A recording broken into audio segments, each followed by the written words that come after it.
A Study of Hawthorne by George Parsons Lathrop. Illustration. Point of view 2. Salem 3. Boyhood. College days. Fanshawe 4. Twilight of the Twice Told Tales v. At Boston and Brook Farm 6. The Old Man 7. The Scarlet Letter 8. Lennox and Concord, Productive Period 9. England and Italy X. The Last Romance 11. Personality 12. Poe Irving Hawthorne 13.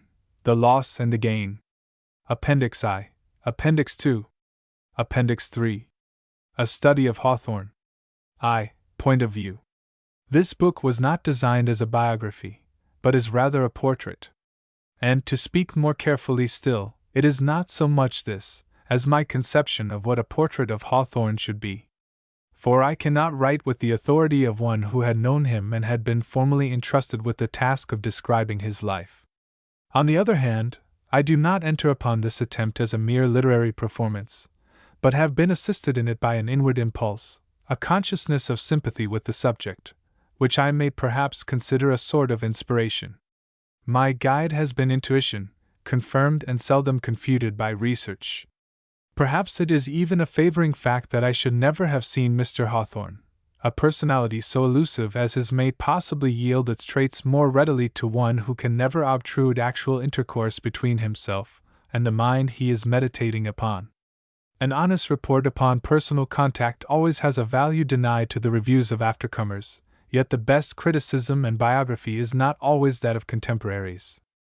Our first studies will have a biographical scope, because a certain grouping of facts is essential, to give point to the view which I am endeavoring to present, and as Hawthorne's early life has hitherto been but little explored, much of the material used in the earlier chapters is now for the first time made public. The latter portion of the career may be treated more sketchily, being already better known, though passages will be found throughout the essay which have been developed with some fullness, in order to maintain a correct atmosphere, compensating any errors which mere opinions might lead to. Special emphasis, then, must not be held to show neglect of points which my space and scope prevent my commenting on. But the first outline requiring our attention involves a distant retrospect. The history of Hawthorne's genius is in some sense a summary of all New England history.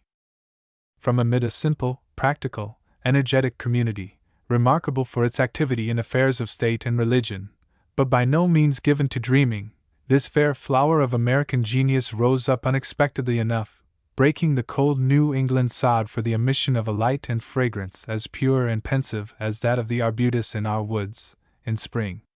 The flower, however, sprang from seed that rooted in the old colonial life of the sternly imaginative Pilgrims and Puritans. Thrusting itself up into view through the drift of a later day, it must not be confounded with other growths nourished only by that more recent deposit, though the surface drift had of course its own weighty influence in the nourishment of it. The artistic results of a period of action must sometimes be looked for at a point of time long subsequent, and this was especially sure to be so in the first phases of New England civilization. The settlers in this region, in addition to the burdens and obstacles proper to pioneers, had to deal with the cares of forming a model state, and of laying out for posterity a straight and solid path in which it might walk with due rectitude. All this was in itself an ample enough subject to occupy their powerful imaginations. They were enacting a kind of sacred epic, the dangers and the dignity and exaltation of which they felt most fervently. The Bible, the Bay Psalm Book, Bunyan, and Milton, the poems of George Wither, Baxter's Saints' Rest, and some controversial pamphlets, would suffice to appease whatever yearnings the immense experiment of their lives failed to satisfy.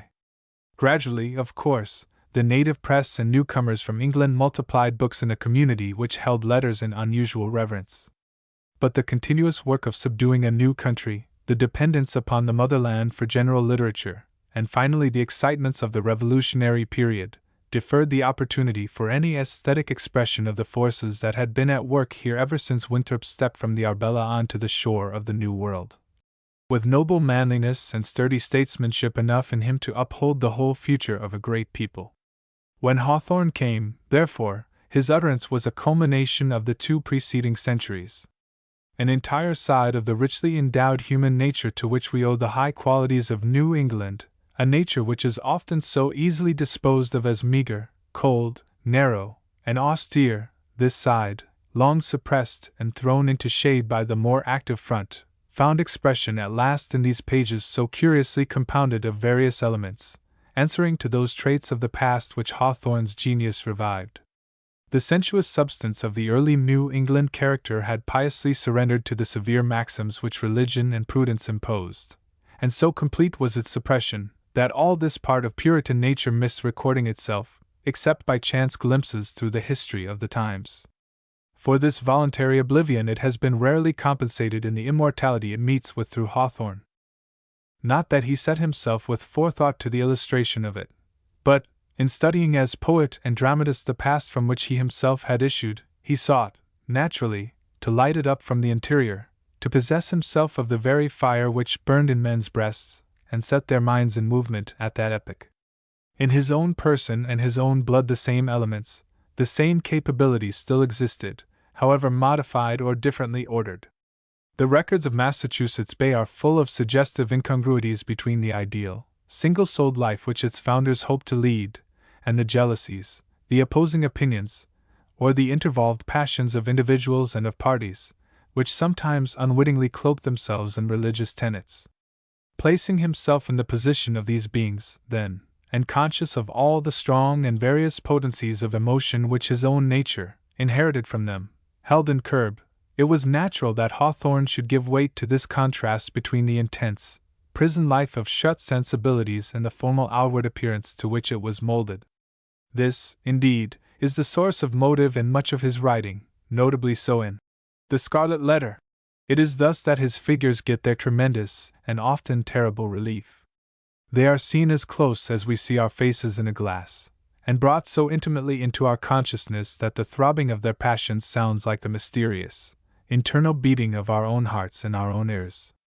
And even when he is not dealing directly with themes or situations closely related to that life, there may be felt in his style, I think, particularly in that of the Twice-Told Tales, a union of vigorous freedom, and graceful, shy restraint, a mingling of guardedness which verges on severity with a quick and delicately thrilled sensibility for all that is rich and beautiful and generous, which is his by right of inheritance from the race of nonconformist colonizers. How subtle and various this sympathy is, between himself and the past of his people, we shall see more clearly as we go on.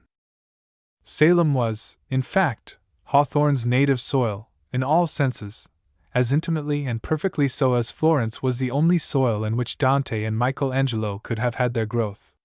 It is endlessly suggestive, this way that historic cities have of expressing themselves for all time in the persons of one or two men. Silently and with mysterious precision, the genius comes to birth and ripens, sometimes despite all sorts of discouragement, into a full bloom which we afterwards see could not have reached its maturity at any other time, and would surely have missed its most peculiar and cherished qualities if reared in any other place. The Ionian intellect of Athens culminates in Plato, Florence runs into the mold of Dante's verse, like fluid bronze, Paris secures remembrance of her wide curiosity in Voltaire's settled expression, and Samuel Johnson holds fast for us that London of the 18th century which has passed out of sight, in giving place to the capital of the Anglo-Saxon race today. In like manner the sober little New England town which has played a so much more obscure, though in its way hardly less significant part, sits quietly enshrined and preserved in Hawthorne's singularly imperishable prose. Of course, Salem is not to be compared with Florence otherwise than remotely or partially. Florence was naturally the city of flowers, in a figurative sense as well as in the common meaning. Its splendid, various, and full-pulse life found spontaneous issue in magnificent works of art, in architecture, painting, poetry, and sculpture, things in which New England was quite sterile. Salem evolved the artistic spirit indirectly, and embodied itself in Hawthorne by the force of contrast. The weariness of unadorned life which must have oppressed many a silent soul before him at last gathered force for a revolt in his person, and the very dearth which had previously reigned was made to contribute to the beauty of his achievement. The unique and delicate perfume of surprise with which his genius issued from its crevice still haunts his romances. A quality of homeliness dwells in their very strangeness and rarity which endears them to us unspeakably, and captivates the foreign sense as well, so that one of Hawthorne's chief and most enduring charms is in a measure due to that very barrenness of his native earth which would at first seem to offer only denial to his development. It is in this direction that we catch sight of the analogy between his intellectual unfolding and that of the great Florentines.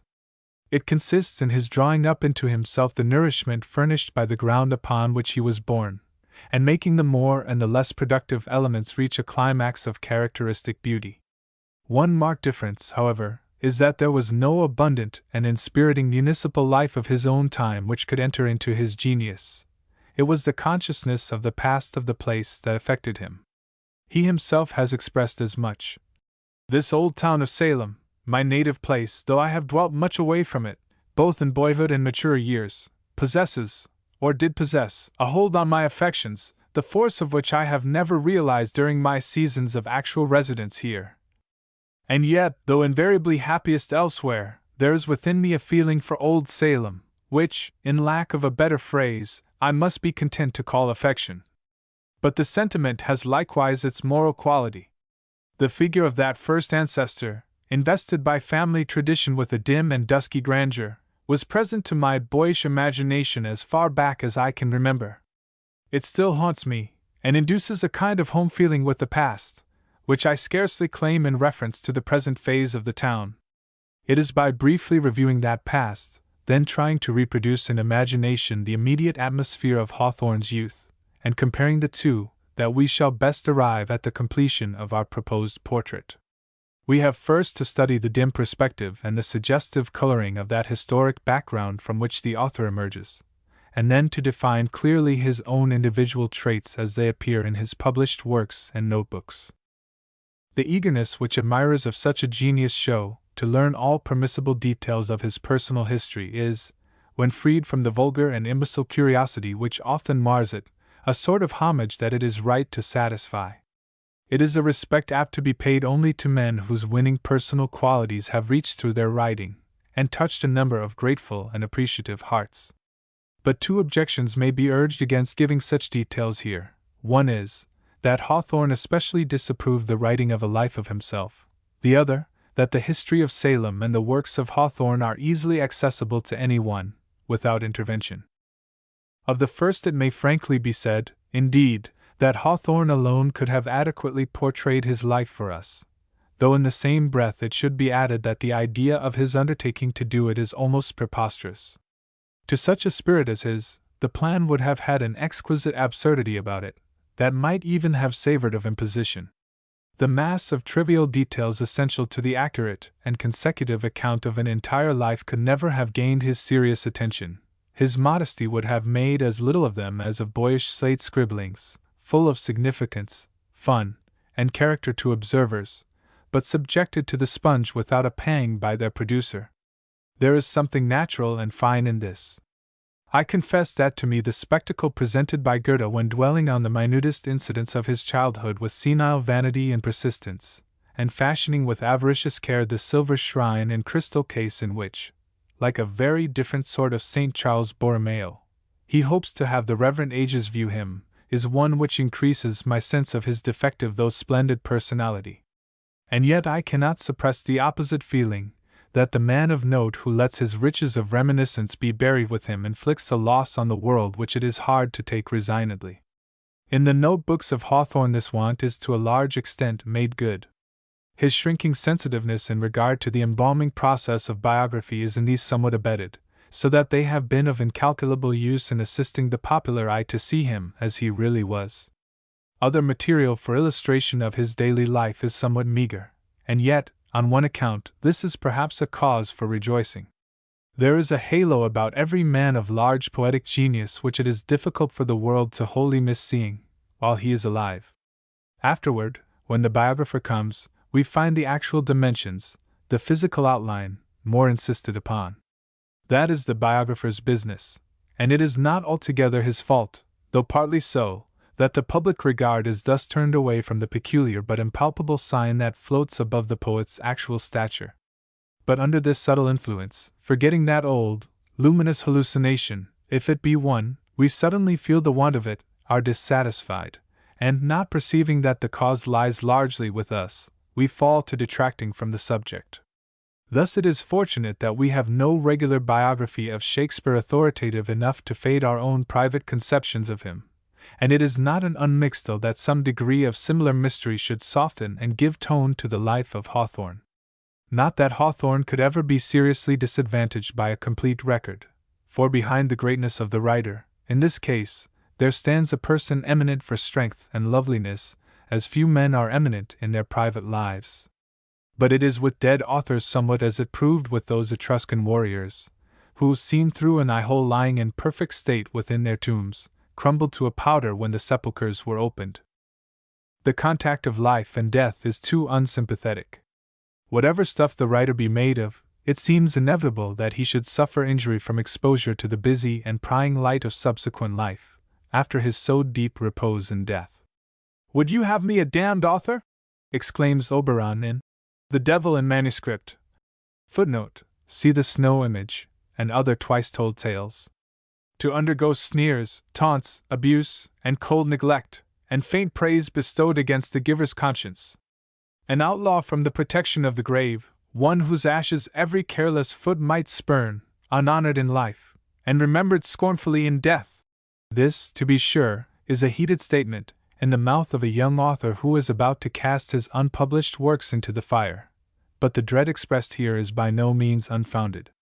Even the publication of Hawthorne's notebooks has put it in the power of various writers of the day to assume an omniscience not altogether just, and far from acceptable. Why, then, should further risk of this be incurred by issuing the present work?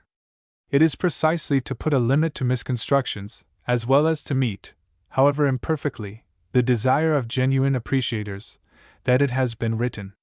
If this study for a portrait fulfills its aim, it will at least furnish an outline, fix a definite shape, within which whatever is observed by others may find its place with a truer effect and more fitting relation. The mistakes that have been made, indeed, are in no wise alarming ones, and it would be difficult to find any author who has been more carefully considered, on the whole, or with such generally fair conclusions, as Hawthorne. Still, if one sees even minor distortions current, it can do no harm to correct them. Besides, there has as yet been no thorough attempt at a consistent synthetic portraiture, and the differences of different critics' estimates need some common ground to meet and be harmonized upon. If this can be supplied, there will be less waste of time in future studies of the same subject. It will be seen, therefore, that my book makes no pretension to the character of a life. The wish of Hawthorne on this point would alone be enough to prevent that. If such a work is to be undertaken, it should be by another hand, in which the right to set aside this wish is much more certainly vested than in mine. But I have thought that an earnest sympathy with this subject might sanction the present essay. Sympathy, after all, is the talisman which may preserve even the formal biographer from giving that injury to his theme just spoken of. And if the insight which guides me has any worth, it will present whatever material has already been made public with a selection and shaping which all researchers might not have time to bestow. Still, I am quite alive to the difficulties of my task, and I am conscious that the work may to some appear supererogatory. Stricture and praise are, it will perhaps be said, equally impertinent to a fame so well established. Neither have I any rash hope of adding a single ray to the light of Hawthorne's high standing. But I do not fear the charge of presumption. Time, if not the present reader, will supply the right perspective and proportion. On the ground of critical duty there is surely defense enough for such an attempt as the one now offered.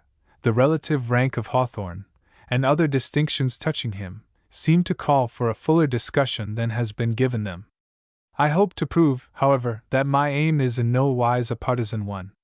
Criticism is appreciative estimation. It is inevitable that the judgments of competent and cultivated persons should flatly contradict each other, as well as those of incompetent persons, and this whether they are coeval or of different dates. At the last, it is in many respects matter of simple individual impression, and there will always be persons of high intelligence whom it will be impossible to make coincide with us entirely, touching even a single author. So that the best we can do is to set about giving rational explanation of our diverse admirations. Others will explain theirs, And in this way, everything good having a fit showing, taste finds it easier to become Catholic. Whoever reverences something has a meaning. Shall he not record it? But there are two ways in which he may express himself, through speech and through silence, both of them sacred alike. Which of these we will use on any given occasion is a question much too subtle, too surely fraught with intuitions that cannot be formulated, to admit of arbitrary prescription. In preferring, here, the form of speech, I feel that I have adopted only another kind of silence. Illustration 2. Salem. Let us now look more closely at the local setting. To understand Hawthorne's youth and his following development, we must at once transport ourselves into another period, and imagine a very different kind of life from the one we know best. It hardly occurs to readers that an effort should be made to imagine the influences surrounding a man who has so recently passed away as Hawthorne. It was in 1864 that he died, little more than a decade since. But he was born 60 years before, which places his boyhood and early youth in the first quarter of the century. The lapse since then has been a long one in its effects, almost portentously so. The alterations in manners, relations, opportunities have been great. Restless and rapid in their action, these changes have multiplied the mystery of distance 100-fold between us and that earlier time, so that there is really a considerable space to be traversed before we can stand in thought where Hawthorne then stood in fact. Goldsmith says, in that passage of the life of Parnell which Irving so aptly quotes in his biography of the writer, "A poet while living is seldom an object sufficiently great to attract much attention. When his fame is increased by time, it is then too late to investigate the peculiarities of his disposition. The dews of morning are past, and we vainly try to continue the chase by the meridian splendor. The bustle of American life certainly does away with the dews of morning very promptly, and it is not quite a simple matter to reproduce the first growth of a life which began almost with the century. But there are resources for doing so. To begin with, we shall view Salem as it is. Vigorous and thriving still, the place has fortunately not drifted so far from its moorings of 70 years since as to take us out of our bearings, in considering its present aspect. Pace its quiet thoroughfares a while, and you will find them leading softly and easily into the past. You arrive in the ordinary way, by railroad, and at first the place wears a disappointingly commonplace aspect. It does not seem impressively venerable. Hacks and horse cars rattle and tinkle along the streets.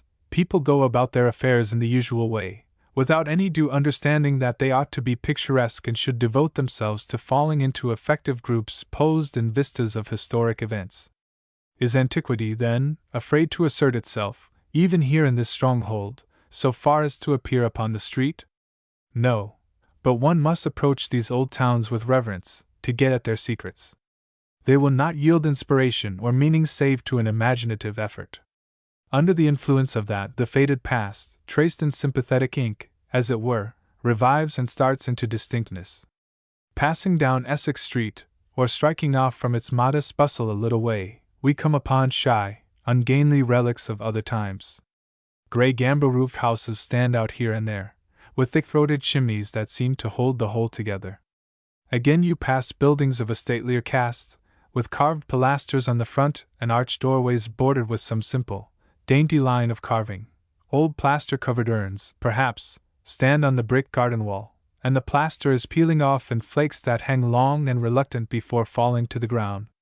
There are quaint gardens everywhere, with sometimes an entrance arched with iron gracefully wrought by some forgotten colonial Quinton Matseys, and always with their paths bordered by prim and fragrant box, and grass that keeps rich and green in an old-world way, by virtue of some secret of growth caught from fresher centuries than ours. If your steps have the right magic in them, you will encounter presently one of the ancient pumps like to the town pump from which Hawthorne drew that clear and sparkling little stream of reverie and picture which has flowed into so many and such distant nooks, though the pump itself has now disappeared, having been directly in the line of the railroad. But best of all, by ascending which hill you may get a good historic outlook over the past and the present of the place. Looking down from here you behold the ancient city spread before you, rich in chimneys and overshadowed by soft elms.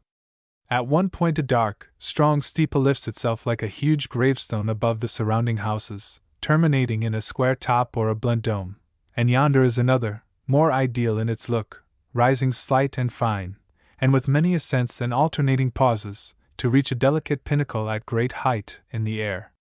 It is lighted at intervals with many paned and glittering windows, and wears a probable aspect of being the one which the young dreamer would have chosen for the standpoint of his sights from a steeple. And the two kinds of spire seem to typify well the Puritan gloom and the Puritan aspiration that alike found expression on this soil. Off beyond the gray and sober-tinted town is the sea, which in this perspective seems to rise above it and to dominate the place with its dim, half-threatening blue, as indeed it has always ruled its destinies in great measure, bringing first the persecuted hither, and then inviting so many successive generations forth to warlike expedition, or revolutionary privateering or distant commercial enterprise. With the sea, too, Hawthorne's name again is connected, as we shall presently notice. Then, quitting the brimming blue, our eyes return over the flat, unvaried surface covered chiefly with wooden houses, few or none of which pretend to architectural beauty, with its irregularity which is neither picturesque nor quaint, but only tame, and retracing the line upon which Hawthorne has crowded the whole history of Salem, in Main Street. Footnote: see the snow image, and other twice-told tales. We fall to pondering upon the deeds that gave this hill its name. At its foot a number of tanneries and mills are grouped, from which there are exhalations of smoke and steam. The mists of superstition that once overhung the spot seem at last to have taken on that form. Behind it the land opens out and falls away in a barren tract known from the earliest period as the Great Pastures, where a solitude reigns almost as complete as that of the primitive settlement, and where, swinging cabalistic webs from one to another of the arborvitae and dwarf pine trees that grow upon it, spiders enough still abide to furnish familiars for a world full of witches. But here on the hill there is no special suggestion of the dark memory that broods upon it when seen in history. An obliging Irish population has relieved the descendants of both the witches and their exterminators from an awkward task, by covering with their own barren little dwellings the three sides of the height facing the town. Still, they have not ventured beyond a certain line. One small area at the summit is wholly unencroached upon. Whether or not through fear of some evil influence resting upon the spot, no house as yet disturbs this space, though the thin turf has been somewhat picked away by desultory sod diggers. There is nothing save this squalid, lonely desolation to commemorate the fact that such unhappy and needless deaths were here endured. It is enough. Mere human sympathy takes us back with awful vividness to that time when the poor victims looked their last from this, upon the bleak boundary hills of the inland horizon and that hopeless semicircle of the sea on the other side. A terrible and fitting place for execution, indeed. It looms up visible for many miles of lower country around, and as you stand upon the top, earth seems to fall away with such a fatal ease around it. The stranger is naturally drawn hence to the court-house, where, by calling a clerk from his routine in a room fairly lined and stuccoed with bundles of legal papers, he may get a glimpse of the famous witch-pins. These are the identical little instruments which the afflicted children drew from different parts of their dress, in the trial room, declaring that some one of the accused had just caused them to be sharply inserted into their persons. The pins are kept in a small glass bottle, and are thin and rudely made, and as one looks at the curious, homely little relics, it is hard to know whether to laugh at the absurdly insignificant sight, or shudder at the thought of what deadly harm they worked in the hands of the bewitched. So, while one is hesitating, one gives the bottle back to the clerk, who locks it up speedily, and at the next instant is absorbed in the drawing up of some document, leaving the intruder free to pursue his search for antiquities elsewhere. But the monuments and remains of the past are nowhere large enough, in our American towns, to furnish the pilgrim a complete shelter and make an atmosphere of their own. The old Cohen mansion, or witch house, to be sure, with its jutting upper story, and its dark and grimy room where witch trials are rumored to have been held, is a solid scrap of antique gloom. But an ephemeral druggist's shop has been fastened on to a corner of the old building, and clings there like a wasp's nest, as subversive, too, of quiet contemplation. The descendants of the first settlers have with pious care preserved the remains of the first church of Salem, and the plain little temple may still be seen, though hidden away in the rear of the solid, brick-built Essex Institute. Yet, after all, it is only the skeleton of the thing, the original framework set into a modern covering for protection, the whole church being about as large as a small drawing-room only. Into this little space a few dumb and shrinking witnesses of the past have been huddled: the old communion table, 2 ancient harpsichords, a single pew door, a wooden psalmortar, and a huge, half-ruinous loom, and some engraved portraits of ancient ministers hang upon the walls. When I visited the place, a party of young men and women were there, who hopelessly scattered any slight dust of reverie that might have settled on me from the ancient beams, and sent the ghosts fleeing before their light laughter.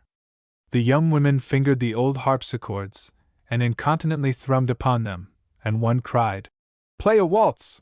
She was a pretty creature, and, as her gay tone mingled with the rattle of protesting strings in the worn-out instrument, one might easily have divined how dire a fate would have been hers, in the days when men not only believed in bewitchment, but made it punishable. Then a young man who had clung for guidance amid her spells to the little printed pamphlet that describes the church, read aloud from its pages, seriously, "Nowhere else in this land may one find so ancient and worshipful a shrine. Within these walls, silent with the remembered presence of Endicott, Skelton, Higginson, Roger Williams, and their grave compeers, the very day seems haunted, and the sunshine falls but soberly in." "Oh, don't," besought the siren again. "We're not in a solemn state." And whether it was the spell of her voice or not, I confess the sunshine did not seem to me either haunted or sober. Thus, all through Salem, you encounter a perverse fate which will not let you be alone with the elusive spirit of the past. Yet, on reflection, why should it?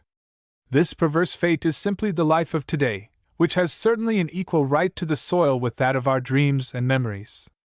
And before long the conflict of past and present thus occasioned leads to a discovery.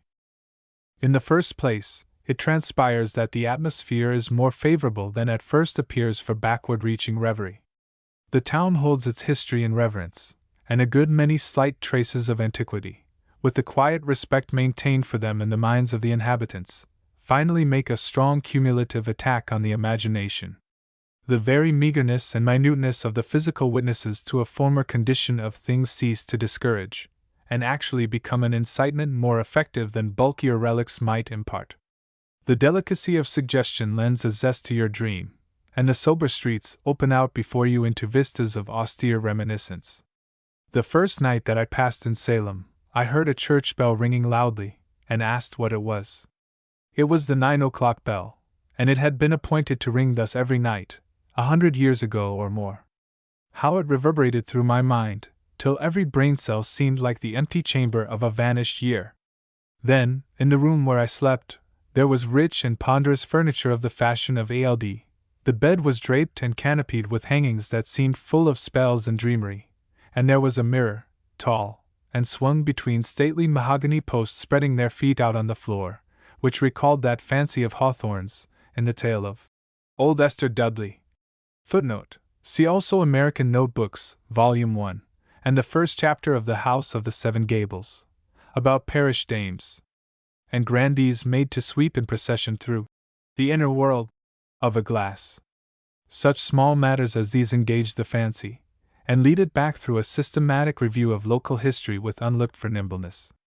Gradually the mind gets to roving among scenes imaged as if by memory, and bearing some strangely intimate relation to the actual scenes before one. The drift of clouds, the sifting of sudden light from the sky, acquire the import of historic changes of adversity and prosperity. The spires of Salem, seen one day through a semi-shrouding rain, appeared to loom up through the mist of centuries, and the real antiquity of sunlight shone out upon me, at other times, with cunning quietude, from the weather-worn wood of old, unpainted houses. Every hour was full of yesterdays. Something of primitive strangeness and adventure seemed to settle into my mood, and the air teemed with anticipation of a startling event, as if the deeds of the past were continually on the eve of returning. With all this, too, a certain grey shadow of unreality stole over everything. Then one becomes aware that this frame of mind, produced by actual contact with Salem, is subtly akin to the mood from which so many of Hawthorne's visions were projected. A flickering semblance, perhaps, of what to him must have been a constant though subdued and dreamy flame summoning him to potent incantation over the abyss of time. But from this it was easy to conceive it deepened and intensified in him 100-fold. Moreover, in his youth and growing time, the influence itself was stronger, the suggestive aspect of the town more salient. If you read even now, on the ground itself, the story of the settlement, and the first century's life of Salem and the surrounding places, a delicate suffusion of the marvelous will insensibly steal over the severe facts of the record, giving them a half-legendary color. This arises partly from the imaginative and symbolic way of looking at things of the founders themselves. John White, the English Puritan divine, who, with the Dorchester adventurers, established the first colony at Cape Ann, was moved to this by the wish to establish in Massachusetts Bay a resting place for the fishermen who came over from Dorchester in England, so that they might be kept under religious influences. This was the origin of Salem, for the emigrants moved, 3 years later, to this spot, then called Naumkeag. In the Indian name they afterward found a proof, as they supposed, that the Indians were an offshoot of the Jews, because it proves to be perfect Hebrew, being called Nahum-Keek, by interpretation, the bosom of consolation. Later they named it Salem, for the peace, as Cotton Mather says, which they had and hoped in it. And when Hugh Peters on one occasion preached at Great Pond, now Wenham, he took as his text, "At Enon near to Salim, because there was much water there." This playing with names is a mere surface indication of the ever-present scriptural analogy which these men were constantly tracing in all their acts. Cut off by their intellectual asceticism from any exertion of the imagination in literature, and denying themselves all that side of life which at once develops and rhythmically restrains the sense of earthly beauty, they compensated themselves by running parallels between their own mission and that of the apostles. A likeness which was interchangeable at pleasure with the fancied resemblance of their condition to that of the Israelites. When one considers the remoteness of the field from their native shores, the enormous energy needful to collect the proper elements for a population, and to provide artificers with the means of work, the almost impassable wildness of the woods, the repeated leagues of hostile Indians, the depletions by sickness, and the internal dissensions with which they had to struggle, one cannot wonder that they invested their own unsurpassed fortitude, and their genius for government and war, with the quality of a special providence. But their faith was inwoven in a most singular way with a treacherous strand of credulity and superstition. Sometimes one is impressed with the sense that the prodigious force by which they subdued the knotty and forest-fettered land, and overcame so many other more dangerous difficulties, was the ecstasy of men made morbidly strong by excessive gloom and indifference to the present life. "When we are in our graves," wrote Higginson, "it will be all one whether we have lived in plenty or penury, whether we have died in a bed of down or locks of straw."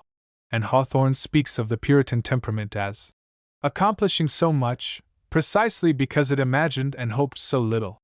Yet, though they were not, as Winthrop says, of those that dream of perfection in this world, they surely had vast hopes at heart, and the fire of repressed imagination played around them and before them as a vital and guiding gleam, of untold value to them, and using a mysterious power in their affairs. There was something morbid in their imaginings, but that this morbid habit was a chief source of their power is a mistaken theory. It is true that their errors of imagination were so closely knit up with real insight, that they could not themselves distinguish between the two. Their religious faith, their outlook into another life, though tinged by unhealthy terrorism, was a solid, energetic act of imagination, but when it had to deal with intricate tangles of mind and heart, it became credulity. That lurking unhealthiness spread from the center, and soon overcame their judgment entirely. The bodeful glare of the witchcraft delusion makes this fearfully clear. Mr. Upham, in his Salem Witchcraft, one of the most vigorous, true, and thorough of American histories, without which no one can possess himself of the subject it treats, has shown conclusively the admirable character of the community in which that delusion broke out, its energy, common sense, and varied activity. But he points out for us also the perilous state of the Puritan imagination in a matter where religion, physiology, and affairs touched each other so closely as in the witchcraft episode. The persecution at Salem did not come from such deep degeneration as has been assumed for its source, and it was not at the time at all a result of uncommon bigotry. In the persecution in England in 1645–46, Matthew Hopkins, the witch-finder general, procured the death, in 1 year and in 1 county, of more than 3 times as many as suffered in Salem during the whole delusion. Several persons were tried by water ordeal, and drowned, in Suffolk, Essex, and Cambridgeshire, at the same time with the Salem executions, and capital punishments took place there some years after the end of the trouble here. It is well known, also, that persons were put to death for witchcraft in 2 other American colonies. The excess in Salem was heightened by a well-planned imposture, but found quick sustenance because the imagination, called necessarily into extraordinary action in the absence of scientific certainty, was exercised in vain attempts to discover, unassisted by observation and experiment, the elements and first principles of nature. Footnote: Upham, I. 382, and had reached a monstrous growth, nourished by a copious literature of magic and demonology, and by the opinions of the most eminent and humane preachers and poets. The imagination which makes beauty out of evil, and that which accumulates from it the utmost intensity of terror, are well exemplified in Milton and Bunyan. Doubtless Milton's richly cultured faith, clothed in lustrous language as in princely silks that overhang his chainmail of ample learning and argument, was as intense as the unlettered belief of Bunyan, and perhaps he shared the prevalent opinions about witchcraft, yet when he touches upon the superstitious element, the material used is so transfused with the pictorial and poetic quality which Milton has distilled from the common belief, and then poured into this image of the common belief, that I am not sure he cared for any other quality in it.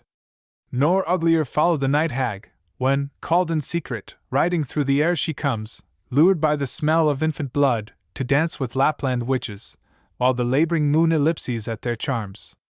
Paradise Lost 2. 662. Again in Comus.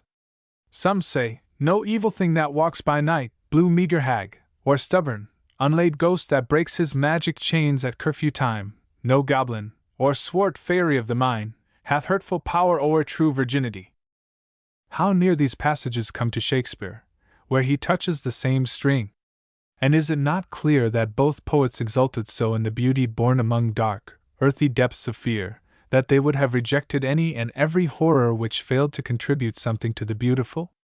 Indeed, it may easily be that such high spirits accept awful traditions and cruel theologies, merely because they possess a transmuting touch which gives these things a secret and relative value not intrinsically theirs, because they find here something to satisfy an inward demand for immense expansions of thought, a desire for all sorts of proportioned and balanced extremes. This is no superficial suggestion, though it may seem so. But in such cases it is not the positive horror and its direct effect which attract the poet. A deeper symbolism and an effect both aesthetic and moral recommend the element to him. With Milton, however, there follows a curious result. He produces his manufactured myth of sin and death and his ludicrous limbo of vanity with a gravity and earnestness as convincing as those which urge home any part of his theme, yet we are aware that he is only making poetic pretense of belief, so that a certain distrust of his sincerity throughout creeps in, as we read. How much, we ask, is allegory in the poet's own estimation, and how much real belief? Now in Bunyan there is nothing of this doubt. Though the author declares his narrative to be the relation of a dream, the figment becomes absolute fact to us, and the homely realism of giant despair gives him a firmer hold upon me as an actual existence than all the splendid characterization of Milton's Beelzebub can gain. Even Apollyon is more real. Milton assumes the historic air of the epic poet. Bunyan admits that he is giving an allegory, yet of the two the humble recorder of Christian's progress seems the more worthy of credit. Something of this effect is doubtless due to art. The Pilgrim's Progress is more adequately couched in a single and consistent strain than the Paradise Lost. Milton, by implying veracity and then vaporing off into allegory, challenges dispute, but Bunyan, in humbly confessing himself a dreamer, disarms his reader and traps him into entire assent. Certainly Bunyan was not the greater artist, that supposition will not even bear a moment's contemplation. But, as it happened, his weakness was his strength. He had but one chance. His work would have been nothing without allegory, and the simple device of the dream, which is the refuge of a man unskilled in composition, who feels that his figures cannot quite stand as self-sufficient entities, happens to be as valuable to him as it was necessary, for the plea of unreality brings out, in the strong light of surprise, a contrast between the sincere substance of the story and its assumed insubstantiality. Milton had many chances, many resources of power to rely on, but by grasping boldly at the effect of authenticity he loses that one among the several prizes within his reach. I do not know that I am right, but all this seems to me to argue a certain dividing and weakening influence exerted by the imagination which uses religious or superstitious dread for the purposes of beauty, while that which discourses confidently of the passage from this to another life, with all the several stages clearly marked, and floods the whole scene with a vivid and inartificial light from the powers and terrors of what is yet unseen, affects the mind with every atom of energy, economized and concentred. Leaving the literary question, we may bring this conclusion to bear upon the Puritans in Salem, as their history affected Hawthorne. I have said that a gradual suffusion of the marvelous overspreads the comparatively arid annals of the town, if one reviews them amid the proper influences, and I have touched upon the two phases of imagination which, playing over the facts, give them this atmosphere. Now, if what I guess from the contrast between Milton and Bunyan be true, the lower kind of imagination, that is, imagination deformed to credulity, would be likely to be the more impressive. This uncanny quality of superstition, then, is the one which insensibly exudes from the pages of New England's and perhaps especially of Salem's colonial history, as Hawthorne turns them. This is the dank effluence that, mingling with the sweeter and freer air of his own reveries, has made so many people shudder on entering the great romancer's shadowy but serene domain. And just here it is advisable to triangulate our ground, by bringing Milton, Bunyan, and Hawthorne together in a simultaneous view.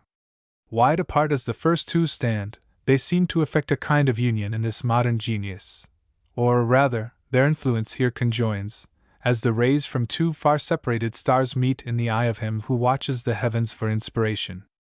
Something of the peculiar virtue of each of these Puritan writers seems to have given tone to Hawthorne's no less individual nature. In Bunyan, who very early laid his hand on Hawthorne's intellectual history, we find a very fountainhead of allegory. His impulse, of course, was supremely didactic, only so much of mere narrative interest mixing itself with his work as was inseparable from his native relish for the matter of fact, while in Milton's poetry the clear aesthetic pleasure held at least an exact balance with the moral inspiration, and, as we have just seen, perhaps outweighed it at times. The same powerful, unrelaxing grasp of allegory is found in the American genius as in Bunyan, and there likewise comes to light in his mind the same delight in art for art's sake that added such a grace to Milton's sinewy and large-limbed port. In special cases the allegorical motive has distinctly got the upper hand in Hawthorne's work, yet even in those the artistic integument, that marvelous verbal style, those exquisite fancies, are not absent. On the contrary, in the very instances where Hawthorne has most constantly and clearly held to the illustration of a single idea, and made his fiction fit itself most absolutely to the jeweled truth it holds. In these very causes, I say, the command of his genius over literary resources is generally shown by an unusual splendor of means applied to the ideal end in view. It is here that, while resembling Bunyan, he is so unlike him. But more commonly we find in Hawthorne the two moods, the ethical and the aesthetic, exerted in full force simultaneously, and the result seems to be a perfection of unity. The opposing forces, like centripetal and centrifugal attractions, produce a finished sphere. And in this, again, though recalling Milton, he differs from him also. In Milton's epic the tendency is to alternate these moods, and one works against the other. In short, the two elder writers undergo a good deal of refinement and proportioning, before mixing their qualities in Hawthorne's veins. However great a controversialist Milton may be held, too, the very fact of his engaging in the particular discussions and in the manner he chose, while never to be deplored, may have something to do with the want of fusion of the different qualities present in his poetry.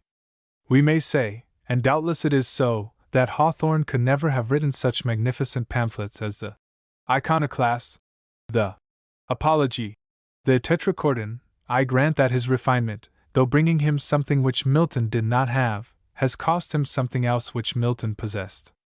But for all that, the more deep-lying and inclusive truths which he constantly entertained, and which barred him from the temporary exertion of controversy, formed the sources of his completer harmony. There is a kind of analogy, too, between the omnipresence of Milton in his work, and that of Hawthorne in his.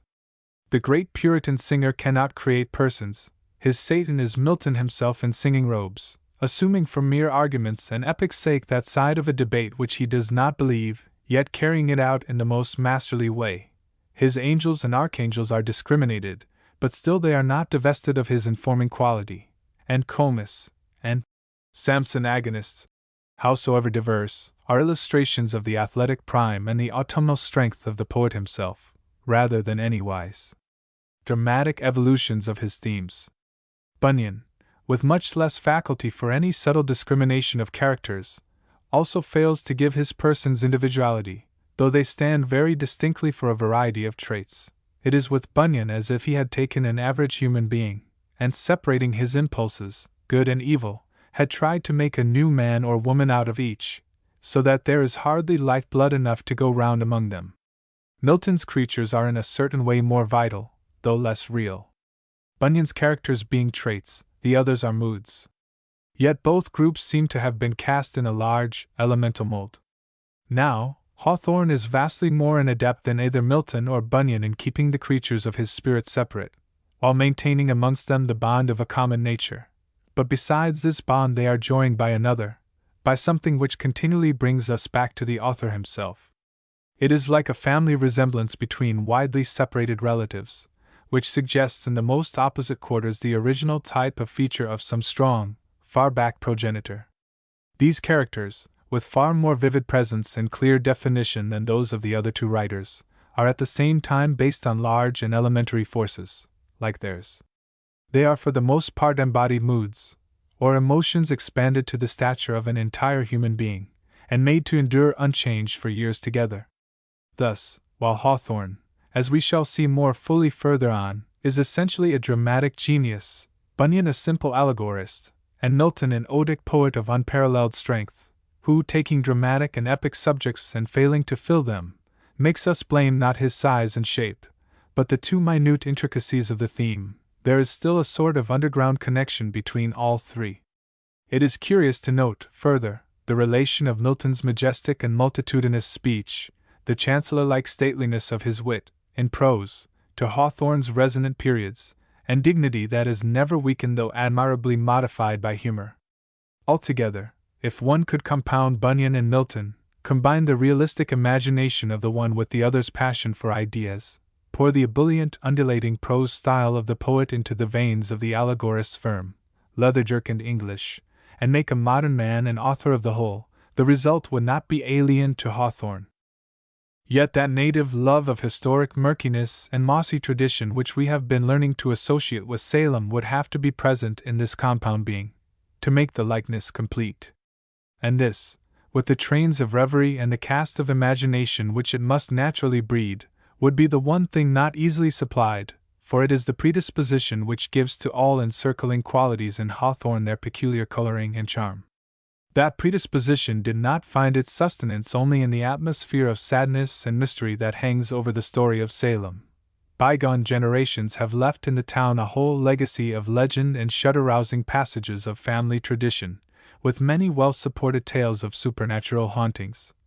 And it is worth while to notice how frequent and forcible a use Hawthorne makes of this enginery of local gossip and traditional horror, in preparing the way for some catastrophe that is to come, or in overshooting the mark with some exaggerated rumor which, by pretending to disbelieve it, he causes to have just the right effect upon the reader's mind. Some of the old houses that stand endwise to the street, looking askant at the passer, especially if he is a stranger in town, might be veritable treasuries of this sort of material. Gray, close-shuttered, and retiring, they have not so much the look of death, It is more that they are poor, widowed homes that have mournfully long outlived their lords. One would not have them perish, and yet there is something drearily sad about them. One almost feels that the present tenants must be in danger of being crowded out by ghosts, or at least that they must encounter strange obstacles to living there.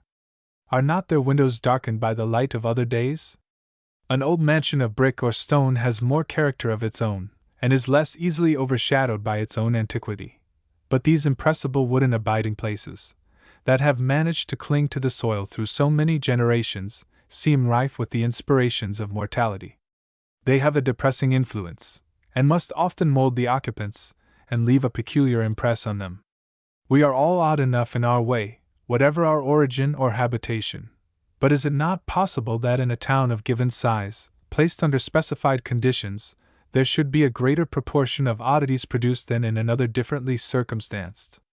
Certainly, if this be so, it has its advantages as well as its drawbacks, a stability of surrounding and of association, which perhaps affects individuals in the extreme, is still a source of continuity in town character. And Salem is certainly remarkable for strong, persistent, and yet unexhausted individuality, as a town, no less than for a peculiar dignity of character which has become a pronounced trait in many of its children. But, on the other hand, it is fecund of eccentricities. Though many absorb the atmosphere of age to their great advantage, there must be other temperaments among the descendants of so unique and so impressionable a body of men as the early settlers of this region, which would succumb to the awesome and depressing influences that also lurk in the air, and these may easily pass from piquant personality into mere errant grotesqueness.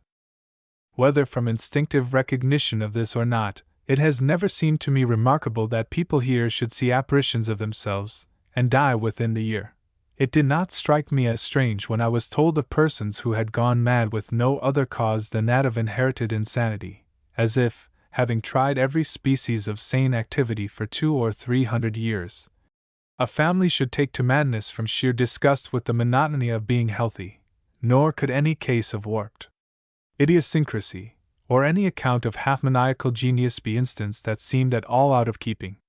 One day I passed a house where a crazy man, of harmless temper, habitually amused himself with sitting at a window near the ground, and entering into talk, from between the half-closed shutters, with any one on the sidewalk who would listen to him. Such a thing, to be sure, might easily be met with in 20 other places, but here it seemed natural and fitting. It was not a preposterous thought, that any number of other men in the neighborhood might quietly drop into a similar vein of decrepitude, and also attempt to palm off their disjointed fancies upon the orderly foot passengers. I do not by this mean to insinuate any excessive leaning toward mental derangement on the part of the inhabitants, but it is as if the town, having lived long enough according to ordinary rules to be justified in sinking into superannuation, and yet not availing itself of the privilege, but on the contrary maintaining a life of great activity, had compensated itself in the persons of a few individuals. But when one has reached this mood, one remembers that it is all embodied in The House of the Seven Gables, though Hawthorne, in the preface to that romance, takes precautions against injuring local sentiment, by the assurance that he has not meant to describe local manners, nor in any way to meddle with the characteristics of a community for whom he cherishes a proper respect and a natural regard. The book is not the less a genuine outgrowth of Salem.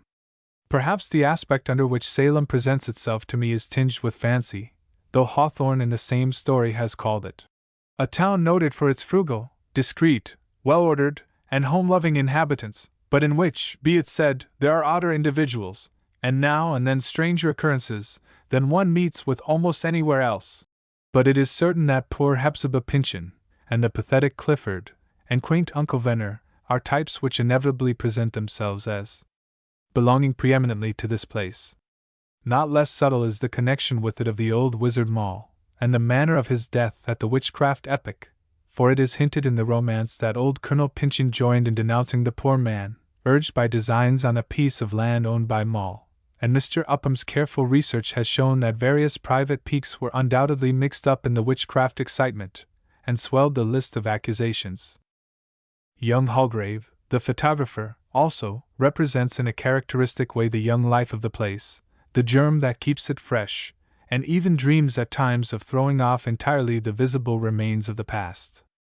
It may be mentioned, at this point, as a coincidence, even if not showing how Hawthorne insensibly drew together from 100 nooks and crannies, and formulated and embodied his impressions of this his native place in the House of the Seven Gables, that the name of Thomas Maule, the builder of the house, and son of the Matthew brought to his death by Colonel Pynchon, appears in Felt's Annals of Salem, as that of a sympathizer with the Quakers. He was also author of a book called Truth Held Forth, published in 1695, and of a later one, the title of which, The Mauler Mauled, shows that he had humor in him as well as pluck. He seems to have led a long career of independent opinion, not altogether in comfort, however, for in 1669 he was ordered to be whipped for saying that Mr. Higginson preached lies, and that his instruction was the doctrine of devils, and his book of Truth Held Forth, which contained severe reflections on the government for its treatment of the Quakers, was seized and suppressed. It is not improbable that at some time Hawthorne may have read of this person. At all events, he serves as a plausible suggestion of the Maule who so early in the romance utters his prophecy of ill against Colonel Pynchon, that he shall have blood to drink. Another minor coincidence, and yet proper to be noted, is that of the laboring man Dixie, who appears in the opening of the story with some comments upon Aunt Hepzibah's scheme of the cent shop, and only comes in once afterward, at the close, to touch upon the subject in a different strain. At first unseen, but overheard by Miss Pynchon, he prophesies to a companion, in a tone as if he were shaking his head, that the cent shop will fail, and when Clifford and Hepzibah drive off in their carriage, at the end, he remarks sagaciously, "Good business, good business." It certainly is odd that this subordinate in the romance should find a counterpart in one William Dixie, appointed ensign of the Salem Military Company which John Hawthorne commanded, in 1645. The name Pynchon, also, on which the imaginary colonel and judge cast such a doubtful light, was a well-known name in old New England, and became the source of some annoyance to Hawthorne, after he had written the Seven Gables, but of this we shall hear more, further on. It is enough, now, to recall these coincidences. I do not suppose that he searched the names out and founded his use of them upon some suggestion already connected with them. Indeed, he expressly declared, when remonstrated with on his use of the Pynchons, that he did not know of any person of that title connected with Salem history of that time. But the circumstance of his using the other names is interesting as showing that many minute facts must have gone to make up the atmosphere of that half-historic and half-imaginative area whereon so many of his short tales and 2 of the romances were enacted. Maule and Dixie were very likely absorbed into his mind and forgotten, but suddenly when he chanced to need these characters for the Seven Gables, they revived and took shape with something of the historic impress still upon them. That their very names should have been reproduced finds explanation in the statement once made by Hawthorne to a friend, that the most vexatious detail of romance writing, to him, was the finding of suitable names for the dramatis personae. Balzac used to look long among the shop signs of Paris for the precise name needed by a preconceived character, and the absolute invention of such titles is doubtless very rare. Few fictionists are gifted with Dickens's fertility in the discovering of names bearing the most forcible and occult relations to the fleshless owners of them.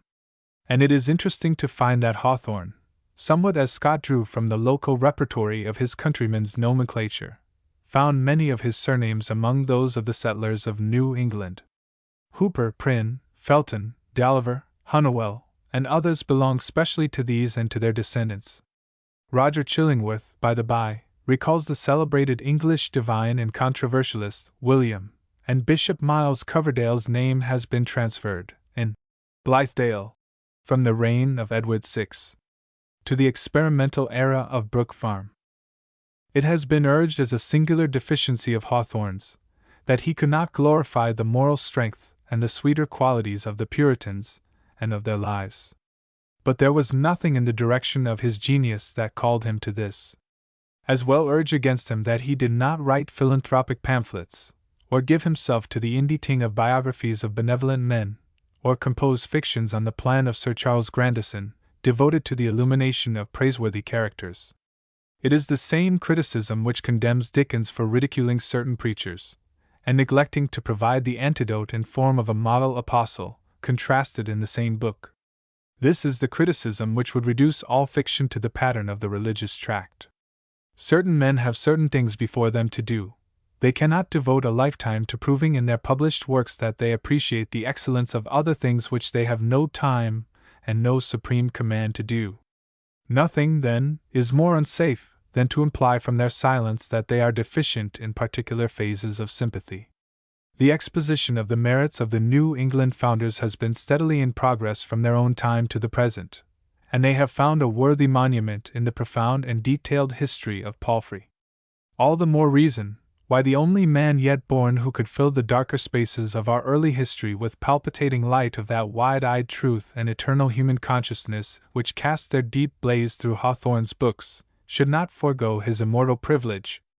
The eulogy is the least many-sided and perpetual of literary forms, and unless Hawthorne had made himself the eulogist of the Puritans, he would still have had to turn to our gaze the wrongs that, for good or ill, were worked into the tissue of their infant state. But as it is, he has been able to suggest a profounder view than is permitted either to the race of historians or that of philosophers. It does not profess to be a satisfactory statement of the whole, nor is there the least ground for assuming that it does so. Its very absorption in certain phases constitutes its value, a value unspeakably greater than that of any other presentation of the Puritan life, because it rests upon the insight of a poet who has sounded the darkest depths of human nature.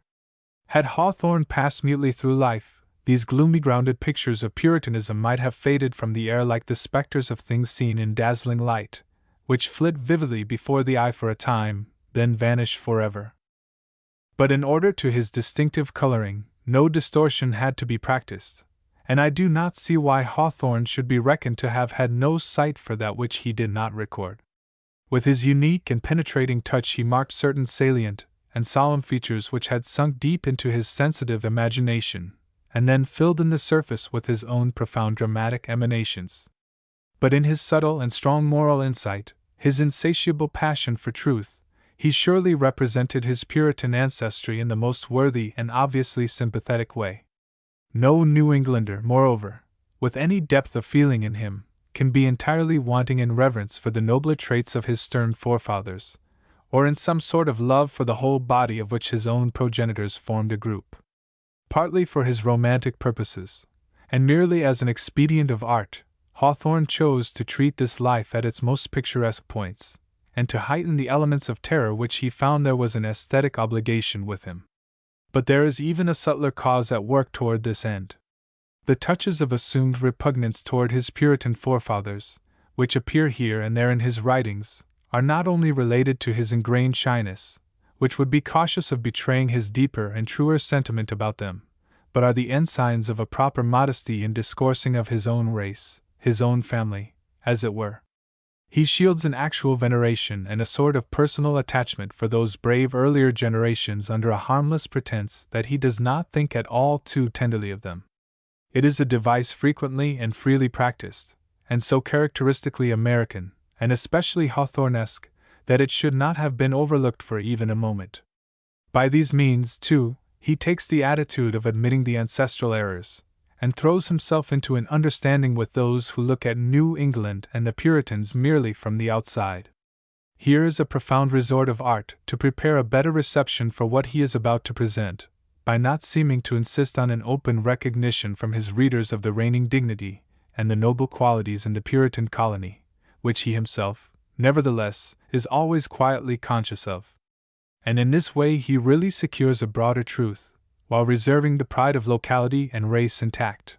A broader truth, because to the world at large the most pronounced feature of the Puritans is their austerity. But if other reason were wanted to account for his dwelling on the shadows and severities of the Puritans so intently, it might be found in his family history and its aspects to his brooding mind.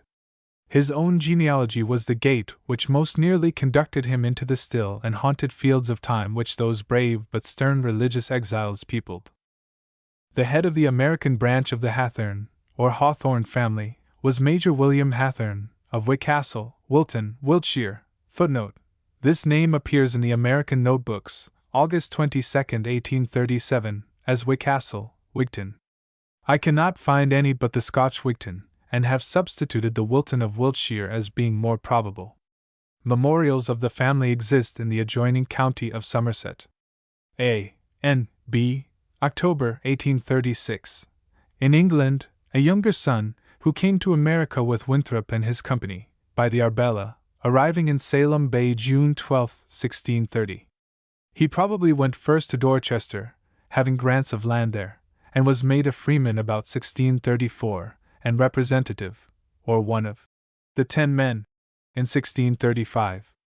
Although a man of note, his name is not affixed to the address sent by Governor Winthrop and several others from Yarmouth, before sailing, to their brethren in the English Church. But this is easily accounted for by the fact that Hawthorne was a determined separatist, while the major part of his fellow pilgrims still clung to episcopacy. In 1636, Salem tendered him grants of land if he would remove hither, considering that it was a public benefit that he should become an inhabitant of that town. He removed accordingly, and in 1638 he had additional lands granted to him, in consideration of his many employments for town and country. Some of these lands were situated on a pleasant rising ground by the South River, then held to be the most desirable part of the town, and a street running through that portion bears the name of Hawthorne to this day. In 1645, he petitioned the General Court that he might be allowed, with others, to form a company of adventurers for trading among the French, and in the same year he was appointed captain of a military company, the first regular troop organized in Salem to advance the military art. From 1636 to 1643 he had been a representative of the people, from Dorchester and Salem, and from 1662 to 1679 he filled the higher office of an assistant.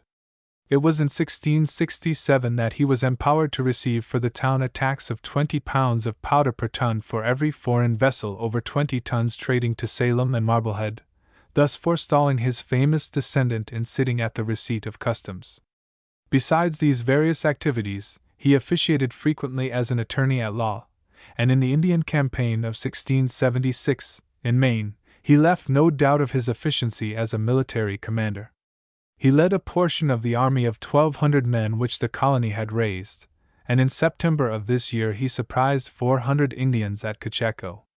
200 of these were found to have been perfidious, and were sent to Boston, to be sold as slaves, after 7 or 8 had been put to death. A couple of weeks later, Captain Hawthorne sent a dispatch. "We catched an Indian Sagamore of Pegwackett and the gun of another. We found him in many lies, and so ordered him to be put to death, and the Cacheco Indians to be his executioners."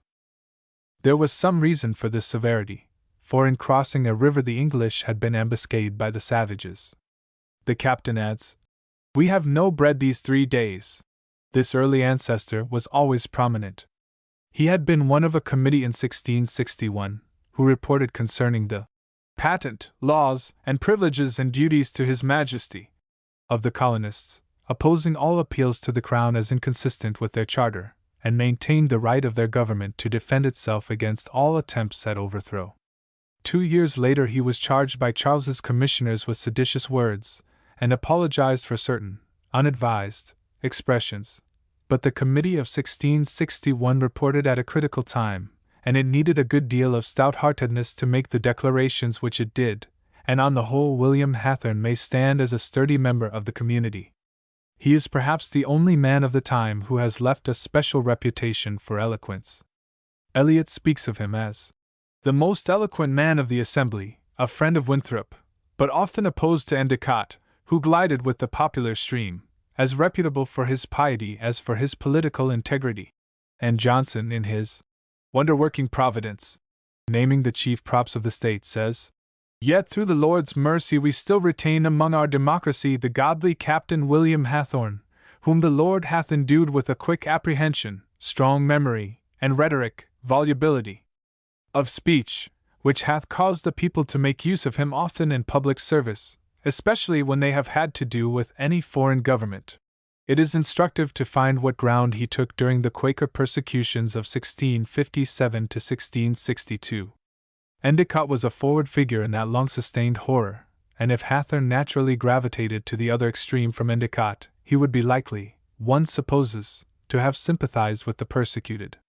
The state was divided in sentiment during those years, but James Cudworth wrote that he that will not whip and lash, persecute, and punish men that differ in matters of religion, must not sit on the bench nor sustain any office in the Commonwealth. Cudworth himself was deposed, and it happens that Hawthorne's terms of service, as recorded, seem at first to leave a gap barely wide enough to include this troublesome period. But in fact, he resumed power as a magistrate just in time to add at least one to the copious list of bloody and distinguishing atrocities that so disfigure New England history. Sewell relates, footnote, History of the Quakers, I. 411-412, that, and Coleman and 4 of her friends were whipped through Salem, Boston, and Dedham by order of W.M. Hawthorne, who before he was a magistrate had opposed compulsion for conscience, and when under the government of Cromwell it was proposed to make a law that none shall preach without license, he publicly said at Salem that if ever such a law took place in New England he should look upon it as one of the most abominable actions that were ever committed there, and that it would be as eminent a token of God's having forsaken New England as any could be. His famous descendant, alluding to this passage, footnote c. The Custom House, introductory to The Scarlet Letter, says that the account of this incident will last longer, it is to be feared, than any record of his better deeds, though these were many. Yet it should not be overlooked that Hawthorne is the only one among the New England persecutors whom Sewell presents to us with any qualifying remark as to a previous more humane temper. So, too, in escaping the doom of sudden death which the historian solemnly records in the cases of the rest. So that even if we had not the eminent example of Marcus Aurelius and Sir Thomas More, we might still infer from this that it is no less possible for the man of enlightened ability and culture, than for the ignorant bigot, to find himself, almost of necessity, a chief instrument of religious coercion. Doubtless this energetic Puritan denouncer of persecution never conceived of a fanaticism like that of the Friends, which should so systematically outrage all his deepest sense of decency, order, and piety, and, not content with banishment, should lead its subjects to return and force their deaths, as it were, on the Commonwealth, as if a neighbor, under some mistaken zeal, were to repeatedly mix poison with our porridge, until his arrest and death should seem our only defense against murder. Perhaps he was even on the dissenting side, for a time, though there is no record of his saying, like one Edward Wharton of Salem, that the blood of the Quakers was too heavy upon him, and he could not bear it. Wharton received 20 lashes for his sensitiveness, and was fined £20, and subjected to more torture afterward. But whatever Hawthorne's first feeling, after 5 years of disturbance, exasperation was added to the responsibility of taking office, and he persecuted. It is easy to see his various justifications, now, yet one cannot wonder that his descendant was oppressed by the act. That he was so cannot be regretted, if only because of the authentic fact that his reading of Sewell inspired one of his most exquisite tales, The Gentle Boy. William Hawthorne, however, whatever his taste in persecution, makes his will peacefully and piously in 1679-80. Imprimis, I give my soul into the hands of Jesus Christ, in whom I hope to bind forevermore my body to the earth in hope of a glorious resurrection with him, whom this vile body shall be made like unto his glorious body, and for the estate God hath given me in this world, I do dispose of as followeth. Then he bequeaths various sums of money to divers persons, followed by all my housing and land, orchard and appurtenances lying in Salem, to his son John. Among other items, there is one devising his farm at Groton. 2. Jervis Holwise my grandchild, if he can come over and enjoy it. Here, by the way, is another bit of coincidence for the curious. Gervas Helwise is the name of the young man who appears in Lady Eleanor's Mantle. Footnote. Twice Told Tales, Volume 2, bereft of reason by his love for the proud and fatal heroine of that tale. Footnote. In the English Notebooks, May 20, 1854, will be found some facts connected with this name, unearthed by Mr. Hawthorne himself. He there tells of the marriage of one Gervas Elwes, son of Sir Gervas Elwes, Baronet of Stoke, in Suffolk. This Gervas died before his father, his son died without issue, and thus John Maggot Twining, grandson of the second Gervase through a daughter, came into the baronetcy. This Twining assumed the name of Elwes. He was the famous miser, and must have had Hawthorne blood in him, says Mr. Hawthorne, through his grandfather Gervase, whose mother was a Hawthorne. He then refers to William's devise and says, "My ancestor calls him his nephew." The will says, "Grch." And I suppose the mistake occurred through Mr. Hawthorne's not having that document at hand for reference. Captain Hawthorne must have been well advanced in years when he led his troops against the Indians at Cocheco in 1676, for it was only 5 years later that he disappeared from history and from this life forever. His son John inherited, together with housing and land, a good deal of the first Hawthorne's various energy and eminence. He was a freeman in 1677, representative from 1683 to 1686, an assistant or councillor from 1684 to 1712, except the years of Andrus's government. After the deposition of Andrus, he was called to join Bradstreet's Council of Safety pending the accession of William of Orange, a magistrate for some years, quartermaster of the Essex companies at first, and afterward, in 1696, the commander of Church's troops, whom he led against St. John. He attacked the enemy's fort there, but finding his force too weak, drew off, and embarked for Boston. As his father's captaincy had somehow developed into the dignity of major, so John found himself a colonel in 1711. But in 1717 he too died. And now there came a change in the fortunes of the Hawthorne line. Colonel John, during his magistracy, had presided at the witchcraft trials, and had shown himself severe, bigoted, and unrelenting in his spirit toward the accused persons. Something of this may be seen in Upham's volumes. One woman was brought before him, whose husband has left a pathetic record of her suffering. She was forced to stand with her arms stretched out. I requested that I might hold one of her hands, but it was declined me. Then she desired me to wipe the tears from her eyes, and the sweat from her face, which I did. Then she desired that she might lean herself on me, saying she should faint. Justice Hawthorne replied she had strength enough to torment these persons, and she should have strength enough to stand I repeating something against their cruel proceedings. They commanded me to be silent, or else I should be turned out of the room. Footnote: Chandler's American Criminal Trials, page 85. It is not strange that this husband should have exclaimed that God would take revenge upon his wife's persecutors, and perhaps he was the very man whose curse was said to have fallen upon the justice's posterity. From this time, at all events, the family lost its commanding position in Salem affairs. Justice Hawthorne's son Joseph subsided into the quiet of farm life.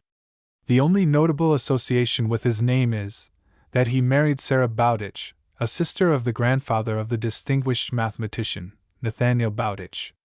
But it is in the beginning of the 18th century that the Hawthornes begin to appear as mariners. In the very year of the justice's death, one Captain Ebenezer Hawthorne earned the gloomy celebrity attendant on bringing smallpox to Salem, in his brig just arrived from the Barbados. Possibly, Justice John may have died from this very infection, and if so, the curse would seem to have worked with a peculiarly malign appropriateness, by making a member of his own family the unwilling instrument of his end. By and by a Captain Benjamin Hawthorne is cast away and drowned on the coast, with 4 other men. Perhaps it was his son, another Benjamin, who, in 1782, being one of the crew of an American privateer, the Chase, captured by the British, escaped from a prison ship in the harbor of Charleston, S.C., with 6 comrades, one of whom was drowned. Thus, gradually, originated the traditional career of the men of this family. A gray-headed shipmaster in each generation, as the often-quoted passage puts it, retiring from the quarterdeck to the homestead, while a boy of 14 took the hereditary place before the mast. But the most eminent among these hardy skippers is Daniel, the son of Farmer Joseph, and grandfather of the author. Daniel Hawthorne lived to be 85, and expired only on April 18, 1796, 8 years and a little more before his famous grandson came into the world. Something of the old prowess revived in him, and being a stout seafarer, and by inheritance a lover of independence, He became commander of a privateer during our Revolution. Indeed, it is said he commanded several. His guns have made no great noise in history, but their reverberation has left in the air a general tradition of his bravery. The only actual account of his achievements which I have met with is the following ballad, written by the surgeon of his ship, who was perhaps better able than any one else to gauge the valor of his countrymen and commander, by the amount of bloodshed on his piratical craft. Brig, Fair American, Daniel Hawthorne, Commander.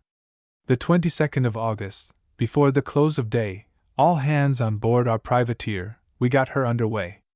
We kept the eastern shore on board for 40 leagues or more, when our departure took for sea, from the Isle of Monhegan's shore. Bold Hawthorne was commander, a man of real worth. Old England's cruel tyranny induced him to go forth. She with relentless fury was plundering all the coast, and thought because her strength was great, our glorious cause was lost. Now farewell to America, farewell our friends and wives, we trust in heaven's peculiar care, for to protect their lives, to prosper our intended cruise upon the raging main, and to preserve our dearest friends till we return again. The wind it being leading and bore us on our way, as far into the eastward as the Gulf of Florida, when we fell in with a British ship bound homeward from the Main. We gave her 2 bow chasers, and she returned the same. We hauled up our courses and prepared for fight. The contest held 4 glasses, until the dusk of night. Then having sprung our mainmast, and had so large a sea, we dropped astern, and left our chase till the returning day. The time consumed in the emptying of a half-hour glass 4 times 2 hours. Next day we fished our mainmast, the ship still being nigh. All hands was for engaging, our chance once more to try. But wind and sea being boisterous, our cannon would not bear. We thought it quite imprudent, and so we left her there. We cruised to the eastward, near the coast of Portugal. In longitude of 27 we saw a lofty sail. We gave her chase, and soon perceived she was a British scow standing for fair America with troops for General Howe. Our captain did inspect her with glasses, and he said, "My boys, she means to fight us, but be you not afraid. All hands repair to quarters, see everything is clear. We'll give him a broadside, my boys, as soon as she comes near." She was prepared with nettings, and her men were well secured, and bore directly for us, and put us close on board, when the cannons roared like thunder, and the muskets fired amain. But soon we were alongside, and grappled to her chain. And now the scene is altered, the cannon ceased to roar. We fought with swords and boarding pikes 1 glass and something more. The British pride and glory no longer dared to stay, but cut the Yankee grappling, and quickly bore away. Our case was not so desperate, as plainly might appear, yet sudden death did enter on board our privateer. Mahony, Clew, and Clemmans, the valiant and the brave, fell glorious in the contest, and met a watery grave. 10 other men were wounded, among our warlike crew, with them our noble captain, to whom all praise is due. To him and all our officers let's give a hearty cheer. Success to fair America and our good privateer. This ballad is as long as the cruise, and the rhythm of it seems to show that the writer had not quite got his sea legs on, in boarding the poetic craft. Especially is he to be commiserated on that unhappy necessity to which the length of the verse compels him, of keeping the eastern shore on board for 40 leagues. In the first stanza, but it was due to its historic and associative value to give it entire. Perhaps, after all, it was a shrewd insight that caused the Hawthornes to take to the sea. Salem's greatest glory was destined for a term to lie in that direction. Many of these old New England seaports have magnificent recollections of a commercial grandeur hardly to be guessed from their aspect today. Costini, Portsmouth, Wiscasset, Newburyport, and the rest, they controlled the carrying of vast regions, and fortunes will whirled amid their wharves and warehouses with a merry and reassuring sound. Each town had its special trade, and kept the monopoly. Portsmouth and Newburyport ruled the trade with Martinique, Guadeloupe, and Puerto Rico, sending out fish and bringing back sugar. Gloucester bargained with the West Indies for rum, and brought coffee and dyestuffs from Suriname. Marblehead had the Bilbao business, and Salem, most opulent of all, usurped the Sumatra, African, East Indian, Brazilian, and Cayenne commerce. By these new avenues over the ocean many men brought home wealth that literally made princes of them, and has left permanent traces in the solid and stately homes they built, still crowded with precious heirlooms, as well as in the refinement nurtured therein, and the thrifty yet generous character they gave to the town. Among these successful merchants was Simon Forrester, who married Nathaniel Hawthorne's great-aunt Rachel, and died in 1817, leaving an immense property. Him Hawthorne speaks of in The Custom House, alluding to Old King Derby, Old Billy Gray, Old Simon Forrester, and many another magnate of his day, whose powdered head, however, was scarcely in the tomb before his mountain pile of wealth began to dwindle. But Nathaniel's family either helped to undermine the heap, nor accumulated a rival one. However good the forecast that his immediate ancestors had made, as to the quickest and broadest road to wealth, they traveled long in the wake of success without ever winning it, themselves. The malediction that fell on Justice Hathorne's head might with some reason have been thought to still hang over his race, as Hawthorne suggests that its dreary and unprosperous condition, for many a long year back, would show. Indeed, the tradition of such a curse was kept alive in his family, and perhaps it had its share in developing that sadness and reticence which seemed to have belonged to his father. It is plain from these circumstances how the idea of the House of the Seven Gables evolved itself from the history of his own family, with important differences. The person who is cursed in the romance uses a special spite toward a single victim, in order to get hold of a property which he bequeaths to his own heirs. Thus a double and treble wrong is done, and the notion of a curse working upon successive generations is subordinate to the conception of the injury which a man entails to his own descendants by forcing on them a stately house founded upon a sin. The parallel of the Hathorne decline in fortune is carried out, but it must be observed that the peculiar separateness and shyness, which doubtless came to be in some degree a trait of all the Hathornes, is transferred in the book from the family of the accursed to that of Maule, the utterer of the evil prophecy. As for Matthew Maule's posterity, says the romancer, to all appearance they were a quiet, honest, well-meaning race of people. But they were generally poverty-stricken, always plebeian and obscure, working with unsuccessful diligence at handicrafts, laboring on the wharves, or following the sea as sailors before the mast.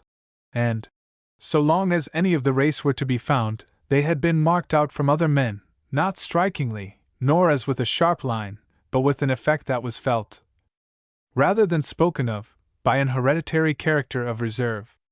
Their companions, or those who endeavored to become such, grew conscious of a circle round about the Maules, within the sanctity or the spell of which, in spite of an exterior of sufficient frankness and good fellowship, it was impossible for any man to step.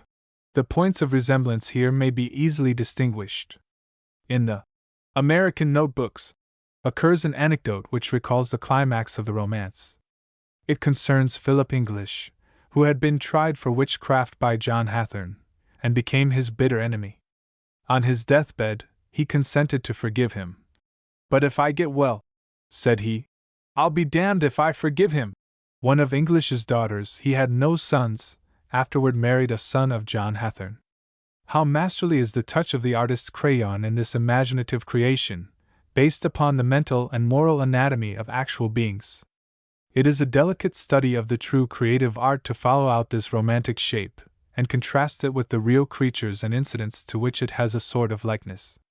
With perfect choice, the artist selects, probably not consciously, but through association, whatever he likes from the real, and deviates from it precisely where he feels this to be fitting, adds a trait here, and transfers another there, and thus completes something having a unity and inspiration of its own, either a simple reproduction nor an unmixed invention, the most subtle and harmonious product of the creative power. It is in this way that The House of the Seven Gables comes to be not merely fancifully a romance typical of Salem, but in the most essentially true way representative of it. Surely no one could have better right to thus embody the characteristics of the town than Hawthorne, whose early ancestors had helped to magnify it and defend it, and whose nearer progenitors had in their fallen fortunes almost foreshadowed the mercantile decline of the long-lived capital. Surely no one can be less open to criticism for illustrating various phases of his townsman's character and exposing in this book, as elsewhere, though always mildly, the gloomier traits of the founders, than this deep-eyed and gentle man, whose forefathers notably possessed all the puritanic traits, both good and evil, and who uses what is as much to the disadvantage of his own blood as to that of others, with such absolute, admirable impartiality. Illustration 3. Boyhood. College Days. Fanshawe. 1804 to 1828. With such antecedents behind him, and such associations awaiting him, Nathaniel Hawthorne was born, July 4, 1804. His father, the captain of a trading vessel, was one of 3 sons of the privateersman Daniel, and was born in 1776, so that both father and son, it happens, are associated by time of birth with the year and the day that American independence has made honorable and immemorial. The elder Nathaniel wore his surname in one of several fashions that his predecessors had provided, for they had some 8 different ways of writing, though presumably but one of pronouncing it, and called himself Hathorne. It was not long after the birth of his only boy, second of his 3 children, however, that he left the name to this male successor, with whom it underwent a restoration to the more picturesque and flowered form of Hawthorne. Nathaniel, the son of Daniel, died in Suriname, in the spring of 1808, of a fever, it is thought, and left his widow stricken with a lifelong grief, his family suddenly overwhelmed with sorrow and solitude. I think I cannot convey the sadness of this more fully than by simply saying it. Yet somber as the event is, it seems a fit overture to the opening life of this spirit so nobly sad whom we are about to study. The tradition seems to have become established that Captain Nathaniel was inclined to melancholy, and very reticent, also, that though he was an admirable shipmaster, he had a vigorous appetite for reading, and carried many books with him on his long voyages. Those who know the inheritances that come with the Puritan blood will easily understand the sort of dark, underlying deposit of unutterable sadness that often reminds such persons of their austere ancestry. But in addition to this, the Hathornes had now firmly imbibed the belief that their family was under a retributive ban for its share in the awful severities of the Quaker and the witchcraft periods. It was not to them the symbolic and picturesque thing that it is to us, but a real overhanging, intermittent oppressiveness, that must often have struck across their actions in a chilling and disastrous way. Their ingrained reticence was in itself, when contrasted with Major Hathorne's fame in oratory, a sort of corroboration of the idea that fate was making reprisals upon them. The captain's children felt this, and the son, when grown to manhood, was said to greatly resemble his father in appearance, as well. Of the Endicotts, who also figured largely in the maritime history of Salem, it is told that in the West Indies the name grew so familiar as being that of the captain of a vessel, that it became generic, and when a new ship arrived, the natives would ask, "Who is the Endicott?" Very likely the Hathornes had as fixed a fame in the ports where they traded.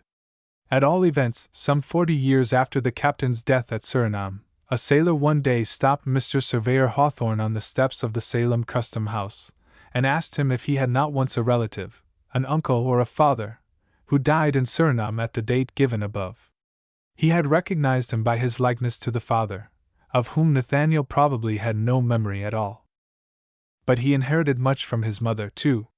She has been described by a gentleman who saw her in Maine as very reserved, a very pious woman, and a very minute observer of religious festivals, of feasts, fasts, new moons, and Sabbaths, and perhaps a little inclined to superstition. Such an influence as hers would inevitably foster in the son that strain of reverence, and that especial purity and holiness of thought, which pervade all that he has written. Those who knew her have said also, that the luminous, gray, magnificent eyes that so impressed people in Hawthorne were like hers. She had been Miss Elizabeth Clark Manning, the daughter of Richard Manning, whose ancestors came to New England about 1680, and sister of Richard and of Robert Manning, a well-known pomologist of the same place. After the death of her husband, this brother Robert came to her assistance, Captain Hathorne having left but little property. He was only 32 when he died.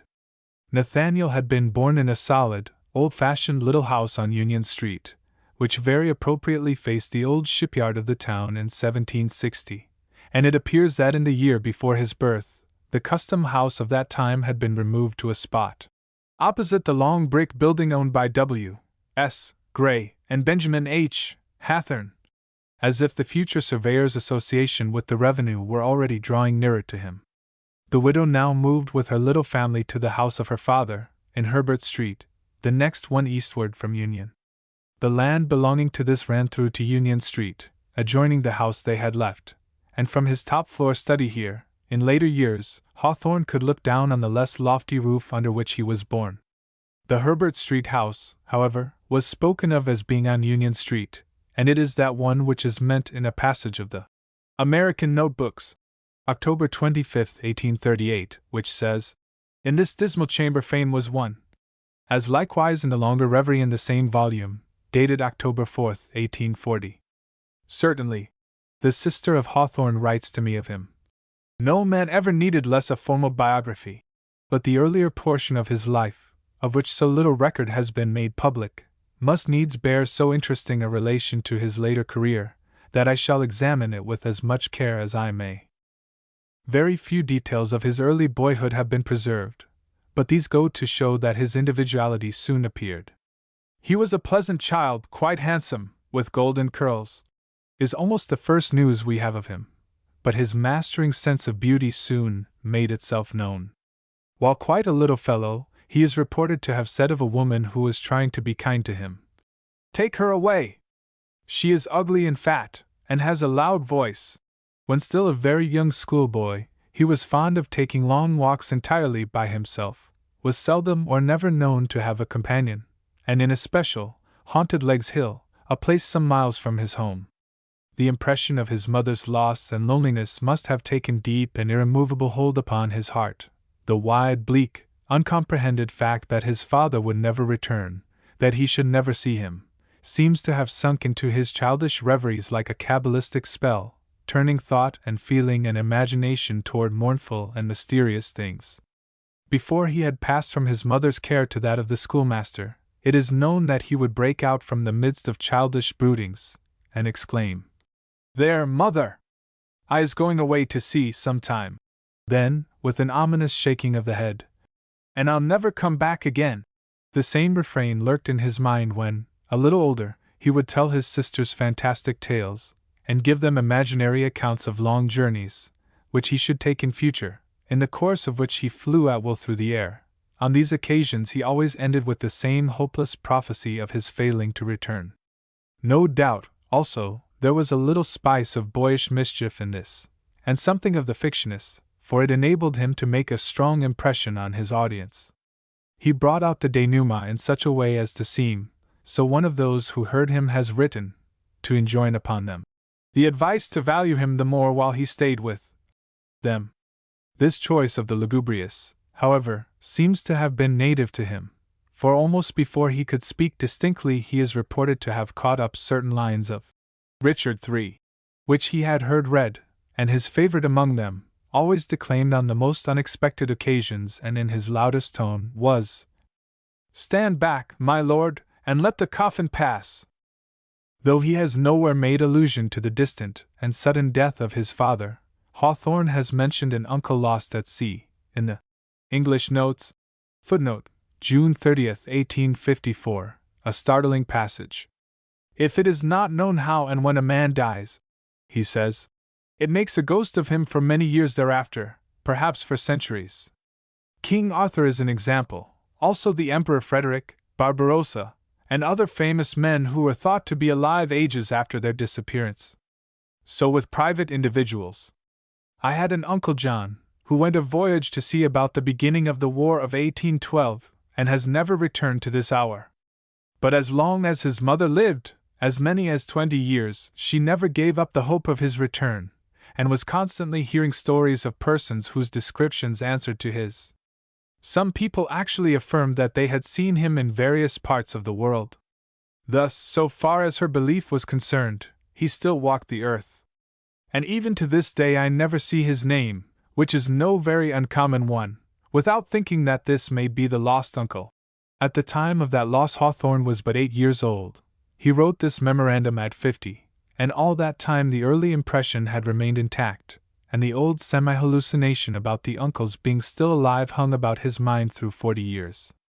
when we change the case, and replace the uncle in whom he had no very distinct interest with the father whose decease had so overclouded his mother's life, and thwarted the deep yearnings of his own young heart, we may begin to guess the depth and persistence of the emotions which must have been awakened in him by this awful silence and absence of death, so early thrown across the track of his childish life.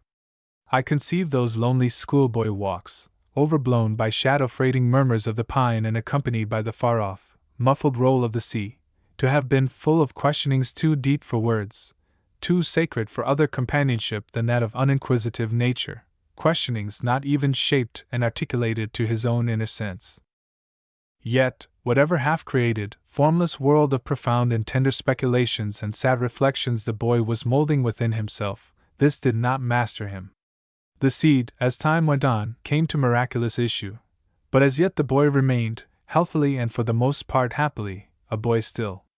A lady who, as a child, lived in the house which looked upon the garden of the widow's new abiding place, used to see him at play there with his sisters, a graceful but sturdy little figure, and a little incident of his schooldays, at the same time that it shows how soon he began to take a philosophical view of things, gives a hint of his physical powers. He was put to study under Dr. J. E.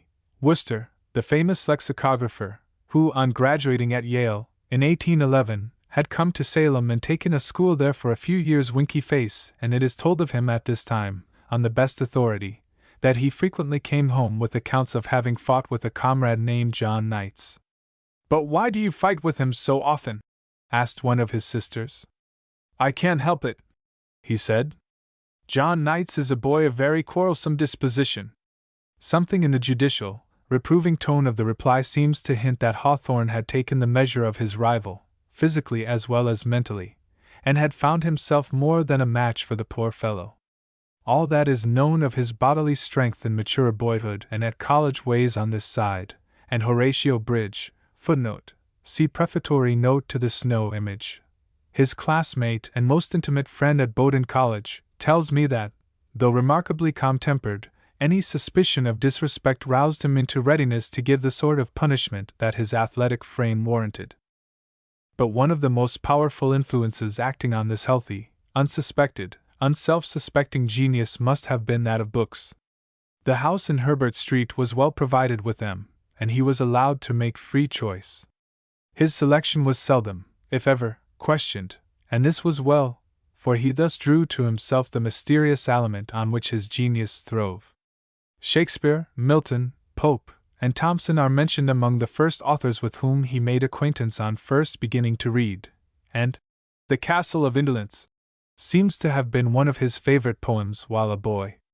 He is also known to have read, before 14, more or less of Rousseau's works, and to have gone through, with great diligence, the whole of the Newgate Calendar, which latter selection excited a good deal of comment among his family and relatives, but no decisive opposition. A remark of his has come down from that time, that he cared very little for the history of the world before the 14th century, and he had a judicious shyness of what was considered useful reading. Of the four poets there is of course but little trace in his works. Rousseau, with his love of nature and impressive abundance of emotion, seems to stand more directly related to the future author's development, and the Newgate Calendar must have supplied him with the most weighty suggestions for those deep ponderings on sin and crime which almost from the first tinged the pellucid current of his imagination. There is another book, however, early and familiarly known to him, which indisputably affected the bent of his genius in an important degree. This is Bunyan's Pilgrim's Progress. Being a healthy boy, with strong out-of-door instincts planted in him by inheritance from his seafaring sire, it might have been that he would not have been brought so early to an intimacy with books, but for an accident similar to that which played a part in the boyhoods of Scott and Dickens. When he was 9 years old he was struck on the foot by a ball, and made seriously lame. The earliest fragment of his writing now extant is a letter to his uncle Robert Manning, at that time in Raymond, Maine, written from Salem, December 9, 1813. It announces that his foot is no better, and that a new doctor is to be sent for. "Maybe," the boy writes, "he will do me some good, for Dr. B. has not, and I don't know as Dr. K. will." He adds that it is now 4 weeks since he has been to school. And I don't know but it will be 4 weeks longer.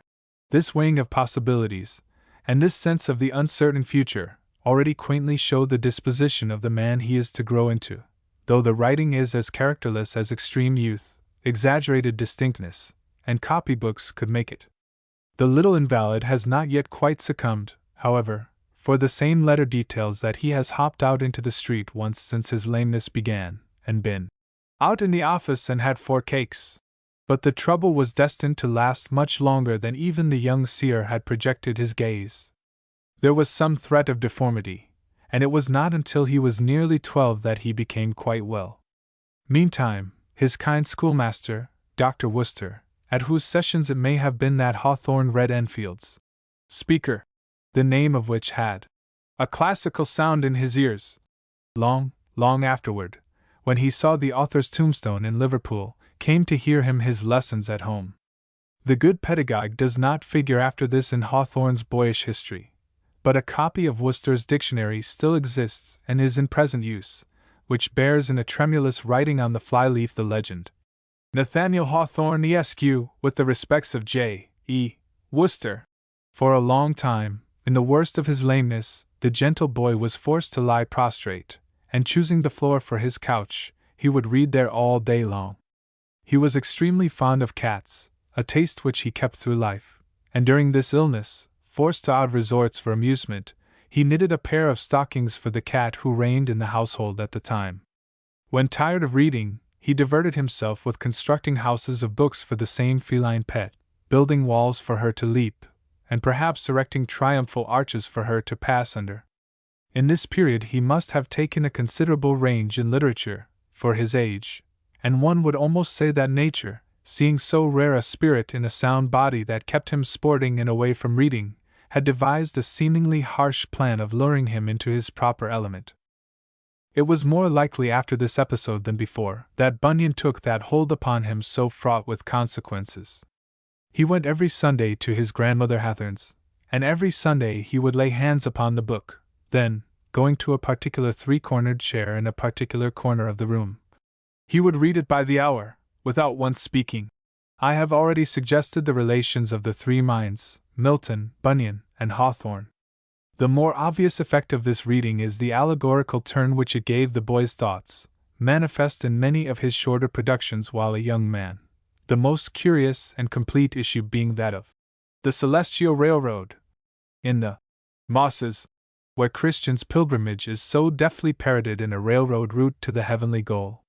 Full of keen satire, it does not, as it might at first seem, tend to diminish Bunyan's dignity, but inspires one with a novel sense of it, as one is made to gradually pierce the shams of certain modern cant.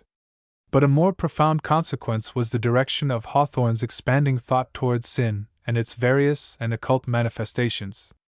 Imagine the impression upon a mind so fine, so exquisitely responsive, and so well prepared for grave reverie as Hawthorne's, which a passage like the following would make. In his Discourse with Talkative, Faithful says, "A man may cry out against sin of policy, but he cannot abhor it but by virtue of a godly antipathy. I have heard many cry out against sin in the pulpit, who can abide it well enough in the heart, house, and conversation." Here is almost the motive and the moral of The Scarlet Letter, but Hawthorne refined upon it unspeakably, and probed many fathoms deeper, when he perceived that there might be motives far more complex than that of policy, a condition much more subtly counterfeiting the mean of goodness and spirituality. Talkative replies, "You lie at a catch, I perceive," meaning that he is sophistical. "No, not I," says Faithful. "I am only for setting things right." Did not this desire of setting things right stir ever afterward in Hawthorne's consciousness? It is not a little singular to trace in Bunyan 2 or 3 much more direct links with some of Hawthorne's work. When Christiana at the Palace Beautiful is shown one of the apples that Eve ate of, and Jacob's ladder with some angels ascending upon it, it incites one to turn to that marvelously complete Virtuoso's collection. Footnote: Mosses from an Old Manse, Volume 2, where Hawthorne has preserved Shelley's Skylark and the steed Rosinante, with Hebe's cup and many another impalpable marvel, in the wardenship of the Wandering Jew. So, too, when we read Greatheart's analysis of Mr. Fearing, this expression.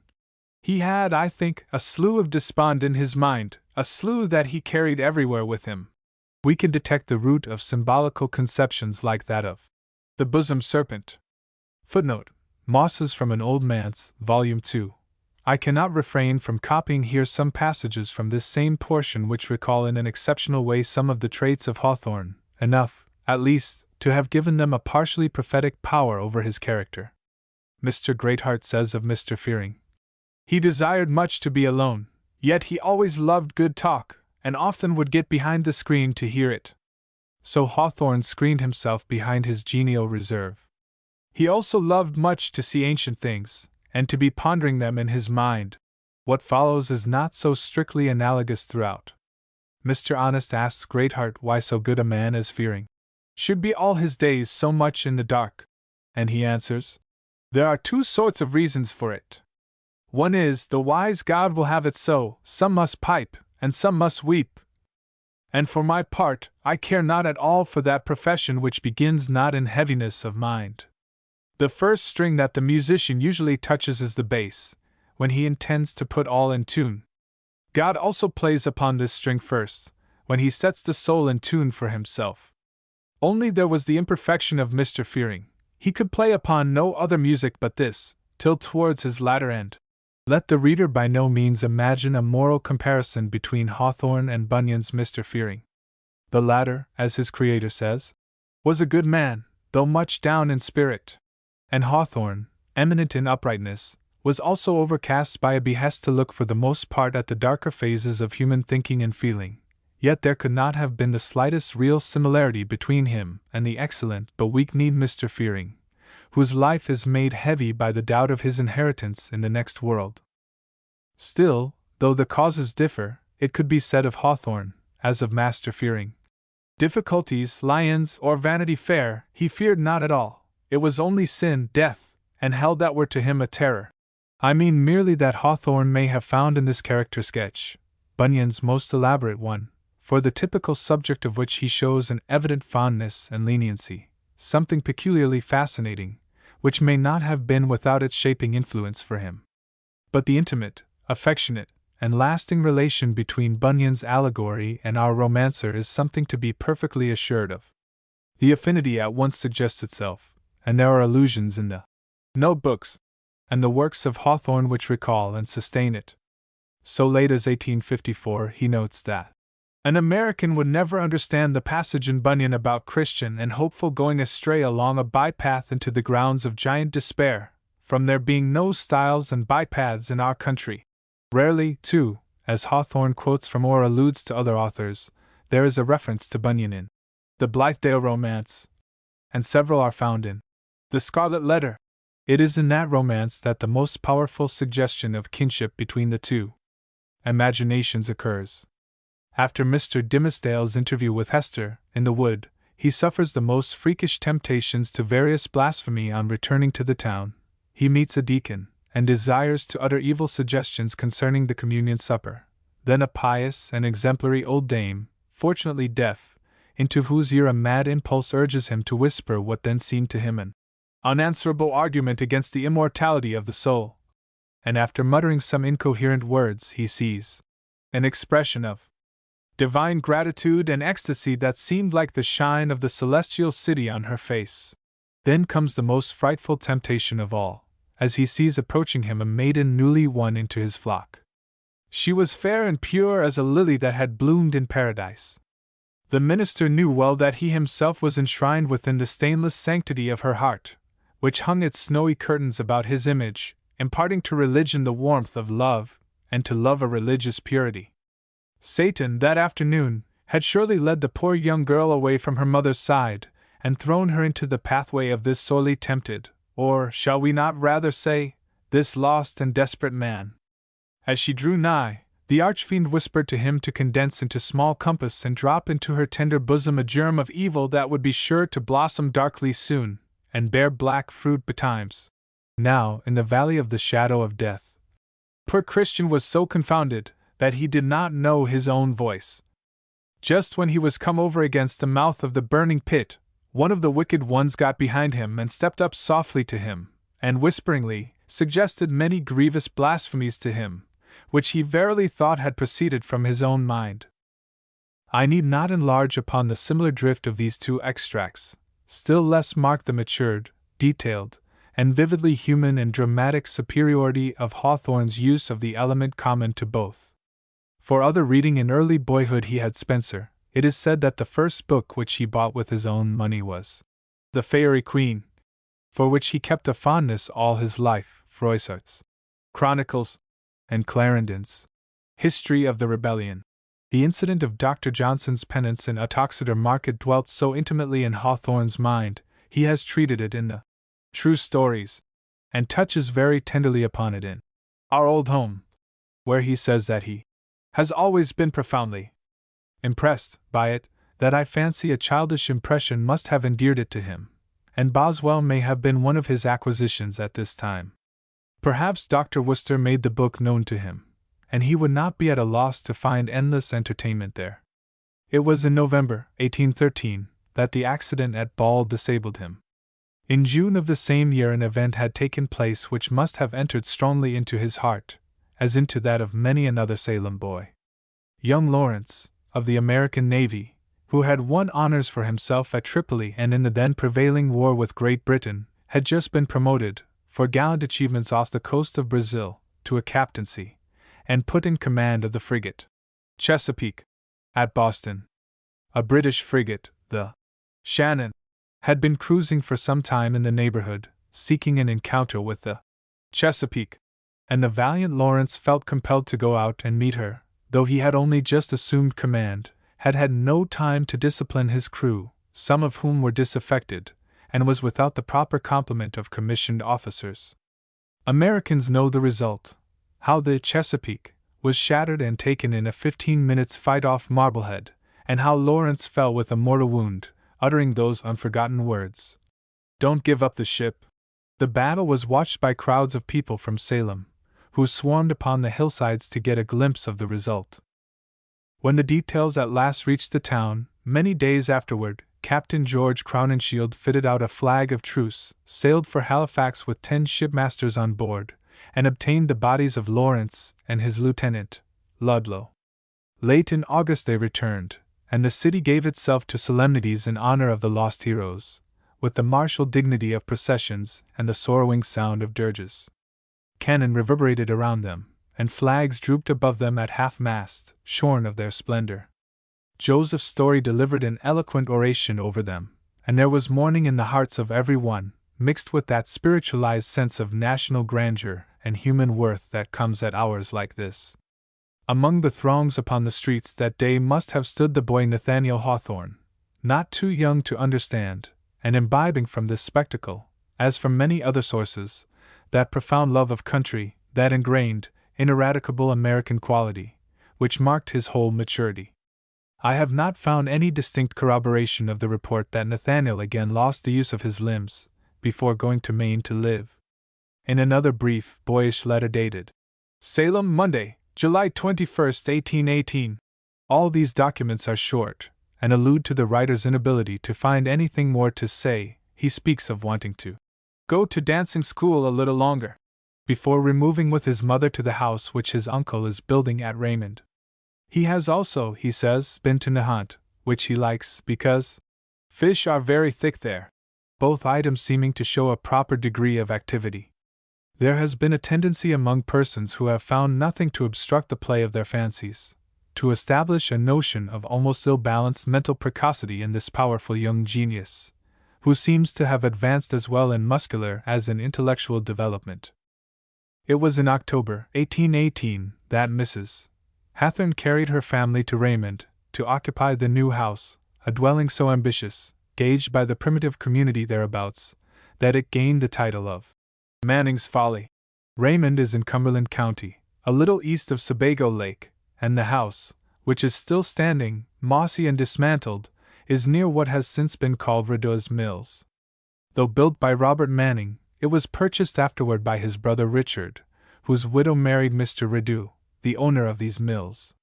Richard Manning's will provided for the establishing of a meeting house in the neighborhood, and his widow transformed the folly into a tabernacle. But, the community ceasing to use it after a few years, it has remained untenanted and decaying ever since, enjoying now the fame of being haunted. Lonely as was the region then, it perhaps had a more lively aspect than at present. A clearing probably gave the inmates of the folly a clear sweep of vision to the lake, and to the northwest, beyond the open fields that still lie there, frowned dark pine slopes, ranging and rising away into forest-crowned hills, while in the far distance every hue of rock and tree, of field and grove, melts into the soft blue of Mount Washington. This weird and woodsy ground of Cumberland became the nurturing soil of Hawthorne for some years. He stayed only one 12-month at Sebago Lake, returning to Salem after that for college preparation. But Brunswick, where his academic years were passed, lies less than 30 miles from the home in the woods, and within the same county, doubtless, also, he spent some of his summer vacations at Raymond. The brooding spell of his mother's sorrow was perhaps even deepened in this favorable solitude. I know not whether the faith of women's hearts really finds an easier avenue to such consecration as this of Mrs. Hawthorne's in Salem than elsewhere. I happen lately to have heard of a widow in that same neighborhood who has remained bereaved and uncomforted for more than 17 years. With pathetic energy she spends the long days of summer, in long, incessant walks, sorrow pursued, away from the dwellings of men. But however this be, I think this divine and pure devotion to a first love, though it may have impregnated Hawthorne's mind too keenly with the mournfulness of mortality, was yet one of the most cogent means of entirely clarifying the fine spirit which he inherited, and that he in part owes to this exquisite example his marvelous, unsurpassed spirituality. A woman thus true to her highest experience and her purest memories, by living in a sacred communion with the dead, annihilates time and is already set in an atmosphere of eternity. Ah, strong and simple soul that knew not how to hide your grief under specious self-comfortings and maxims of convenience, and so bowed in lifelong prostration before the knowledge of your first, unsullied love, be sure the world will sooner or later know how much it owes to such as you. More than once has Nathaniel Hawthorne touched the delicate fibers of the heart that thrill again in this memorial grief of his mother's, and incongruous as is the connection of the following passage out of one of the twice-told tales, it is not hard to trace the origin of the sensibility and insight which prompted it. It is more probably the fact, so it runs, that while men are able to reflect upon their lost companions as remembrances apart from themselves, women, on the other hand, are conscious that a portion of their being has gone with the departed, whithersoever he has gone. Footnote: Drippings with a Chisel, in Volume 2 of the Twice-Told Tales. But the most perfect example of his sympathy with this sorrow of widowhood is that brief, concentrated, and seemingly slight tale, The Wives of the Dead. Footnote: See the Snow Image, and other Twice-Told Tales. Than which I know of nothing more touching and true, more exquisitely proportioned and dramatically wrought out among all English tales of the same scope and length. It pictures the emotions of two young and comely women, the recent brides of two brothers, a sailor and a landsman, and 2 successive days had brought tidings of the death of each, by the chances of Canadian warfare and the tempestuous Atlantic. The action occupies the night after the news, and turns upon the fact that each sister is roused, unknown to the other, at different hours, to be told that the report about her husband is false. One cannot give its beauty without the whole. More than one can separate the dewdrop from the morning glory without losing the effect they make together. It is a complete presentment, in little, of all that dwells in widowhood. One sentence I may remind the reader of, nevertheless. Her face was turned partly inward to the pillow, and had been hidden there to weep, but a look of motionless contentment was now visible upon it, as if her heart, like a deep lake, had grown calm because its dead had sunk down so far within it. Even as his widowed mother's face looked, to the Trousseau boy, when they dwelt there together in the forest of pines, beside the placid lake. Yet clear and searching as must then have been his perceptions, he had not always formulated them, or made them his chief concern. On May 16, 1819, the first spring after coming to the new abode, he writes to his Uncle Robert that, "We are all very well, and the grass and some of the trees look very green, the roads are very good, There's no snow on Leamington Mountains. The fences are all finished, and the garden is laid out and planted. I have shot a partridge and a henhawk, and caught 18 large trout out of our brook. I am sorry you intend to send me to school again. Happy boy. He thinks he has found his vocation. It is, to shoot henhawks and catch trout. But his uncle, fortunately, is otherwise minded, though Nathaniel writes, in the same note, Mother says she can hardly spare me. The sway of outdoor life must have been very strong over this stalwart boy's temperament. One who saw a great deal of him has related how in the very last year of his life Hawthorne reverted with fondness, perhaps with something of a sick and sinking man's longing for youthful scenes, to these early days at Sebago Lake. Though it was there, he confessed, I first got my cursed habits of solitude. I lived in Maine, he said, like a bird of the air, so perfect was the freedom I enjoyed. During the moonlight nights of winter he would skate until midnight all alone upon Sebago Lake, with the deep shadows of the icy hills on either hand. When he found himself far away from his home and weary with the exercise of skating, he would sometimes take refuge in a log cabin, where half a tree would be burning on the broad hearth. He would sit in the ample chimney, and look at the stars through the great aperture through which the flames went roaring up. Ah, he said, how well I recall the summer days, also, when with my gun I roamed at will through the woods of Maine. Everything is beautiful in youth, for all things are allowed to it then. The same writer mentions the author's passion for the sea, telling how, on the return from England in 1860, Hawthorne was constantly saying in his quiet, earnest way, I should like to sail on forever, and never touch the shore again.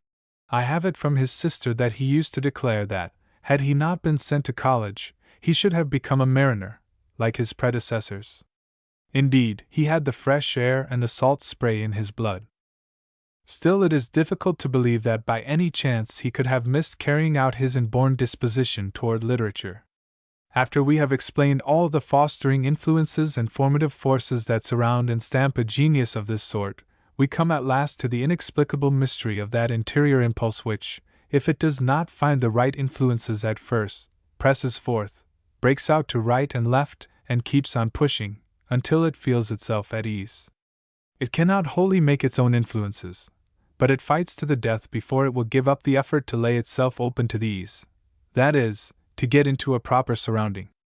The surrounding may be as far as possible from what we should prescribe as the fit one, but the being in whom perception and receptivity exist in that active state which we call genius will adapt itself, and will instinctively discern whether the conditions of life around it can yield a bare nourishment, or whether it must seek other and more fertile conditions. Hawthorne had an ancestry behind him connected with a singular and impressive history, had remarkable parents, and especially a mother pure and lofty in spirit, lived in a suggestive atmosphere of private sorrow and amid a community of much quaintness. He was also enabled to know books at an early age, yet these things only helped, and not produced, his genius. Sometimes they helped by repression, for there was much that was uncongenial in his early life, yet the clairvoyance, the unconscious wisdom, of that interior quality, genius, made him feel that the adjustment of his outer and his inner life was such as to give him a chance of unfolding. Had he gone to sea, his awaking power would have come violently into contact with the hostile conditions of sailor life. He would have revolted against them, and have made his way into literature against headwind or reluctant tiller rope alike. It may, of course, be said that this prediction is too easy. But there are evidences of the mastering bent of Hawthorne's mind, which show that it would have ruled in any case. As we have seen, he returned to Salem in 1819, to school, and on March 7, 1820, he wrote thus to his mother: I have left school, and have begun to fit for college under Benjamin L. Oliver, lawyer. So you are in great danger of having one learned man in your family. Mr. Oliver thought I could enter college next commencement, but Uncle Robert is afraid I should have to study too hard. I get my lessons at home, and recite them to him, Mr. Oliver, at 7 o'clock in the morning. Shall you want me to be a minister, doctor, or lawyer? A minister I will not be. This is the first dawn of the question of a career, apparently. Yet he still has a yearning to escape the solution. I am extremely homesick, he says in one part of the letter, and at the close he gives way to the sentiment entirely. Oh, how I wish I was again with you, with nothing to do but to go a-gunning. But the happiest days of my life are gone. After I have got through college, I will come down to learn Latin and Greek. Is it too fanciful to note that at this stage of the epistle, college is no longer spelt with a large C? The signature to this letter shows the boy so amiably that I append it. I remain, he says, your affectionate and dutiful son, and most obedient and most humble servant, and most respectful and most hearty well-wisher, Nathaniel Hawthorne. A jesting device this, which the writer, were he now living, would perhaps think too trivial to make known. Yet why should we not recall with pleasure the fact that in his boyish days he could make this harmless little play, to throw an unexpected ray of humor and gladness into the lonely heart of his mother, far away in the Maine woods. And with this pleasure, let there be something of honor and reverence for his pure young heart. In another letter of this period, footnote, this letter, long in the possession of Miss E.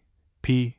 Peabody, Mr. Hawthorne's sister-in-law, unfortunately does not exist any longer. The date has thus been forgotten, but the passage is clear in Miss Peabody's recollection. He had made a long stride towards the final choice, as witness this extract. I do not want to be a doctor and live by men's diseases, nor a minister to live by their sins, nor a lawyer and live by their quarrels. So I don't see that there is anything left for me but to be an author. How would you like some day to see a whole shelf full of books, written by your son, with Hawthorne's works printed on their backs? But before going further, it will be well to look at certain early notes, purporting to be Hawthorne's, and published in the Portland Transcript, at different times in 1871 and 1873. A mystery overhangs them, footnote, see Appendix I, and it has been impossible, up to this time, to procure proof of their genuineness. Most of the persons named in them have, nevertheless, been identified by residents of Cumberland County, who knew them in boyhood, and the internal evidence of authorship seems to make at least some of them Hawthorne's. On the first leaf of the manuscript book, said to contain them, was written, as reported by the discoverer, an inscription, to the effect that the book had been given to Nathaniel Hawthorne by his uncle Richard Manning, with the advice that he write out his thoughts, some every day, in as good words as he can, upon any and all subjects, as it is one of the best means of his securing for mature years command of thought and language. And this was dated at Raymond, June 1, 1816. This account, if true, puts the book into the boy's hands at the age of 12. He did not go to Raymond to live until 2 years later, but had certainly been there before, and his uncle Richard was already living there in 1816. So that the entries may have begun soon after June of that year, though their mature character makes this improbable. In this case, they must cover more than a year's time. The dates were not given by the furnisher of the extracts, and only one item can be definitely provided with a date. This must have been penned in or after 1819, and yet it seems also probable that the whole series was written before the author's college days. If genuine, then, they hint the scope and quality of Hawthorne's perceptions during a few years antecedent to his college course, and, whether his own work or not, they picture the sort of life which he must have seen at Raymond. 2 kingbirds have built their nest between our house and the mill pond. The male is more courageous than any creature that I know about. He seems to have taken possession of the territory from the great pond to the small one, and goes out to war with every fish-hawk that flies from one to the other, over his dominion. The fish-hawks must be miserable cowards, to be driven by such a speck of a bird. I have not yet seen one turn to defend himself. Swapped pocket knives with Robinson Cook yesterday. Jacob Dingley says that he cheated me, but I think not, for I cut a fishing pole this morning, and did it well. Besides, he is a Quaker, and they never cheat. Richard Manning had married Susan Dingley. This Jacob was probably her nephew.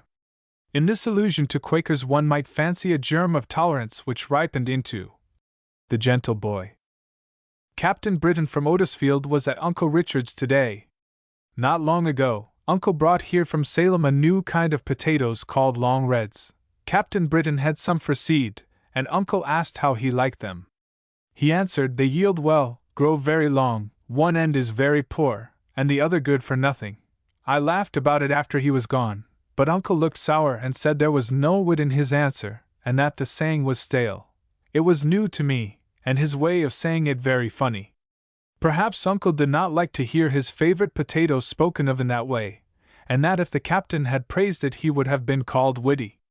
Captain Britton promised to bring Gulliver's Travels for me to read the next time he comes this way, which is every time he goes to Portland. Uncle Richard has not the book in his library. This morning the bucket got off the chain and dropped back into the well. I wanted to go down on the stones and get it. Mother would not consent, for fear the wall might cave in, but hired Samuel Shane to go down. In the goodness of her heart, she thought the son of old Mrs. Shane not quite so valuable as the son of the widow Hawthorne. God bless her for all her love for me, though it may be some selfish. We are to have a pump in the well, after this mishap. Washington Longley has been taking lessons of a drumming master. He was in the grist mill today, and practiced with 2 sticks on the half-bushel. I was astonished at the great number of strokes in a second, and if I had not seen that he had but 2 sticks, should have supposed that he was drumming with 20. Major Barry went past our house with a large drove of sheep yesterday. One, a last spring's lamb, gave out, could go no farther. I saw him down near the bridge. The poor dumb creature looked into my eyes, and I thought I knew just what he would say if he could speak, and so asked Mr. Barry what he would sell him for. Just the price of his pelt, and that will bring 65 cents, was the answer. I ran and petitioned Mother for the money, which she soon gave me, saying with a smile that she tried to make severe, but could not, that I was a great spendthrift. The lamb is in our orchard now, and he made a bow, without taking off his hat, and thanked me this morning for saving him from the butcher. Went yesterday in a sailboat on the great pond, with Mr. Peter White of Wyndham. He sailed up here from White's Bridge to see Captain Dingley, and invited Joseph Dingley and Mr. Ring to take a boat ride out to the Dingley Islands and to the Images. He was also kind enough to say that I might go, with my mother's consent, which she gave after much coaxing. Since the loss of my father she dreads to have any one belonging to her go upon the water. It is strange that this beautiful body of water is called a pond. The geography tells of many in Scotland and Ireland not near so large that are called lakes. It is not respectful to speak of so noble, deep, and broad a collection of clear water as a pond. It makes a stranger think of geese, and then of Goose Pond. Mr. White, who knows all this region, told us that the streams from 35 ponds, large and small, flow into this, and he calls it Great Basin. We landed on one of the small islands that Captain Dingley cleared for a sheep pasture when he first came to Raymond. Mr. Ring said that he had to do it to keep his sheep from the bears and wolves. A growth of trees has started on the island, and makes a grove so fine and pleasant, that I wish almost that our house was there. On the way from the island to the Images Mr. Ring caught a black spotted trout that was almost a whale, and weighed before it was cut open, after we got back to Uncle Richard's store, 18.5 pounds. The men said that if it had been weighed as soon as it came out of the water it would have been 19 pounds. This trout had a droll-looking hooked nose, and they tried to make me believe that if the line had been in my hands that I should have been obliged to let go, or have been pulled out of the boat.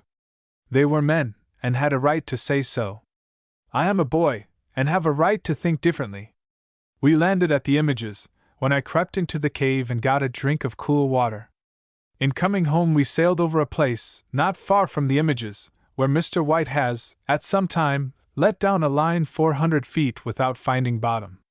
This seems strange, for he told us, too, that his boat, as it floated, was only 250 feet higher than the boats in Portland Harbor, and that if the great pond was pumped dry, a man standing on its bottom, just under where we then were, would be more than 150 feet lower than the surface of the water at the Portland wharves.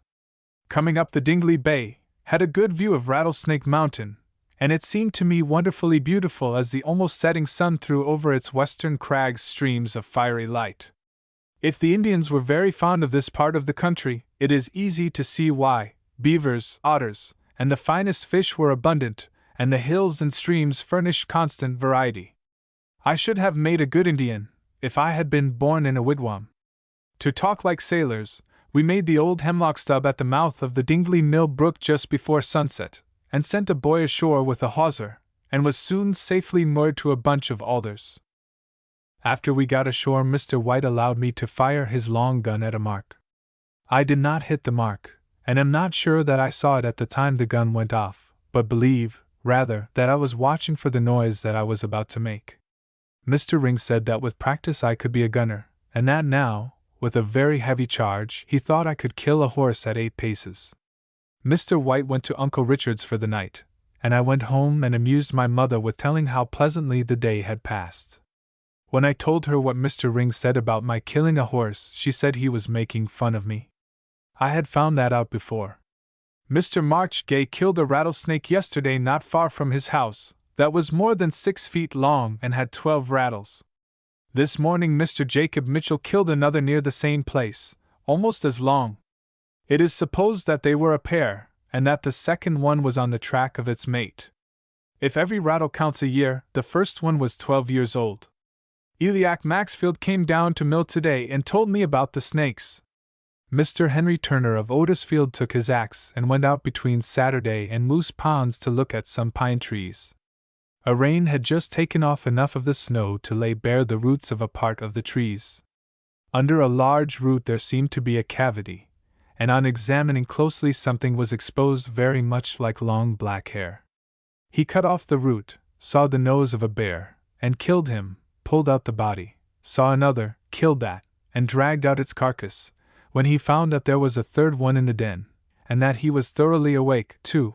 But as soon as the head came in sight it was split open with the axe, so that Mr. Turner, alone with only an axe, killed 3 bears in less than half an hour, the youngest being a good-sized one, and what hunters call a yearling. This is a pretty great bear story, but probably true, and happened only a few weeks ago, for John Patch, who was here with his father Captain Levi Patch, who lives within 2 miles of the Saturday Pond, told me so yesterday. A young man named Henry Jackson, Jr., was drowned 2 days ago, up in Crooked River. He and one of his friends were trying which could swim the faster. Jackson was behind but gaining. His friend kicked at him in fun, thinking to hit his shoulder and push him back, but missed, and hit his chin, which caused him to take in water and strangle, and before his friend could help or get help, poor Jackson was, Elder Leach says, beyond the reach of mercy. I read one of the Psalms to my mother this morning, and it plainly declares 26 times that God's mercy endureth forever. I never saw Henry Jackson. He was a young man just married. Mother is sad, says that she shall not consent to my swimming any more in the millpond with the boys, fearing that in sport my mouth might get kicked open, and then sorrow for a dead son be added to that for a dead father, which she says would break her heart. I love to swim, but I shall not disobey my mother. Fishing from the bridge today, I caught an eel 2/3 as long as myself. Mr. Watkins tried to make me believe that he thought it a water moccasin snake. Old Mr. Shane said that it was a young sea serpent sure. Mr. Fickett, the blacksmith, begged it to take home for its skin, as he said for buskin strings and flail strings. So ends my day's fishing. Went over today to see Watkins make bricks. I have always thought there was some mystery about it, but I can make them myself. Why did the Israelites complain so much at having to make bricks without straw? I should not use straw if I was a brickmaker. Besides, when they are burned in the kiln, the straw will burn out and leave the bricks full of holes. I can, from my chamber window, look across into Anne Manning's garden this morning, and see little Betty Tarbox, flitting among the rose bushes, and in and out of the arbor, like a tiny witch. She will never realize the calamity that came upon her brothers and sisters that terrible night when her father and mother lay within a few rods of each other, in the snow, freezing to death. I love the elf, because of her loss, and still my aunt is much more to her than her own mother, in her poverty, could have been. This little girl was the child of some poor people of the neighborhood who were frozen to death one March night, in 1819. In a letter to his Uncle Robert, March 24, 1819, Nathaniel says, I suppose you have not heard of the death of Mr. Tarbox and his wife, who were froze to death last Wednesday. They were brought out from the Cape on Saturday, and buried from Captain Dingley's on Sunday. This determines the time of writing the last quoted extract from the journal. This morning I saw at the grist mill a solemn-faced old horse, hitched to the trough. He had brought for his owner some bags of corn to be ground, who, after carrying them into the mill, walked up to Uncle Richard's store, leaving his half-starved animal in the cold wind with nothing to eat, while the corn was being turned to meal. I felt sorry, and nobody being near, thought it best to have a talk with the old nag, and said, "Good morning, Mr. Horse, how are you today?" "Good morning, youngster," said he, just as plain as a horse can speak, and then said, "I am almost dead, and I wish I was quite. I am hungry, have had no breakfast, and must stand here tied by the head while they are grinding the corn, and until master drinks 2 or 3 glasses of rum at the store, then drag him and the meal up the Benham Hill, and home, and am now so weak that I can hardly stand. Oh dear, I am in a bad way." And the old creature cried. I almost cried myself. Just then the miller went downstairs to the meal trough. I heard his feet on the steps, and not thinking much what I was doing, ran into the mill, and taking the 4-quart toll dish nearly full of corn out of the hopper, carried it out and poured it into the trough before the horse, and placed the dish back before the miller came up from below. When I got out, the horse was laughing, but he had to eat slowly, because the bits were in his mouth.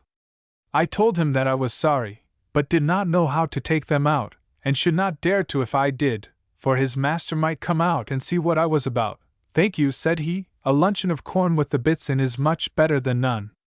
The worst of it is, I have to munch so slowly, that master may come before I finish it, and thrash me for eating his corn, and you for the kindness." I sat down on a stone out of the wind, and waited in trouble, for fear that the miller and the owner of the corn would come and find out what I had done. At last the horse winked and stuck out his upper lip ever so far, and then said, "The last kernel is gone." Then he laughed a little, then shook one ear, then the other, then shut his eyes as if to take a nap. I jumped up and said, "How do you feel, old fellow? Any better?" He opened his eyes, and looking at me kindly, answered, "Very much," and then blew his nose exceedingly loud, but he did not wipe it.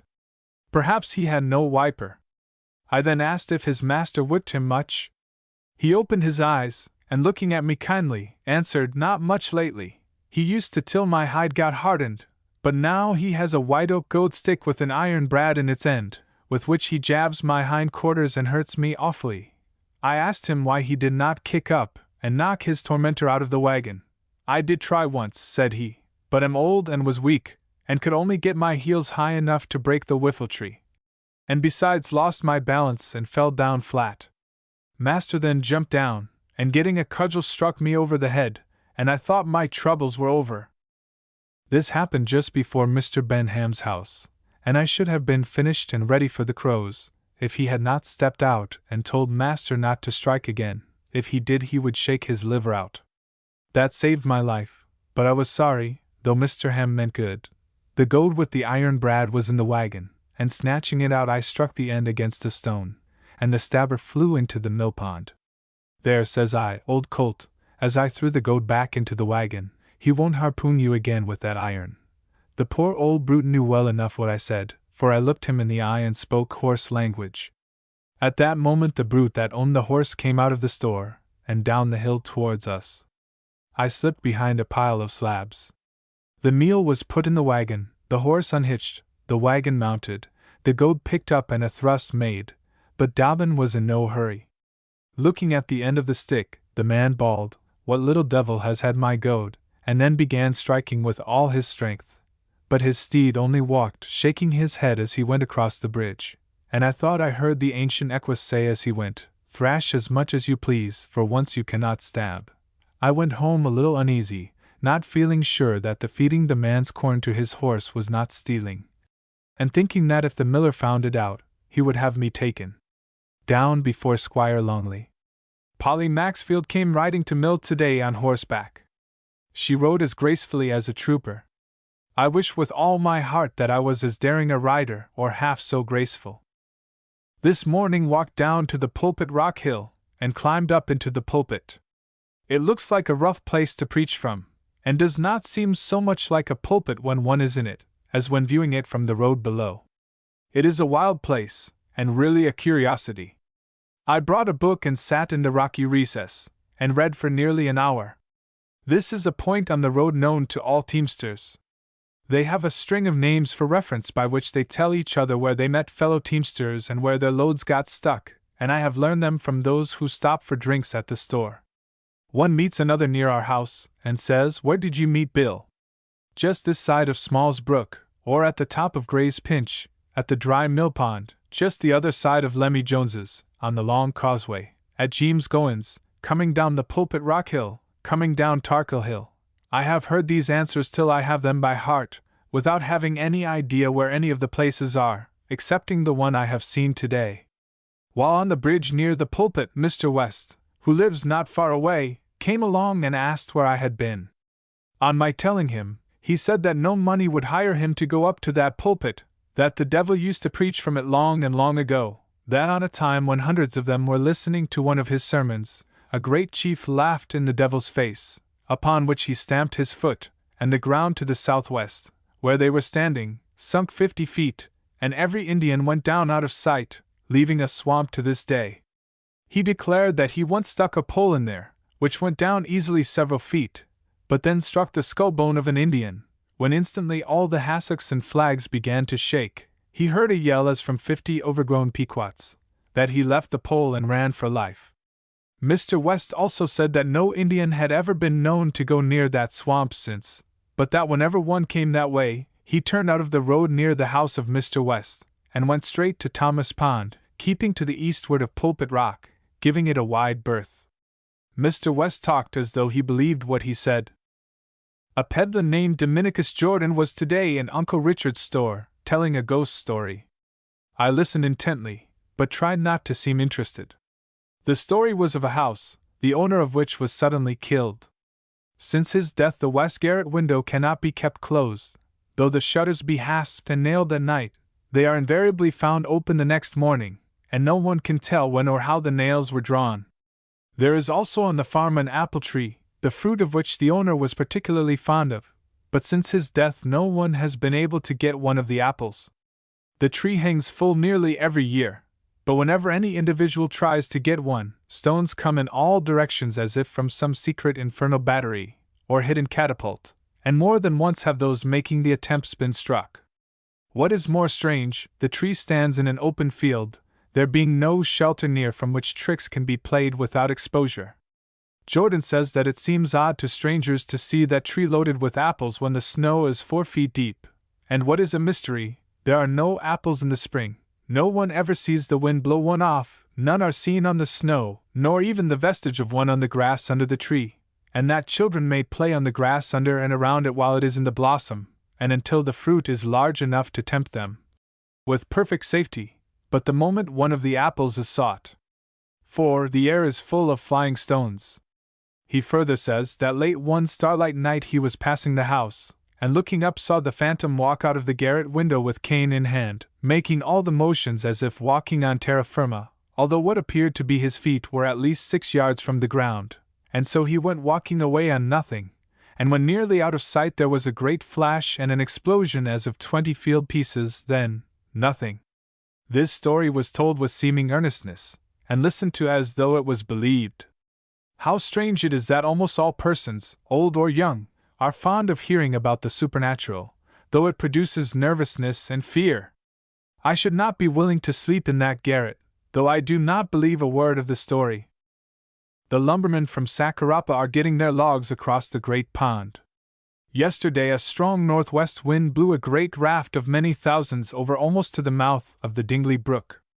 Their anchor dragged for more than a mile, but when the boom was within 20 or 30 rods of the shore, it brought up, and held, as I heard some men say who are familiar with such business. All the men and boys went from the mill down to the pond to see the great raft, and I among them. They have a string of logs fastened end to end and surrounding the great body, which keeps them from scattering, and this string is called a boom. A small, strong raft, it may be 40 feet square, with an upright windlass in its center, called a capstan, is fastened to some part of the boom. The small raft is called head works, and from it in a yawl boat is carried the anchor, to which is attached a strong rope half a mile long. The boat is rowed out the whole length of the rope, the anchor thrown over, and the men on the headworks wind up the capstan and so draw along the acres of logs. After we went down to the shore, several of the men came out on the boom nearest to us, and striking a single log, pushed it under and outside. Then one man with a gallon jug slung to his back, taking a pick pole, pushed himself ashore on the small single log, a feat that seemed almost miraculous to me. This man's name was Reuben Murch, and he seemed to be in no fear of getting soused. This masterly kind of navigation he calls cuffing the rigging. Nobody could tell me why he gave it that name. Murch went up to the store, had the jug filled with rum, the supply having run out on the headworks, and made the voyage back the way he came. His comrades received him with cheers, and after sinking the log and drawing it back under the boom, proceeded to try the contents of the jug, seeming to be well satisfied with the result of his expedition. It turned out that Murch only rowed the single log ashore to show his adroitness, for the yawl-boat came round from the headworks, and brought near a dozen men in red shirts to where we were. I was interested listening to their conversation mixed with sharp jokes. Nearly every man had a nickname. Murch was called Captain Snarl, a tall, fierce-looking man, who just filled my idea of a Spanish freebooter was Dr. Coddle. I think his real name was Wood. The rum seems to make them crazy, for one, who was called Rub-a-Dub, pitched Dr. Coddle head and heels into the water. A gentlemanly man named Thompson, who acted as master of ceremonies, or Grand Turk, interfered and put a stop to what was becoming something like a fight. Mr. Thompson said that the wind would go down with the sun, and that they must get ready to start. This morning I went down to look for them, and the raft was almost to Fry's Island. I have read Gulliver's Travels, but do not agree with Captain Britain that it is a witty and uncommonly interesting book. The wit is obscene, and the lies too false. The next and last piece of this notebook was printed 2 years later than the preceding items, and after the death of the person who professed to own the manuscript, but still with the same degree of mystery, except in the matter of date. Day before yesterday, Mr. Thomas Little from Wyndham, Mr. M. P. Sawyer of Portland, Mr. Thomas A. Dubois, a lawyer, Mr. Hanson of Wyndham, and Enoch White, a boy of about my own age, from Whitesbridge, came up to the Dingley Brook in a sailboat. They were on the way to Muddy River Bog, for a day's sport, fishing and shooting ducks. Enoch proposed that I should go with them. I needed no urging, but knew how unwillingly my mother would consent. They could wait but a few minutes, and Uncle Richard kindly wrote a note, asking her to be willing to gratify me this time. She said yes, but I was almost sorry, knowing that my day's pleasure would cost her one of anxiety. However, I gathered up hooks and lines, with some white salted pork for bait, and with a fabulous number of biscuit, split in the middle, the insides well buttered, then skillfully put together again, and all stowed in Sister's large work-bag, and slung over my shoulder. I started, making a wager with Enoch White, as we walked down to the boat, as to which would catch the largest number of fish. The air was clear, with just breeze enough to shoot us along pleasantly, without making rough waves. The wind was not exactly after us, though we made but 2 tacks to reach the mouth of Muddy River. The men praised the grand view, after we got into the great bay.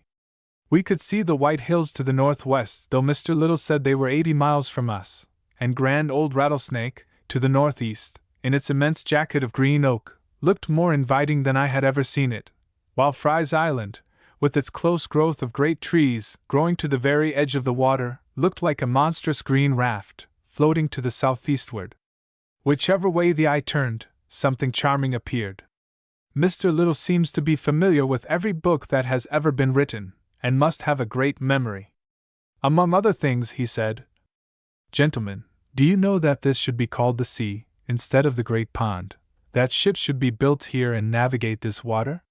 The surface of the Sea of Galilee, of which we hear so much in the New Testament, was just about equal to the surface of our sea today." And then he went on to give a geographical description of the country about the Sea of Galilee, and draw parallels between places named in the Testament and points in sight. His talk stole my attention until we were fairly at Muddy River mouth. Muddy River Bog is quite a curiosity. The river empties into the pond between 2 small sandy capes or points, only a short distance apart, but after running up a little between them we found the bog to widen to 50 or 60 rods in some places, and to be between 2 or 3 miles long. People say that it has no bottom, and that the longest poles that ever grew may be run down into the mud and then pushed down with another a little longer, and this may be repeated until the long poles are all gone. Coarse, tall water grass grows up from the mud over every part, with the exception of a place 5 or 6 rods wide, running its whole length, and nearly in the middle, which is called the channel. One can tell at first sight that it is the place for pickerel and water snakes. Mr. Dubois stated something that I never heard before as a fact in natural history, that the pickerel wages war upon all fish, except the trout, who is too active for him, that he is a piscatorial cannibal, but that under all circumstances and in all places, he lives on good terms with the water snake. We saw a great many ducks, but they seemed to know that Mr. Sawyer had a gun, and flew on slight notice. At last, as 4 were flying and seemed to be entirely out of gunshot, he fired, saying he would frighten them, if no more, when, to our surprise, he brought one down. The gun was loaded with ball, and Mr. Dubois told him he could not do it again in a million shots. Mr. Sawyer laughed, saying that he had always been a votary of chance, and that, as a general thing, she had treated him handsomely. We sailed more than a mile up the bog, fishing and trolling for pickerel, and though we saw a great many, not one offered to be caught, but horned pouts were willing, and we caught them till it was no sport. We found a man there who had taken nearly 2 bushels of pouts. He was on a raft, and had walked from near the foot of Long Pond, in Otisfield. Mr. Little knew him, and intending to have some fun, said, "The next time you come to Portland I want half a dozen of your best G-sharps. Leave them at my store at Windham Hill. I need them very badly." The man deliberately took from the hook a large pout that he had just pulled up, and laying his fishing pole down, began solemnly to explore in his pockets, and brought out 6 quaint G-sharps carefully tied to pieces of corn cobs. Then he tossed them into our boat to Mr. Little, saying, "There they are, Tom, and they are as good ones as I ever made. I shall charge you 50 cents for them." Mr. Little had the worst of the joke.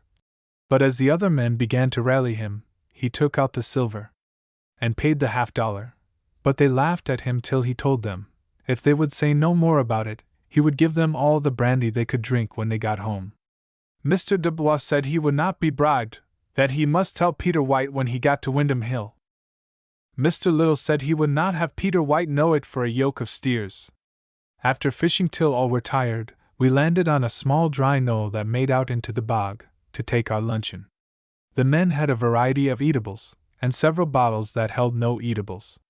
The question was started whether Enoch and I should be invited to drink, and they concluded not to urge us, as we were boys, and under their care.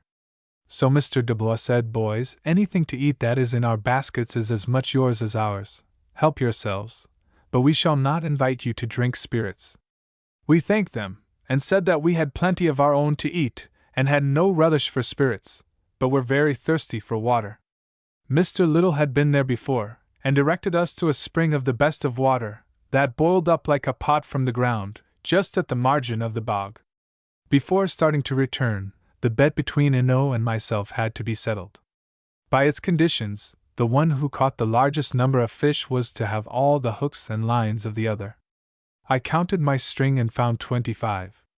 Enoch made 26 on his, so I was about turning over the spoils, when Mr. Sawyer said that my string was the largest, and that there was a mistake. So he counted, and made 26 on mine, and 25 on Enoch's. We counted again, and found it was as he said, and Enoch prepared to pay the bet, when Mr. Sawyer again interfered, saying that Enoch's string was certainly larger than mine, and proposed to count again.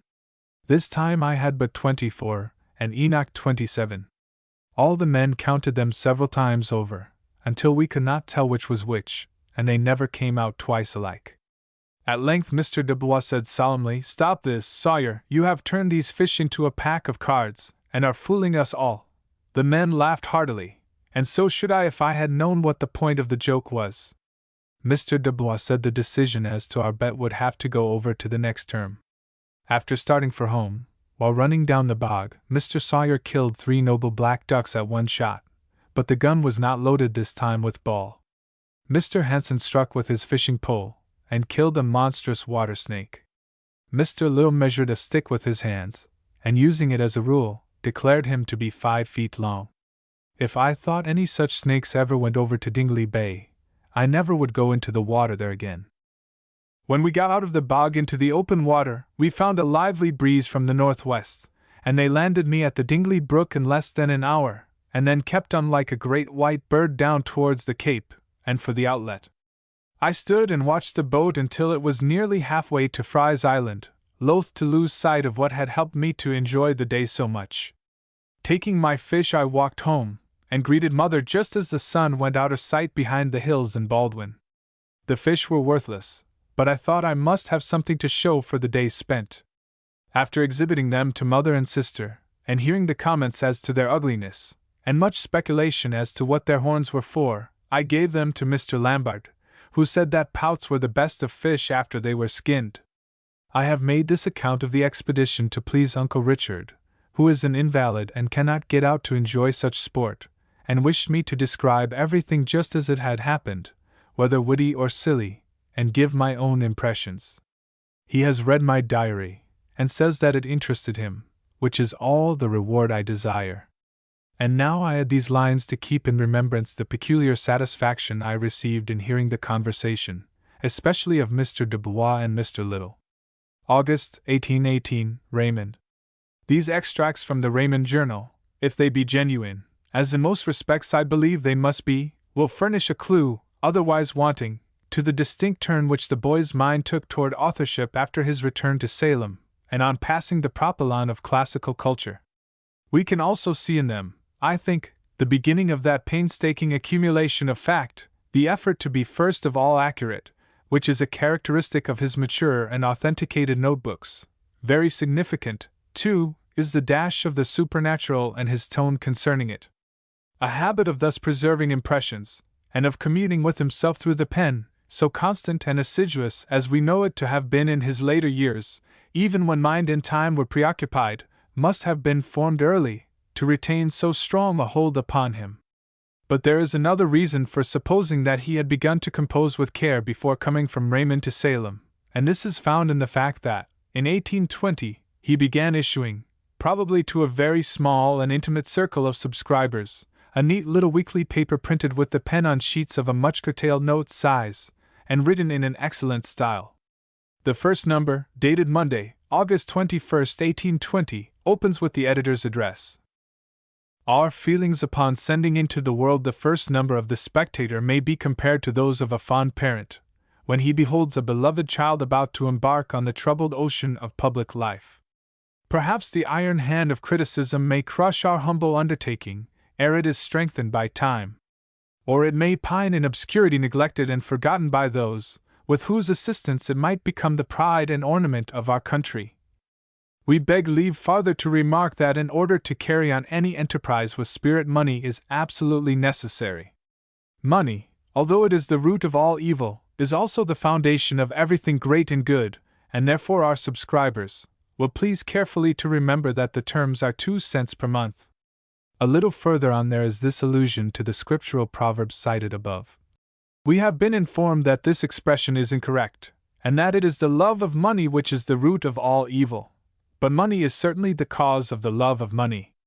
Therefore, money is the deepest root of evil. Observe, here, the young student's pride of reason, and the consciousness of a gift for casuistry. Under the head of Domestic News, occur some remarks on the sea serpent, the deduction from various rumors about the monster being that he seems to possess a strange and we think rather unusual faculty of appearing in different shapes to different eyes, so that where one person sees a shark, another beholds a nameless dragon. Here, too, is the humorously veiled distrust that always lurked beneath his dealings with the marvelous. In the next columns there is found an advertisement of the Pin Society, which will commence lending pins to any creditable person on Wednesday, the 23d instant.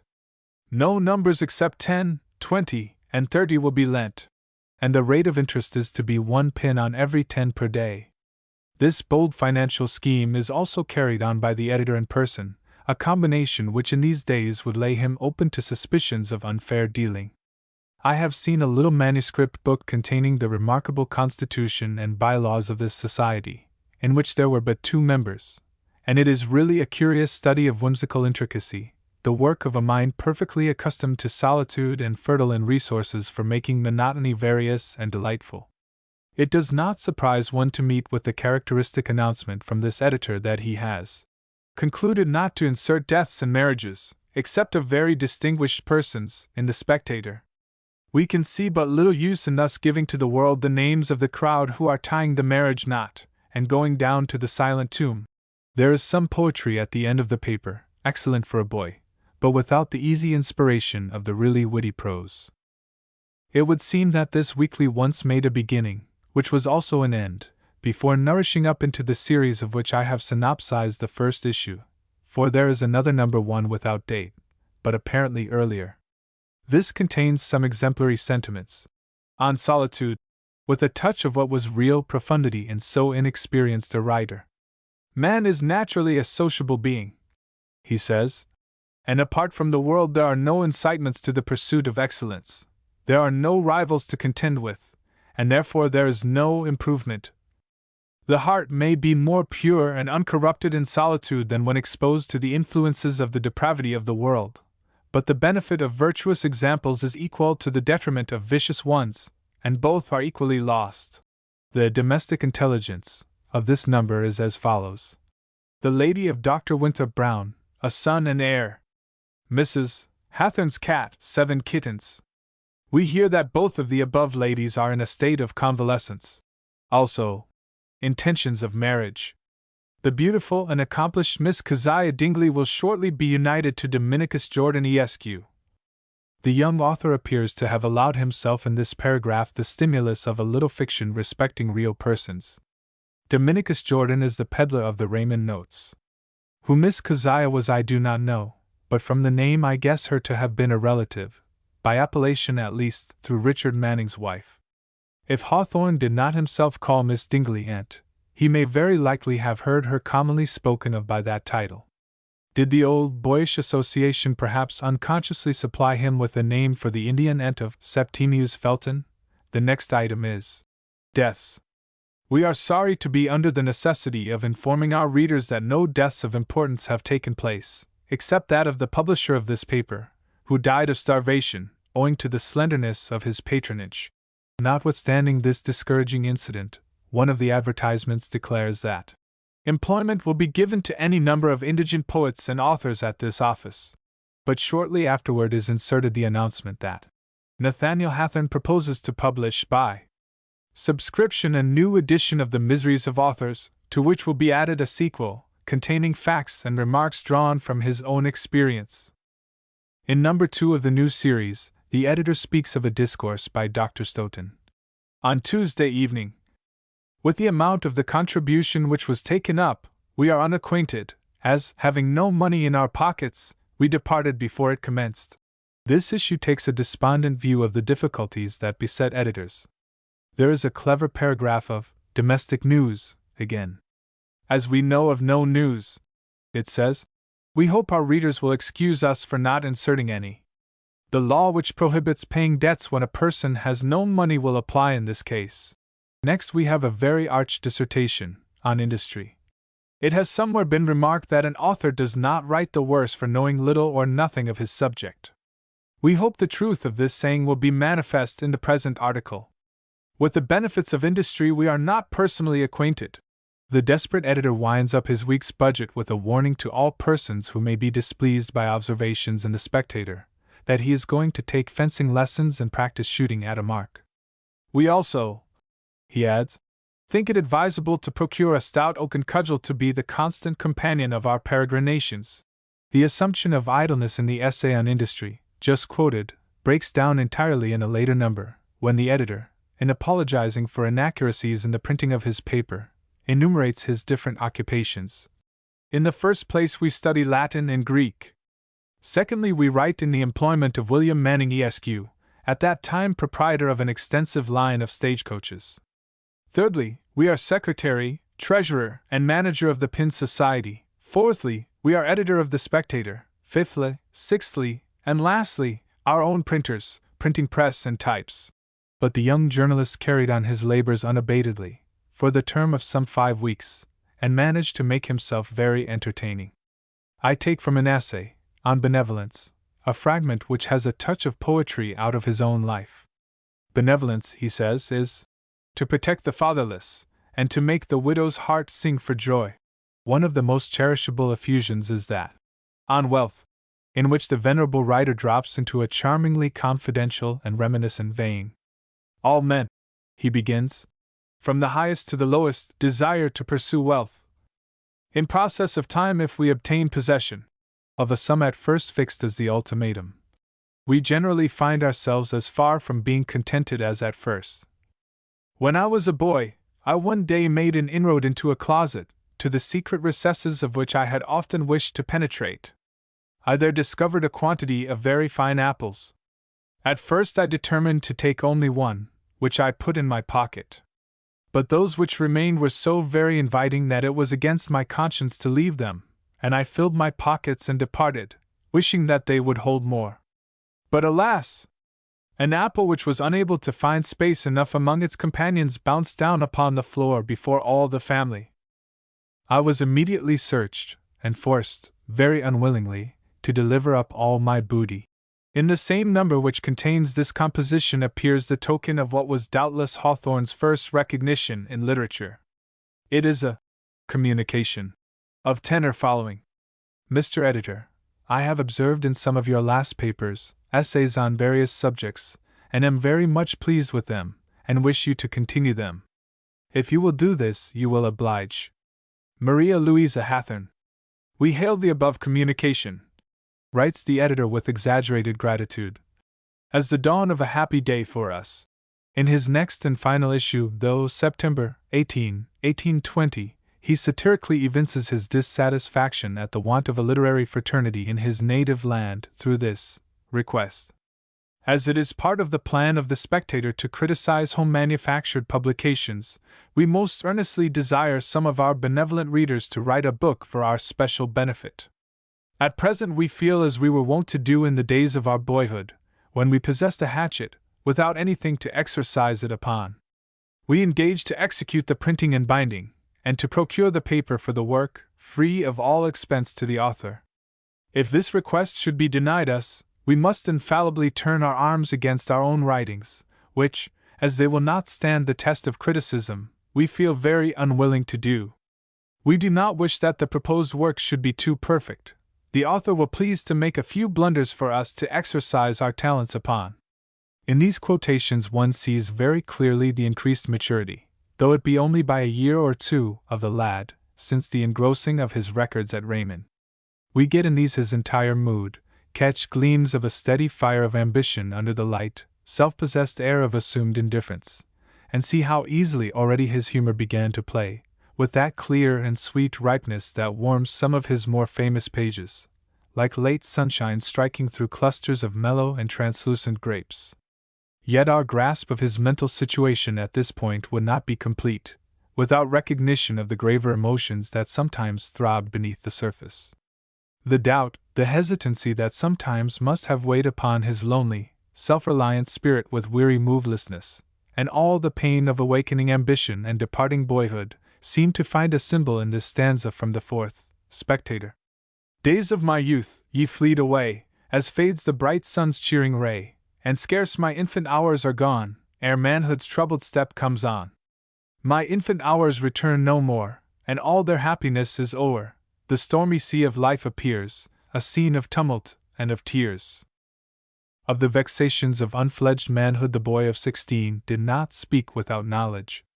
Various sorts of pressure from uncongenial sources were now and then brought to bear upon him. There was present always the galling consciousness of depending on others for support, and of being less self-sustaining than approaching manhood made him wish to be. Allusion has been made to his doing writing for his Uncle William. I still continue, he says in a letter of October, 1820, to his mother at Raymond, to write for Uncle William, and find my salary quite convenient for many purposes. This, to be sure, was a first approach to self-support, and flattering to his sense of proper dignity. But Hawthorne, in character as ingenious, had a passion for maturity. An outpouring of his thoughts on this and other matters, directed to his sister, accompanies the letter just cited. Let us read it here as he wrote it more than a half-century ago. Dear sister, I am very angry with you for not sending me some of your poetry, which I consider a great piece of ingratitude. You will not see one line of mine until you return the confidence which I have placed in you. I have bought The Lord of the Isles, and intend either to send or to bring it to you. I like it as well as any of Scott's other poems. I have read Hogg's Tales, Caleb Williams, St. Lean, and Mandeville. I admire Godwin's novels, and intend to read them all. I shall read The Abbot, by the author of Waverley, as soon as I can hire it. I have read all Scott's novels except that. I wish I had not, that I might have the pleasure of reading them again. Next to these I like Caleb Williams. I have almost given up writing poetry. No man can be a poet and a bookkeeper at the same time. I do find this place most dismal, and have taken to chewing tobacco with all my might, which, I think, raises my spirits. Say nothing of it in your letters, nor of the Lord of the Isles. I do not think I shall ever go to college. I can scarcely bear the thought of living upon Uncle Robert for 4 years longer. How happy I should be to be able to say, I am lord of myself. You may cut off this part of my letter, and show the other to Uncle Richard. Do write me some letters in skimmed milk. The shy spirit finds it thus hard, even thus early, to be under possible surveillance in his epistolary musings, and wants to write invisibly. I must conclude, as I am in a monstrous hurry. Your affectionate brother, Nath. Hawthorne. P.S. The most beautiful poetry I think I ever saw begins. She's gone to dwell in heaven, my lassie, she's gone to dwell in heaven, Yeri auri pure quo a voice abund for dwelling out of heaven. It is not the words, but the thoughts. I hope you have read it, as I know you would admire it. As to the allusion to college, it is but a single ray let into the obscurity of a season when the sensitive, sturdy, proud young heart must have borne many a vigil of vexatious and bitter reverie. And this must not be left out in reckoning the grains and scruples that were compounding themselves into his inner consciousness. But at last he struck a balance, wisely, among his doubts, and in the fall of 1821 he went to Bowdoin to become one of the famous class with Longfellow and Cheever, the memory of which has been enwreathed with the gentle verse of Morituri salutamus, a fadeless garland. In Fanshawe, an anonymous work of his youth, Hawthorne has pictured some aspects of the college at Brunswick, under a very slight veil of fiction. From the exterior of the collegians, he says, an accurate observer might pretty safely judge how long they had been inmates of those classic walls. The brown cheeks and the rustic dress of some would inform him that they had but recently left the plough, to labor in a not less toilsome field. The grave look and the intermingling of garments of a more classic cut would distinguish those who had begun to acquire the polish of their new residence, and the air of superiority, the paler cheek, the less robust form, the spectacles of green, and the dress in general of threadbare black, would designate the highest class, who were understood to have acquired nearly all the science their alma mater could bestow, and to be on the point of assuming their stations in the world. There were, it is true, exceptions to this general description. A few young men had found their way hither from the distant seaports, and these were the models of fashion to their rustic companions, over whom they asserted a superiority in exterior accomplishments, which the fresh, though unpolished intellect of the sons of the forest denied them in their literary competitions. A third class, differing widely from both the former, consisted of a few young descendants of the aborigines, to whom an impracticable philanthropy was endeavoring to impart the benefits of civilization. If this institution did not offer all the advantages of elder and prouder seminaries, its deficiencies were compensated to its students by the inculcation of regular habits, and of a deep and awful sense of religion, which seldom deserted them in their course through life. The mild and gentle rule was more destructive to vice than a sterner sway, and though youth is never without its follies, they have seldom been more harmless than they were here. The students, indeed, ignorant of their own bliss, sometimes wished to hasten the time of their entrance on the business of life, but they found, in after years, that many of their happiest remembrances, many of the scenes which they would with least reluctance live over again, referred to the seed of their early studies. He here divides the honors pleasantly between the forest-bred and city-trained youth, having, from his own experience, and interest in each class. Yet I think he must have sided, in fact, with the country boys. Horatio Bridge, his classmate, and throughout life a more confidential friend than Pierce, was brought up on his father's estate at Brickton, north of Sebago Lake, and Franklin Pierce, in the class above him, his only other frequent companion, was a native of the New Hampshire highlands. He himself, in his outward bearing, perhaps gathered to his person something the look of both the seaport lads and the sturdy mountaineers and woodsmen. He was large and strong. In a letter to his Uncle Robert, just before entering college, he gives the measure of his foot, for some new shoes that are to be sent. It is 10 inches, but an interior and ruling grace removed all suspicion of heaviness. Being a sea captain's son, he would naturally make his connections at college with men who had the out-of-doors glow about them. The simple and severe life at Raymond, too, had put him in sympathy with the people rather than with the patricians, although I see that the reminiscences of some of the old dwellers near Raymond describe the widow and her brother Richard as being exclusive and what was their thought, aristocratic. Hawthorne, Pierce, and Bridge came together in the Athenaeum Society, the newer club of the two college literary unions, and the more democratic, and the trio preserved their cordial relations intact for 40 years, sometimes amid confusions and misconstructions, or between crossfires of troublous counter-considerations, with a rare fidelity. Hawthorne held eminent scholarship easily within his grasp, but he and his two cronies seemed to have taken their curriculum very easily, though they all came off well in the graduation. Hawthorne was a good Latinist. The venerable Professor Packard has said that his Latin compositions, even in the freshman year, were remarkable, and Mr. Longfellow tells me that he recalls the graceful and poetic translations which his classmate used to give from the Roman authors. He got no celebrity in Greek, I believe, but he always kept up his liking for the Latin writers. Some years since a Latin theme of his was found, which had been delivered at an exhibition of the Athenaeum Society, in December, 1823. Footnote: see Appendix 2. It shows some niceties of selection, and the style is neat. I even fancy something individual in the choice of the words sancture nec beater, as applied to the Republic, and a distinctly Hawthornesque distinction in the fulgur tantum fut sign fervor, though a relic of this kind should not be examined too closely, and claims the same exemption that one gives to Shelley's school-compelled verses in Horologium. His English compositions also excited notice. Professor Newman gave them high commendation, and Mr. Bridge speaks of their superiority. But none of them have survived, whether owing to the author's vigilant suppression, or to the accidents of time. It was Hawthorne's habit as a young man to destroy all of his own letters that he could find, on returning home after an absence, and few records of his college life remain.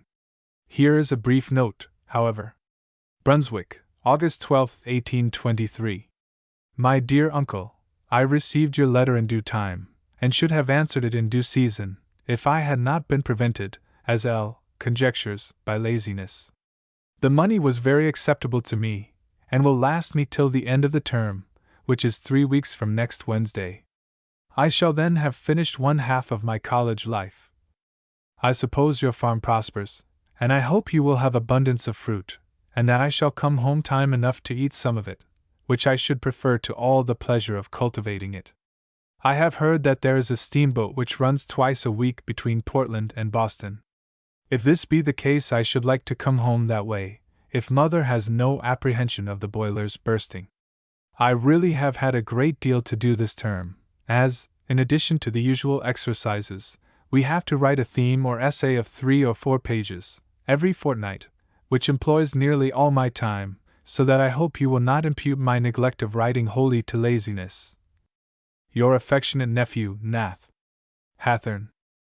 This letter, as well as the others here given, shows how much of boyish simplicity surrounded and protected the rare and distinct personality already unfolded in this youth of 18. The mixture makes the charm of Hawthorne's youth, as the union of genius and common sense kept his maturity alive with a steady and wholesome light. I fancy that obligatory culture irked him then, as always, and that he chose his own green lanes toward the advancement of learning. His later writings vouchsafe only 2 slight glimpses of the college days. In his Life of Franklin Pierce, he recalls Pierce's chairmanship of the Athenian Society, on the committee of which he himself held a place. I remember, likewise, he says, that the only military service of my life was as a private soldier in a college company, of which Pierce was one of the officers. He entered into this latter business, or pastime, with an earnestness with which I could not pretend to compete, and at which, perhaps, he would now be inclined to smile. But much more intimate and delightful is the reminiscence which, in the dedicatory preface of The Snow Image, addressed to his friend Bridge, he thus calls up: "If anybody is responsible for my being at this day an author, it is yourself. I know not whence your faith came, but while we were lads together at a country college, gathering blueberries in study hours under those tall academic pines, or watching the great logs as they tumbled along the current of the Androscoggin, or shooting pigeons and gray squirrels in the woods, or bat fowling in the summer twilight, or catching treats in that shadowy little stream, which, I suppose, is still wandering riverward through the forest, though you and I will never cast a line in it. Again, two idle lads, in short, as we need not fear to acknowledge now, doing 100 things that the faculty never heard of, or else it had been the worse for us. Still it was your prognostic of your friend's destiny, that he was to be a writer of fiction." I have asked Mr. Bridge what gave him this impression of Hawthorne, and he tells me that it was an indescribable conviction, aroused by the whole drift of his friend's mind as he saw it. Exquisite indeed must have been that first fleeting aroma of genius, and I would that it might have been then and there imprisoned and perpetuated for our delight. But we must be satisfied with the quick and sympathetic insight with which Hawthorne's friend discovered his true bent. The world owes more, probably, to this early encouragement from a college companion than it can ever estimate. Nothing in human intercourse, I think, has a more peculiar and unchanging value than the mutual impressions of young men at college. They meet at a moment when the full meaning of life just begins to unfold itself to them, and their fresh imaginations build upon 2 or 3 traits the whole character of a comrade, where a mature man weighs and waits, doubts and trusts, and ends after all with a like or dislike that is only lukewarm. Far on toward the close of life, Hawthorne, in speaking of something told him by an English gentleman respecting a former classmate of the latter's, wrote, "It seemed to be one of those early impressions which a collegian gets of his fellow students, and which he never gets rid of, whatever the character of the person may turn out to be in after years. I have judged several persons in this way, and still judge them so, though the world has come to very different opinions. Which is right, the world, which has the man's whole mature life on its side, or his early companion, who has nothing for it but some idle passages of his youth? The world, doubtless, measures more accurately the intrinsic worth of the man's mature actions, but his essential characteristics, creditable or otherwise, are very likely to be better understood by his classmates." In this, then, we perceive one of the formative effects on Hawthorne's mind of his stay at Brunswick. Those 4 years of student life gave him 1,000 eyes for observing and analyzing character.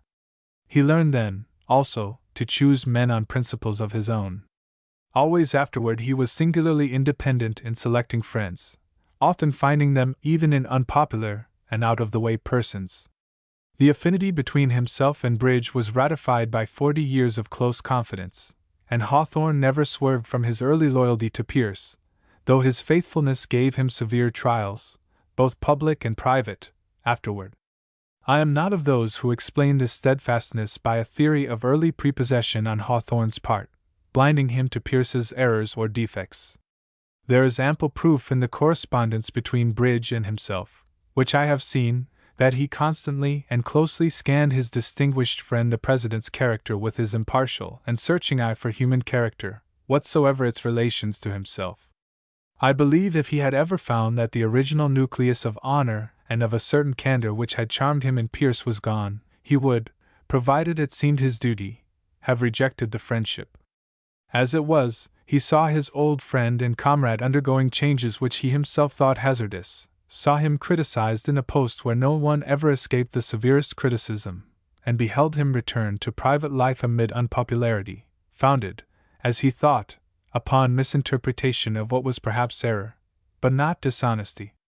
Meanwhile he felt that the old Frank, his brother through alma mater, dwelt still within the person of the public man, and though to claim that brotherhood exposed Hawthorne, under the circumstances, to cruel and vulgar insinuations, he saw that duty led him to the side of his friend, not to that of the harsh multitude.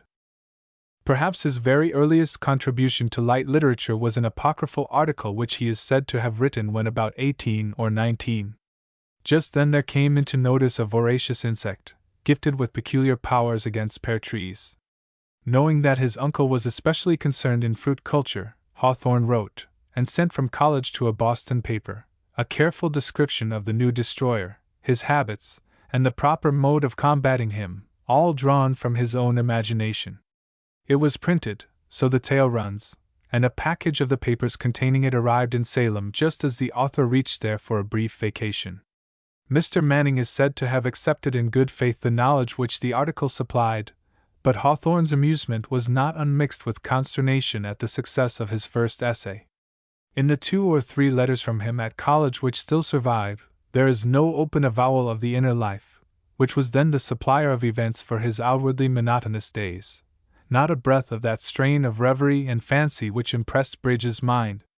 One allusion shows that he systematically omitted declamation, and an old term bill of 1824, the last year of his course, charges him with a fine of 20 cents for neglect of theme. Spurred to authorship, the faculty surely did its best to develop his genius, and cannot be blamed for any shortcomings. Footnote: the amount of this bill, for the term ending May 21, 1824, is but $19.62, of which $2.36 is made up of fines. The figures give a backward glimpse at the epoch of cheap living, but show that the disinclination of students to comply with college rules was even then expensive. The average of damages is only 33 cents, from which I infer that the class was not a destructive one. Logically, these tendencies away from essay and oratory are alien to minds destined to produce literature, but empirically, they are otherwise. Meantime, we get a sudden light on some of the solid points of character, apart from genius, in this note from the college president and the student's parallel epistles. May 29, 1822. Mrs. Elizabeth C. Hathorne. Madam, by note of the executive government of this college, it is made my duty to request your cooperation with us in the attempt to induce your son faithfully to observe the laws of this institution. He was this day fined 50 cents for playing cards for money, last term. He played at different times. Perhaps he might not have gained, were it not for the influence of a student whom we have dismissed from college. It does not appear that your son has very recently played cards, yet your advice may be beneficial to him. I am, madam, very respectfully, your obedient, humble servant, William Allen, President. The next day after this note was written, on May 30, 1822, the subject of it wrote thus: My dear mother, I hope you have safely arrived in Salem. I have nothing particular to inform you of, except that all the card players in college have been found out, and my unfortunate self among the number. One has been dismissed from college, 2 suspended, and the rest, with myself, have been fined 50 cents each. I believe the President intends to write to the friends of all the delinquents. Should that be the case, you must show the letter to nobody. If I am again detected, I shall have the honor of being suspended. When the President asked what we played for, I thought it proper to inform him it was 50 cents, although it happened to be a quart of wine. But if I had told him of that, he would probably have fined me for having a blow. It appears that the mild dissipation of wine drinking in vogue at Bowdoin at that time was called having a blow, probably an abbreviation for the common term blowout, applied to entertainments. There was no untruth in the case, as the wine cost 50 cents. I have not played at all this term. I have not drank any kind of spirits or wine this term, and shall not till the last week. But in a letter to one of his sisters, dated August 5, 1822, a few months afterward, he touches the matter much more vigorously. To quiet your suspicions, I can assure you that I am neither dead, absconded, or anything worse. The allusion is to some reproach for a long silence on his part. I have involved myself in no foolish scrape, as you say all my friends suppose, but ever since my misfortune I have been as steady as a signpost, and as sober as a deacon, have been in no blows this term, nor drank any kind of wine or strong drink, so that your comparison of me to the prodigious son will hold good in nothing, except that I shall probably return penniless, for I have had no money this 6 weeks. The President's message is not so severe as I expected. I perceive that he thinks I have been led away by the wicked ones, in which, however, he is greatly mistaken. I was full as willing to play as the person he suspects of having enticed me, and would have been influenced by no one. I have a great mind to commence playing again, merely to show him that I scorn to be seduced by another into anything wrong. I cannot but emphasize with my own words the manly, clear-headed attitude of the young student in these remarks. He has evidently made up his mind to test the value of card-playing for wine, and thinks himself, as his will be the injury, if any, the best judge of the wisdom of that experiment. A weaker spirit, too, a person who knew himself less thoroughly, would have taken shelter under the President's charitable theory with thanksgiving, but Hawthorne's perfectly simple moral sense and ingrained manhood would not let him forget that self-respect lives by truth alone. In this same letter he touches lesser affairs. I have not read the 2 novels you mention. I began some time ago to read Hume's History of England, but found it so abominably dull that I have given up the undertaking until some future time. I can procure books of all sorts from the library of the Athenian Society, of which I am a member. The library consists of about 800 volumes, among which is Riese's Cyclopedia. This work was completed in 1819, and many other valuable works. Our class will be examined on Tuesday for admittance to our sophomore year. If any of us are found deficient, we shall be degraded to the freshman class again, from which misfortune may heaven defend me. But the young freshman's trepidation, if he really felt any, was soon soothed. He passed on successfully through his course. Not only did he graduate well, but he had also, as we shall see, begun to prepare himself for his career. Here is a letter which gives, in a fragmentary way, his mood at graduation. Brunswick, July 14, 1825.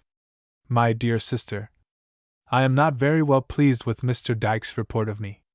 The family had before conceived much too high an opinion of my talents, and had probably formed expectations which I shall never realize. I have thought much upon the subject, and have finally come to the conclusion that I shall never make a distinguished figure in the world, and all I hope or wish is to plod along with the multitude. I do not say this for the purpose of drawing any flattery from you, but merely to set Mother and the rest of you right upon a point where your partiality has led you astray. I did hope that Uncle Robert's opinion of me was nearer to the truth, as his deportment toward me never expressed a very high estimation of my abilities. Mr. Dyke was a relative, who had probably gone back to Salem, after seeing the young man at Brunswick, with a eulogy on his lips. Hawthorne's modesty held too delicate a poise to bear a hint of praise, before he had yet been put to the test or accomplished anything decisive. In some ways this modesty and shyness may have postponed his success as an author, yet it was this same delicate admixture which precipitated and made perfect the mysterious solution in which his genius lay. The wish, to plod along with the multitude, seemingly unambitious, is only a veil. The hearts that burn most undyingly with hope of achievement in art often throw off this vapor of discontent.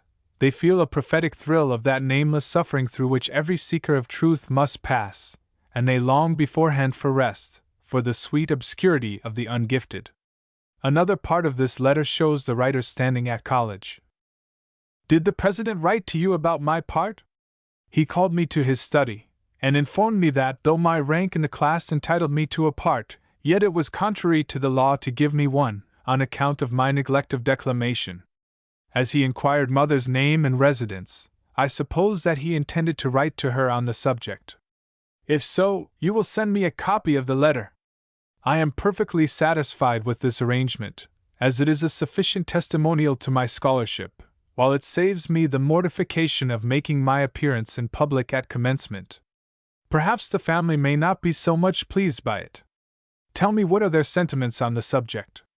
I shall return home in 3 weeks from next Wednesday. Here the dim record of his collegiate days ceases, leaving him on the threshold of the world, a fair scholar, a budding genius, strong, young, and true, yet hesitant, halting for years, as if gathering all his shy-souled courage, before entering that arena that was to echo such long applause of him. Yet doubt not that the purpose to do some great thing was already a part of his life, together with that longing for recognition which every young poet, in the sweet uncertain certainty of beginning, feels that he must some day deserve.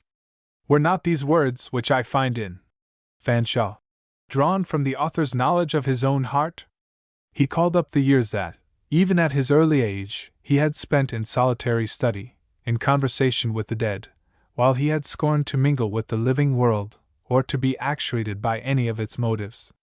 Fanshawe had hitherto deemed himself unconnected with the world, unconcerned in its feelings, and uninfluenced by it in any of his pursuits.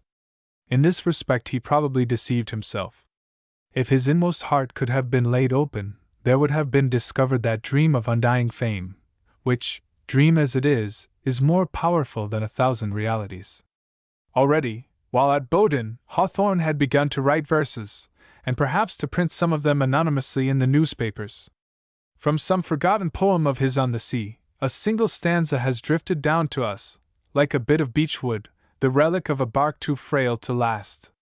It is this: the ocean hath its silent caves, deep, quiet, and alone. Though there be fury on the waves, beneath them there is none. If one lets the lines ring in his ears a little, the true Hawthornesque murmur and half-mournful cadence become clear.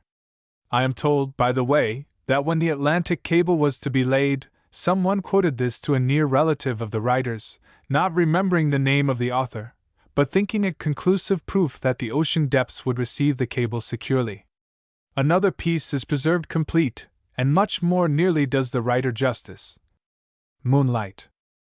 We are beneath the dark blue sky, and the moon is shining bright. Oh, what can lift the soul so high as the glow of a summer night, when all the gay are hushed to sleep and they that mourn forget to weep, beneath that gentle light? Is there no holier, happier land among those distant spheres, where we may meet that shadow band, the dead of other years? Where all the day the moonbeams rest, and where at length the souls are blessed of those who dwell in tears. Oh, if the happy ever leave the bowers of bliss on high, to cheer the hearts of those that grieve, and wipe the teardrop dry, it is when moonlight sheds its ray, more pure and beautiful than day, and earth is like the sky. At a time when the taste and manner of Pope in poetry still held such strong rule over readers as it did in the first quarter of the century, these simple stanzas would not have been unworthy of praise for a certain independence. But there is something besides in the refined touch and the plaintive undertone that belong to Hawthorne's individuality. This gentle and musical poem, it is curious to remember, was written at the very period when Longfellow was singing his first fresh carols, full of a vigorous pleasure in the beauty and inspiration of nature, with a rising and a dying fall for April and autumn, and the winter woods. One can easily fancy that in these two lines from Sunrise on the Hills, where, answering to the sudden shot, thin smoke through thick-leaved branches from the dingle broke. It was the fire of Hawthorne's fowling piece in the woods that attracted the young poet, from his lookout above. But Longfellow had felt in the rhythm of these earliest poems the tide flow of his future, and Hawthorne had as yet hardly found his appropriate element. In 1828, however, 3 years after graduating, he published an anonymous prose romance called Fanshawe, much more nearly approaching a novel than his later books. It was issued at Boston by Marsh and Capon, but so successful was Hawthorne in his attempt to exterminate the edition that not half a dozen copies are now known to be extant. We have seen that he read and admired Godwin and Scott as a boy. Kenilworth, the Pirate, The Fortunes of Nigel, Peveril of the Peak, Quentin Durward, and others of Scott's novel, had appeared while Hawthorne was at Bowdoin, and the author of Waverley had become the autocrat of fiction. In addition to this, there is an inbred analogy between New England and Scotland. In the history and character of the people of each country are seen the influence of Calvin and of a common school system. Popular education was engrafted upon the policy of both states at about the same period, and in both it has had the same result, making of the farming class a body of energetic, thrifty, intelligent, and aspiring people. Scotland and New England alike owe some of their best as well as their least attractive traits to bitter climate and a parsimonious soil, and the rural population of either is pushed into emigration by the scanty harvests at home. It is not a little singular that the Yankee and the canny Scot should each stand as a butt for the wit of his neighbors, while each has a shrewdness all his own. The Scotch, it is true, are said to be unusually impervious to a joke, while our Downeasters are perhaps the most recondite and many-sided of American humorists. And though many of the conditions of the two regions are alike, the temperaments of the two races are of course largely dissimilar. The most salient distinction, perhaps, is that of the Scotch being a musical and dancing nation, something from which the New Englanders are fatally far removed. As if to link him with his Puritan ancestry and stamp him beyond mistake as a pilgrim and not a Covenanter, Hawthorne was by nature formed with little ear for music. It seems strange that a man who could inform the verses on Moonlight, just quoted, with so delicate a melody, and never admitted an ill-timed strain or jarring cadence into his pure, symphonious prose, should scarcely be able to distinguish one tune from another. Yet such was the case. But this was owing merely to the absence of the musical instinct. He would listen with rapture to the unaccompanied voice, and I have been always much touched by a little incident recorded in the English notebooks. There is a woman who has several times passed through this Hanover street in which we live, stopping occasionally to sing songs under the windows, and last evening she came and sang Kathleen O more richly and sweetly. Her voice rose up out of the dim, chill street, and made our hearts throb in unison with it as we sat in our comfortable drawing-room. I never heard a voice that touched me more deeply. Somebody told her to go away, and she stopped like a nightingale suddenly shot. Hawthorne goes on to speak with wonder of the waste of such a voice, making even an unsusceptible heart vibrate like a harp string, and it is pleasant to know that Mrs. Hawthorne had the woman called within, from the street, so that his soul was open to sound. But the unmusicalness of New England, less marked now than formerly, is only a symbol, perhaps, grievous that it should be so, of the superior temperance of our race. For, by one of those strange oversights that human nature is guilty of, Scotland, in opening the door for song and dance and all the merry crew of mirth, seems to admit quite freely two vagabonds that have no business there, squalor and drunkenness. Yet notwithstanding this grave unlikeness between the two peoples, Hawthorne seems to have found a connecting clue, albeit unwittingly, when he remarked, as he did, on his first visit to Glasgow, that in spite of the poorer classes there excelling even those of Liverpool in filth and drunkenness, they are a better-looking people than the English, and this is true of all classes, more intelligent of aspect, with more regular features. There is certainly one quality linking the two nations together which has not yet been commented on, in relation to Hawthorne, and this is the natural growth of the weird in the popular mind, both here and in Scotland. It is not needful to enter into this at all at length. In the chapter on Salem I have suggested some of the immediate factors of the weird element in Hawthorne's fiction, but it deserves remark that only Scott and Hawthorne, besides George Sand, among modern novelists, have used the supernatural with real skill and force, and Hawthorne has certainly infused it into his work by a more subtle and sympathetic gift than even the magic-loving Scotch romancer owned. After this digressive prelude, the reader will be ready to hear me announce that Fanshawe was a faint reflection from the young Salem recluse's mind of certain rays thrown across the Atlantic from Abbotsford. But this needs qualification. Hawthorne indeed admired Scott when a youth, and after he had returned from abroad, in 1860, he fulfilled a tender purpose, formed on a visit to Abbotsford, of rereading all the Waverley novels. Yet he had long before arrived at a ripe, unprejudiced judgment concerning him. The exact impression of his feeling appears in that delightfully humorous whimsy, P.S. Correspondence, which contains the essence of the best criticism. Footnote: see Mosses from an Old Manse, Volume 2. In allusion to Abbotsford, Scott, he says, whether in verse, prose, or architecture, could achieve but one thing, although that one in infinite variety. And he adds, for my part, I can hardly regret that Sir Walter Scott had lost his consciousness of outward things before his works went out of vogue. It was good that he should forget his fame, rather than that fame should first have forgotten him. Were he still a writer, and as brilliant a one as ever, he could no longer maintain anything like the same position in literature. The world, nowadays, requires a more earnest purpose, a deeper moral, and a closer and homelier truth than he was qualified to supply it with. Yet who can be to the present generation even what Scott has been to the past? Now, in Fanshawe, there is something that reminds one of Sir Walter, but the very resemblance makes the essential unlikeness more apparent.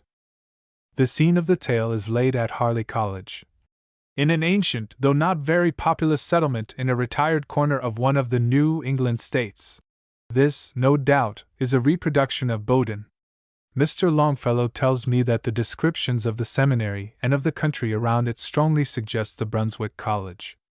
The president of Harley is a Dr. Melmoth, an amiable and simple old delver in learning, in a general way recalling Dominie Sampson, whose vigorous spouse rules him somewhat severely. Their little bickerings supply a strain of farce indigenous to Scott's fictions, but quite unlike anything in Hawthorne's later work. A young lady, named Ellen Langton, daughter of an old friend of Dr. Melmoth's, is sent to Harley, to stay under his guardianship. Ellen is somewhat vaguely sketched, in the style of Scott's heroines, but this sentence ends with a trace of the young writer's quality.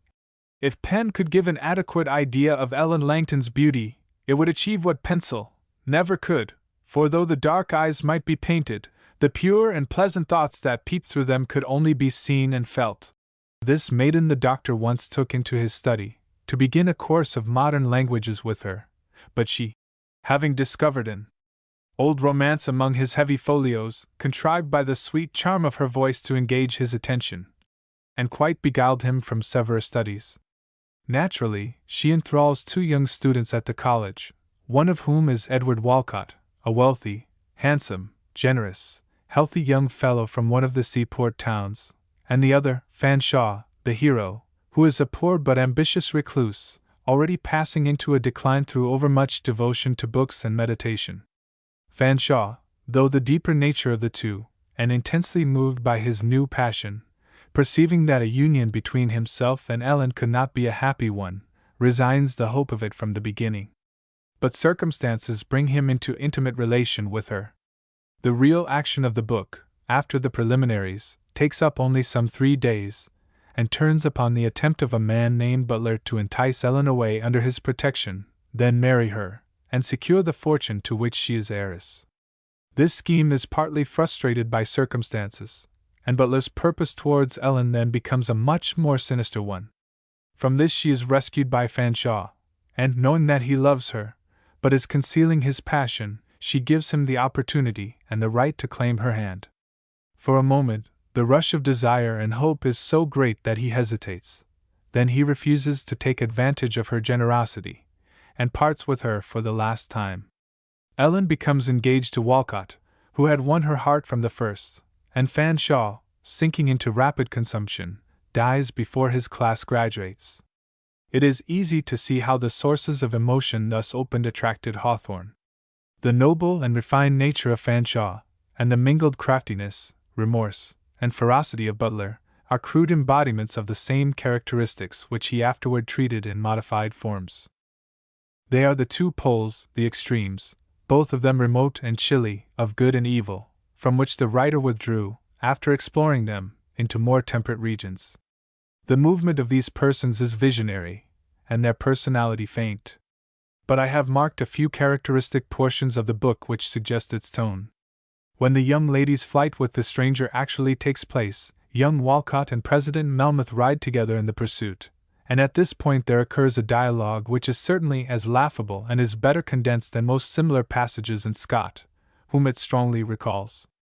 A hint of Cervantes appears in it, too, which makes it not out of place to mention that Hawthorne studied Don Quixote, in the original, soon after leaving college. Alas, youth! These are strange times, observed the president, when a doctor of divinity and an undergraduate set forth like a knight-errant and his squire, in search of a stray damsel. Methinks I am an epitome of the church militant, or a new species of polemical divinity. Pray heaven, however, there be no encounter in store for us, for I utterly forgot to provide myself with weapons. I took some thought for that matter, Reverend Knight, replied Edward, whose imagination was highly tickled by Dr. Melmoth's chivalrous comparison. I see that you have girded on a sword, said the divine, but wherewith shall I defend myself? my hand being empty except of this golden-headed staff, the gift of Mr. Langton. One of those, if you will accept it, answered Edward, exhibiting a brace of pistols, will serve to begin the conflict, before you join the battle hand to hand. Nay, I shall find little safety in meddling with that deadly instrument, since I know not accurately from which end proceeds the bullet, said Dr. Melmoth. But were it not better, seeing we are so well provided with artillery, to betake ourselves, in the event of an encounter, to some stone wall or other place of strength? If I may presume to advise, said the squire, you, as being most valiant and experienced, should ride forward, lance in hand, your long staff serving for a lance, while I annoy the enemy from afar. Like Teucer behind the shield of Ajax, interrupted Dr. Melmoth, or David with his stone and sling.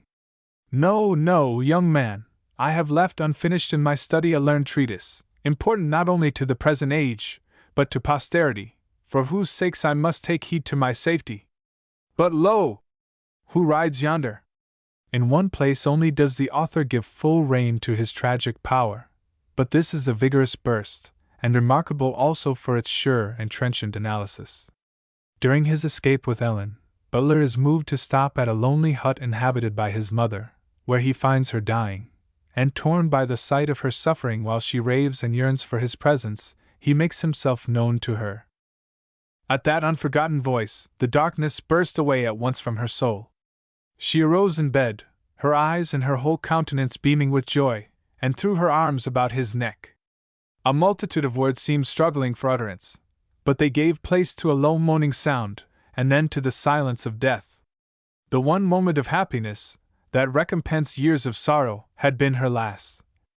As he, Butler, looked, the expression of enthusiastic joy that parting life had left upon the features faded gradually away, and the countenance, though no longer wild, assumed the sadness which it had worn through a long course of grief and pain. On beholding this natural consequence of death, the thought perhaps occurred to him that her soul, no longer dependent on the imperfect means of intercourse possessed by mortals, had communed with his own, and become acquainted with all its guilt and misery. He started from the bedside and covered his face with his hands, as if to hide it from those dead eyes. But his deep repentance for the misery he had brought upon his parent did not produce in him a resolution to do wrong no more. The sudden consciousness of accumulated guilt made him desperate. He felt as if no one had thenceforth a claim to justice or compassion at his hands, when his neglect and cruelty had poisoned his mother's life, and hastened her death.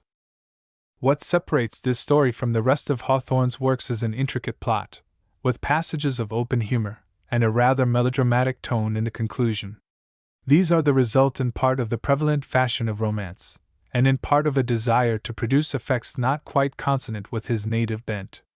The choice of the title, Fanshawe, too, seems to show a deference to the then prevalent taste for brief and quaint-sounding names, and the motto, "Wilt thou go on with me?"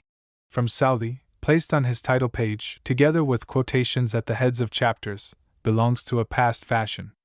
Fanshawe and Butler are powerful conceptions, but they are so purely embodiments of passion as to assume an air of unreality.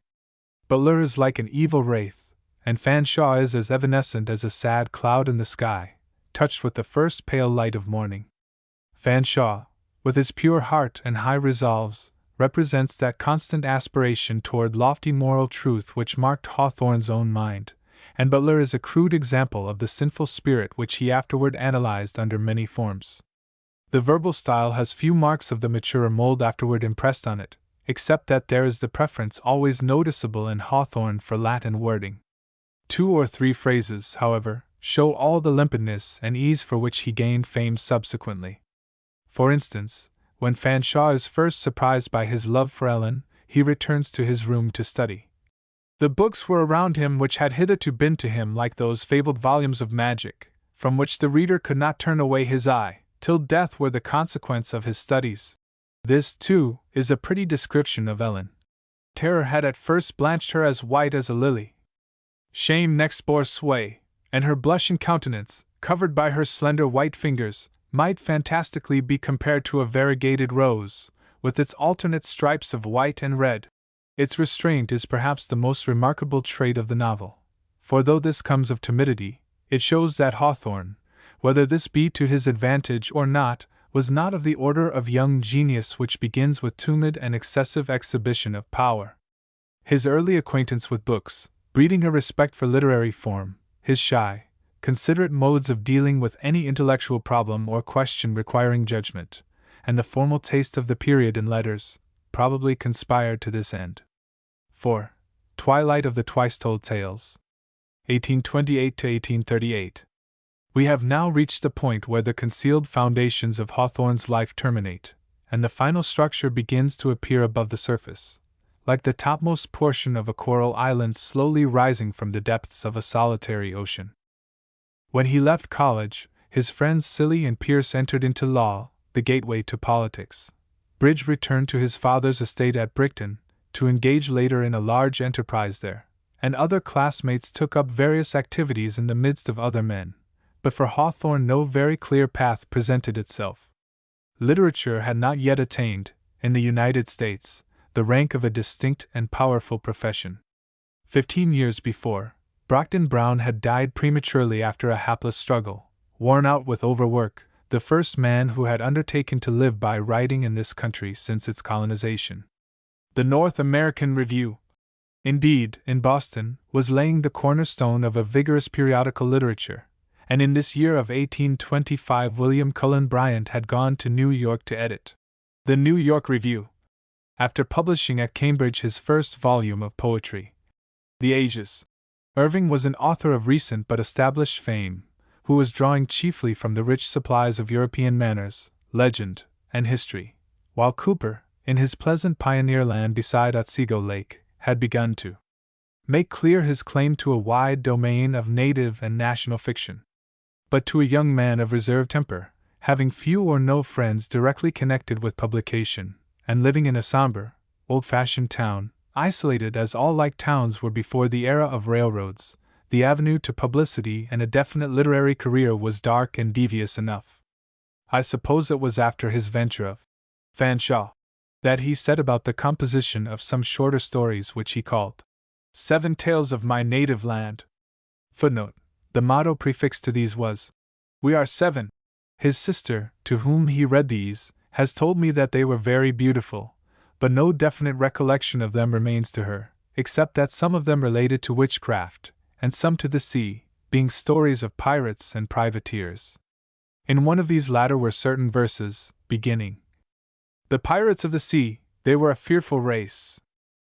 Hawthorne has described in The Devil in Manuscript, while depicting a young author about to destroy his manuscript, his own vexations in trying to find a publisher for these attempts.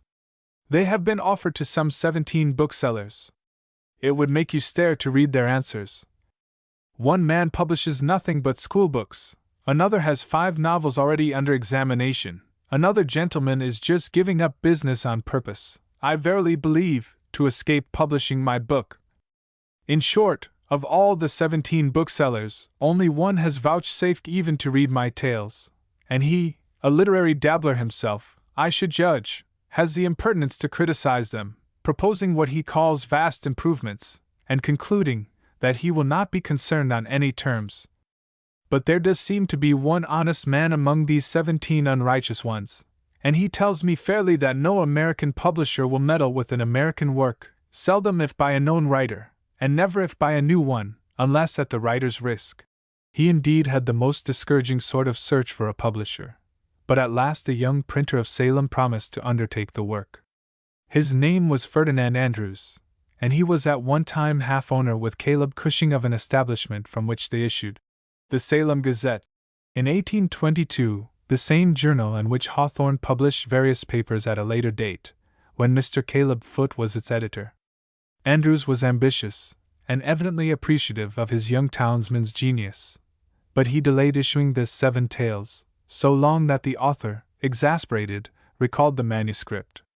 Andrews, waiting only for better business prospects, was loath to let them go, but Hawthorne insisted, and at last the publisher sent word, "Mr. Hawthorne's manuscript awaits his orders." The writer received it and burned it, to the chagrin of Andrews, who had hoped to bring out many works by the same hand.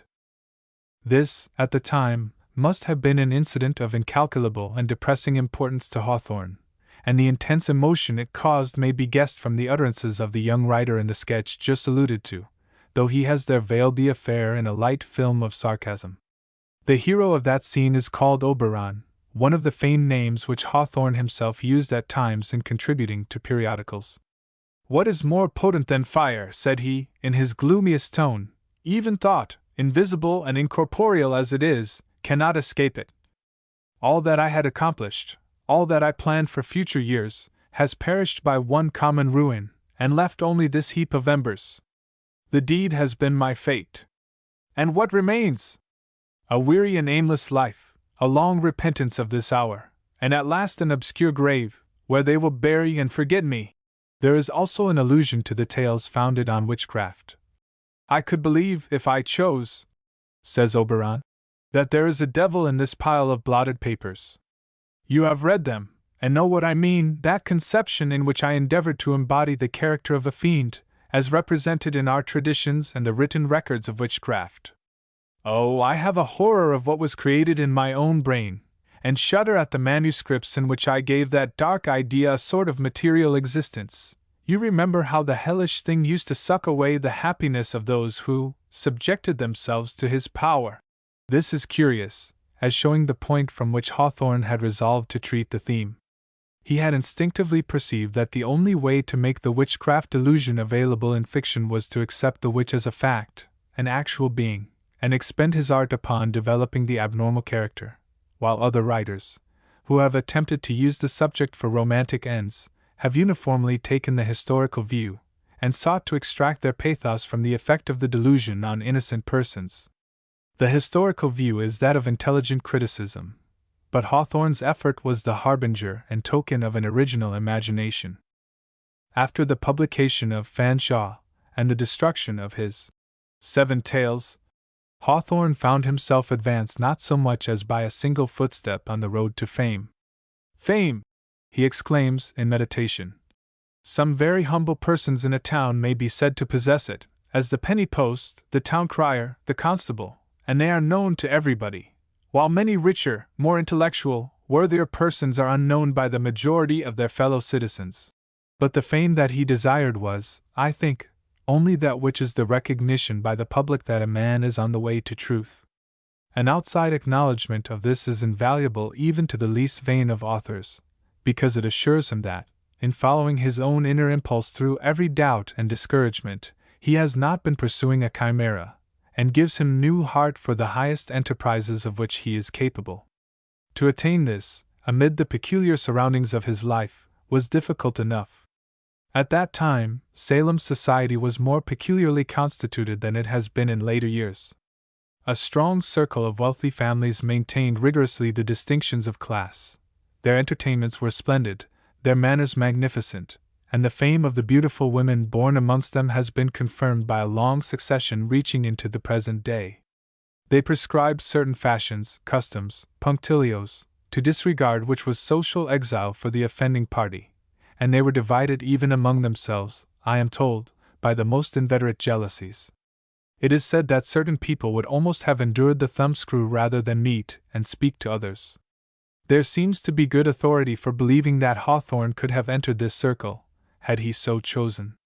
He had relatives who took an active part within it, and it appears that there was a disposition among some of the fashionable coterie to show him particular favor, and that advances were made by them with the wish to draw him out. But one can conceive that it would not be acceptable to him to meet them on any but terms of entire equality. The want of ample supplies of money, which was one of the results of the fallen fortunes of his family, made this impossible. Those who held sway were of older date in the place than some of the Hawthornes, and like many another long-established stock, they had a conviction that, whatever their outward circumstances might be, a certain intrinsic superiority remained theirs. They were, like the lady of Hawthorne blood mentioned in the American notebooks, proud of being proud.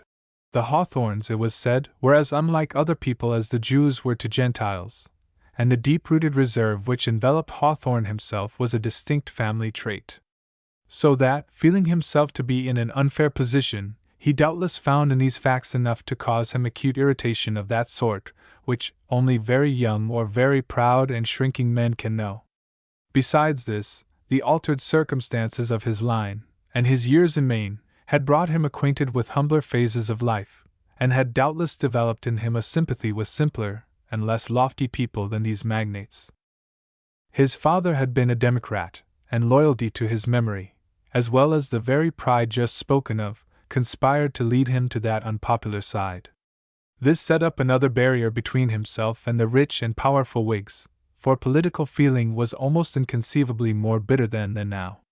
Thus there arose within him an unquiet, ill-defined, comfortless antipathy that must have tortured him with wearisome distress, and certainly shut him out from the sympathy and appreciation which, if all the conditions had been different, might have been given him by sincere and competent admirers. So little known among his own townsfolk, it is not to be wondered at that no encouraging answer reached him from more distant communities. In his own home there was the faith which only love can give, but outside of it a chill drove his hopes and ardors back upon himself and turned them into despairs. His relatives, having seen him educated by the aid of his uncle, and now arrived at maturity, expected him to take his share in practical affairs. But the very means adopted to train him for a career had settled his choice of one in a direction perhaps not wholly expected. All cares and gains of ordinary traffic seemed sordid and alien to him. Yet a young man just beginning his career, with no solid proof of his own ability acquired, cannot but be sensitive to criticism from those who have gained a right to comment by their own special successes. As he watched these slow and dreary years pass by, from his graduation in 1825 to the time when he first came fully before the public in 1837, he must often have been dragged down by terrible fears that perhaps the fairest period of life was being wasted, losing forever the chance of fruition.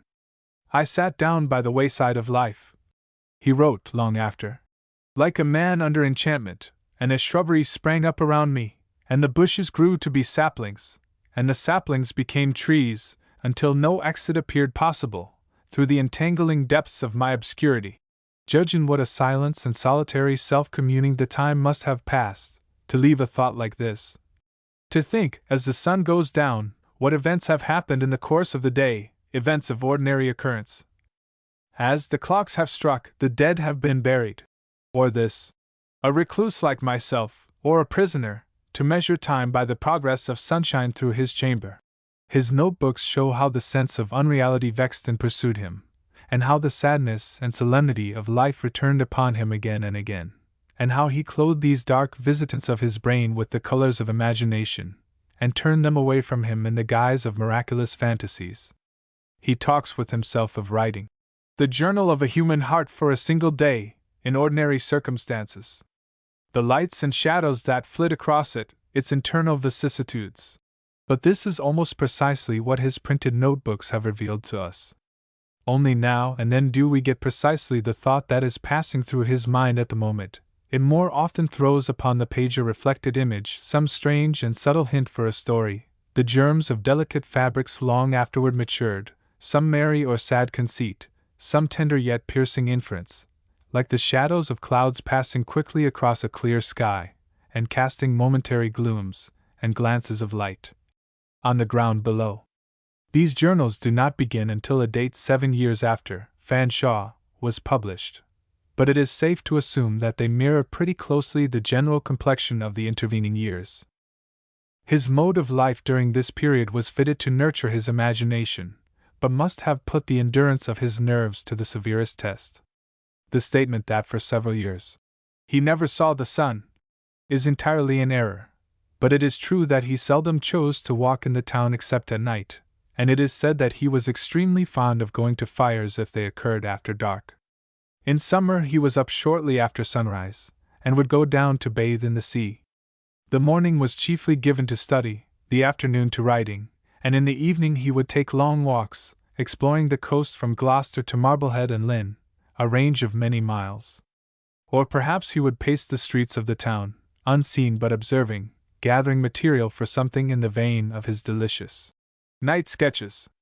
After a time, he writes, the visions vanish, and will not appear again at my bidding.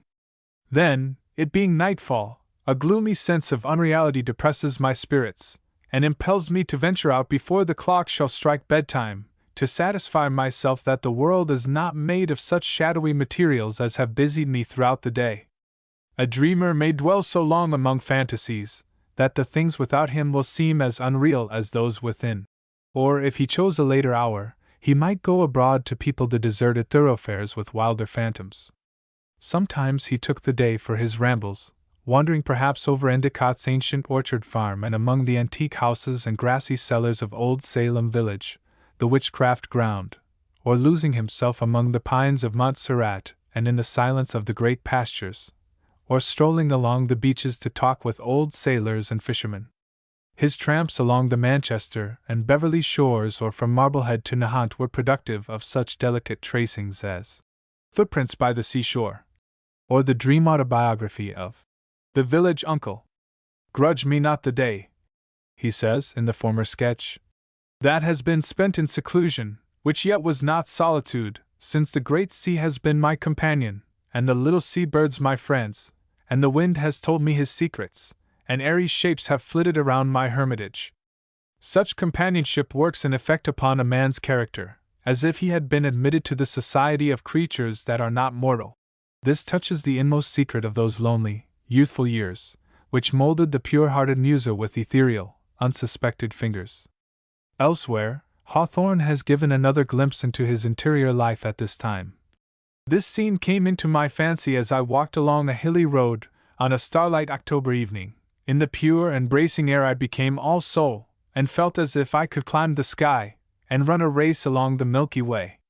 Here is another tale in which I wrapped myself during a dark and dreary night ride in the month of March, till the rattling of the wheels and the voices of my companions seemed like faint sounds of a dream, and my visions a bright reality. That scribbled page described shadows which I summoned to my bedside at midnight. They would not depart when I bade them. The grey dawn came, and found me wide awake and feverish, the victim of my own enchantments.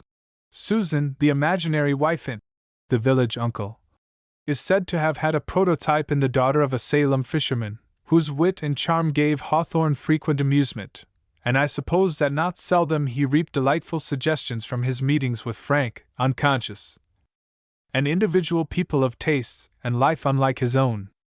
I have heard it told with a polite, self-satisfied scorn, that he was in the habit of visiting now and then a tavern patronized by longshoremen and nautical veterans, to listen to their talk. I can well believe it, for it is this sort of intercourse that a person of manly genius, with a republican fellow-feeling for the unrenowned, most covets. How well he gives the tone of these old sea dogs, when he writes, "The blast will put in its word among their hoarse voices, and be understood by all of them." It was this constant searching among the common types of men, and his ready sympathy with them, refined as it was hardy, that stored his mind with a variety of accurate impressions which afterward surprised observers, in a man of habits so retired.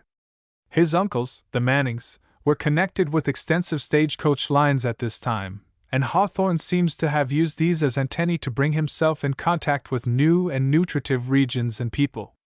A letter, probably written in 1830, which I do not feel at liberty to quote entire, tells something of a trip that he took with Samuel Manning through a part of Connecticut and the Connecticut Valley. The extracts that follow give a glimpse of the fresh and alert interest he felt about everything, and I regard them as very important in showing the obverse of that impression of unhealthy solitude which has been so generally received from accounts of Hawthorne hitherto published. We did not leave New Haven till last Saturday, and we were forced to halt for the night at Cheshire, a village about 15 miles from New Haven. The next day being Sunday, we made a Sabbath day's journey of 17 miles, and put up at Farmington. As we were wearied with rapid traveling, we found it impossible to attend divine service, which was, of course, very grievous to us both. In the evening, however, I went to a Bible class with a very polite and agreeable gentleman, whom I afterward discovered to be a strolling tailor of very questionable habits. We are now at Deerfield, though I believe my letter is dated Greenfield, with our faces northward, nor shall I marvel much if your Uncle Sam pushes on to Canada, unless we should meet with 2 or 3 bad taverns in succession. I meet with many marvelous adventures. At New Haven I observed a gentleman staring at me with great earnestness, after which he went into the barroom, I suppose to inquire who I might be. Finally, he came up to me and said that as I bore a striking resemblance to a family of Stanburys, he was induced to inquire if I was connected with them. I was sorry to be obliged to answer in the negative. At another place they took me for a lawyer in search of a place to settle, and strongly recommended their own village. Moreover, I heard some of the students at Yale College conjecturing that I was an Englishman, and today, as I was standing without my coat at the door of a tavern, a man came up to me and asked me for some oats for his horse. It was during this trip, I have small doubt, that he found the scenery, and perhaps the persons, for that pretty interlude. The Seven Vagabonds. The story is placed not far from Stamford, and the conjurer in it says, "I am taking a trip northward this warm weather, across the Connecticut first, and then up through Vermont, and may be into Canada before the fall." The narrator himself queries by what right he came among these wanderers, and furnishes himself an answer which suggests that side of his nature most apt to appear in these journeys. The free mind that preferred its own folly to another's wisdom, the open spirit that found companions everywhere, above all, the restless impulse that had so often made me wretched in the midst of enjoyments, these were my claims to be of their society. If there be a faculty, he also writes, which I possess more perfectly than most men, it is that of throwing myself mentally into situations foreign to my own, and detecting with a cheerful eye the desirableness of each. There is also one letter of 1831, sent back during an expedition in New Hampshire, which supplies the genesis of another twice-told tale. The Canterbury Pilgrims. I walked to the Shaker village yesterday, he says, and was shown over the establishment, and dined there with a squire and a doctor, also of the world's people. On my arrival, the first thing I saw was a jolly old Shaker carrying an immense decanter of their superb cider, and as soon as I told him my business, he turned out a tumblerful and gave me. It was as much as a common head could clearly carry. Our dining room was well furnished, the dinner excellent, and the table attended by a middle-aged Shaker lady, good-looking and cheerful. This establishment is immensely rich. Their land extends 2 or 3 miles along the road, and there are streets of great houses painted yellow and tipped with red. On the whole, they lead a good and comfortable life, and if it were not for their ridiculous ceremonies, a man could not do a wiser thing than to join them. Those whom I conversed with were intelligent, and appeared happy. I spoke to them about becoming a member of their society, but have come to no decision on that point. We have had a pleasant journey enough. I make innumerable acquaintances, and sit down on the doorsteps with judges, generals, and all the potentates of the land, discoursing about the Salem murder, that of Mr. White, the cow skinning of Isaac Hill, the price of hay, and the value of horse flesh. The country is very uneven, and your Uncle Sam groans bitterly whenever we come to the foot of a low hill, though this ought to make me groan rather than him, as I have to get out and trudge every one of them. The clippings with a chisel point to some further wanderings, to Martha's Vineyard, and an uncollected sketch reveals the fact that he had been to Niagara. It was probably then that he visited Ticonderoga. Footnote: a brief sketch of the fortress is included in the snow image volume of the works, but not till some years later that he saw New York. With these exceptions, and a trip to Washington before going to Liverpool in 1853, every day of his life up to that date was passed within New England. In The Tollgatherer's Day, one sees the young observer at work upon the details of an ordinary scene near home. The small square edifice which stands between shore and shore in the midst of a long bridge, spanning an arm of the sea, refers undoubtedly to the bridge from Salem to Beverly. But how lightly his spirit hovers over the stream of actual life, scarcely touching it before springing up again, like a seabird on the crest of a wave. Nothing could be more accurate and polished than his descriptions and his presentation of the actual facts, but his fancy rises resilient from these to some dreamy, far-seeing perception or gentle moral inference. The visible human pageant is only of value to him as it suggests the viewless host of heavenly shapes that hang above it like an idealizing mirage. His attitude at this time recalls a suggestion of his own in Sights from a Steeple. The most desirable mode of existence might be that of a spiritualized Paul Pry, hovering invisible round man and woman, witnessing their deeds, searching into their hearts, borrowing brightness from their felicity, and shade from their sorrow, and retaining no emotion peculiar to himself. He had the longing which every creative mind must feel, to mix with other beings and share to the utmost the possibilities of human weal or woe, suppressing his own experience so far as to make himself a transparent medium for the emotions of mankind, but he still lacked a definite connection with the multifarious drama of human fellowship. He could not catch his cue and play his answering part, and therefore gave voice to a constantly murmurous, moralizing aside. He delights to let the current of action flow around him and beside him. He warms his heart in it, but when he again withdraws by himself, it is with him as with the old toll-gatherer at close of day. Mingling reveries of heaven with remembrances of earth, the whole procession of mortal travelers, all the dusty pilgrimage which he has witnessed, seems like a flitting show of phantoms for his thoughtful soul to muse upon. What would a man do, he asks himself in his journal, if he were compelled to live always in the sultry heat of society, and could never bathe himself in cool solitude?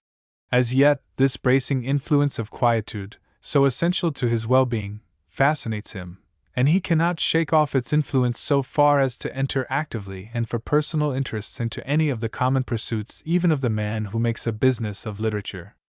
Yet nothing impresses him more than the fact that every one carries a solitude with him, wherever he goes, like a shadow. Twice, with an interval of 3 years between, this idea recurs in the form of a hint for romance. Two lovers or other persons, on the most private business, to appoint a meeting in what they suppose to be a place of the utmost solitude, and to find it thronged with people. The idea implied is, that this would in fact be the completest privacy they could have wished. The situation of a man in the midst of a crowd, yet as completely in the power of another, life and all, as if they too were in the deepest solitude. This contradiction between the apparent openness that must rule one's conduct among men, and the real secrecy that may coexist with it, even when one is most exposed to the gaze of others, excites in his mind a whole train of thought based on the falsity of appearances. If a man can be outwardly open and inwardly reserved in a good sense, he can be so in a bad sense. So, too, he may have the external air of great excellence and purity, while internally he is foul and unfaithful. This discovery strikes our perfectly sincere and true-hearted recluse with intense and endless horror. He tests it, by turning it innumerable ways, and imagining all sorts of situations in which such contradictions of appearance and reality might be illustrated.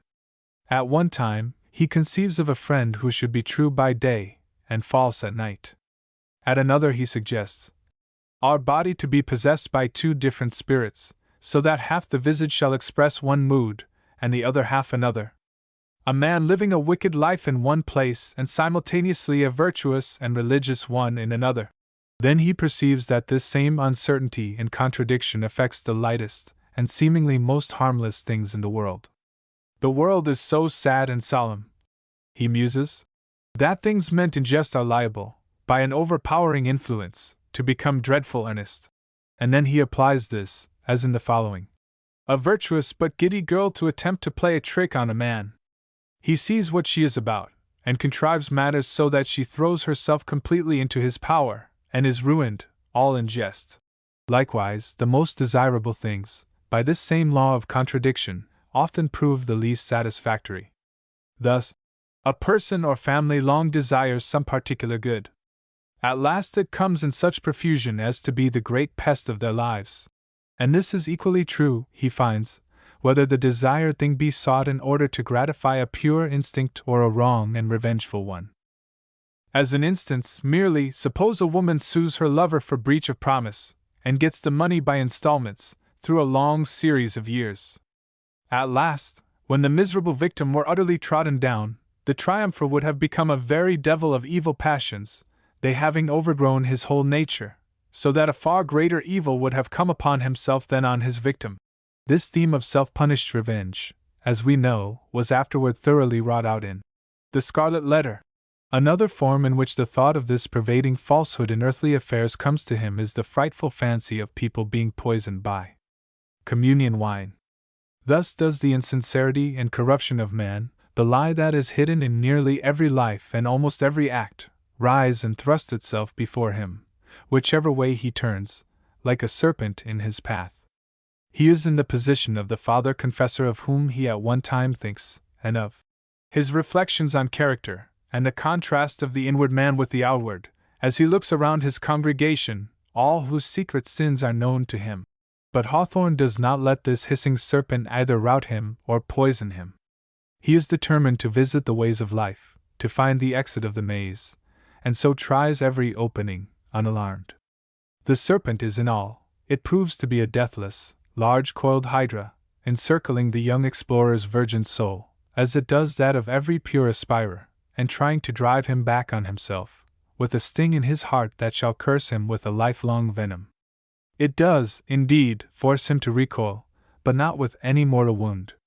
He retires in profound sorrow, acknowledging that earth holds nothing perfect, that his dream of ideal beings leading an ideal life, which, in spite of the knowledge of evil he has been cherishing for so many years, is a dream to be fulfilled in the hereafter alone. He confesses to himself that there is evil in every human heart, which may remain latent perhaps through the whole of life, but circumstances may rouse it to activity. It is not a new discovery, but from the force with which it strikes him, we may guess the strength of his aspiration, the fine temper of his faith in the good and the beautiful. To be driven to this dismal conclusion is for him a source of inexpressible dismay, because he had trusted so deeply in the possibility of reaching some brighter truth. No, not a new discovery, but one who approaches it with so much sensibility feels it to be new, with all the fervor which the most absolute novelty could rouse. This is the deepest and the true originality, to possess such intensity of feeling that the oldest truth, when approached by our own methods, shall be full of a primitive impressiveness. But in the midst of the depression born of his immense sorrow over sin, Hawthorne found compensations. First, in the query which he puts so briefly: the good deeds in an evil life, the generous, noble, and excellent actions done by people habitually wicked, to ask what is to become of them. This is the motive which has furnished novelists for the last half-century with their most stirring and pathetic effects. It is a sort of escape, a safety valve for the hot fire of controversy on the soul's fate, and offers in its pertinent indefiniteness a vast solace to those who are trying to balance the bewildering account of virtue with sin.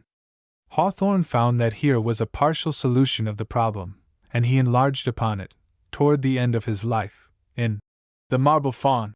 But it was a second and deeper thought that furnished him the chief compensation. In one of the twice-told tales, Fancy's Showbox, he deals with the question, how far the mere thought of sin, the incipient desire to commit it, may injure the soul. After first strongly picturing the reality of certain sinful impulses in a man's mind, which had never been carried out. A scheme of guilt, he argues, taking up the other side, till it be put in execution, greatly resembles a train of incidents in a projected tale. Thus a novel writer or a dramatist, in creating the villain of romance, and fitting him with evil deeds, and the villain of actual life in projecting crimes that will be perpetrated, may almost meet each other halfway between reality and fancy. It is not until the crime is accomplished that guilt clinches its gripe upon the heart, and claims it for its own. Then, and not before, sin is actually felt and acknowledged, and if unaccompanied by repentance, grows 1,000-fold more virulent by its self-consciousness. Be it considered, also, that men often overestimate their capacity for evil. At a distance, while its attendant circumstances do not press upon their notice, its results are dimly seen, they can bear to contemplate it. In truth, there is no such thing in man's nature as a settled and full resolve, either for good or evil, except at the very moment of execution.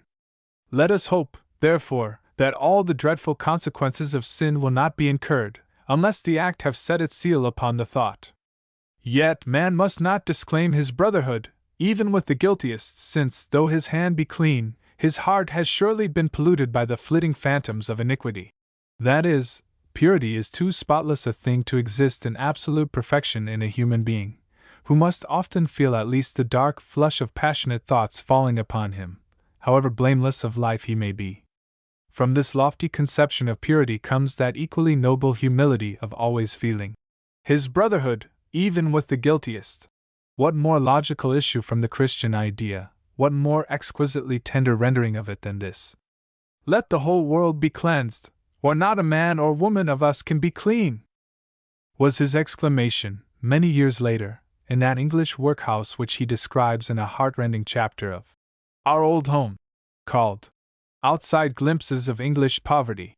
And it was then that he revealed the vast depth and the reality of his human sympathy toward the wretched and loathsome little foundling child that silently sued to him for kindness, till he took it up and caressed it as tenderly as if he had been its father.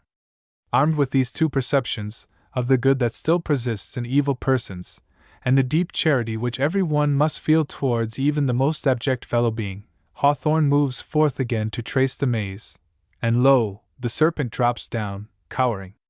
He has found a charm that robs sin and crime of their deadly hurt, and can handle them without danger. It is said by some that Hawthorne treats wrong and corruption too shrinkingly, and his mood of never lessened and acute sensibility touching them is contrasted with that of virile writers like Balzac and George Sand. But these incline to make a menagerie of life, thrusting their heads into the very lion's mouth, or boldly embracing the snake of sin. They are indeed superior in strong dramatic and realistic effects, but, unvicious as may be their aim, they are not filled with a robust morality. They deliberately choose unclean elements to heighten the interest, albeit using such elements with magnificent strength and skill. Let us be grateful that Hawthorne does not so covet the applause of the clever clubman or of the unconscious vulgarian, as to junket about in caravan, carrying the passions with him in gaudy cages, and feeding them with raw flesh. Grateful that he never loses the archangelic light of pure, divine, dispassionate wrath, in piercing the dragon. We see now how, in this early term of probation, he was finding a philosophy and an unsectarian religiousness, which ever stirred below the clear surface of his language like the bubbling spring at bottom of a forest pool.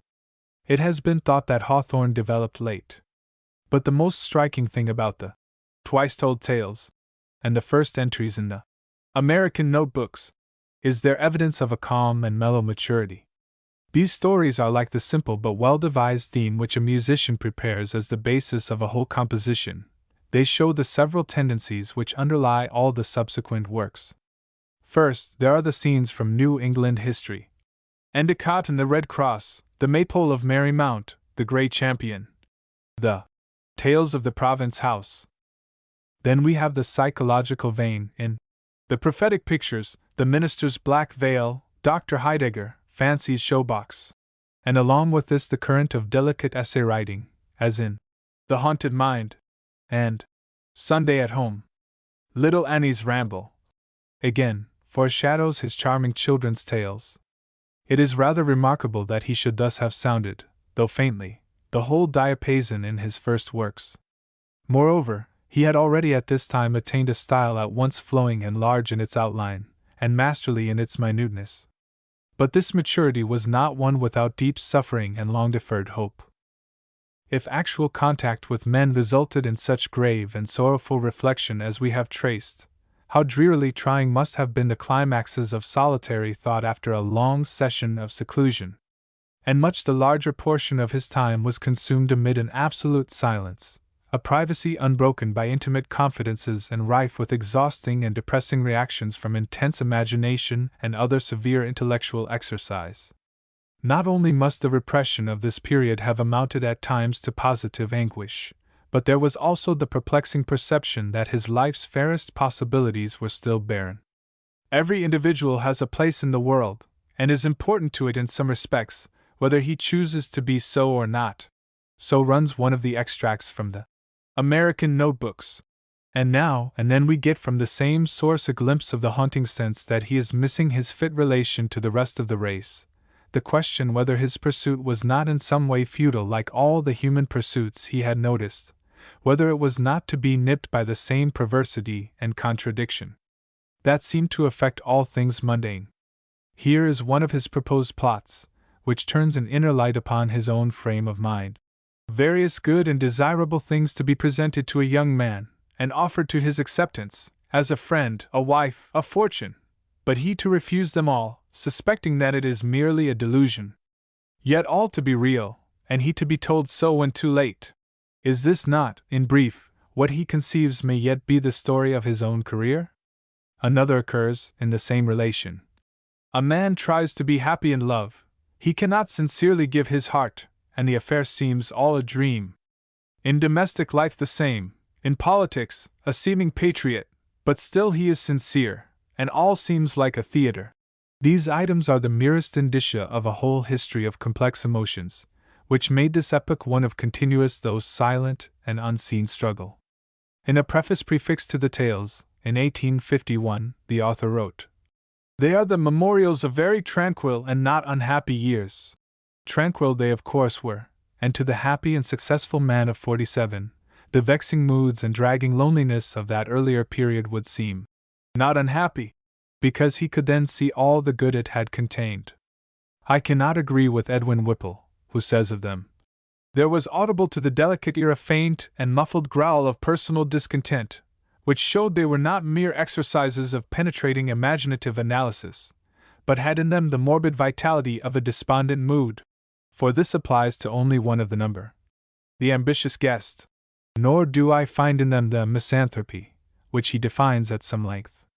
On the contrary, they are, as the author says, his attempts to open an intercourse with the world, incited by an eager sympathy, but also restrained by a stern perception of right and wrong." Yet I am inclined to adhere to the grave view of his inner life just sketched. When his friend Miss Peabody first penetrated his retirement, his pent-up sympathies flowed forth in a way that showed how they had longed for relief. He returned constantly to the discussion of his peculiar mode of living, as if there could be no understanding between himself and another, until this had been cleared up and set aside. Among other things, he spoke of a dream by which he was beset, that he was walking abroad, and that all the houses were mirrors which reflected him 1,000 times and overwhelmed him with mortification. This gives a peculiar insight into his sensitive condition. The noiseless, uneventful weeks slipped by, each day disguising itself in exact semblance of its fellow, like a file of mischievous maskers. Hawthorne sat in his little room under the eaves reading, studying, voicelessly communing with himself through his own journal, or, mastered by some wild suggestion or mysterious speculation, feeling his way through the twilight of dreams, into the dusky chambers of that house of thought whose haunted interior none but himself ever visited. He had little communication with even the members of his family. Frequently his meals were brought and left at his locked door, and it was not often that the 4 inmates of the old Herbert Street mansion met in family circle. He never read his stories aloud to his mother and sisters, as might be imagined from the picture which Mr. Fields draws of the young author reciting his new productions to his listening family, though, when they met, he sometimes read older literature to them. It was the custom in this household for the several members to remain very much by themselves. The 3 ladies were perhaps nearly as rigorous recluses as himself, and speaking of the isolation which reigned among them, Hawthorne once said, "We do not even live at our house." But still the presence of this near and gentle feminine element is not to be underrated as forming a very great compensation in the cold and difficult morning of Hawthorne's life. If the weekday could not lure him from his sad retreat, either could the Sunday. He had the right to a pew in the First Church, which his family had held since 1640, but he seldom went to service there after coming from college. His religion was supplied from sources not always open to the common scrutiny, and it never chanced that he found it essential to join any church. The chief resource against disappointment, the offset to the pain of so much lonely living and dark-veined meditation was, of course, the writing of tales. Never was a man's mind more truly a kingdom to him. This was the fascination that carried him through the weary waiting time. Yet even that pleasure had a reverse side, to which the fictitious Oberon has no doubt given voice in these words. "You cannot conceive what an effect the composition of these tales has had upon me. I have become ambitious of a bubble, and careless of solid reputation. I am surrounding myself with shadows, which bewilder me by aping the realities of life. They have drawn me aside from the beaten path of the world, and led me into a strange sort of solitude, where nobody wishes for what I do, nor thinks or feels as I do." Alluding to the season of early obscurity to a friend who had done much to break it up, he once said, "I was like a person talking to himself in a dark room." To make his own reflection in a mirror the subject of a story was one of his projects then formed, which he carried out in the Mosses. With that image of the dark room, and this suggested reflection in the mirror, we can rehabilitate the scene of which the broken lights and trembling shadows are strewn through the twice-told tales. Sober and weighty the penumbrous atmosphere in which the young creator sits. But how calm, thoughtful, and beautiful the dim vision of his face, lit by the sheltered radiance of ethereal fancies. Behind his own form we catch the movement of mysterious shapes, men and women wearing aspects of joy or anger, calm or passionate, gentle and pitiable, or stern, splendid, and forbidding. It is not quite a natural twilight in which we behold these things, rather the awesome shadowiness of a partial eclipse, but gleams of the healthiest sunshine withal mingle in the prevailing tint, bringing reassurance, and receiving again a rarer value from the contrast. There are but few among the stories of this series afterward brought together by the author which are open to the charge of morbidness. In The White Old Maid, an indefinable horror, giving the tale a certain shapelessness, crowds out the compensating brightness which in most cases is not wanting. Perhaps, too, The Ambitious Guest leaves one with too hopeless a downfall at the end, and The Wedding Knell cannot escape a suspicion of disagreeable gloom. But these extremes are not frequent. The wonder is that Hawthorne's mind could so often and so airily soar above the shadows that at this time hung about him, that he should nearly always suggest a philosophy so complete, so gently wholesome, and so penetrating as that which he mixes with even the bitterest distillations of his dreams. Nor is the sadness of his tone disordered or destructive, more than it is selfish. He does not inculcate despair, nor protest against life and fate, nor indulge in gloomy or weak self-pity. The only direct exposition of his own case is contained in a sketch, The Journal of a Solitary Man, not reprinted during his life. One extract from this I will make, because it sums up, though more plaintively than was his wont, Hawthorne's view of his own life at this epoch. It is hard to die without one's happiness, to none more so than myself, whose early resolution it had been to partake largely of the joys of life, but never to be burdened with its cares. Vain philosophy! The very hardships of the poorest laborer, whose whole existence seems one long toil, has something preferable to my best pleasures. Merely skimming the surface of life, I know nothing by my own experience of its deep and warm realities, so that few mortals, even the humblest and weakest, have been such ineffectual shadows in the world, or die so utterly as I must. Even a young man's bliss has not been mine. With 1,000 vagrant fantasies, I have never truly loved, and perhaps shall be doomed to loneliness throughout the eternal future, because, here on earth, my soul has never married itself to the soul of woman. The touch about avoiding the cares of life is no doubt merely metaphorical, but the self-imposed doom of eternal loneliness reveals the excess of somberness in which he clothed his condition to his own perception. One may say that the adverse factors in his problem at this time were purely imaginary, that a little resolution and determined activity would have shaken off the incubus, but this is to lose sight of the gist of the matter. The situation in itself, the indeterminateness and repression of it, and the denial of any satisfaction to his warm and various sympathies, and his capacity for affection and responsibility, must be allowed to have been intensely wearing. Hawthorne believed himself to possess a strongly social nature, which was cramped, chilled, and to some extent permanently restrained by this long seclusion at the beginning of his career. This alone might furnish just cause for bitterness against the fate that chained him. It was not a matter of option, for he knew that his battle must be fought through as he had begun it, and until 1836 no slightest loophole of escape into action presented itself. It lay before him to act out the tragedy of isolation which is the lot of every artist in America still, though greatly mitigated by the devotion of our first generation of national writers. If he had quitted his post sooner, and had tried by force to mold his genius according to theory, he might have utterly distorted or stunted its growth. All that he could as yet do for himself was to preserve a certain repose and harmony in the midst of uncertainty and delay, and for this he formed 4 wise precepts: to break off customs, to shake off spirits ill-disposed, to meditate on youth, to do nothing against one's genius. Footnote: American Notebooks, Volume 1. Thus he kept himself fresh and flexible, hopeful, ready for emergency. but that I have not exaggerated the severity and import of his long vigil, let this reverie of his show, written at Liverpool, in 1855. I think I have been happier this Christmas than ever before, by my own fireside, and with my wife and children about me, more content to enjoy what I have, less anxious for anything beyond it in this life. My early life was perhaps a good preparation for the declining half of life, it having been such a blank that any thereafter would compare favorably with it. For a long while I have been occasionally visited with a singular dream, and I have an impression that I have dreamed it ever since I have been in England.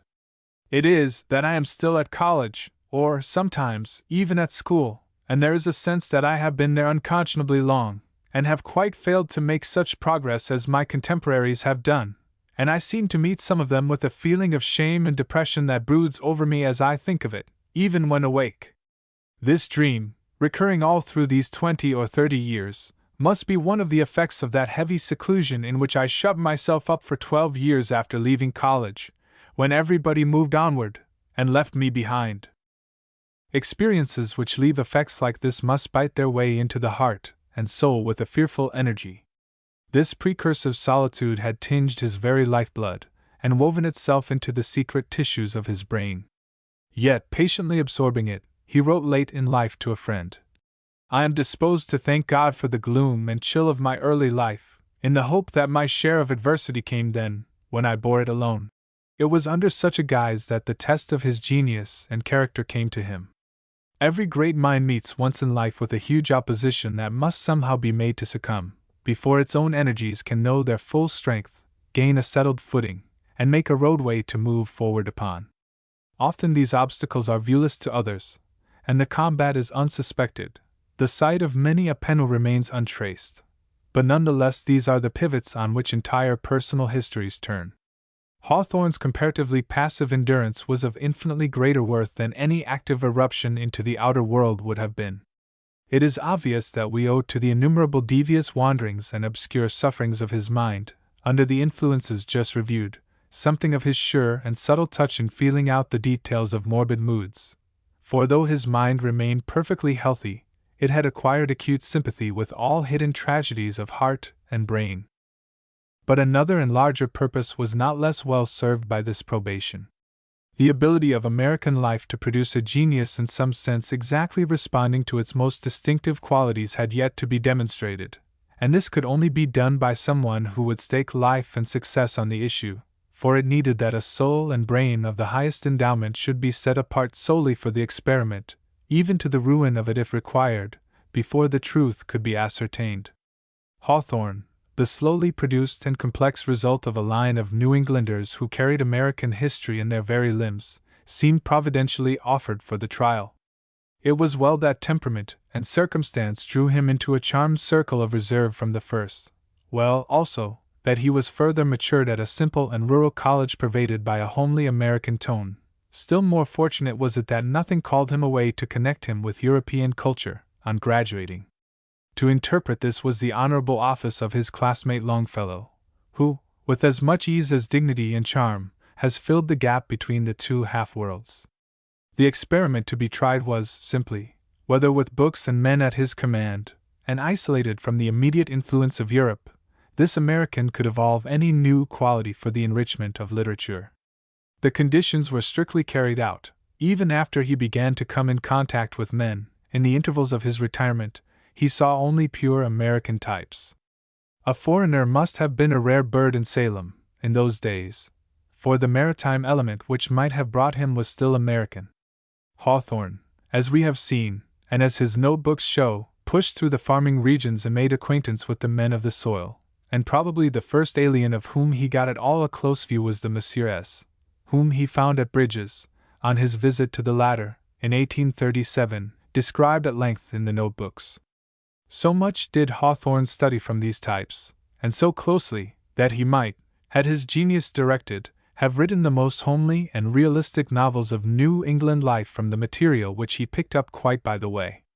But though he did not translate his observations thus, the originality which he was continuously ripening amid such influences was radically affected by them.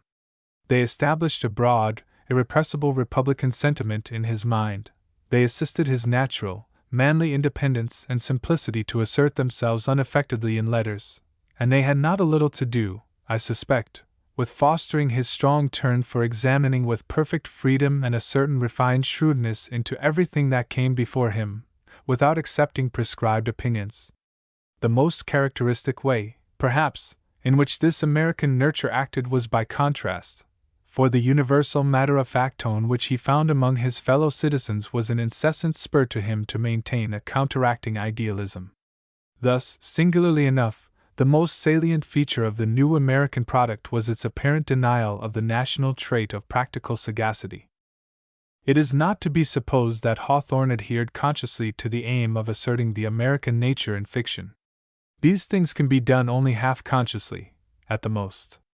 Perhaps it is well that the mind on which so much depends should not be burdened with all the added anxiety of knowing how much is expected from it by the ages. Therefore, we owe the triumphant assertion of the American quality in this novel genius to Hawthorne's quiet, unfaltering, brave endurance of the weight that was laid upon him, unassisted by the certainty with which we now perceive that a great end was being served by it. But, although unaware of this end at the time, he afterwards saw some of the significance of his youth. Writing in 1840, he speaks thus of his old room in Union Street. "This claims to be called a haunted chamber, for thousands upon thousands of visions have appeared to me in it, and some few of them have become visible to the world. If ever I should have a biographer, he ought to make great mention of this chamber in my memoirs, because so much of my lonely youth was wasted here, and here my mind and character were formed, and here I have been glad and hopeful, and here I have been despondent. And now I begin to understand why I was imprisoned so many years in this lonely chamber, and why I could never break through the viewless bolts and bars, for if I had sooner made my escape into the world, I should have grown hard and rough, and my heart might have become callous by rude encounters with the multitude. But living in solitude till the fullness of time, I still kept the dew of my youth and the freshness of my heart." Yes, and more than this, Hawthorne. It was a young nation's faith in its future which, unsuspected by any then, but always to be remembered henceforth, had found a worthy answer and aftertype in this faithful and hopeful heart of yours. Thus was it that the young poet who, in the sense we have observed, stood for old New England, absorbed into himself also the atmosphere of the United States. The plant that rooted in the past had put forth a flower which drew color and perfume from today. In such wise did Hawthorne prove to be the unique American in fiction. I have examined the librarian's books at the Salem Athenaeum, which indicate a part of the reading that the writer of the Twice Told Tales went through. The lists from the beginning of 1830 to 1838 include nearly 400 volumes taken out by him, besides a quantity of bound magazines.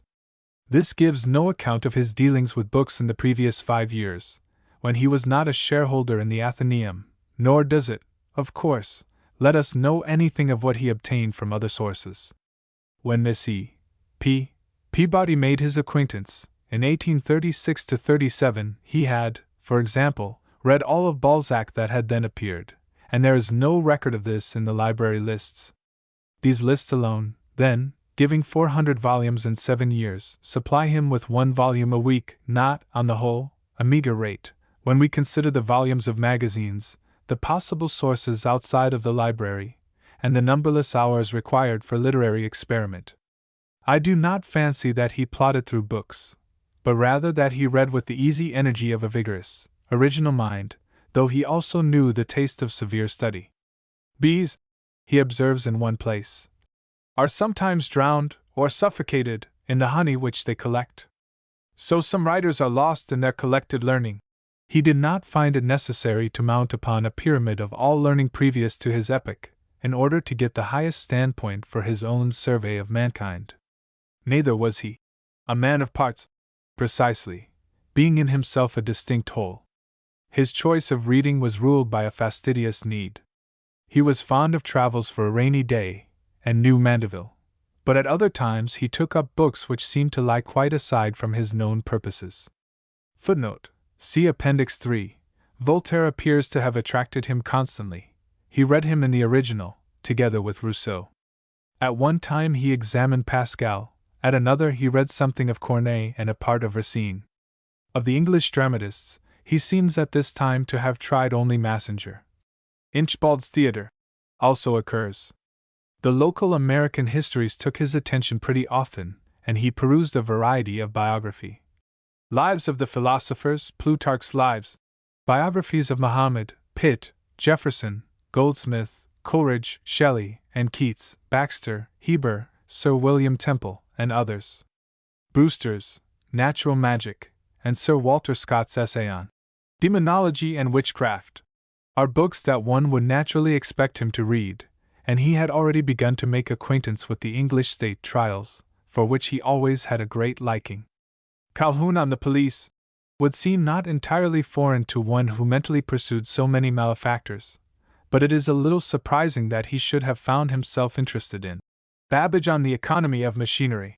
He dipped, also, into botany and zoology, turned over several volumes of Bell's Critical Dictionary, read Mrs. Jameson and the London Encyclopedia of Architecture, and was entertained by Dunlap's History of the Arts of Design in America. It was from this last that he drew the plot of The Prophetic Pictures, in the Twice-Told Tales. Some Boston newspapers of the years 1739 to 1783 evidently furnished the material for an article called Old News, reprinted in The Snow Image. Hawthorne seems never to have talked much about reading. 'Tis imaginable that he was as shy in his choice of books and his discussion of them, as in his intercourse with men, and there is no more ground for believing that he did not like books, than that he cared nothing for men and women. Life is made up, for such a mind, of men, women, and books. Hawthorne accepted all three estates. Gradually, from the midst of the young author's obscurity, there issued an attraction which made the world wish to know more of him. One by one, the quiet essays and mournful-seeming stories came forth, like drops from a slow distilling spring. The public knew nothing of the internal movement which had opened this slight fountain, nor suspected the dark concamenations through which the current made its way to the surface. The smallest mountain rill often has a thunderstorm at its back, but the average reader of that day thought he had done quite enough, when he guessed that the new writer was a timid young man fabling under a feigned name, excellent in his limited way, who would be a great deal better if he could come out of seclusion and make himself more like other people. The first contributions were made to the Salem Gazette and the New England Magazine. Then his attempts extended to the Boston Token and Atlantic Souvenir, edited by S. G. Goodrich, and later, to other periodicals. Mr. Goodrich wrote to his young contributor, October, 1831. I am gratified to find that all whose opinion I have heard agree with me as to the merit of the various pieces from your pen, but for none of these early performances did Hawthorne receive any considerable sum of money. And though his writings began at once to attract an audience, he had slight knowledge of it.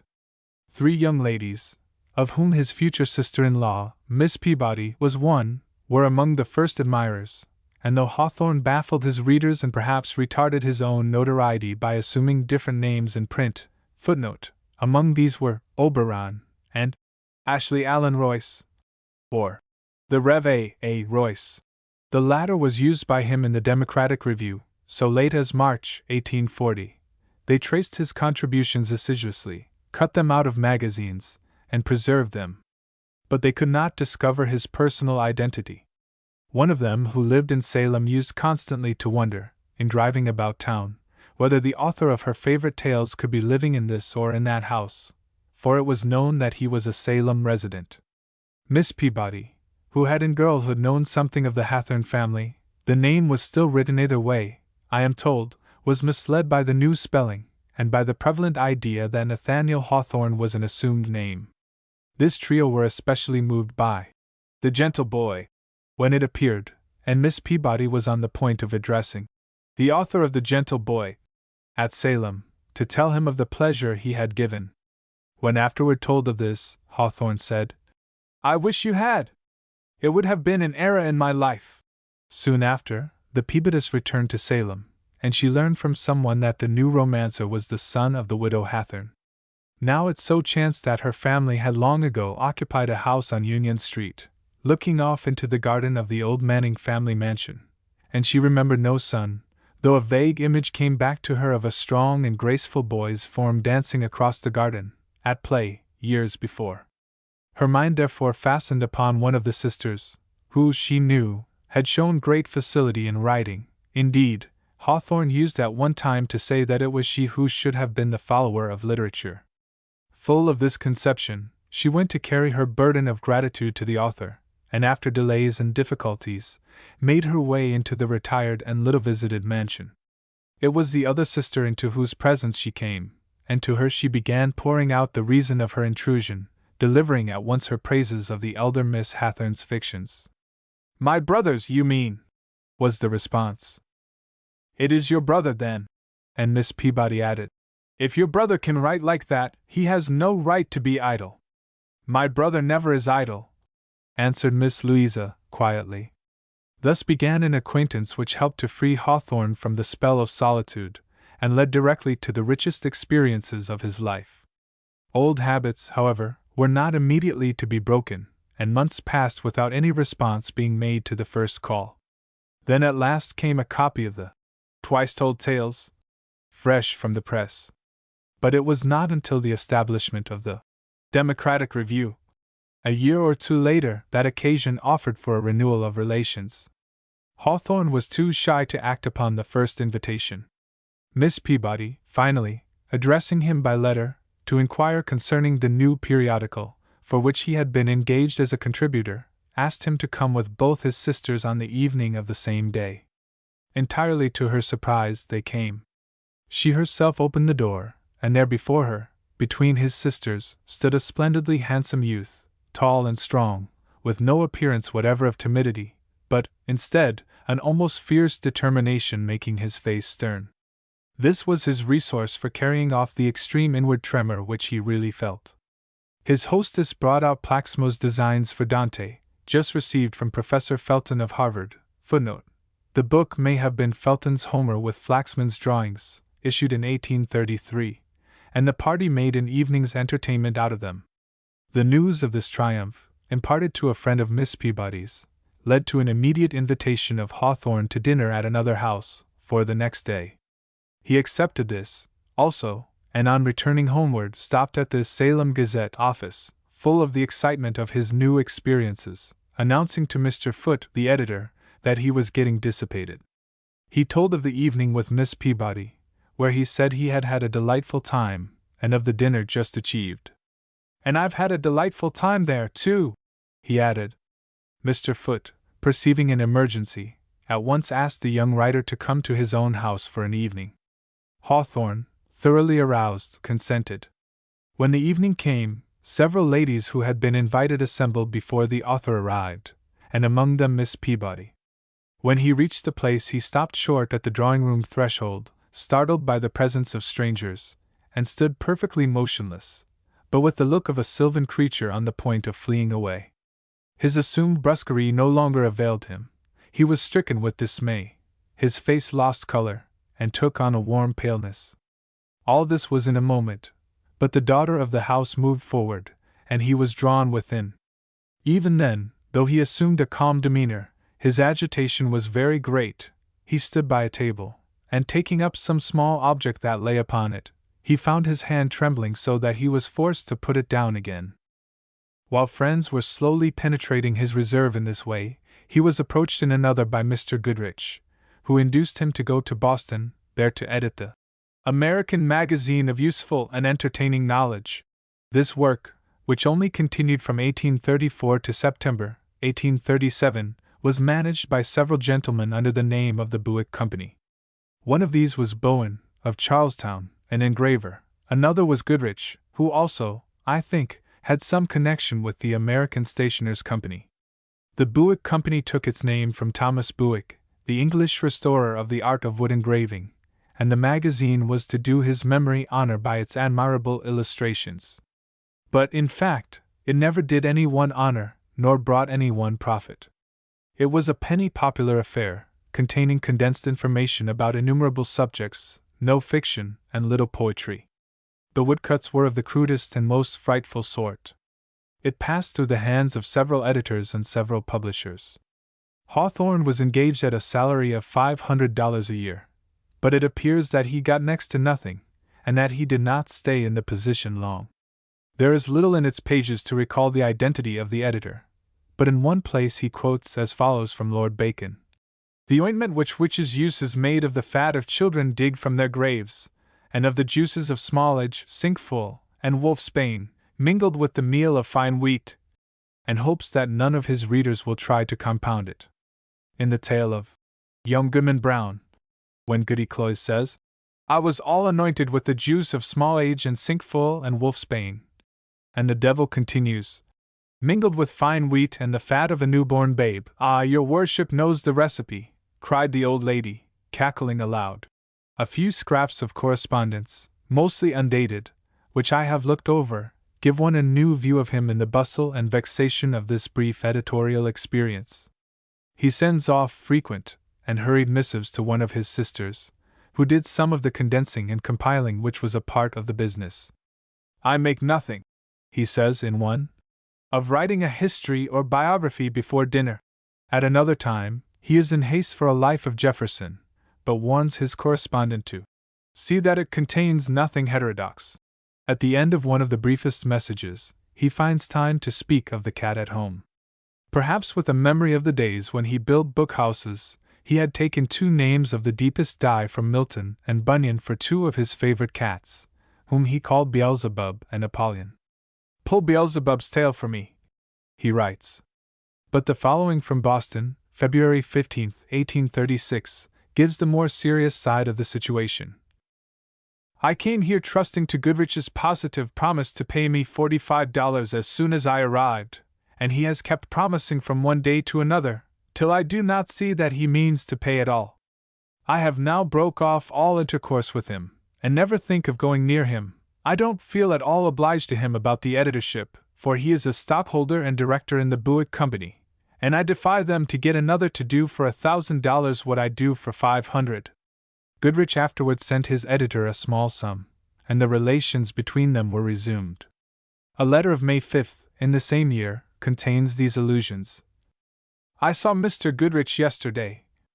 He wants me to undertake a universal history, to contain about as much as 50 or 60 pages of the magazine. These were large pages. If you are willing to write any part of it, I shall agree to do it. If necessary, I will come home by and by, and concoct the plan of it with you. It need not be superior in profundity and polish to the middling magazine articles. I shall have nearly a dozen articles in the token, mostly quite short." The historical project is, of course, that which resulted in the famous Peter Parley work. "Our pay as historians of the universe," says a letter written 6 days later, "will be about $100, the whole of which you may have. It is a poor compensation, but better than the token, because the writing is so much less difficult." He afterward carried out the design, or a large part of it, and the book has since sold by millions, for the benefit of others. There are various little particulars in this ingenious abridgment which recall Hawthorne, especially if one is familiar with his Grandfather's Chair and True Stories for Children, though the book has probably undergone some changes in successive editions. This passage about George IV is, however, remembered as being his. Even when he was quite an old man, this king cared as much about dress as any young coxcomb. He had a great deal of taste in such matters, and it is a pity that he was a king, for he might otherwise have been an excellent tailor. Up to this time, May 12, he had received only $20 for 4 months' editorial labor. "And, as you may well suppose," he says, "I have undergone very grievous vexations. Unless they pay me the whole amount shortly, I shall return to Salem, and stay there till they do." It seems a currish fate that puts such men into the grasp of paltry and sordid cares like these.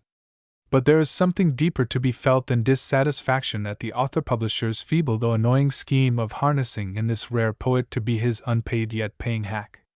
This deeper something is the pathos of such possibilities, and the spectacle of so renowned and strong-winged a genius consenting thus to take his share of worldly struggle, perfectly conscious that it is wholly beneath his plane, but accepting it as a proper part of the mortal lot, scornful, but industrious and enduring.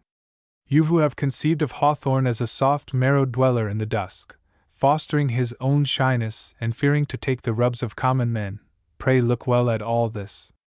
And you, also, who discourse about the conditions essential to the development of genius, about the milieu and the moment, and try to prove America a vacuum which the muse abhors, will do well to consider the phenomenon.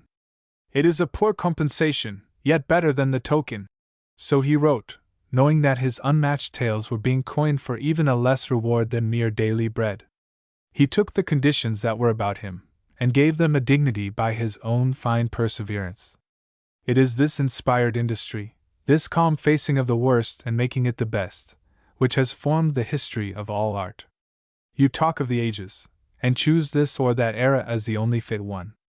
You long for a cozy niche in the past, but genius crowds time and eternity into the present, and says to you, make your own century. Meanwhile, if he received no solid gain from his exertions, Hawthorne was winning a reputation.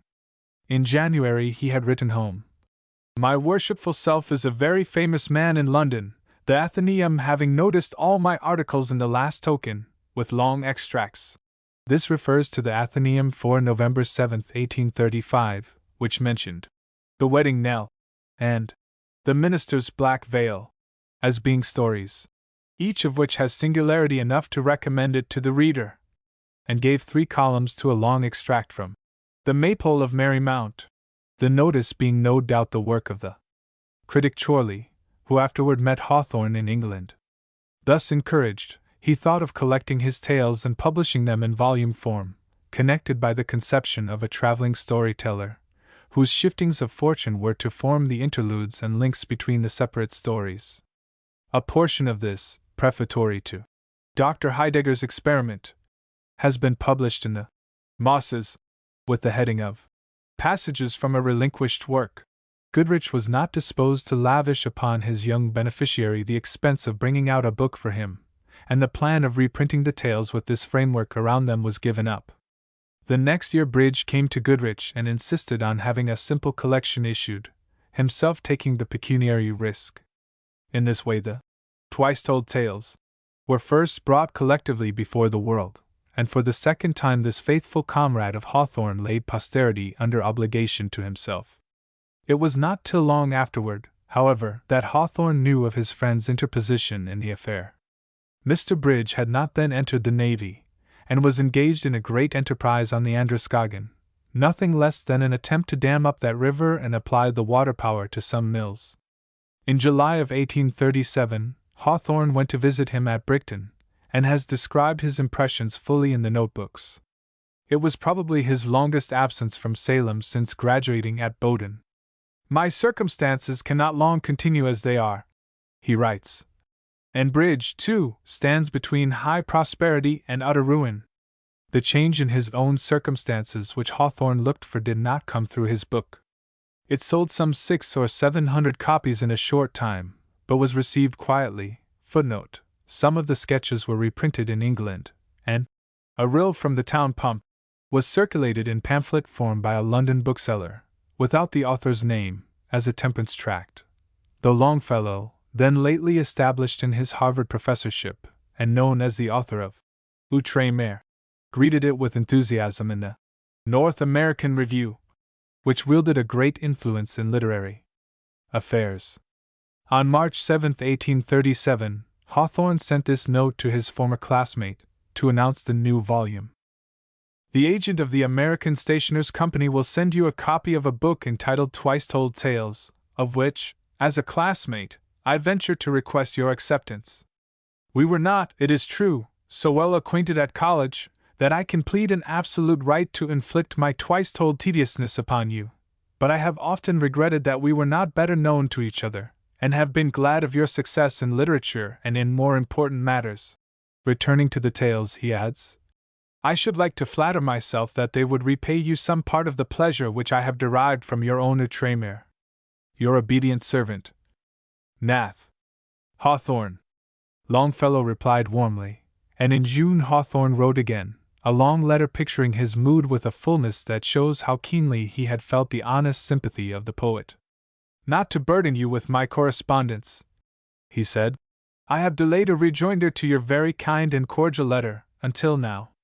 It gratifies me that you have occasionally felt an interest in my situation, but your quotation from Jean Paul about the lark's nest makes me smile. You would have been much nearer the truth if you had pictured me as dwelling in an owl's nest, for mine is about as dismal, and like the owl I seldom venture abroad till after dusk. By some witchcraft or other, for I really cannot assign any reasonable why and wherefore, I have been carried apart from the main current of life, and find it impossible to get back again. Since we last met, which you remember was in Sottle's room, where you read a farewell poem to the relics of the class, ever since that time I have secluded myself from society, and yet I never meant any such thing, nor dreamed what sort of life I was going to lead. I have made a captive of myself, and put me into a dungeon, and now I cannot find the key to let myself out, and if the door were open, I should be almost afraid to come out. You tell me that you have met with troubles and changes. I know not what these may have been, but I can assure you that trouble is the next best thing to enjoyment, and that there is no fate in this world so horrible as to have no share in either its joys or sorrows. For the last 10 years I have not lived, but only dreamed of living. It may be true that there have been some unsubstantial pleasures here in the shade, which I might have missed in the sunshine, but you cannot conceive how utterly devoid of satisfaction all my retrospects are. I have laid up no treasure of pleasant remembrances against old age, but there is some comfort in thinking that future years can hardly fail to be more varied and therefore more tolerable than the past. You give me more credit than I deserve, in supposing that I have led a studious life. I have indeed turned over a good many books, but in so desultory a way that it cannot be called study, nor has it left me the fruits of study. As to my literary efforts, I do not think much of them, either is it worth while to be ashamed of them.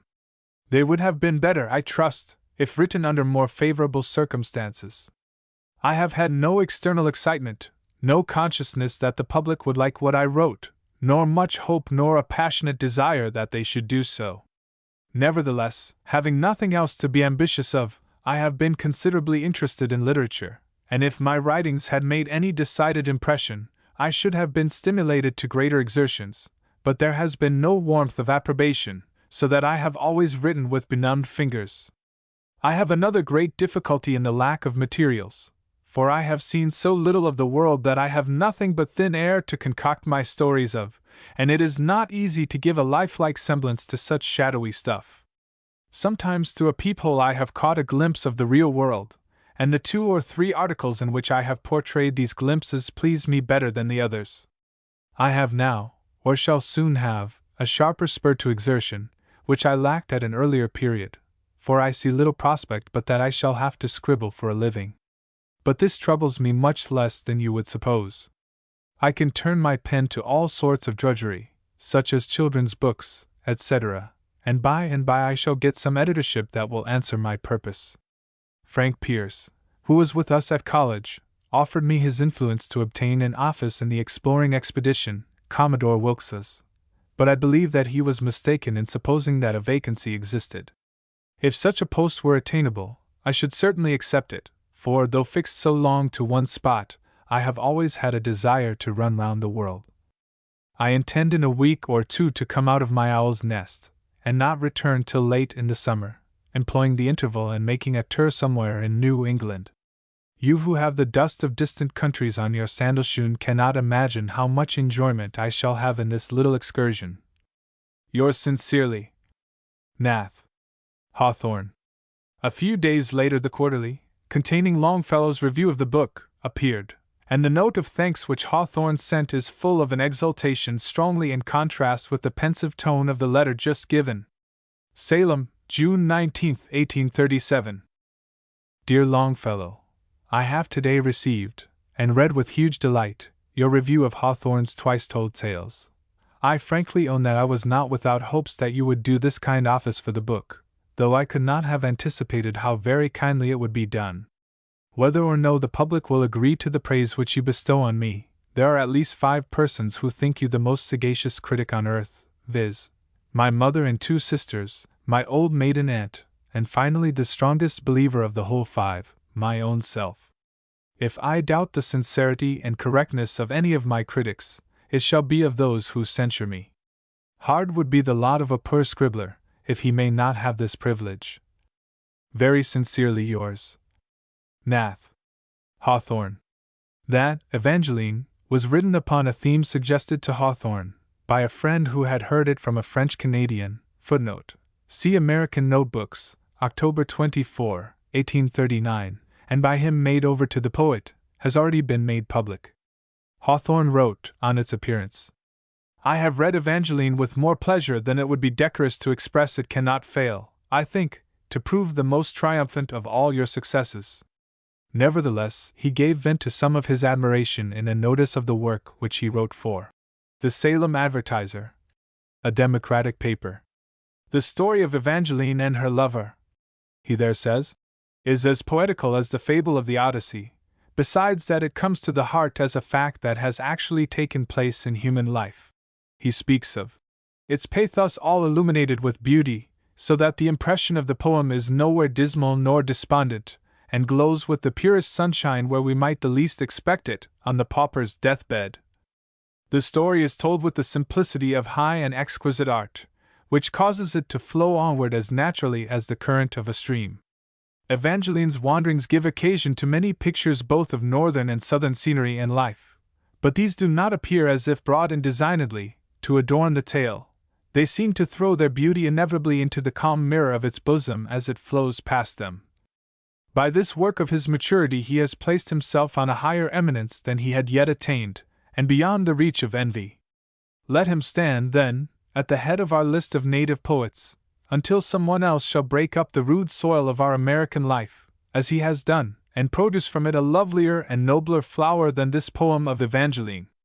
Longfellow's characteristic kindly reply was as follows.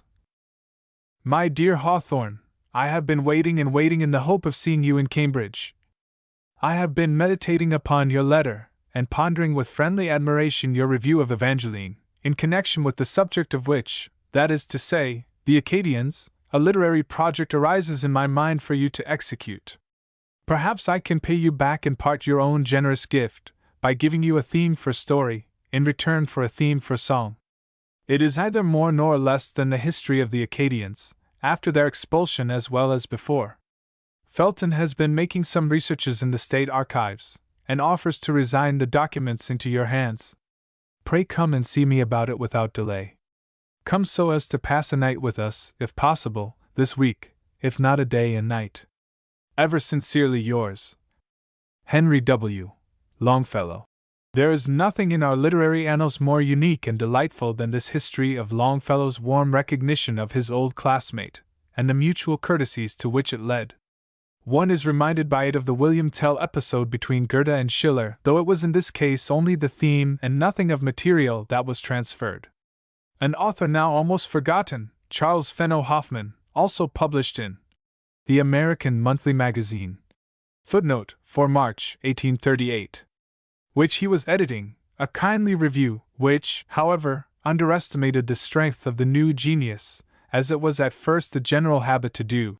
Minds like Hawthorne's, he said, seem to be the only ones suited to an American climate. Never can a nation be impregnated with the literary spirit by minor authors alone. Yet men like Hawthorne are not without their use. In this same number of the magazine, by the way, was printed Hawthorne's Threefold Destiny, under the pseudonym of Ashley Allen Royce, and the Song of Faith Edgerton, afterward omitted, is thus given. Oh, man can seek the downward glance, and each kind word, affection's spell, aye, voice, its value can enhance. For I may speak, and tongue can tell. But woman's love, it waits the while to echo to another's tone, to linger on another's smile, ere dare to answer with its own. These versicles, though they might easily be passed over as commonplace, hold a peculiar inner radiance that perhaps issued from the dawn of a lifelong happiness for Hawthorne at this period. V. At Boston and Brook Farm. 1838 to 1842. Hawthorne's mood at this time was one of profound dissatisfaction at his elimination from the active life of the world. I am tired of being an ornament, he said, with great emphasis, to a friend. I want a little piece of land that I can call my own, big enough to stand upon, big enough to be buried in. I want to have something to do with this material world. And striking his hand vigorously on a table that stood by. If I could only make tables, he declared, I should feel myself more of a man. He was now 34, and the long restraint and aloofness of the last 13 years, with the gathering consciousness that he labored under unjust reproach of inaction, and the sense of loss in being denied his share in affairs, had become intolerable. It was now, also, that a new phase of being was open to him. He had become engaged to Miss Sophia Peabody, a sister of his friend.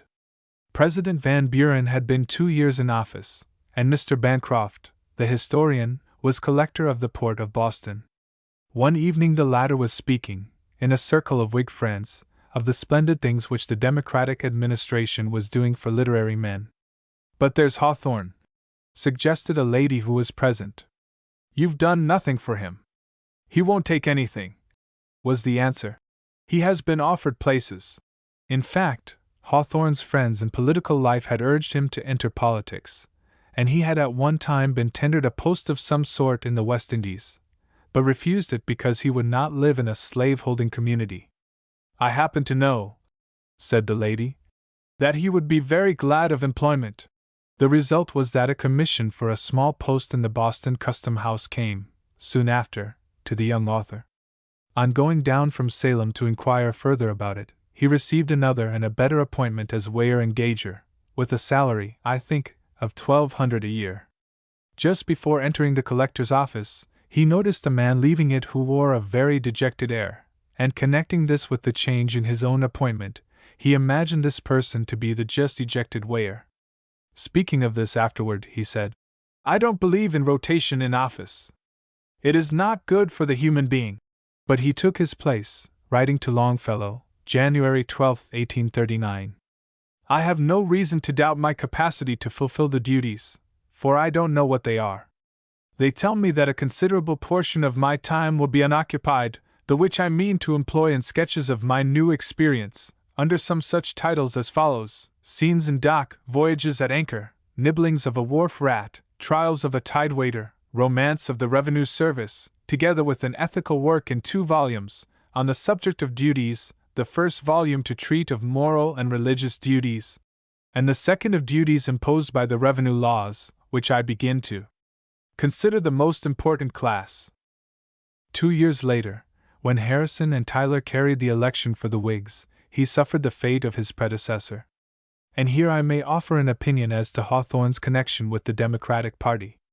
When asked why he belonged to it, he answered that he lived in a democratic country. But we are all Republicans alike, was the objection to his defense. Well, he said, I don't understand history till it's 100 years old, and meantime it's safe to belong to the Democratic Party. Still, Hawthorne was, so far as it comported with his less transient aims, a careful observer of public affairs, and mere badinage, like that just quoted, must not be taken as really covering the ground of his choice in politics. A man of such deep insight, accustomed to bring it to bear upon everything impartially, was not to be influenced by any blind and accidental preference in these questions, albeit his actual performance of political duties was slight. I think he recognized the human strength of the Democratic, as opposed to the theorizing and intellectual force of the Republican Party.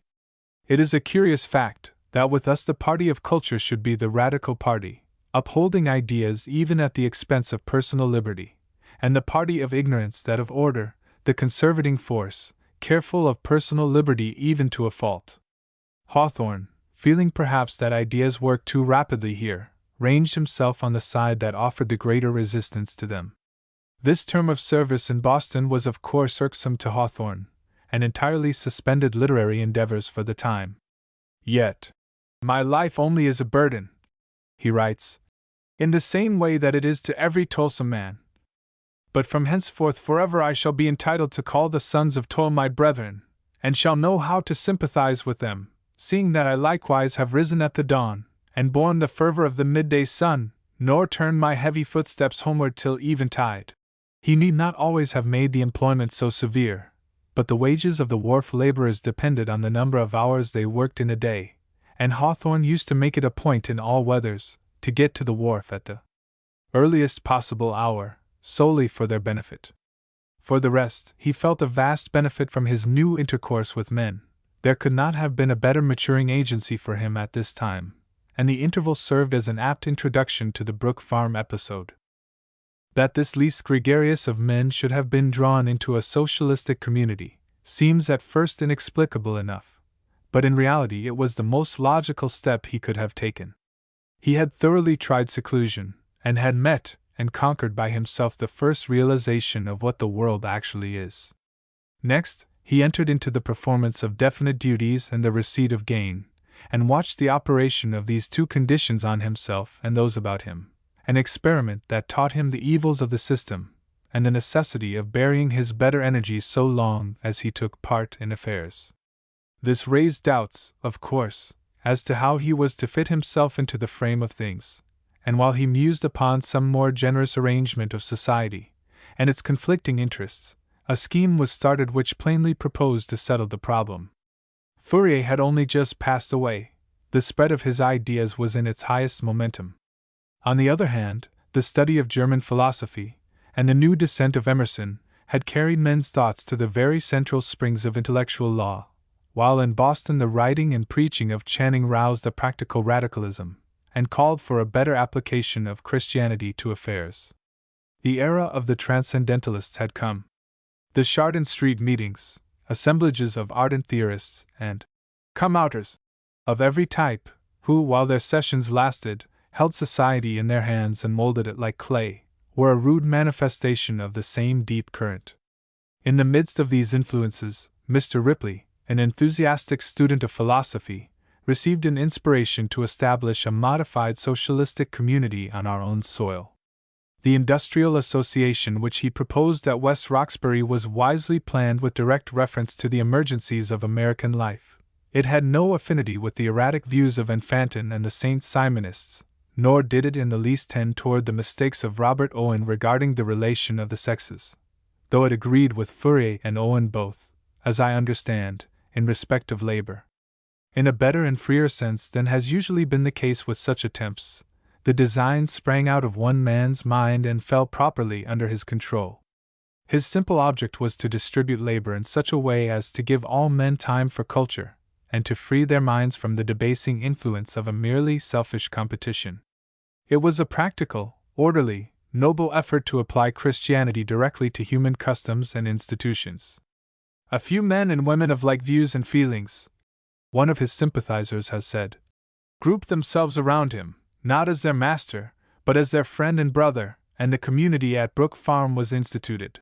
At various times Charles Dana, Pratt, the young Brownson, Horace Sumner, a younger brother of Charles, George William Curtis, and his brother Burrell Curtis were there. The place was a kind of granary of true grit. People who found their own honesty too heavy a burden to carry successfully through the rough jostlings of society, flocked thither. They were mostly individuals, says Hawthorne, who had gone through such an experience as to disgust them with ordinary pursuits, but who were not yet so old, nor had suffered so deeply, as to lose their faith in the better time to come. To men like Hawthorne, however little they may noise the fact abroad, the rotten but tenacious timbers of the social order shake beneath the lightest tread. But he knew that the only wise method is to begin repairing within the edifice, keeping the old associations, and losing nothing of value while gaining everything new that is desirable. Because Brook Farm seemed to adopt this principle, he went there. Some of the meetings of the associators were held at Miss E. P. Peabody's, in Boston, and the proceedings were related to him. Mr. Ripley did not at first know who was the distinguished literary gentleman announced as willing to join the company, and when told that it was Hawthorne, he felt as if a miracle had befallen, or as if, he tells me, the heavens would presently be filled with angels, and we should see Jacob's ladder before us. But we never came any nearer to having that than our old ladder in the barn, from floor to hayloft. For his personal benefit, Hawthorne had two ends in view, connected with Brook Farm: one, to find a suitable and economical home after marriage; the other, to secure a mode of life thoroughly balanced and healthy, which should successfully distribute the sum of his life's labor between body and brain. He hoped to secure leisure for writing by perhaps 6 hours of daily service, but he found nearly 16 needful. He worked like a dragon, says Mr. Ripley. The productive industry of the association was agriculture, the leading aim, teaching, and in some cases there were classes made up of men, women, children, whom ignorance put on the same plane. Several buildings accommodated the members, the largest, in which the public table was spread and the cooking done, being called the Hive, another, the Pilgrim House, a smaller one, the Nest, and still another was known as the Cottage. In the Eyrie, Mr. and Mrs. Ripley lived, and here a great part of the associators would gather in the evenings. Of a summer night, when the moon was full, they lit no lamps, but sat grouped in the light and shadow, while sundry of the younger men sang old ballads, or joined Tom Moore's songs to operatic airs. On other nights, there would be an original essay or poem read aloud, or else a play of Shakespeare, with the parts distributed to different members, and these amusements failing, some interesting discussion was likely to take their place. Occasionally, in the dramatic season, large delegations from the farm would drive into Boston in carriages and wagons to the opera or the play. Sometimes, too, the young women sang as they washed the dishes in the Hive, and the youthful yeomen of the society came in and helped them with their work. The men wore blouses of a checked or plaid stuff, belted at the waist, with a broad collar folding down about the throat, and rough straw hats. The women, usually, simple calico gowns and hats, which were then an innovation in feminine attire. In the season of wood wanderings, they would trim their hats with wreaths of barberry or hop-vine, ground pine, or whatever offered, a suggestion of the future Priscilla of Blithedale. Some families and students came to the farm as boarders, paying for their provision in household or field labor, or by teaching, a method which added nothing to the funds of the establishment, and in this way rather embarrassed it. A great deal of individual liberty was allowed.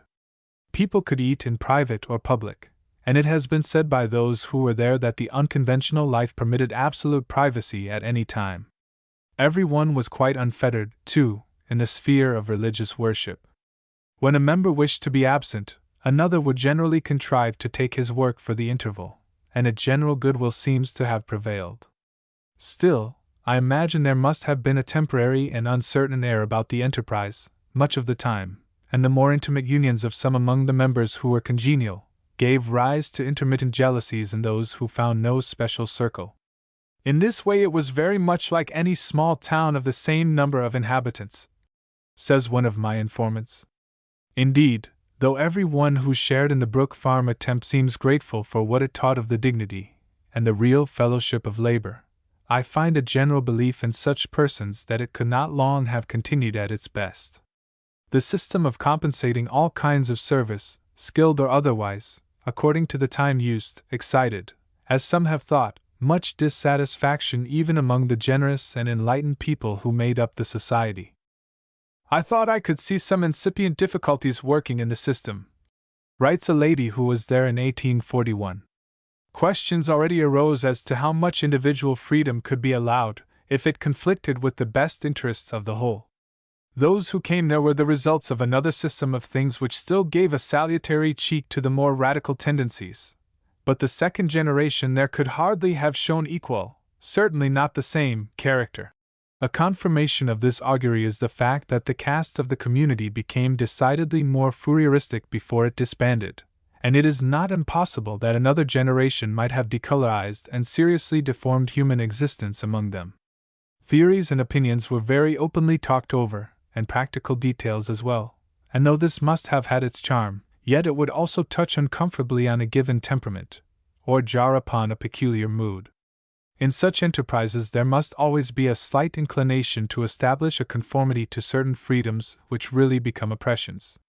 Shyness was not held essential to a regenerated state of things, and was perhaps too much disregarded, as also was illness, an emergency not clearly provided for, which had to be met by individual effort and self-sacrifice, after the selfish and old-established fashion of the world. How this atmosphere affected Hawthorne he has hinted in his romance founded on some aspects of community life. Though fond of society, I was so constituted as to need these occasional retirements, even in a life like that of Blithedale, which was itself characterized by a remoteness from the world. Unless renewed by a yet further withdrawal towards the inner circle of self-communion, I lost the better part of my individuality. My thoughts became of little worth, and my sensibilities grew as arid as a tuft of moss, crumbling in the sunshine, after long expectance of a shower. A fellow dweller came upon him suddenly, one day, lying in a green hollow some distance from the farm, with his hands under his head and his face shaded by his hat. "How came you out here?" asked his friend. "Too much of a party up there," was his answer, as he pointed toward the community buildings. It has also been told that at leisure times he would sit silently, hour after hour, in the broad old-fashioned hall of the hive, where he could listen almost unseen to the chat and merriment of the young people, himself almost always holding a book before him, but seldom turning the leaves. One sees in his letters of this time, footnote, American Notebooks, Volume 1, how the life wore upon him, and his journal apparently ceased during the whole bucolic experience. How joyously his mind begins to disport itself again with fancies, the moment he leaves the association, even temporarily. And in 1842, as soon as he is fairly quit of it, the old darkling or waywardly gleaming stream of thought and imagination flows freshly, untamably forward. Hawthorne remained with the Brook Farm community nearly a 12-month, a small part of which time was spent in Boston. Some of the letters which his sisters wrote him show a delightful solicitude reigning at home, during the period of his experiment. "What is the use," says one, "of burning your brains out in the sun, if you can do anything better with them? I am bent upon coming to see you this summer. Do not you remember how we used to go fishing together in Raymond? Your mention of wild flowers and pickerel has given me a longing for the woods and waters again." Then, in August, writes his sister Louisa, "told me the other day that he heard you were to do the traveling in Europe for the community."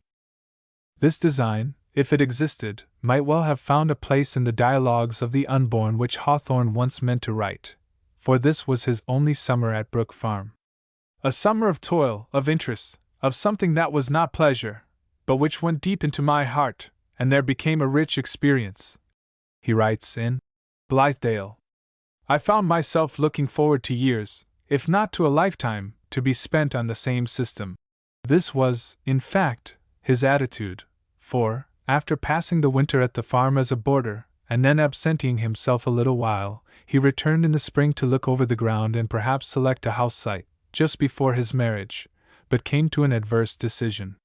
This no doubt accorded with perceptions which he was not called upon to make public, but because he was a writer of fiction there seems to have arisen a tacit agreement, in some quarters, to call him insincere in his connection with this socialistic enterprise.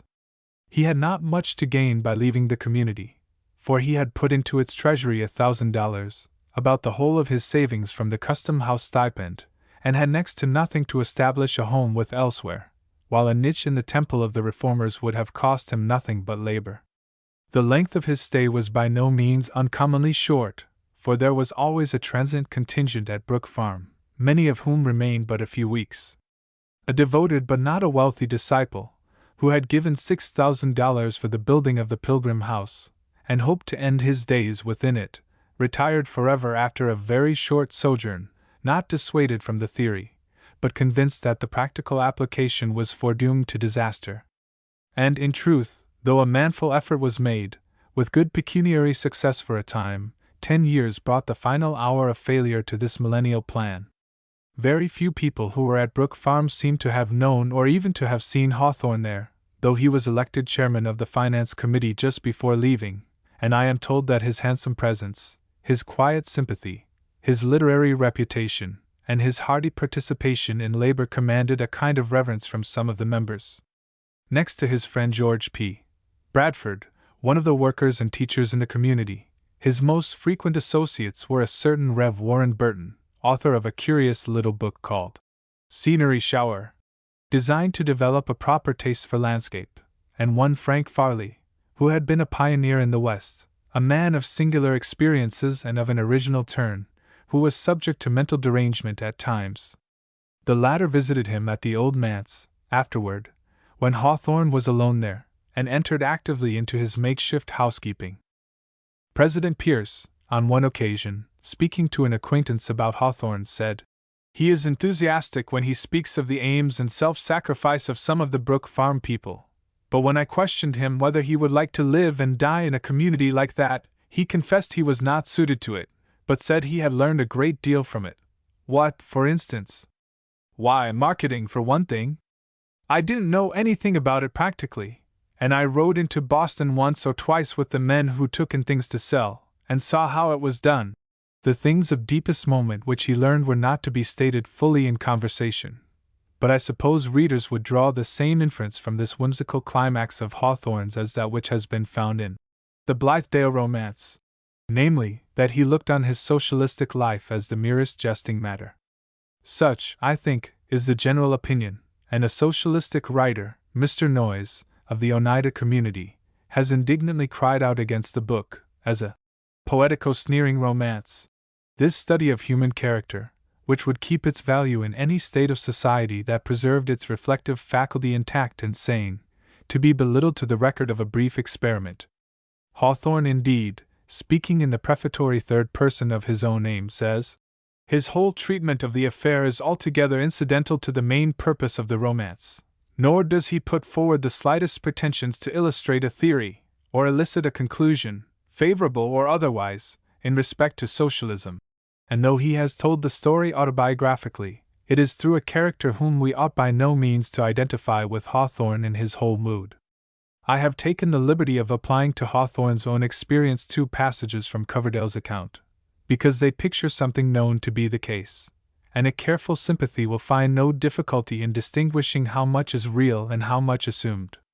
Coverdale, being merely the medium for impressions of the other characters, is necessarily light and diaphanous, and Hawthorne, finding it more convenient, and an advantage to the lifelikeness of the story, does not attempt to hold him up in the air all the time, but lets him down now and then, and assumes the part himself. The allusions to the community scheme are few, and most of them are in the deepest way sympathetic. Precisely because the hopes of the socialists were so unduly high, he values them and still is glad of them, though they have fallen to ruin. In my own behalf, I rejoice that I could once think better of the world than it deserved. It is a mistake into which men seldom fall twice in a lifetime, or, if so, the rarer and higher is the nature that can thus magnanimously persist in error. Where is the sneer concealed in this serious and comprehensive utterance? There is a class of 2-pronged minds, which seize a pair of facts eagerly, and let the truth drop out of sight between them. For these it is enough that Hawthorne made some use of his Brook Farm memories in a romance, and then wrote that romance in the first person, with a few dashes of humor. Another critic, acting on a conventional idea as to Hawthorne's cold, self-removed observation, quotes to his disadvantage this paragraph in a letter from Brook Farm. "Nothing here is settled. My mind will not be abstracted. I must observe and think and feel, and content myself with catching glimpses of things which may be wrought out hereafter. Perhaps it will be quite as well that I find myself unable to set seriously about literary occupation for the present." This is offered as showing that Hawthorne went to the community, unconsciously, admits our critic, but still in obedience to some curious, chilly dictate of his nature, for the simple purpose of getting fresh impressions, to work up into fiction. But no one joined the society expecting to give up his entire individuality, and it was a special part of the design that each should take such share of the labor as was for his own and the general good, and follow his own tastes entirely as to ideal pursuits. A singular prerogative this, which every one who writes about Hawthorne lays claim to, that he may be construed as a man who, at bottom, had no other motive in life than to make himself uneasy by withdrawing from hearty communion with people, in order to pry upon them intellectually. He speaks of that quality of the intellect and the heart which impelled me, often against my own will, and to the detriment of my own comfort, to live in other lives, and to endeavor, by generous sympathies, by delicate intuitions, by taking note of things too slight for record, and by bringing my human spirit into manifold accordance with the companions God had assigned me, to learn the secret which was hidden even from themselves. And this is cited as evidence of his cold inquisitiveness, his incredulity, his determination to worm out the inmost secrets of all associated with him. Such distortion is amazing. The few poets who search constantly for truth are certainly impelled to get at the inmost of everything. But what, in heaven's name, is the motive? Does any one seriously suppose it to be for the amusement of making stories out of it? The holding up to oneself the stern and secret realities of life is no such pleasing pursuit. These men are driven to it by the divine impulse which has made them seers and recorders. As for Hawthorne, he hoped and loved and planned with the same rich human faith that fills the heart of every manly genius, and if discouraging truth made him suffer, it was all the more because his ideals, and at first his trust in their realization, were so generous and so high. Two of his observations as to Brook Farm, transferred to the Blithedale romance, show the wisdom on which his withdrawal was based. The first relates to himself. No sagacious man will long retain his sagacity, if he live exclusively among reformers and progressive people, without periodically returning to the settled system of things, to correct himself by a new observation from that old standpoint. He had too much imagination to feel safe in giving free rein to it, in a special direction of theoretic conduct. He also remembered that, as the old system of things was full of error, it was possible that a new one might become so in new ways, unless watched. The second observation touches the real weakness of the Brook Farm institution. It struck me as rather odd that one of the first questions raised, after our separation from the greedy, struggling, self-seeking world, should relate to the possibility of getting the advantage over the outside barbarians in their own field of labor. But to own the truth, I very soon became sensible that, as regarded society at large, we stood in a position of new hostility rather than new brotherhood. And in fact, the real good which Mr. Ripley's attempt did, was to implant the cooperative idea in the minds of men who have gone out into the world to effect its gradual application on a grander scale. It is by introducing it into one branch of social energy after another that the regenerative agency of today can alone be made effectual. The leaders of that community have been broad-minded, and recognize this truth. None of them, however, have ever taken the trouble to formulate it as Hawthorne did, on perceiving it some years in advance. The jocose tone, it may be added, seems to have been a characteristic part of the Brook Farm experiment, despite the sober earnest and rapt enthusiasm that accompanied it.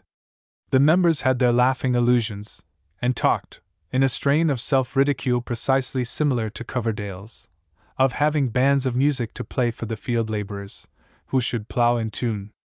This merely proves that they were people who kept their wits whole, and had the humor that comes with refinement, while it illustrates by the way the naturalness of the tone Hawthorne has given to Coverdale. The Priscilla of Blithedale was evidently founded upon the little seamstress whom he describes in the notebooks as coming out to the farm, and old Moody's spectre can be discerned in a brief memorandum of a man seen, at Parker's old barroom in Court Square, in 1850. It has been thought that Zenobia was drawn from Margaret Fuller, or from a lady at Brook Farm, or perhaps from both. A gentleman who was there says that he traces in her a partial likeness to several women. It is as well to remember that Hawthorne distinctly negatived the idea that he wrote with any one that he knew before his mind, and he illustrated it, to one of his most intimate friends, by saying that sometimes in the course of composition it would suddenly occur to him that the character he was describing resembled in some point one or more persons of his acquaintance. Thus, I suppose that when the character of Priscilla had developed itself in his imagination, he found he could give her a greater reality by associating her with the seamstress alluded to, and that the plaintive old man at Parker's offered himself as a good figure to prop up the webwork of pure invention which was the history of Zenobia's and Priscilla's father. There is a conviction in the minds of all readers, dearer to them than truth, that novelists simply sit down and describe their own acquaintances, using a few clumsy disguises to make the thing tolerable. When they do take a hint from real persons, the character becomes quite a different thing to them from the actual prototype. It was not even so definite as this with Hawthorne. Yet no doubt, his own atmosphere being peculiar, the contrast between that and the atmosphere of those he met stimulated his imagination, so that, without his actually seeing a given trait in another person, the meeting might have the effect of suggesting it. Then he would brood over this suggestion till it became a reality, a person, to his mind, and thus his characters were conceived independently in a region somewhere between himself and the people who had awakened speculation in his mind. He had a very sure instinct as to when a piece of reality might be transferred to his fiction with advantage. Mr. Curtis has told the story of a young woman of Concord, a farmer's daughter, who had had her aspirations roused by education until the conflict between these and the hard and barren life she was born to made her thoroughly miserable and morbid, and one summer's evening she sought relief in the quiet, homely stream that flowed by the old manse, and found the end of earthly troubles in its oozy depths. Hawthorne was roused by Curtis himself coming beneath his window, precisely as Coverdale comes to summon Hollingsworth, and with one other they went out on the river, to find the poor girl's body. The man, writes his friend, whom the villagers had only seen at morning as a musing spectre in the garden, now appeared among them at night to devote his strong arm and steady heart to their service. By this dark memory is the powerful climax of the Blithedale romance, bound to the sphere of a reality as dread. 6. The Old Manse, 1842 to 1846. There is a providence in the lives of men who act sincerely, which makes each step lead, with the best result, to the next phase of their careers. By his participation in the excellent endeavor at Brook Farm, Hawthorne had prepared himself to enjoy to the full his idyllic retirement at the Old Manse, in Concord. For now, being happy, he says, I felt as if there were no question to be put. Hawthorne was married in July, 1842, and went at once to this his first home. Just before going to Brook Farm he had written Grandfather's Chair, the first part of a series of sketches of New England history for children, which was published by Miss Peabody in Boston, and Wiley and Putnam in New York, but the continuation was interrupted by his stay at the farm. In 1842 he wrote a second portion, and also some biographical stories, all of which gained an immediate success. He also resumed his contributions to the Democratic Review, the most brilliant periodical of the time, in which Whittier, Longfellow, Lowell, Poe, and other noted authors made their appearance. It was published at Washington, and afterward at New York, and made considerable pretensions to a national character. Hawthorne had been engaged as a contributor, at a fair rate, in 1838, and his articles had his name appended, not always high practice at that time, in a way that shows the high estimation into which he had already grown. John Inglefield's Thanksgiving, The Celestial Railroad, The Procession of Life, Fire Worship, Buds and Bird Voices, and Roger Malvin's Burial, all appeared in the Democratic, in 1843. Rappaccini's Daughter, and other tales followed in the next year, and in 1845 the second volume of Twice Told Tales was brought out at Boston. During the same year Hawthorne edited the African Journals of his friend Bridge, then an officer in the Navy, who had just completed a cruise. The editor's name evidently carried great weight, even then. The mere announcement, edited by Nathaniel Hawthorne, said one of the critics, is enough to entitle this book to a place among the American classics. I dwell upon this, because an attempt has been made to spread the idea that Hawthorne up to the time of writing The Scarlet Letter was still obscure and discouraged, and that only then, by a timely burst of appreciation in certain quarters, was he rescued from oblivion. The truth is, that he had won himself an excellent position, was popular, and was himself aware by this time of the honor in which he was held. Even when he found that the small profits of literature were forcing him into office again, he wrote to Bridge, It is rather singular that I should need an office, for nobody's scribblings seem to be more acceptable than mine. The explanation of this lies in the wretchedly dependent state of native authorship at that time. The law of copyright had not then attained to even the refined injustice which it has now reached. I continue, he wrote, in 1844, to scribble tales with good success so far as regards empty praise, some notes of which, pleasant enough to my ears, have come from across the Atlantic. But the pamphlet and piratical system has so broken up all regular literature, that I am forced to work hard for small gains. Besides the labors already enumerated, he edited for the Democratic some papers of an old Dartmoor prisoner, probably some one of his sea dog acquaintance in Salem. he was in demand among the publishers. A letter from Everett Duyckinck, New York, October 2, 1845, who was then in the employ of Wiley and Putnam, publishers of the African Cruiser, says of that book, "The English notices are bounteous in praise. No American book in a long time has been so well noticed." The same firm were now eager to bring out his recent tales, and were also, as appears in the following from Duyckinck, urging the prosecution of another scheme.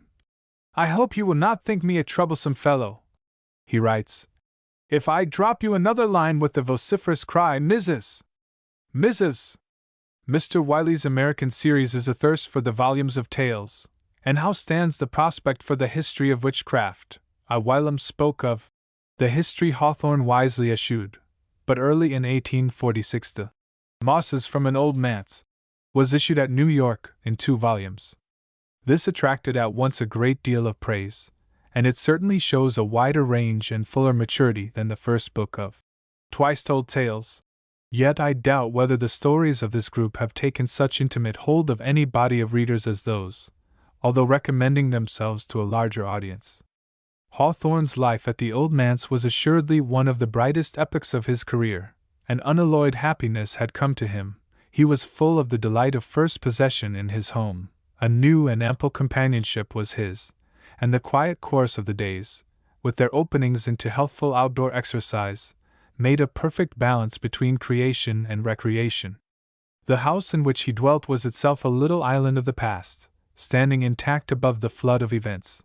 All around was a mild, cultivated country, broken into gentle variety of hills to live with, and touched with just enough wildness to keep him from tiring of it. The stream that flowed by his orchard was for him an enchanted river. He renewed the pleasant sports of boyhood with it, fishing and boating in summer, and in winter whistling over its clear, black ice, on rapid skates.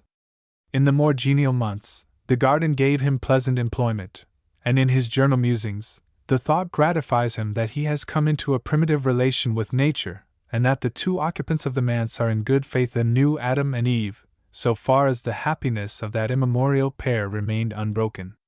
The charm of these experiences has all been distilled into the descriptive chapter which prefaces the Mosses, and such more personal aspects of it as could not be mixed in that vintage have been gathered, like forgotten clusters of the harvest, into the notebooks.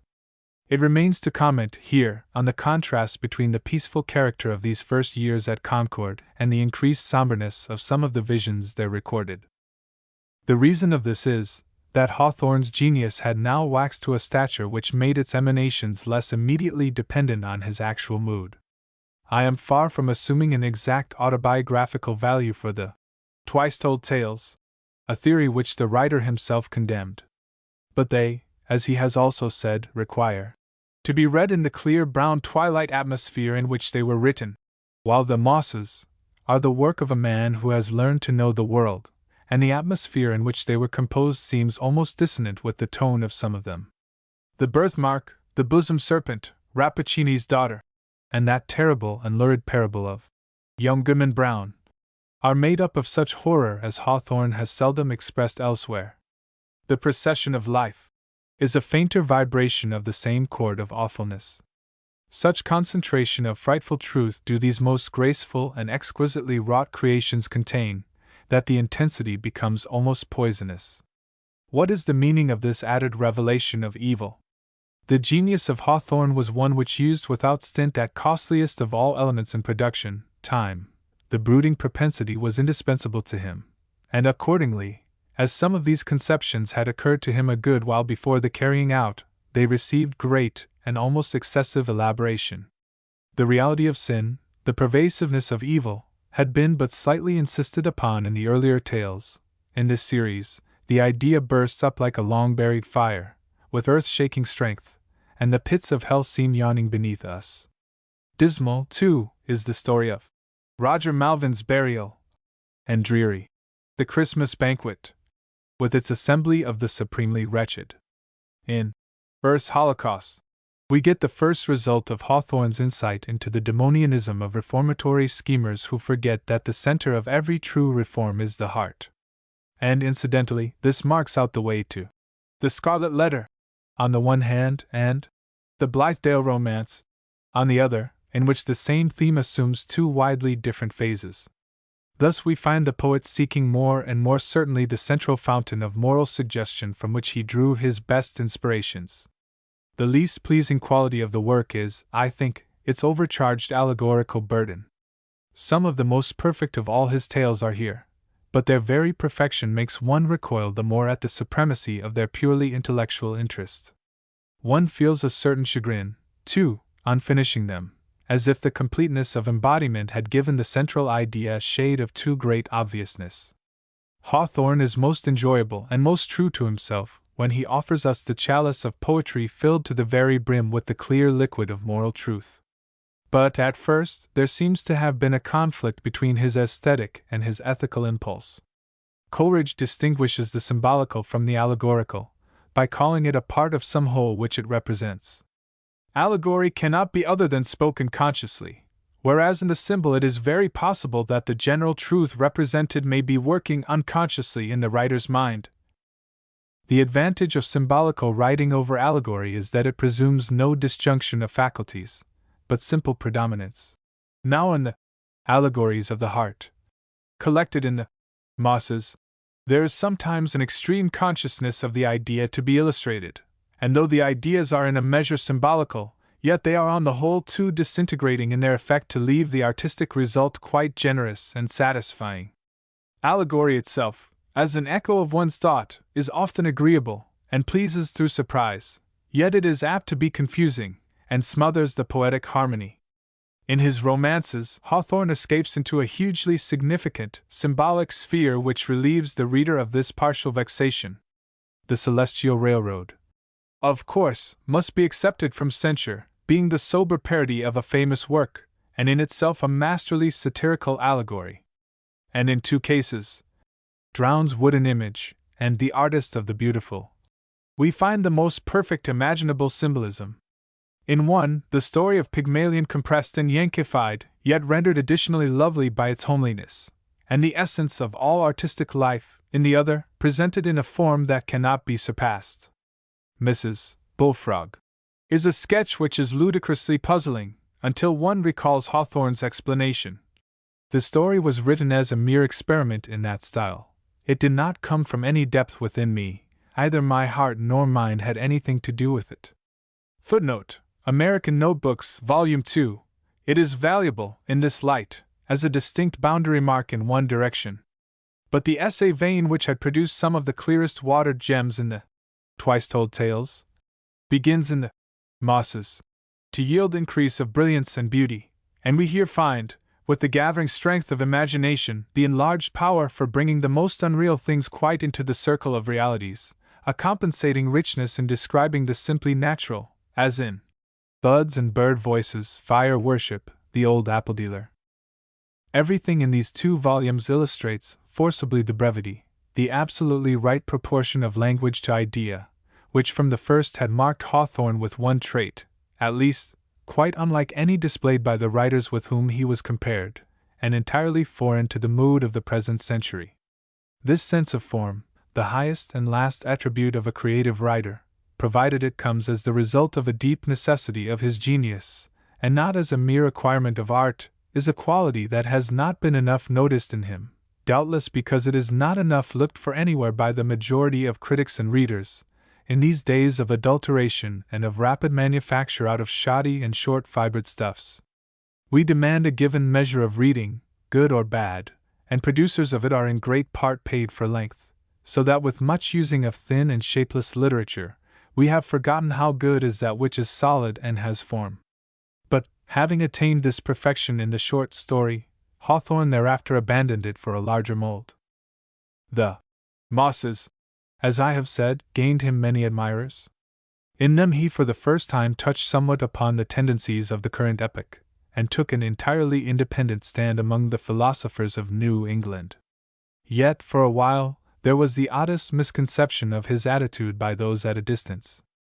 A Whig magazine, pleased by his manly and open conservatism, felt convinced that he must be a Whig, though he was, at the moment of the announcement, taking office under a Democratic president.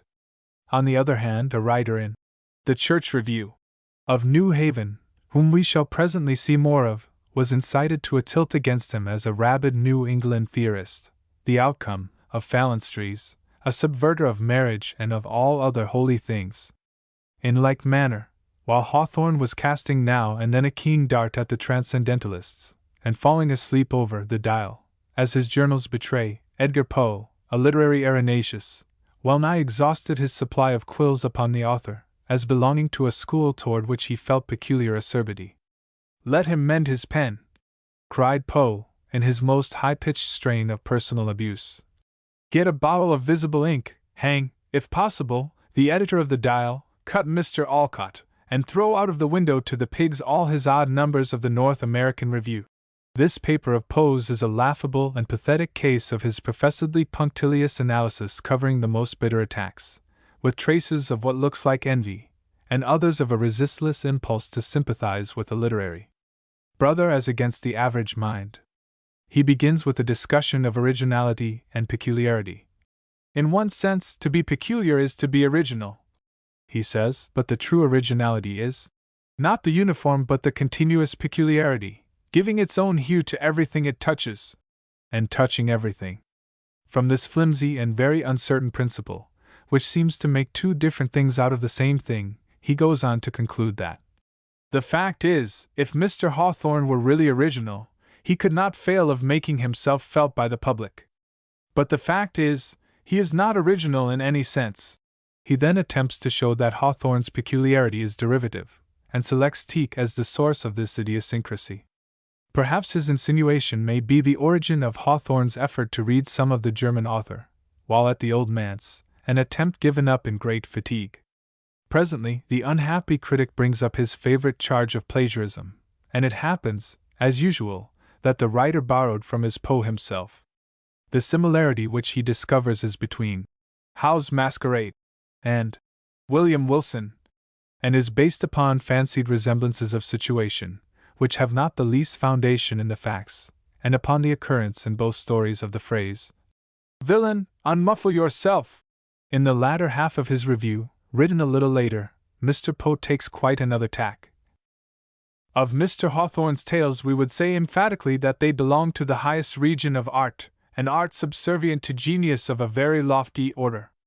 We had supposed, with good reason for so supposing, that he had been thrust into his present position by one of the impudent cliques who beset our literature, but we have been most agreeably mistaken.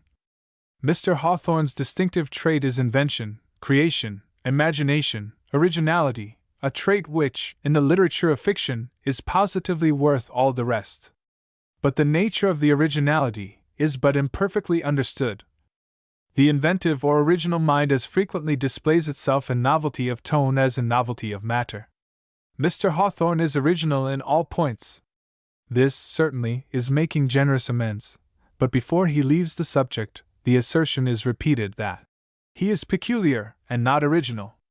Though an extravagant instance, this tourney of Poe's represents pretty well the want of understanding with which Hawthorne was still received by many readers.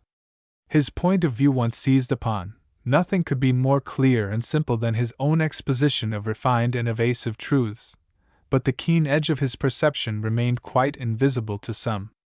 Of the twice-told tales, Hawthorne himself wrote, "The sketches are not, it is hardly necessary to say, profound, but it is rather more remarkable that they so seldom, if ever, show any design on the writer's part to make them so. Every sentence, so far as it embodies thought or sensibility, may be understood and felt by anybody who will give himself the trouble to read it, and will take up the book in a proper mood." But it was hard for people to find that mood, because in fact the tales were profound. Their language was clear as crystal, but all the more dazzlingly shone through the crystal that new light of Hawthorne's gaze. After nearly 4 years, Hawthorne's tenancy of the manse came to an end, and he returned to Salem, with some prospect of an office there from the new democratic government of Polk. It is said that President Tyler had at one time actually appointed him to the Salem post office, but was induced to withdraw his name. There were local factions that kept the matter in abeyance. The choice, in any case, lay between the naval office and the surveyorship, and Bridge urged Hawthorne's appointment to the latter. "Whichever it be," wrote Hawthorne, It is to you that I shall owe it, among so many other solid kindnesses. I have as true friends as any man has, but you have been the friend in need and the friend indeed. At this time he was seriously in want of some profitable employment, for he had received almost nothing from the magazine. It was the period of credit, and debts were hard to collect. His journal at the Old Manse refers to the same trouble. I have been told that, besides losing the value of many of his contributions to the Democratic, through the failure of the magazine, he had advanced money to the publishers, which was never repaid, but this has not been corroborated, and as he had lost nearly everything at Brook Farm, it is a little doubtful. At length, he was installed as surveyor in the Salem Custom House, where he hoped soon to begin writing at ease. 7. The Scarlet Letter, 1846 to 1850. The literary result of the 4 years which Hawthorne now, after long absence, spent in his native town, was the first romance which gave him worldwide fame. But the intention of beginning to write soon was not easy of fulfillment in the new surroundings. Literature, its exertions and objects, were now of little moment in my regard, he says in The Custom House. I cared not at this period for books, they were apart from me. A gift, a faculty, if it had not departed, was suspended and inanimate within me. Readers of that charming sketch will remember the account of the author's finding a veritable Puritan scarlet letter in an unfinished upper room of the public building in which he labored at this time, and how he was urged by the ghost of a former surveyor, who had written an account of the badge and its wearer, to make the matter public. The discovery of these materials is narrated with such reassuring accuracy, that probably a large number of people still suppose this to have been the origin of the Scarlet Letter, but there is no knowledge among those immediately connected with Hawthorne of any actual relic having been found, nor, of course, is it likely that anything besides the manuscript memorandum should have been preserved. But I do not know that he saw even this. The papers of Mr. Poe were probably a pure invention of the author's. A strange coincidence came to light the year after the publication of the romance. A letter from Loitza, the painter, was printed in the Art Union Bulletin, running thus: I was struck, when some years ago in the Schwarzwald, in an old castle, with one picture in the portrait gallery. It has haunted me ever since. It was not the beauty or finish that charmed me.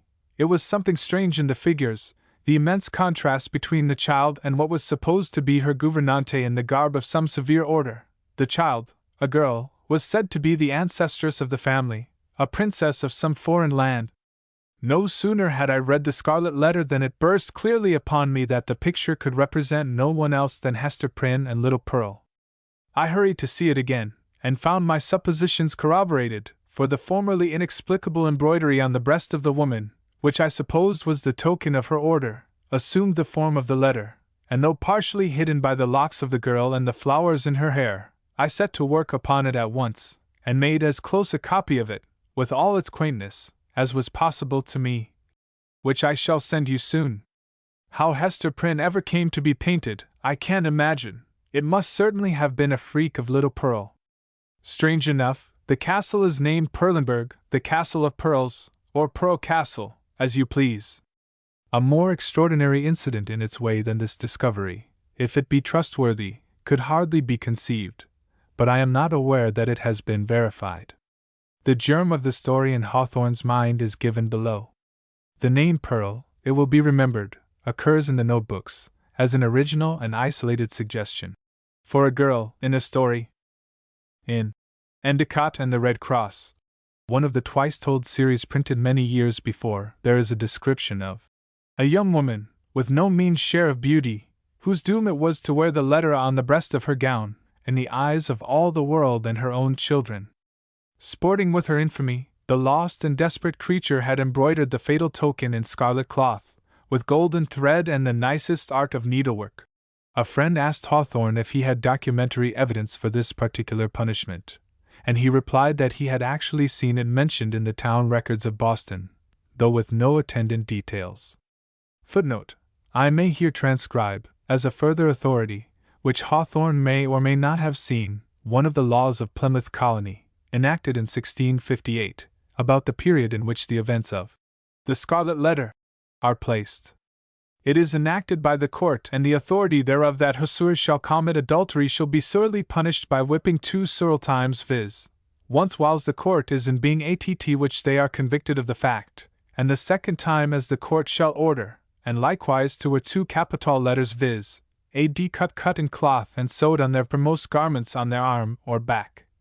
And if at any time they shall be taken without said letters, whiles they are in the garment, so wern, to be forthwith taken and publicly whipped. This friend said to another at the time, "We shall hear of that letter again, for it evidently has made a profound impression on Hawthorne's mind." Returning to Salem, where his historical stories and sketches had mainly been written, he reverted naturally to the old themes, and this one doubtless took possession of him soon after his entrance on his customs duties. But these disabled him from following it out at once. When the indefatigable Whigs got hold of the government again, Hawthorne's literary faculty came into power also, for he was turned out of office. In the winter of 1849, therefore, he got to work on his first regular romance. In his preface to the Mosses, he had formally renounced the short story, but The Scarlet Letter proved so highly wrought a tragedy that he had fears of its effect upon the public, if presented alone. "In the present case I have some doubts about the expediency," he wrote to Mr. Fields, the junior partner of his new publisher, Ticknor, "because if the book is made up entirely of the Scarlet Letter, it will be too somber. I found it impossible to relieve the shadows of the story with so much light as I would gladly have thrown in. Keeping so close to its point as the tale does, and diversify no otherwise than by turning different sides of the same dark idea to the reader's eye, it will weary very many people, and disgust some.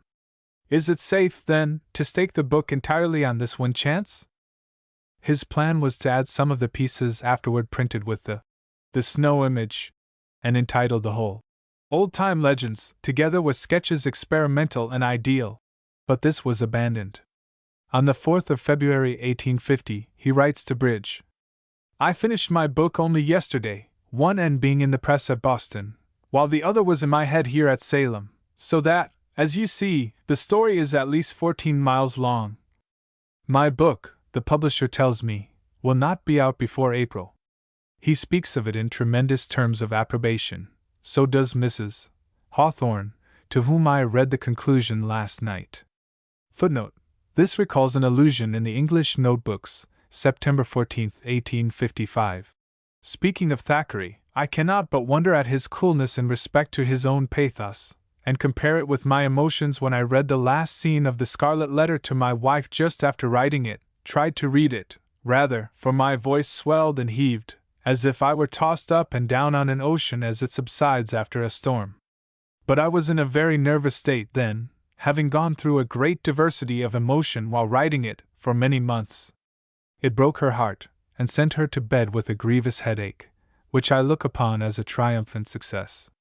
Judging from its effect on her and the publisher, I may calculate on what Bowlers calls a 10 strike, but I do not make any such calculation. Now that the author had strongly taken hold of one of the most tangible and terrible of subjects, the public no longer held back.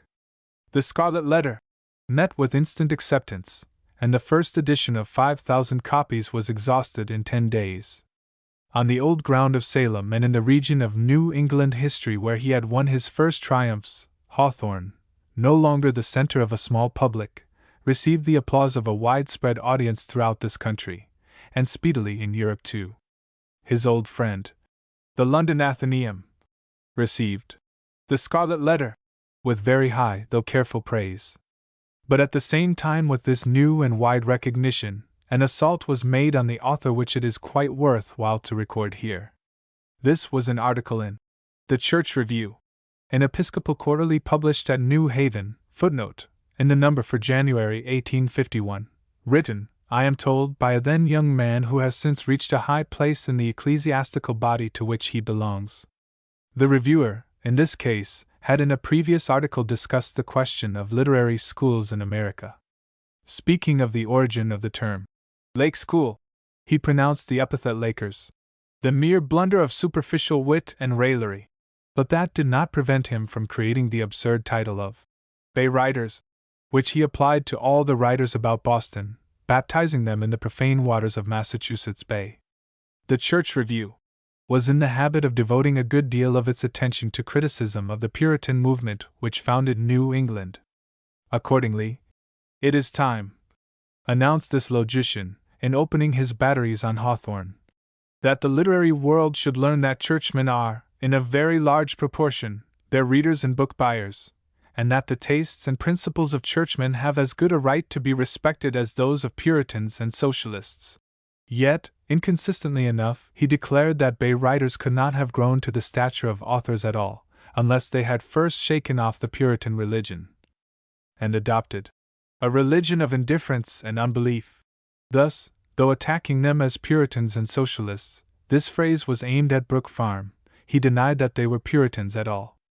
Clear understanding of anything from a writer with so much of the boomerang in his mind was not to be expected. But neither would one easily guess the revolting vulgarity with which he was about to view the Scarlet Letter. He could discover in it nothing but a deliberate attempt to attract readers by pandering to the basest taste.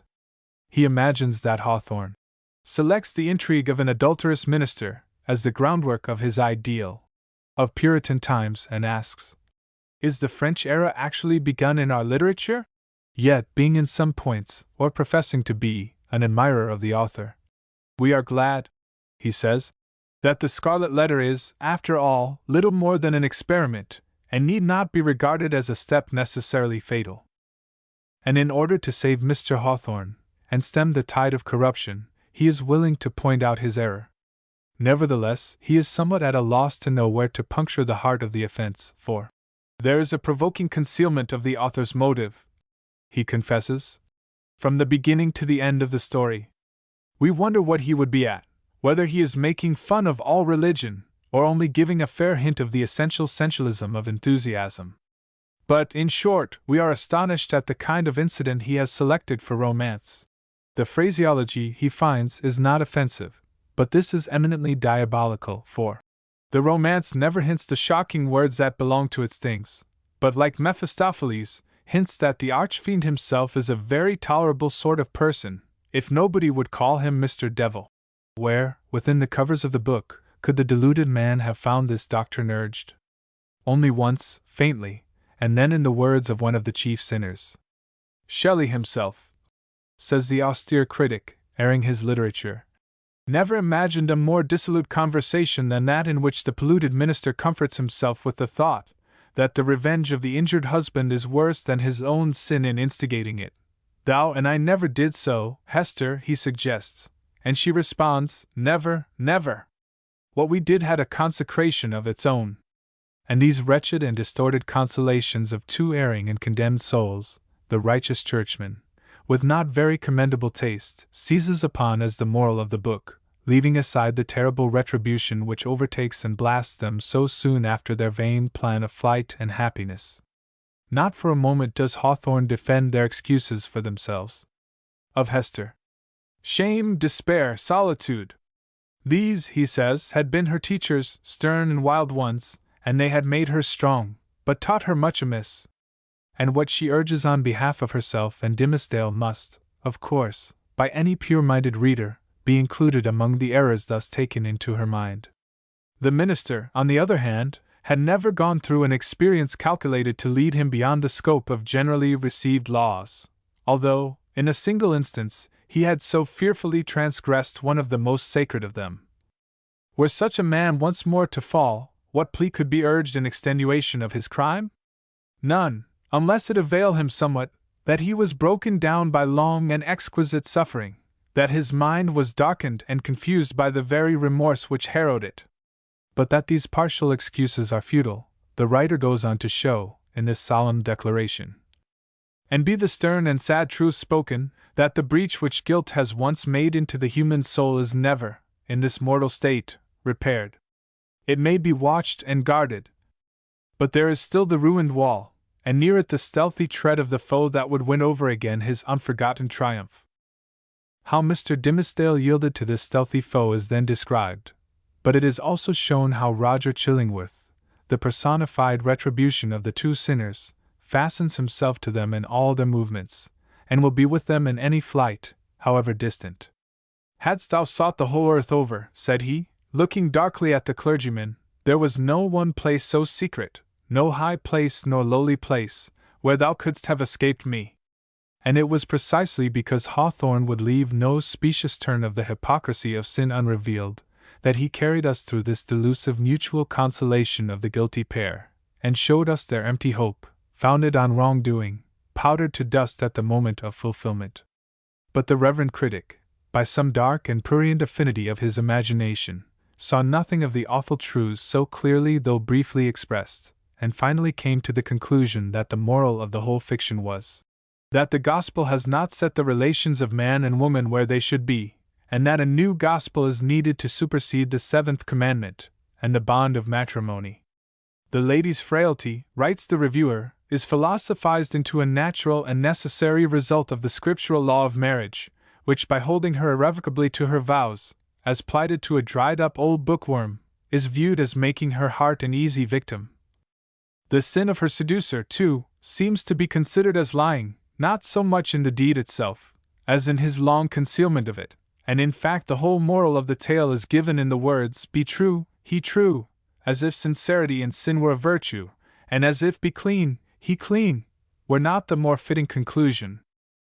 But this moral of cleanliness was one so obvious that Hawthorne probably never dreamed of anyone's requiring it to be emphasized. In fact, it is the starting point, the very foundation, of the tragedy. The tale is a massive argument for repentance, which is the flinging aside of concealment, and the open and truthful acknowledgement of sin.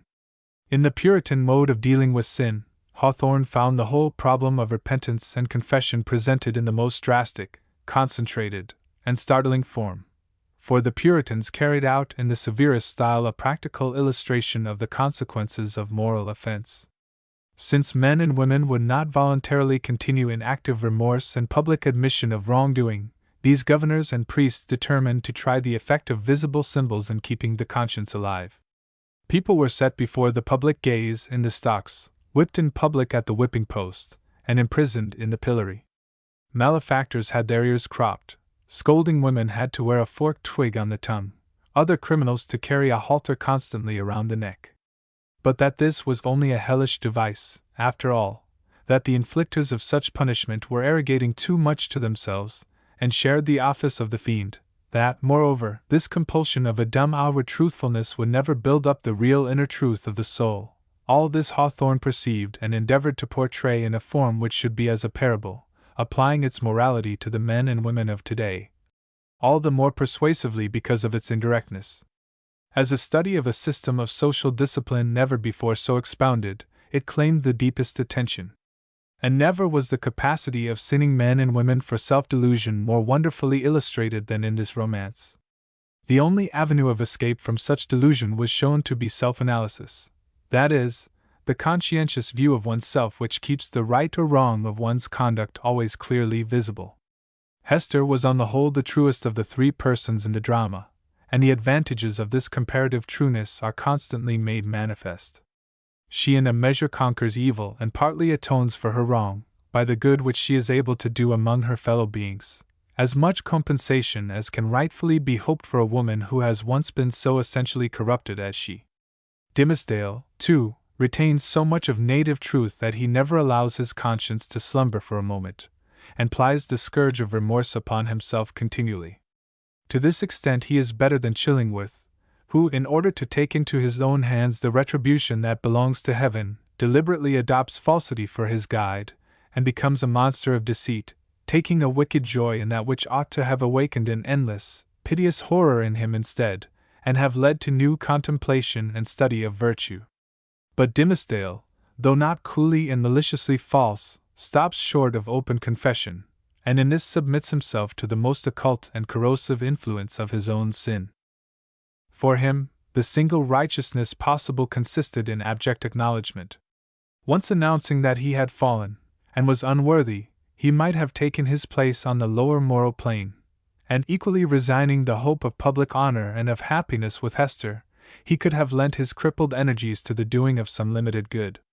The shock to the general belief in probity would have been great, but the discovery that the worst had been made known, that the minister was strong enough to condemn himself, and descend from the place he no longer was fit for, would have restored the public mind again, by showing it that a deeper probity possible than that which it wanted to see sustained. This is the lesson of the tragedy, that nothing is so destructive as the morality of mere appearances. Not that sincerity in sin is a virtue, but that it is better than sin and falsehood combined. And if anything were wanting, at first, to make this clear, there certainly is not a particle of obscurity left by the glare of the catastrophe, when the clergyman rejects Hester's hope that he and she may meet after death, and spend their immortal life together, and says that God has proved his mercy most of all by the afflictions he has laid upon him. As to the new truth which Hester hoped would be revealed, it could have been no other than that ultimate lifting up of the race into a plane of the utmost human truthfulness, which every one who believes in the working of all things for good looks forward to with vague longing, but with most certain faith. How far the Puritan organization was from this state of applied truth, the romance shows. Nearly every note in the range of Puritan sympathies is touched by the poet, as he goes on. The still unspoiled tenderness of the young matron who cannot but feel something of mercifulness toward Hester is overruled by the harsh exultation of other women in her open shame. We have the noble and spotless character of Winthrop dimly suggested by the mention of his death on the night of Dimmesdale's vigil at the pillory, but much more distinct appears the mild and saintly Wilson, who, nevertheless, is utterly incompetent to deal with the problem of a woman's lost morality. Governor Bellingham is the stern, unflinching, manly upholder of the state and its ferocious sanctions, yet in the very house with him dwells Mistress Hibbins, the witch lady, reveling in the secret knowledge of widespread sin. Thus we are led to a fuller comprehension of Chillingworth's attitude as an exponent of the whole Puritan idea of spiritual government, and in his diabolical absorption and gloating interest in sin, we behold an exaggerated, but logically exaggerated, spectre of the Puritan attempt to precipitate and personally supervise the punishments of eternity on the side of death. Dr. George B. Loring of Salem wrote at the time an excellent reply to this article in the Church Review, though he recognized, as all readers of general intelligence must, that the author of it did not by any means represent the real enlightenment of the clergy and laity for whom he undertook to be a mouthpiece. Considered as a work of art, The Scarlet Letter is perhaps not so excellent as the author's subsequent books. It may not unjustly be called a novel without a plot, so far as this touches the adroit succession of incidents and the interdependence of parts, which we call plot. Passion and motive and character, having been brought together in given relations, begin to work toward a logical issue, but the individual chapters stand before us rather as isolated pictures, with intervals between, than as the closely conjoined links of a drama gathering momentum as it grows. There is succession and acceleration, indeed, in the movement of the story, but this is not quite so evident as is the hand which checks each portion and holds it perfectly still, long enough to describe it completely. The author does not, like a playwright, reflect the action swiftly while it passes, but rather arrests it and studies it, then lets it go by. It may be that this is simply the distinction between the dramatist's and the novelist's method, but probably we must allow it to be something more than that, and must attribute it to the peculiar leisure which qualifies all Hawthorne's fictions, at times enhancing their effect, but also protracting the impression a little too much, at times. Yet the general conception, and the mode of drawing out the story and of illustrating the characters, is dramatic in a high degree.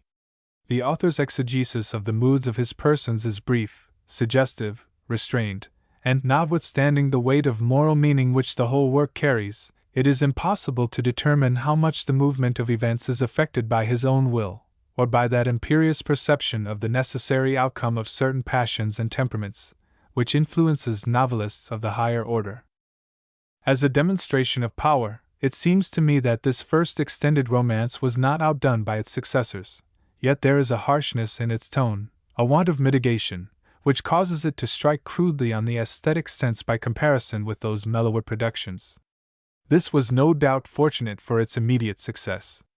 Hawthorne's faith in pure beauty was so absolute as to erect at first a barrier between himself and the less devout reading public. If in his earlier tales he had not so transfused tragedy with the suave repleteness of his sense of beauty, he might have snatched a speedier popular recognition. It is curious to speculate what might have been the result, had he written The House of the Seven Gables before The Scarlet Letter. Deep as is the tragic element in the former, it seems quite likely that its greater gentleness of incident and happier tone would have kept the world from discovering the writer's real measure for a while longer. But The Scarlet Letter burst with such force close to its ears that the indolent public awoke in good earnest, and never forgot, though it speedily forgave the shock. There was another smaller but attendant explosion. Hawthorne's prefatory chapter on the Custom House incensed some of his fellow citizens of Salem terribly. There seems to have been a general civic clamor against him, on account of it, though it would be hard to find any rational justification therefor. In reference to the affair, Hawthorne wrote at the time, As to the Salem people, I really thought I had been exceedingly good-natured in my treatment of them. They certainly do not deserve good usage at my hands after permitting me to be deliberately lied down, not merely once, but at 2 separate attacks, and on 2 false indictments, without hardly a voice being raised on my behalf. This refers to political machinations of the party opposed to Hawthorne as an official. They had pledged themselves, it was understood, not to ask for his ejection, and afterwards set to work to oust him without cause. There is reason to believe that Hawthorne felt acute exasperation at these unpleasant episodes for a time. But the annoyance came upon him when he was worn out with the excitement of composing The Scarlet Letter, and this ebullition of local hostility must moreover have been especially offensive at a moment when the public everywhere else was receiving him with acclaim as a person whose genius entitled him to enthusiastic recognition. Hawthorne had generous admirers and sincere friends in Salem, and his feeling was, I suppose, in great measure the culmination of that smoldering disagreement which had harassed him in earlier years, and had lurked in his heart in spite of the constant mild affection which he maintained toward the town. But the connection between Hawthorne and Salem was now to be finally broken off. He longed for change, for the country, and for the recreation that the old man's garden had given him. I should not long stand such a life of bodily inactivity and mental exertion as I have led for the last few months, he wrote to Bridge. Here I hardly go out once a week. On this account, and because of his difficulty in writing while in office, he did not so much regret losing his place. One of the plans proposed at this time was that he should rent or buy the Sparhawk House, a famous old colonial mansion on Goose Creek, at Kittery, in Maine, which was then to be disposed of in some way. Hawthorne, I think, would have found much that was suggestive and agreeable in the neighborhood.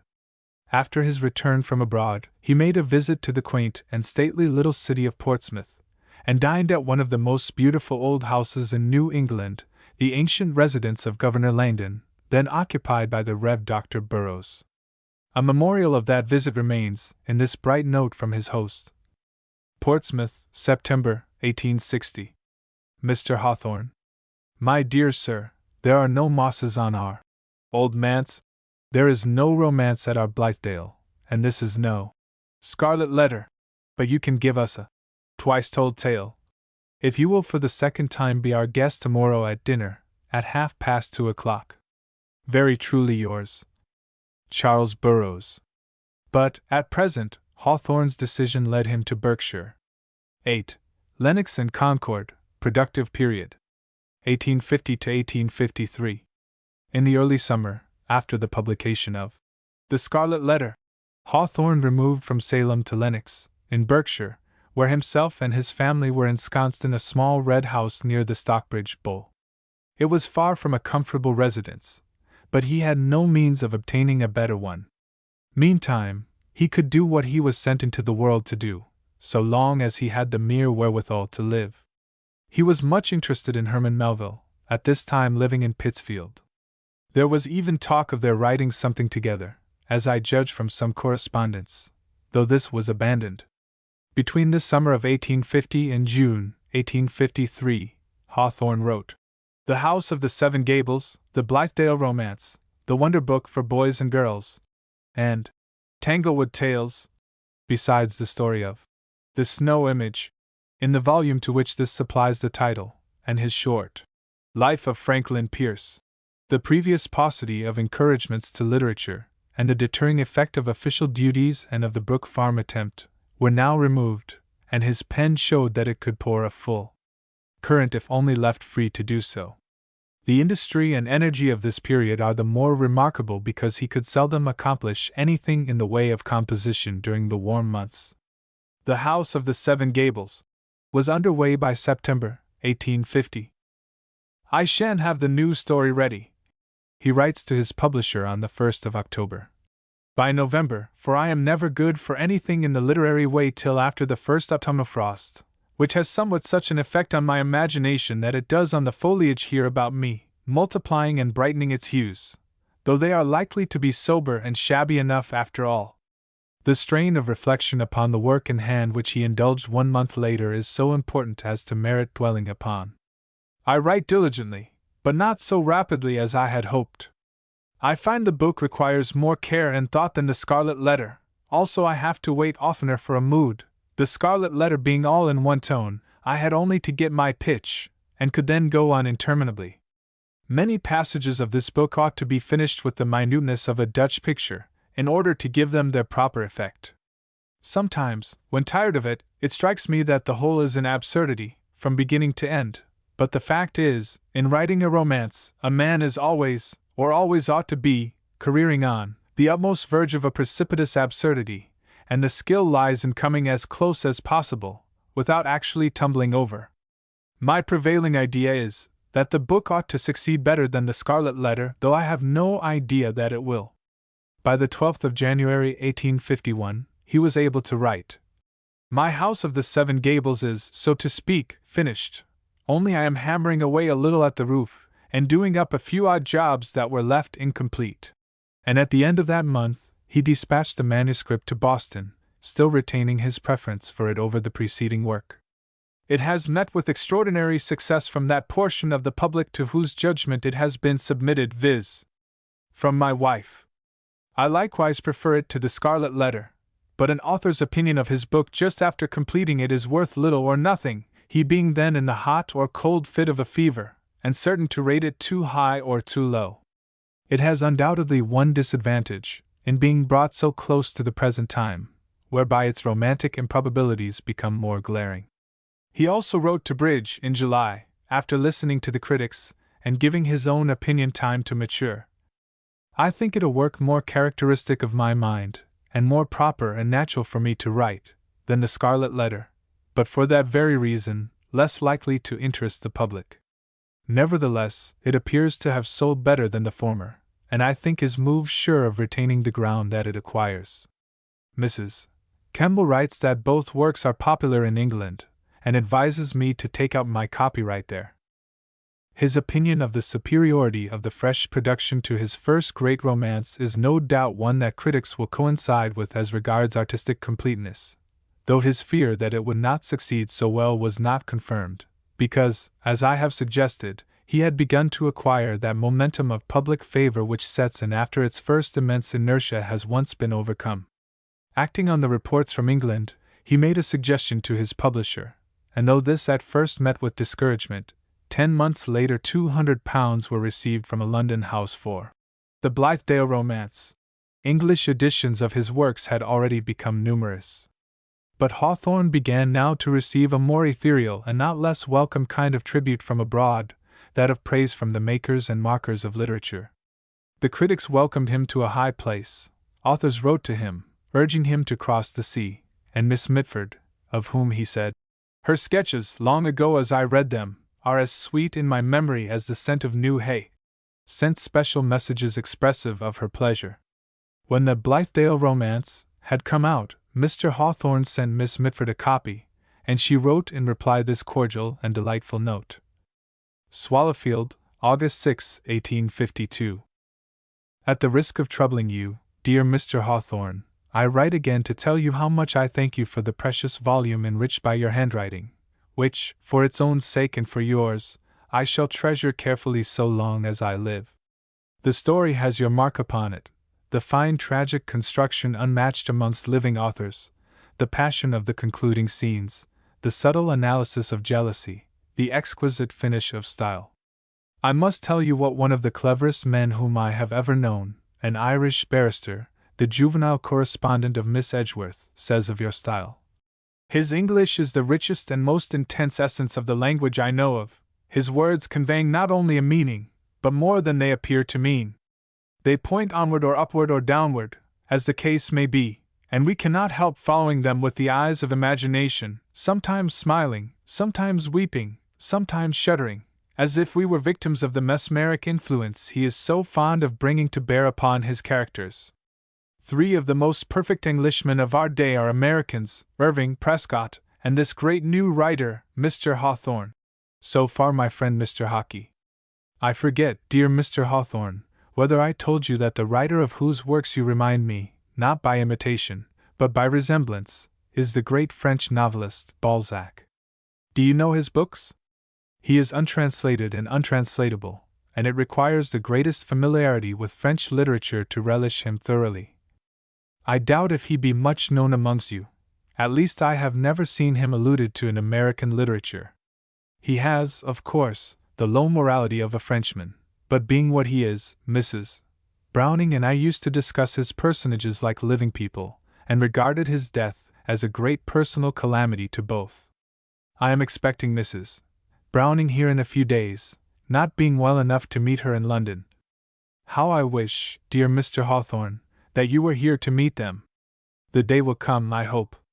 It would be good for your books to look at Europe, and all of Europe that knows our tongue would rejoice to look at you. Ever your obliged and affectionate friend, M. R. Mitford. I must transcribe here, too, part of a letter from Herman Melville, who, in the midst of his epistle, suddenly assumes the tone of a reviewer, and discourses as follows, under the heading, The House of the Seven Gables, a Romance. By Nathaniel Hawthorne. 16_MO. Pages _344. The contents of this book do not belie its clustering romantic title. With great enjoyment we spent almost an hour in each separate gable. This book is like a fine old chamber, abundantly but still judiciously furnished with precisely that sort of furniture best fitted to furnish it. There are rich hangings, whereon are braided scenes from tragedies. There is old china with rare devices, set about on the carved buffet. There are long and indolent lounges to throw yourself upon. There is an admirable sideboard, plentifully stored with good viands. There is a smell of old wine in the pantry. And finally, in one corner, there is a dark little black-letter volume in golden clasps, entitled Hawthorne, A Problem. We think the book for pleasantness of running interest surpasses the other work of the author. The curtains are now drawn, the sun comes in more, genialities peep out more. Were we to particularize what has most struck us in the deeper passages, we should point out the scene where Clifford, for a minute, would fain throw himself from the window to join the procession, or the scene where the judge is left seated in his ancestral chair. Clifford is full of an awful truth throughout. He is conceived in the finest, truest spirit. He is no caricature. He is Clifford. And here we would say, that did the circumstances permit, we should like nothing better than to devote an elaborate and careful paper to the full consideration and analysis of the purpose and significance of what so strongly characterizes all of this author's writing. There is a certain tragic phase of humanity, which, in our opinion, was never more powerfully embodied than by Hawthorne. We mean the tragicalness of human thought in its own unbiased, native, and profound workings. We think that into no recorded mind has the intense feeling of the whole truth ever entered more deeply than into this man's. By whole truth, we mean the apprehension of the absolute condition of present things as they strike the eye of the man who fears them not, though they do their worst to him. This really profound analysis, Mr. Melville professes to extract from the Pittsfield's Secret Review, of which I wish further numbers could be found. But chief among the prizes of this season were letters from his friends Lowell and Holmes. The latter's I insert, because it admirably illustrates the cordial relation which has always distinguished the famous writers of New England, no pleasant illusion of distance, but a notable and praiseworthy reality. Boston, April 9, 1851. My dear Sir, I have been confined to my chamber and almost to my bed, for some days since I received your note. And in the meantime I have received what was even more welcome, the new romance. From the author. While I was too ill to read, my wife read it to me, so that you have been playing physician to my heartaches and headaches at once, with the magnetism of your imagination. I think we have no romancer but yourself, nor have had any for this long time. I had become so set in this feeling, that but for your last 2 stories I should have given up hoping, and believed that all we were to look for in the way of spontaneous growth were such languid, lifeless, sexless creations as in the view of certain people constitute the chief triumphs of a sister art as manifested among us. But there is rich red blood in Hester, and the flavor of the sweet fern and the bayberry are not truer to the soil than the native sweetness of our little Phoebe. The Yankee mind has for the most part budded and flowered in pots of English earth, but you have fairly raised yours as a seedling in the natural soil. My criticism has to stop here.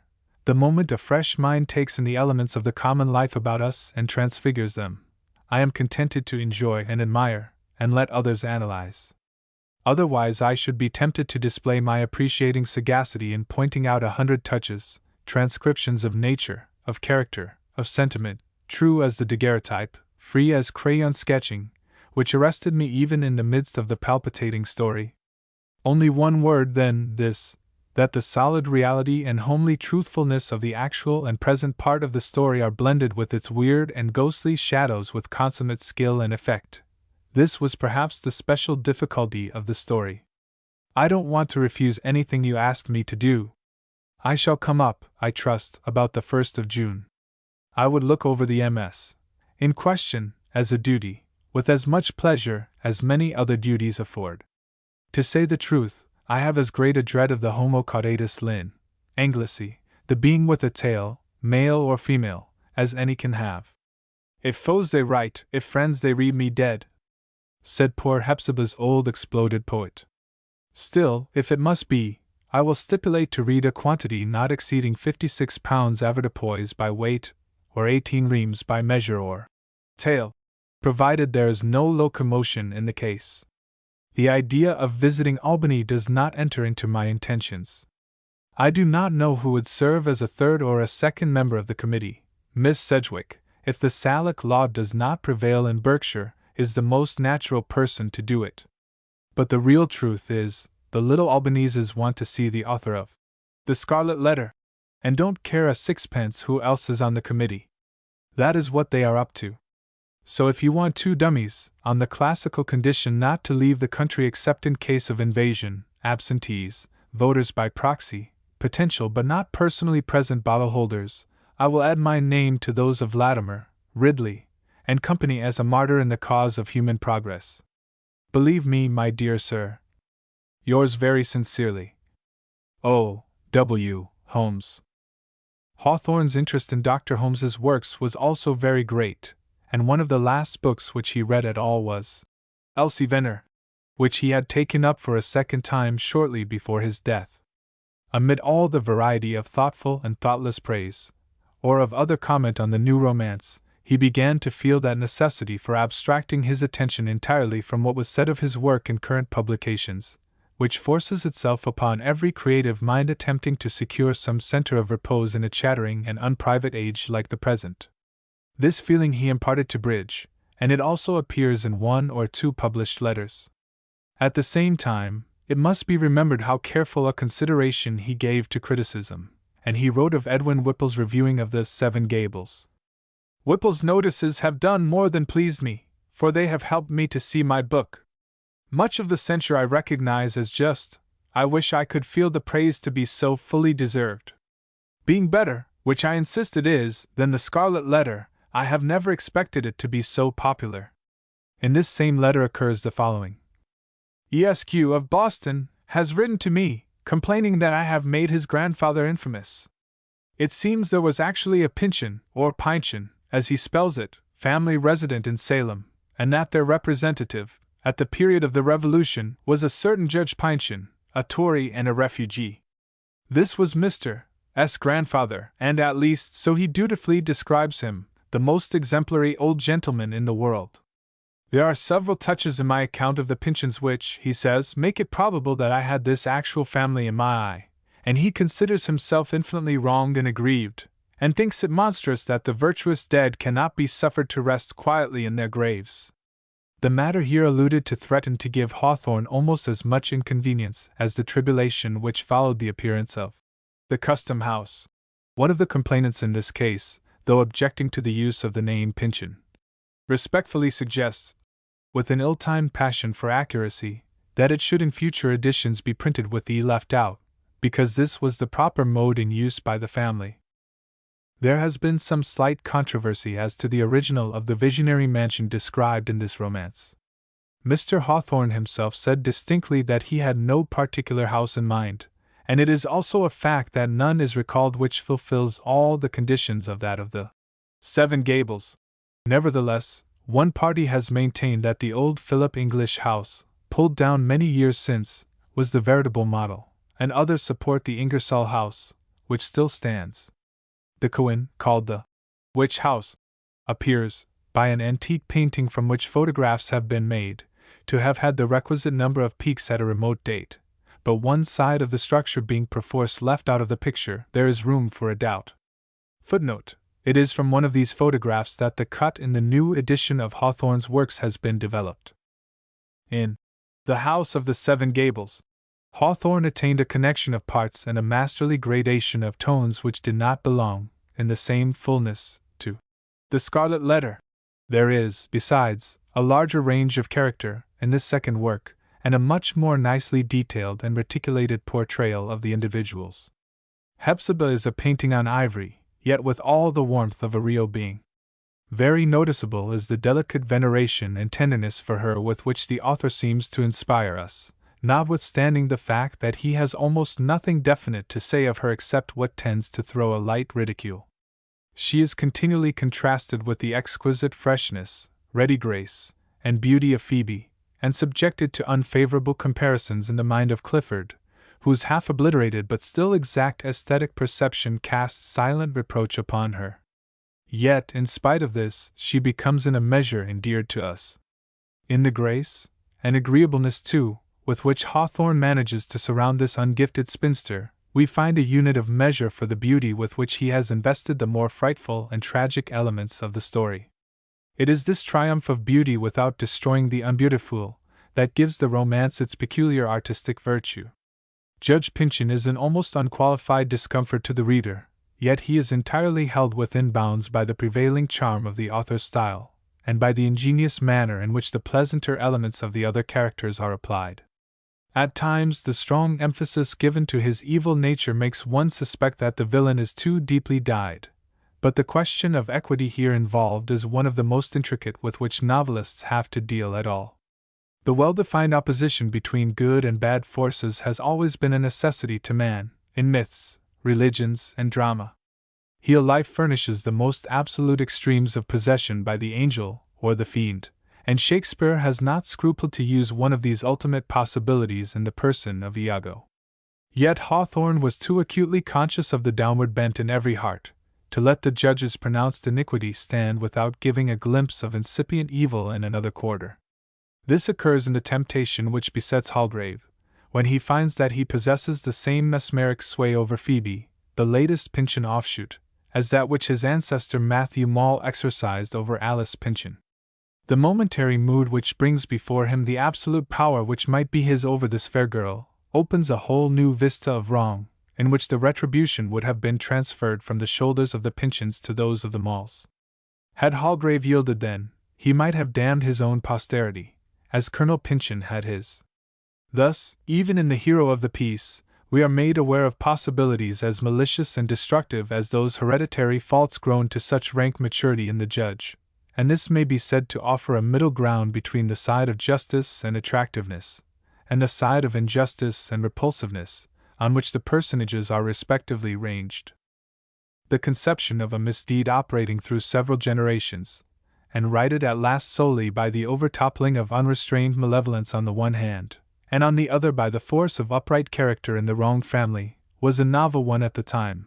This graphic depiction of the past at work upon the present has anticipated a great deal of the history and criticism of the following 25 years. In its close conjunction of antecedent influences and cumulative effects. As a discovery of native sources of picturesque fiction, this second romance was not less remarkable than the one which preceded it. The theme furnished by the imaginary Pynchon family ranges from the tragic in the judge, through the picturesquely pathetic in Clifford, to a grotesque cast of pathos and humor in Hepzibah. Thence we are led to another vein of simple, fun-breeding characterization in Uncle Venner and Ned Higgins. The exquisite perception which draws old Uncle Venner in such wholesome colors tones him up to just one degree of sunniness above the dubious light in which Hepzibah stands, so that he may soften the contrast of broad humor presented by little Ned Higgins, the first customer. I cannot but regret that Hawthorne did not give freer scope to his delicious faculty for the humorous, exemplified in the Seven Gables. If he had let his genius career as forcibly in this direction as it does in another, when burdened with the black weight of the dead Judge Pynchon, he might have secured as wide an acceptance for the book as Dickens, with so much more melodrama and so much less art, could gain for less perfect works. Hawthorne's concentration upon the tragic element, and comparative neglect of the other, was in one sense an advantage. But if in the case under discussion he had given more bulk and saliency to the humorous quality, he might also have been more likely to avoid a fault which creeps in, immediately after that marvelous chapter chanted like an unholy requiem over the lifeless judge. This is the sudden culmination of the passion of Halgrave for Phoebe, just at the moment when he has admitted her to the house where death and himself were keeping vigil. The revulsion, here, is too violent, and seems to throw a dank and deathly exhalation into the midst of the sweetness which the mutual disclosure of love should have spread around itself. There is need of an enharmonic change, at this point, and it might have been effected, perhaps, by a slower passage from gloom to gladness just here, and a more frequent play of the brighter mood throughout the book.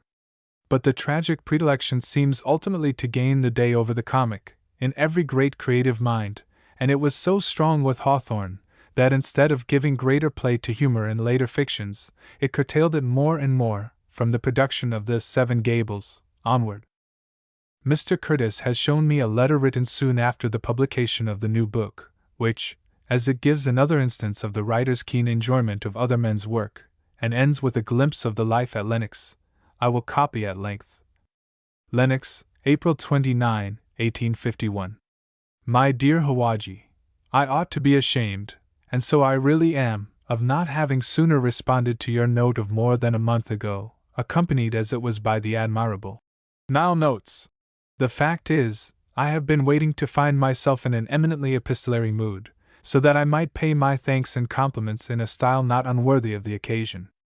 But the moment has not yet come, and doubtless never will, and now I have delayed so long, that America and England seem to have anticipated me in their congratulations.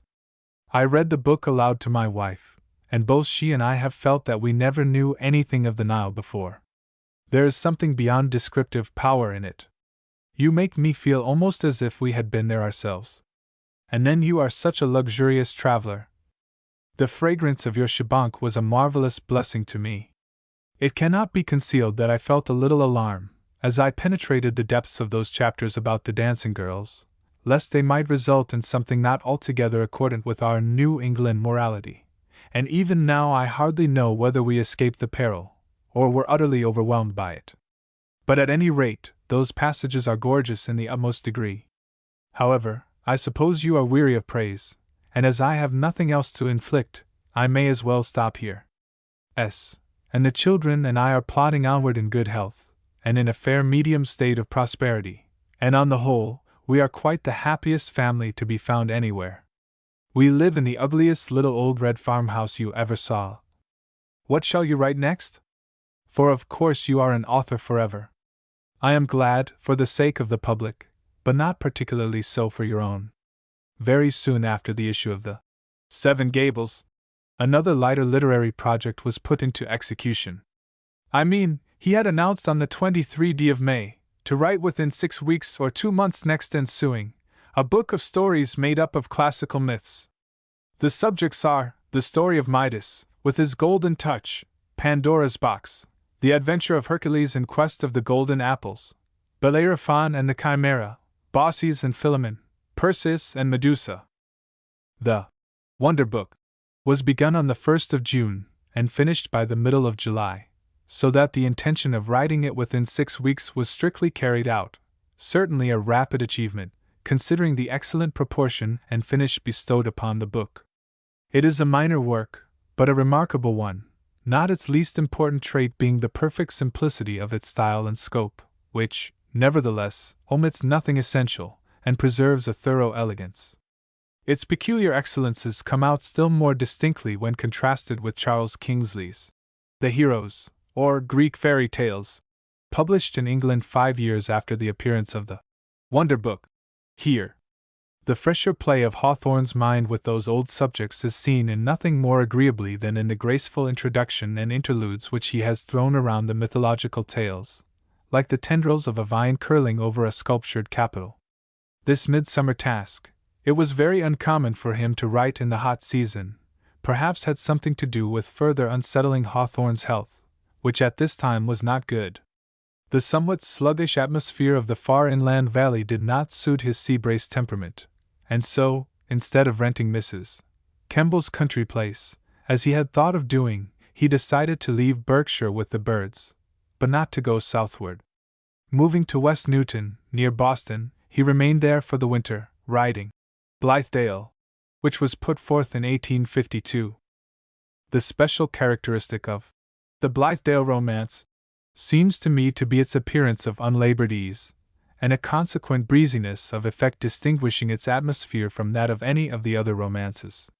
The style is admirably finished, and yet there is no part of the book that gives the same impression of almost unnecessary polish which occasionally intervenes between one's admiration and the Seven Gables. On this score, Blithedale is certainly the most consummate of the 4 completed romances. And as Hawthorne has nowhere given us more robust and splendid characterization than that of Zenobia and Hollingsworth, the work also takes high rank on this ground.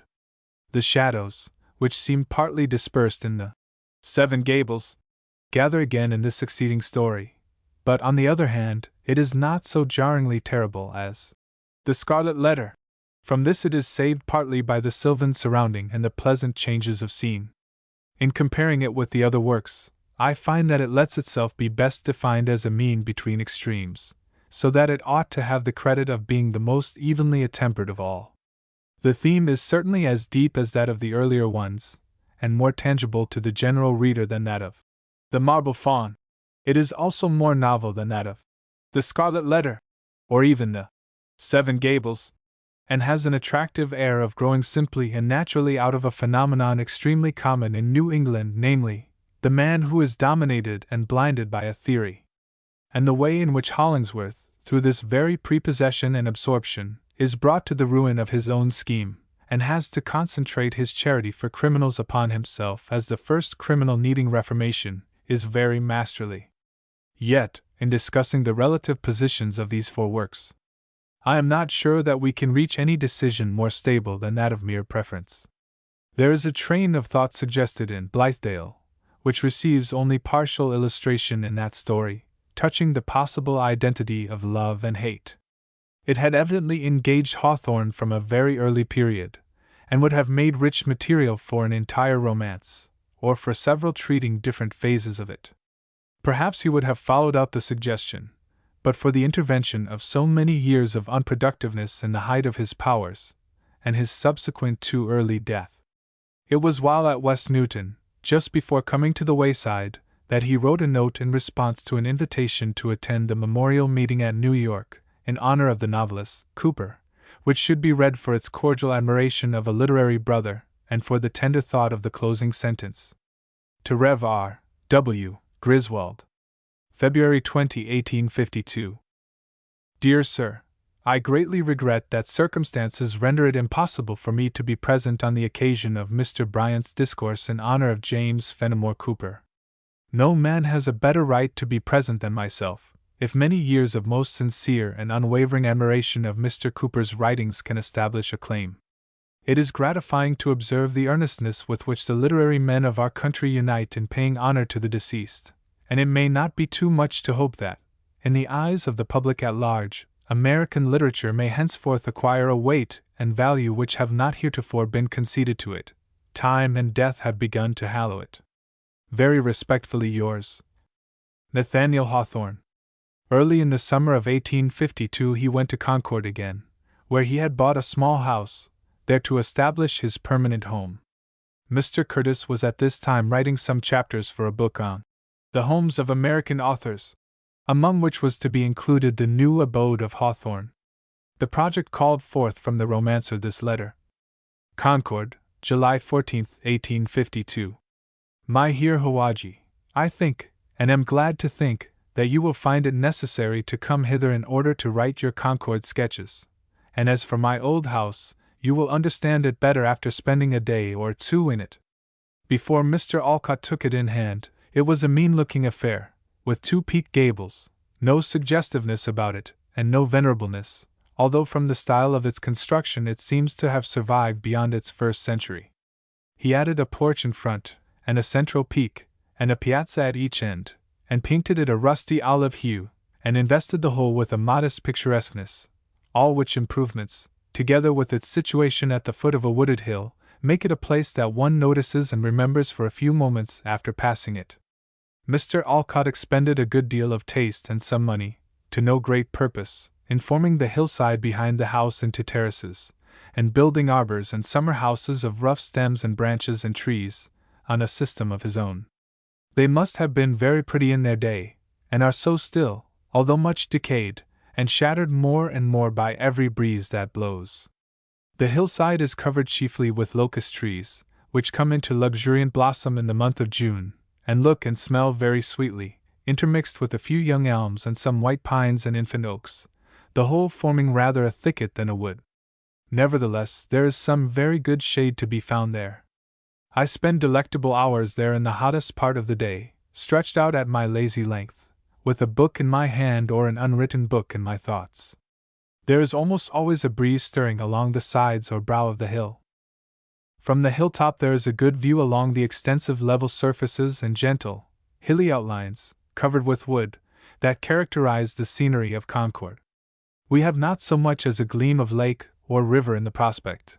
If there were, it would add greatly to the value of the place in my estimation.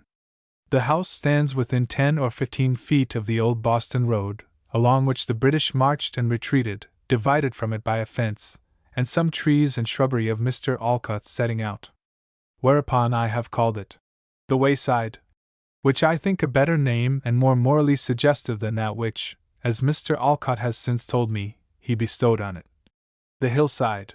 In front of the house, on the opposite side of the road, I have 8 acres of land, the only valuable portion of the place in a farmer's eye, and which are capable of being made very fertile.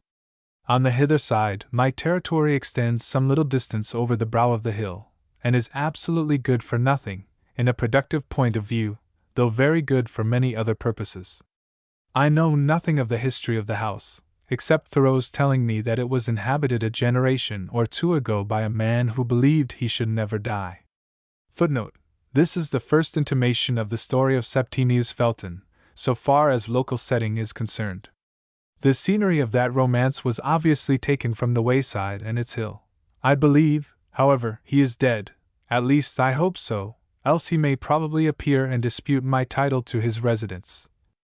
I asked Ticknor to send a copy of the Blithedale Romance to you. Do not read it as if it had anything to do with Brook Farm, which essentially it has not, but merely for its own story and character. Truly yours, Nathaniel Hawthorne. The Wayside was, perhaps, so named in remembrance of the time when its owner had sat down by the wayside like a man under enchantment. It characterized well, too, his mental attitude and maturity, though the spell that held him now was charged with happiness. The house itself was small, but the proprietor might have carved on his lintel the legend over Ariosto's door, Parva, sed apta mihi. In October, 1852, he wrote to Bridge that he intended to begin a new romance within a day or 2, which he should make more genial than the last. What design this was cannot now be even conjectured. Hawthorne had written, in the preceding year, I find that my facility of labor increases with the demand for it, and he always felt that an unlimited reserve of invention and imagination awaited his drafts upon it, so that he could produce as many books as he might have time for writing. But circumstances again called him away from ideal occupations. Just as he was preparing to write the Tanglewood Tales, as a sequel to the Wonder Book, General Pierce, the Democratic nominee for president, urged him to write his biography as a campaign measure. "I have consented to do so," wrote Hawthorne to his publisher. Somewhat reluctantly, however, for Pierce has now reached that altitude where a man careful of his personal dignity will begin to think of cutting his acquaintance. "But I seek nothing from him, and therefore need not be ashamed to tell the truth of an old friend."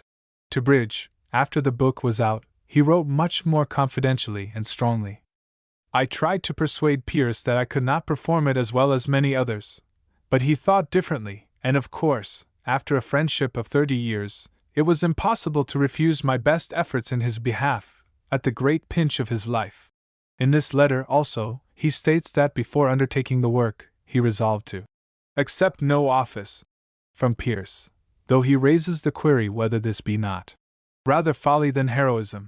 In discussing this point, he says, touching Pierce, "He certainly owes me something, for the biography has cost me hundreds of friends here at the North, who had a purer regard for me than Frank Pierce or any other politician ever gained, and who drop off from me like autumn leaves, in consequence of what I say on the slavery question. But they were my real sentiments, and I do not now regret that they are on record." These have to do with Hawthorne's attitude during the war.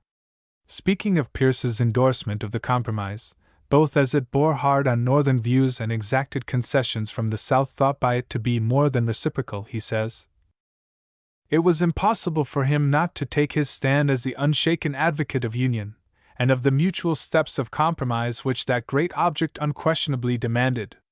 The fiercest, the least scrupulous, and the most consistent of those who battle against slavery recognize the same fact that he does. They see that merely human wisdom and human efforts cannot subvert it, except by tearing to pieces the Constitution, breaking the pledges which it sanctions, and severing into distracted fragments that common country which Providence brought into one nation, through a continued miracle of almost 200 years, from the first settlement of the American wilderness until the Revolution."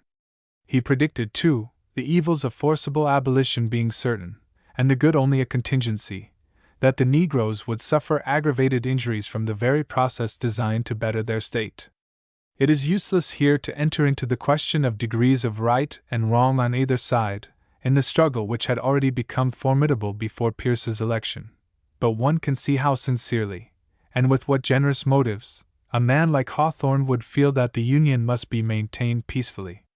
Without questioning the undoubted grandeur of achievement which we sanely fell upon through the insane fate of civil war, we may recognize a deep patriotism consistent with humanity which forced itself to dissent from the noble action of the fighters, because it could not share in any triumph, however glorious, that rested on the shedding of brothers' blood. It was this kind of humanity that found shelter in the heart of Hawthorne. Unwelcome as was the task, he wrote the biography of Pierce, in friendship, but in good faith also, even seeing the elements of greatness in his old classmate, which might yet lead him to a career. Footnote: as a literary performance, the book is of course but slightly characteristic, and being distasteful to the author, it is even dry. Yet there is a great deal of simple dignity about it. The Whig journals belabored it manfully, and exhausted the resources of those formidable weapons, italics and small capitals, in the attempt to throw a ridiculous light on the facts most creditable to Pierce. Hawthorne came in for a share of the abuse too. One newspaper called the book his new romance. Another made him out a worthy disciple of Simonides, who was the first poet to write for money. The other party, of course, took quite another view of the work. A letter to Hawthorne from his elder sister bears well upon his fidelity. "Mr. D. has bought your Life of Pierce, but he will not be convinced that you have told the precise truth. I assure him that it is just what I have always heard you say." He had not much hope of his friend's election, but when that occurred, the question of office, which he had already mooted, was definitely brought before him. When Pierce learned that he positively would not take an office, because to do so now might compromise him, he was extremely troubled. He had looked forward to giving Hawthorne some one of the prizes in his hand, if he should be elected. But the service he had exacted from his friend threatened to deprive Hawthorne of the very benefit which Pierce had been most anxious he should receive. At last, Mr. Ticknor, Hawthorne's publisher, was made the agent of Pierce's arguments, and to them he added personal considerations which were certainly not without weight. Literature gave but a bare subsistence, and Hawthorne was no longer young, having passed his 49th year. His books were not likely, it seemed, to fill the breach that would be made in the fortunes of his family, were he to be suddenly removed.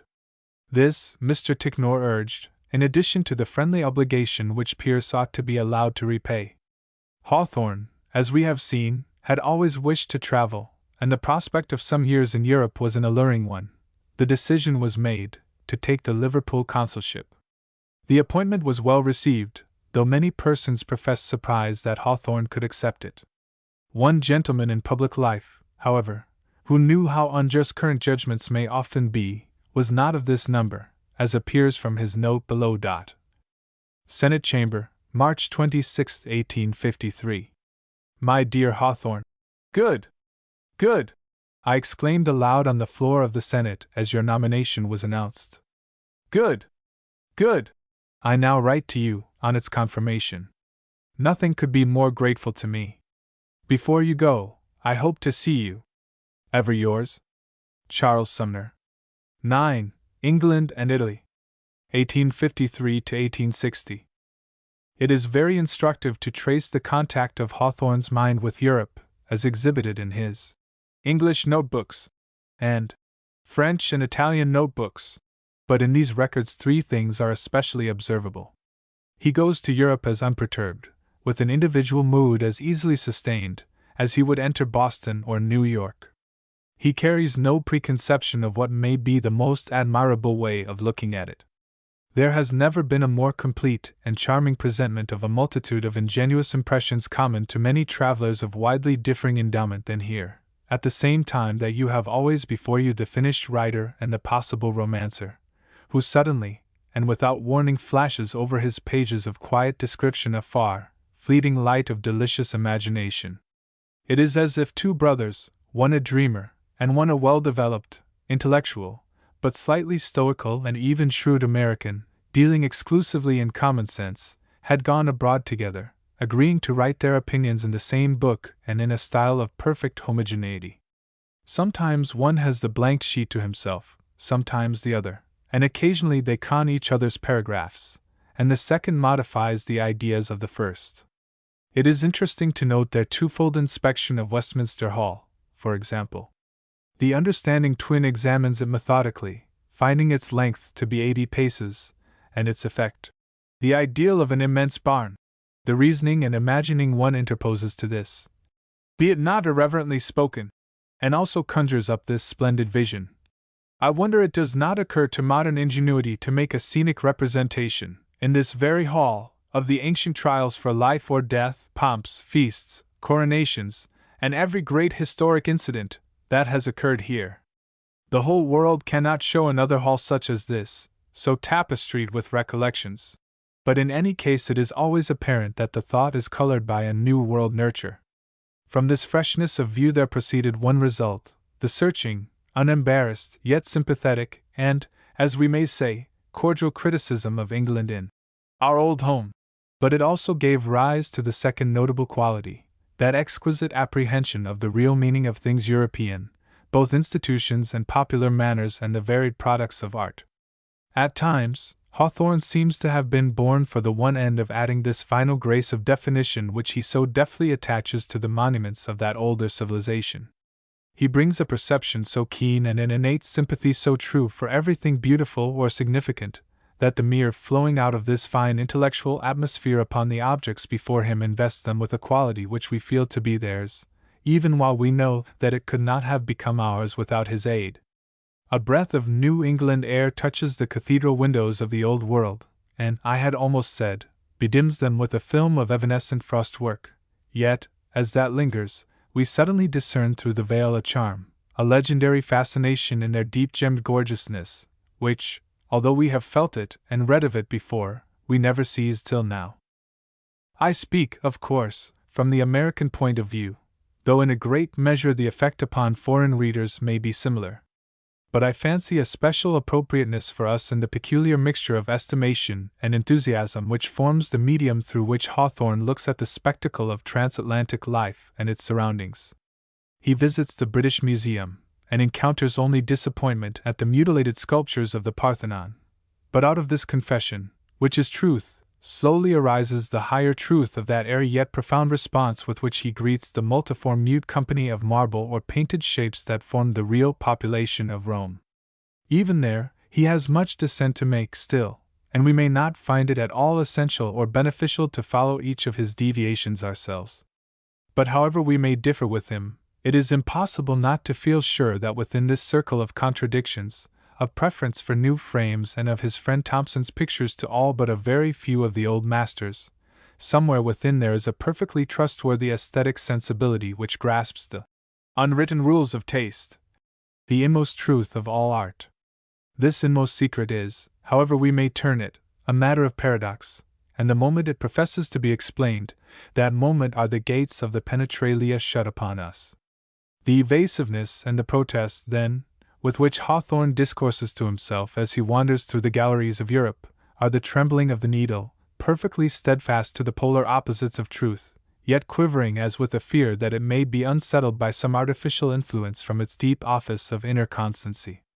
And as if, in this singular world, all truth must turn to paradox at the touch of an index finger, that almost faulty abstention from assuming the European tone which has made Hawthorne the traveller appear to certain readers a little crude, that very air of being the uncritical and slightly puzzled American is precisely the source of his most delightful accuracies of interpretation.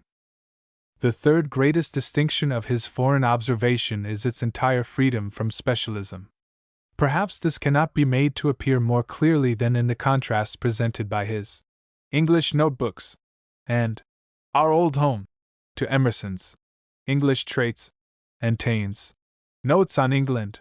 The latter writer is an acute, alert, industrious, and picturesque comparer of his own and a neighboring country, and is accompanied by a light battery of literary and pictorial criticism, detached from his heavier home armament. Emerson, on the other hand, gives us probably the most masterly and startling analysis of a people which has ever been offered in the same slight bulk, unsurpassed, too, in brilliancy and penetration of statement. But the English Traits is as clear, fixed, and accurate as a machinist's plan, and perhaps a little too rigidly defined. Hawthorne's Review of England, though not comparable to Emerson's work for analysis, has this advantage, that its outline is more flexible and leaves room for many individual discriminations to which it supplies an easily harmonized groundwork. Emerson and Taine give us their impressions of a foreign land, Hawthorne causes us to inhale its very atmosphere, and makes the country ours for the time being, rather than an alien area which we scrutinize in passing. Yet here and there he partakes of the very qualities that are dominant with Emerson and Taine. Every Englishman runs to the Times with his little grievance, as a child runs to his mother, is as epigrammatic as anything in English Traits. Footnote: no one, I think, has so well defined our relation to the English as Hawthorne, in a casual phrase from one of his printed letters. We stand in the light of posterity to them, and have the privileges of posterity. This, on London, ought to become proverbial. London is like the grave in one respect: any man can make himself at home there, and whenever a man finds himself homeless elsewhere, he had better die, or go to London. And there is a tendency in his pages to present the national character in a concrete form, as the French writer gives it. But in addition, Hawthorne is an artist and a man of humor, and renders human character with a force and fineness which give it its true value as being, after all, far weightier and dearer to us than the most important or famous of congealed results of character. Withal a wide and keen observer and a hospitable entertainer of opinions, he does not force these upon us as final. Coming and going at ease, they leave a mysterious sense of greater wisdom with us, an indefinable residue of refined truth. It is a natural question, why did not Hawthorne write an English romance, as well, or rather than an Italian one? More than half his stay abroad was north of the Channel, and one would infer that there could have been no lack of suggestion there. My ancestor left England, he wrote, in 1630. I return in 1853. I sometimes feel as if I myself had been absent these 223 years, leaving England just emerging from the feudal system, and finding it, on my return, on the verge of republicanism. Herein lay a source of romantic possibilities from which he certainly meant to derive a story. But the greater part of his 4 years in England was spent in Liverpool, where his consular duties suppressed fiction-making. Footnote: and it was not till he reached the villa of Montalto at Florence that he could write. It is pleasant to feel at last that I am really away from America, a satisfaction that I never enjoyed as long as I stayed in Liverpool, where it seemed to me that the quintessence of nasal and handshaking Yankeedom was continually filtered and sublimated through my consulate, on the way outward and homeward. I first got acquainted with my own countrymen there. At Rome, too, it was not much better. But here in Florence, and in the summer time, and in this secluded villa, I have escaped out of all my old tracks, and am really remote. Hawthorne's genius was extremely susceptible to every influence about it. One might liken its quality to that of a violin which owes its fine properties to the tempering of time and atmosphere, and transmits through its strings the very thrill of sunshine that has sunk into its wood. His utterances are modulated by the very changes of the air. In one of his letters from Florence he wrote, "Speaking of romances, I have planned 2, one or both of which I could have ready for the press in a few months if I were either in England or America. But I find this Italian atmosphere not favorable to the close toil of composition, although it is a very good air to dream in. I must breathe the fogs of old England or the east winds of Massachusetts, in order to put me into working trim." But though England might be his workshop for books dreamed of in Italy, yet the aspect of English life seems much more fittingly represented by his less excursively imaginative side, as in Our Old Home, than in a romance. Perhaps this is too ingenious a consolation, but I believe we may much better spare the possible English romance than we could have foregone the actual Italian one. In The Marble Faun, Hawthorne's genius took a more daring and impressive range than ever before, and showed conclusively what, without this testimony, would most likely have been questioned, or even by some denied, that his previous works had given the arc of a circle which no English or American writer of prose fiction besides himself has even begun to span. It is not alone that he plucks from a prehistoric time, a period when man's affinity with nature was more strict, and his fellowship with every living thing more intimate and dear. This conception of Donatello, the fresh, free, sylvan man untouched by sin or crime. Donatello must rank with a class of poetic creations which has nearly become extinct among modern writers. He belongs to the world of Caliban, Puck, and Ariel. But besides this unique creation, the book reveals regions of thought wide, ruin-scarred, and verdurously fair as the Campagna itself, winning the mind back through history to the primitive purity of man and of Christianity. I recoil from any attempt at adequate analysis of this marvelous production, for it is one of those works of art which are also works of nature, and will present to each thoughtful reader a new set of meanings, according to his individuality, insight, or experience. The most obvious part of the theme is that which is represented in the title, the study of the faun's nature, and this embraces the whole question of sin and crime, their origin and distinction. But it is not the case, as has been assumed, that in this study the author takes the position of advocate to a theory that sin was requisite to the development of soul in man. For, though he shows that remorse developed in Donatello a more definite and nobler individuality, he also reminds us that sometimes the instruction comes without the sorrow, and oftener the sorrow teaches no lesson that abides with us. And he illustrates this in the exquisite height of spirituality to which Hilda has attained through sinlessness. He is not, I say, the advocate of a theory. This charge has been made by self-confident critics, who saw only the one idea, that of a beneficence which has so handled sin, that, instead of destroying man, it has really become an instrument most effective in the education of intellect and soul. This idea is several times urged by Miriam and Kenyon, but quickly rejected each time, first by Kenyon, and then by Hilda, so that, while it is suggested, it is also shown to be one which human nature cannot trust itself to dwell upon. But the real function of the author is that of a profound religious teacher. The Romance of Monte Beni is, as Miriam plainly says, the story of the fall of man repeated.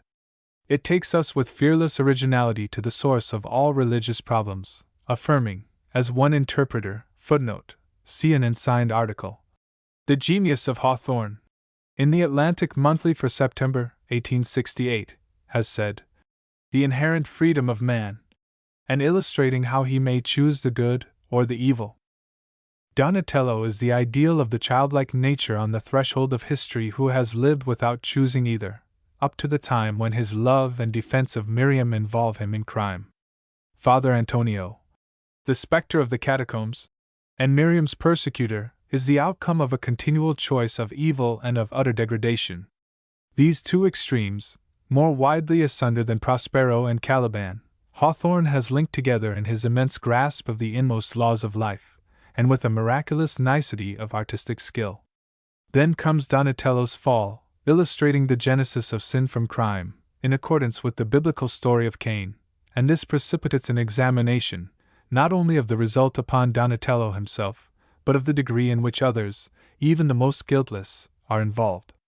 There is first the reaction upon and inculpation of Miriam, whose glance had confirmed Donatello's murderous intent, only a glance, yet enough to involve her in the doom of change and separation, of sin in short, which falls upon the faun.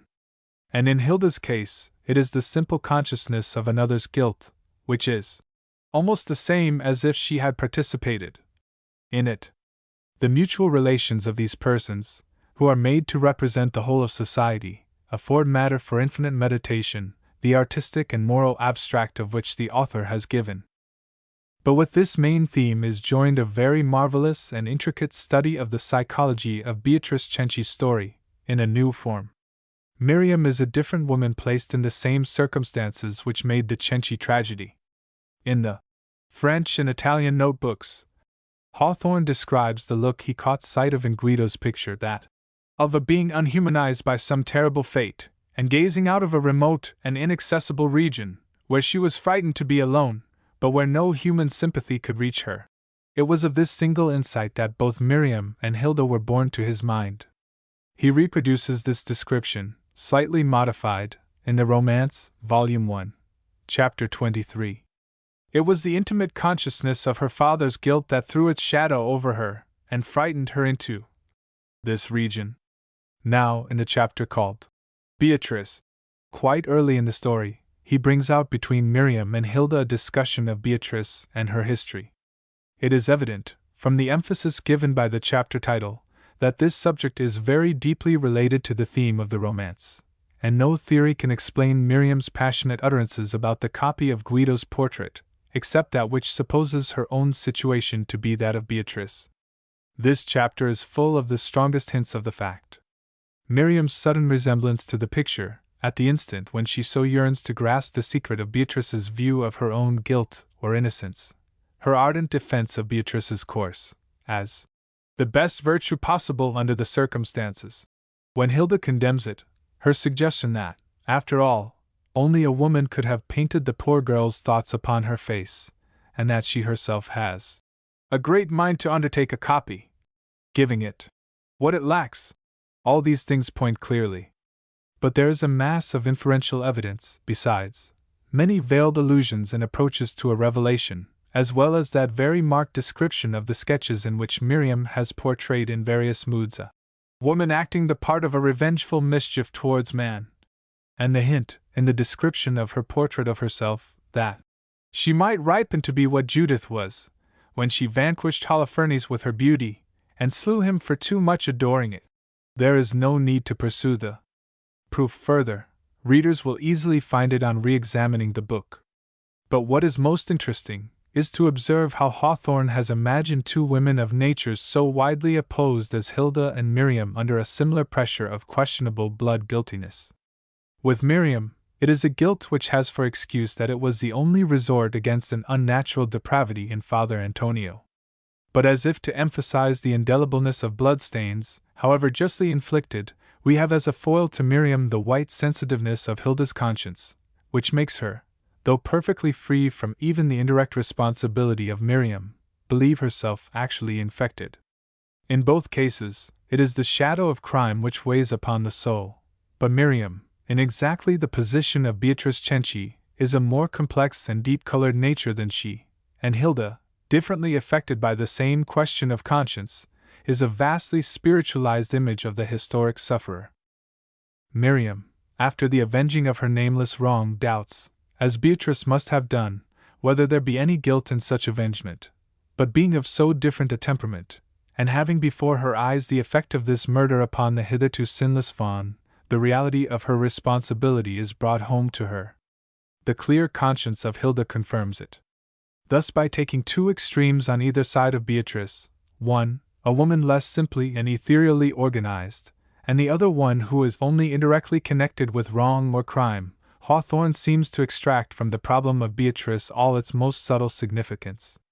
He does not coldly condemn Beatrice, but by recombining the elements of her case, he succeeds in magnifying into startling distinctness the whole awful knot of crime and its consequence, which lies inextricably tangled up within it.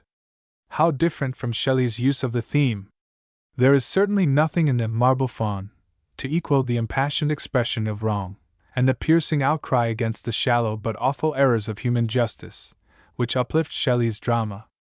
But Shelley stops, on the one side, with this climax. "Oh, plead with famine or wind-walking pestilence, blind lightning or the deaf sea, not with man!" And on the side of the moral question, he leaves us with Beatrice's characterization of the parricide. "Which is, or is not, what men call a crime." Hawthorne, on the contrary, starts from this latter doubt. "The foremost result of a broken law," he says, "is ever an ecstatic freedom." But instead of pausing to give this his whole weight, as Shelley does, he distinctly pronounces the murder of Miriam's degraded father to be crime, and proceeds to inquire how Miriam and Donatello may work out their purification. So that if the first part of the romance is the fall of man repeated, the second part is the proem to a new paradise regained, and the seclusion of the sculptor and the faun, and their journey together to Perugia, seasoned with Kenyon's noble and pure-hearted advice, compose a sort of 7 times refined Pilgrim's Progress. Apt culmination of a genius whose relations to Milton and Bunyan we found to be so suggestive. The chief means which Kenyon offers for regeneration is that Miriam and the faun shall abandon any hope of mutual joy, and consecrate themselves to the alleviation of misery in the world. Having by violence and crime thrust one evil out of life, they are now by patience and benevolence to endeavor to exorcise others.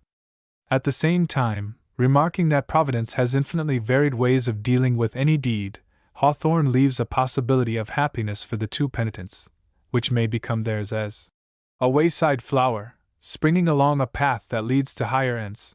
But he also shows, in Donatello's final delivering of himself up to justice, the wisdom of some definite judgment, and perhaps punishment bestowed by society. Thus, avenues of thought are open to us on every side, which we are at liberty to follow out, but we are not forced, as a mere theorist would compel us, to pursue any particular one to the exclusion of the others.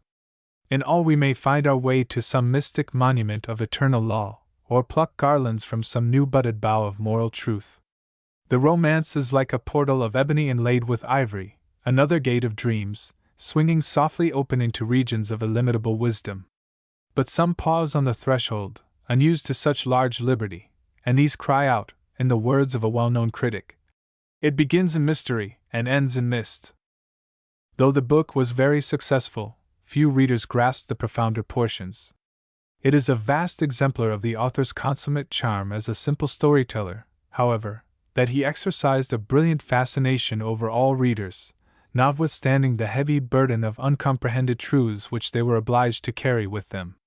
Some critics complain of the extent to which Roman scenery and the artistic life in Rome have been introduced, but to my mind, there is scarcely a word wasted in the 2 volumes. The vague sense of ponderous remembrances, pressing down and crowding out the present moment till our individual affairs are but half as real here as elsewhere, is essential to the perspective of the whole, and nothing but this rich picturesqueness and variety could avail to balance the depth of tragedy which has to be encountered, so that the nicety of art is unquestionable. It is strange, indeed, that this great modern religious romance should thus have become also the ideal representative of ruined Rome, the home of ruined religions, in its aesthetic aspects. But one instance of appreciation must be recorded here, as giving the highest pitch of that delightful literary fellowship which Hawthorne seems constantly to have enjoyed in England. His friend John Lothrop Motley, the historian, wrote thus of The Marble Faun. From Walton-on-Thames, March 29, 1860. Everything that you have ever written, I believe, I have read many times, and I am particularly vain of having admired Sights from a Steeple, when I first read it in the Boston Token, several 100 years ago, when we were both younger than we are now, of having detected and cherished, at a later day, an old apple dealer, whom, I believe, you have unhandsomely thrust out of your presence, now that you are grown so great. But the romance of Monty Benny has the additional charm for me, that it is the first book of yours that I have read since I had the privilege of making your personal acquaintance. My memory goes back at once to those walks, alas, not too frequent, we used to take along the Tiber, or in the Campagna, and it is delightful to get hold of the book now, and know that it is impossible for you any longer, after waving your wand as you occasionally did then, indicating where the treasure was hidden, to sink it again beyond Plummet's Sound. I admire the book exceedingly. It is one which, for the first reading, at least, I didn't like to hear aloud. If I were composing an article for a review, of course, I should feel obliged to show cause for my admiration, but I am only obeying an impulse. Permit me to say, however, that your style seems, if possible, more perfect than ever. Where, oh, where is the godmother who gave you to talk pearls and diamonds? Believe me, I don't say to you half what I say behind your back, and I have said a dozen times that nobody can write English but you. With regard to the story, which has been somewhat criticized, I can only say that to me it is quite satisfactory. I like those shadowy, weird, fantastic, Hawthornesque shapes flitting through the golden gloom, which is the atmosphere of the book. I like the misty way in which the story is indicated rather than revealed. The outlines are quite definite enough from the beginning to the end to those who have imagination enough to follow you in your airy flights, and to those who complain, I suppose, that nothing less than an illustrated edition, with a large gallows on the last page, with Donatello in the most pensile of attitudes, his ears revealed through a white nightcap, would be satisfactory. I beg your pardon for such profanation, but it really moves my spleen that people should wish to bring down the volatile figures of your romance to the level of an everyday romance. The way in which the two victims dance through the carnival on the last day is very striking. It is like a Greek tragedy in its effect, without being in the least Greek.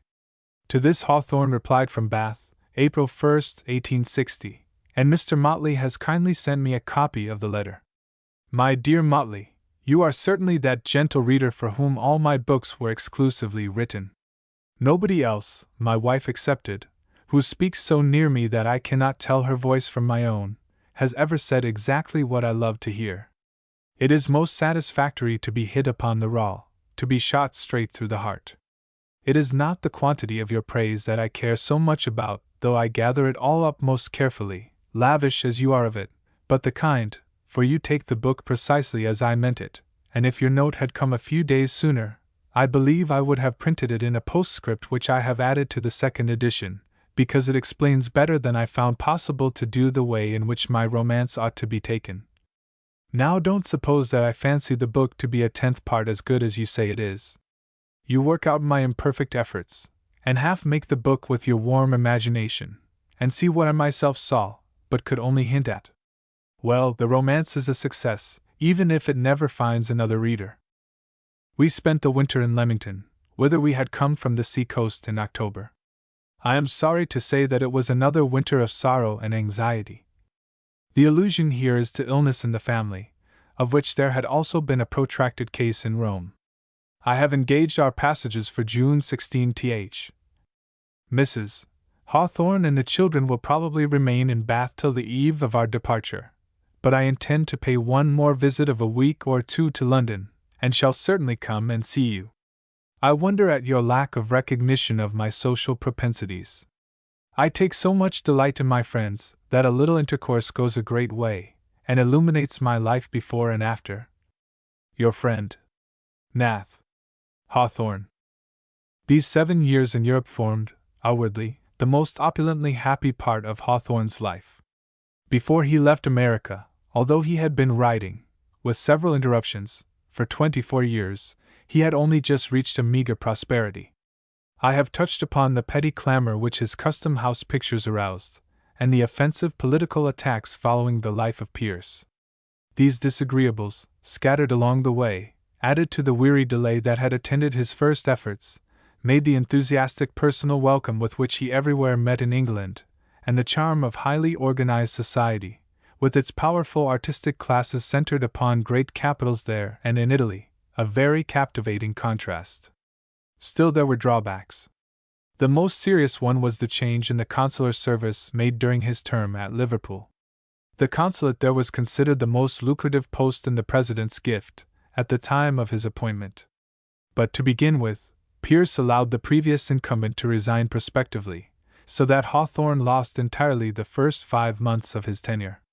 These were very valuable months, and after the new consul came into office the dull season set in, reducing his fees materially. Business continued bad so long that even up to 1855 little more than a living could be made in the consulate.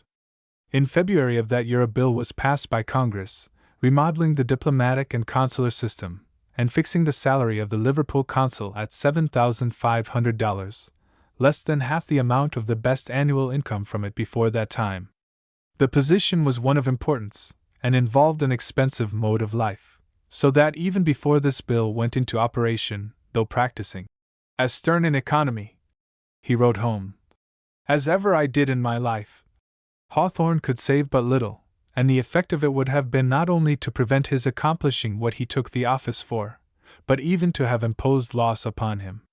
For, in addition to social demands, the mere necessary office expenses, including the pay of 3 clerks, were very large, amounting to some thousands yearly, and the needs of unfortunate fellow citizens, to whom Hawthorne could not bring himself to be indifferent, carried off a good portion of his income. As he says, if the government chooses to starve the consul, a good many will starve with him. The most irritating thing about the new law was that it merely cut down the consular fees, without bringing the government anything, for the fees came from business that a notary public could perform, and the consul would naturally decline to take it upon himself when his interest in it was removed. Fortunately, the President was given some discretion about the date of reappointment, and allowed the old commission to continue for a time. Meanwhile, Hawthorne was obliged, in anticipation of the new rule, to alter his mode of life materially. He now planned to give up the place in the autumn of 1855, and go to Italy, but this was not carried out till 2 years later. Italy charmed him wholly, and he longed to make it his home.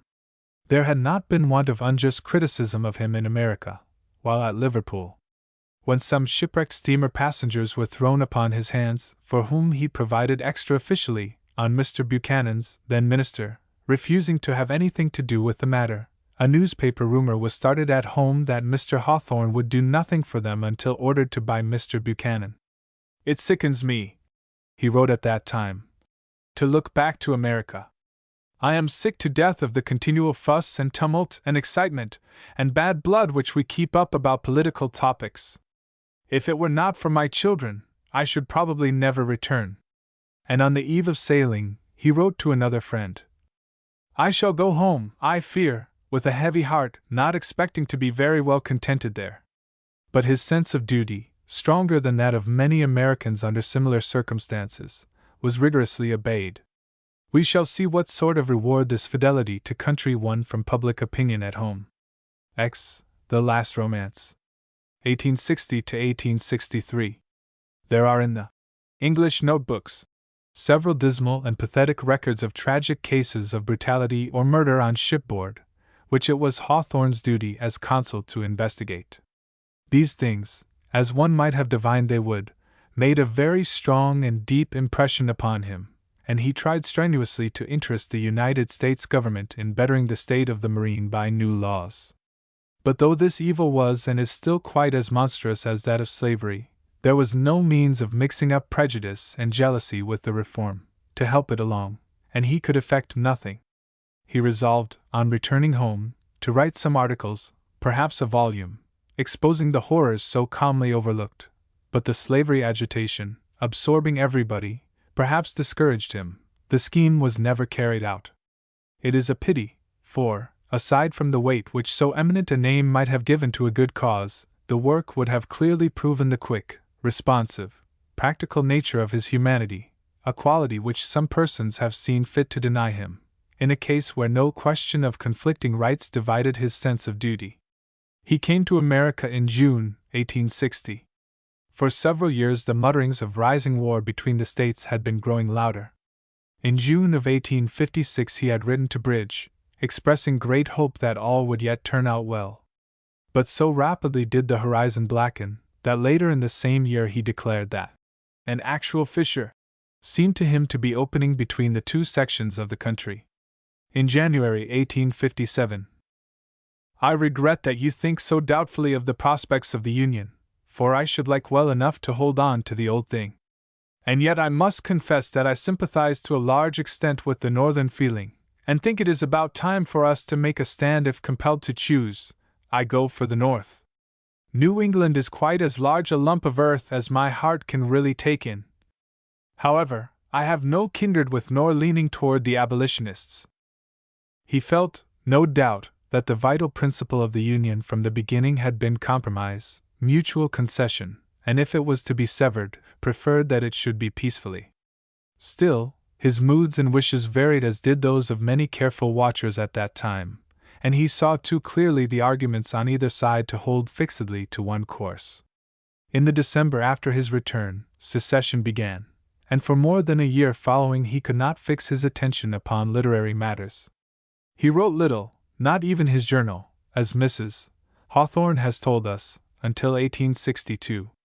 Accustomed to respond accurately to every influence about him, with that sensitized exterior of receptive imagination which overlaid the fixed substance of personal character, so that, as we have seen, even a change of climate left its impress on his productions, it was not strange that the emotions of horror and pain, the passion of hate, the splendid heroism which charged the whole atmosphere about him, now, should absorb his whole sensibility, and paralyze his imagination.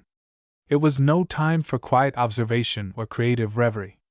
A new era had broken upon us, ushered by the wild din of trumpet and cannon and battle cry, an era which was to form new men and shape a new generation. He must pause and listen to the agonies of this birth, striving vainly to absorb the commotion into himself and to let it subside into clear visions of the future. No hope! He could not pierce the war smoke to any horizon of better things.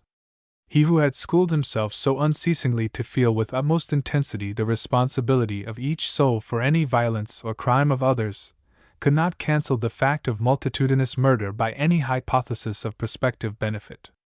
Thus, in the midst of that magnificent turbulence, he was like the central quiet of a whirlpool. All the fierce currents met there, and seemed to pause, but only seemed. Full of sympathy as he was for his fellows, and agitated at times by the same warlike impulses, he could not give himself rein as they did, nor dared to raise any encouraging strain in his writing, as others felt that they might freely do. His Puritan sense of justice, refined by dissent and wedded to mercy, compelled him to weigh all carefully, to debate long and compassionately. But meantime the popular sense of justice, that same New England sentiment, of which his own was a development, cared nothing for these fine considerations, and Hawthorne was generally condemned by it as being warped by his old democratic alliances into what was called treason. Nevertheless, he was glad to be in his native land, and suffer bitter criticism here, if that were all that could be granted, rather than to remain in unmolested exile. An article which he contributed to the Atlantic Monthly, in July, 1862, gives a faint inkling of his state of mind at this time, but nothing illustrates more clearly, either, the reserve which he always claimed lay behind his seemingly most frank expressions in print. For he there gives the idea of something like coldness in his attitude touching the whole great tragedy. But those who saw him daily, and knew his real mood, have remembered how deeply his heart was shaken by it. Fortunately, there are one or two epistolary proofs of the degree in which his sympathy with his own side of the struggle sometimes mastered him. He used to say that he only regretted that his son was too young and himself too old to admit of either of them entering the army, and just after the first battle of Bull Run he wrote to Mr. Lowell, at Cambridge, declining an invitation.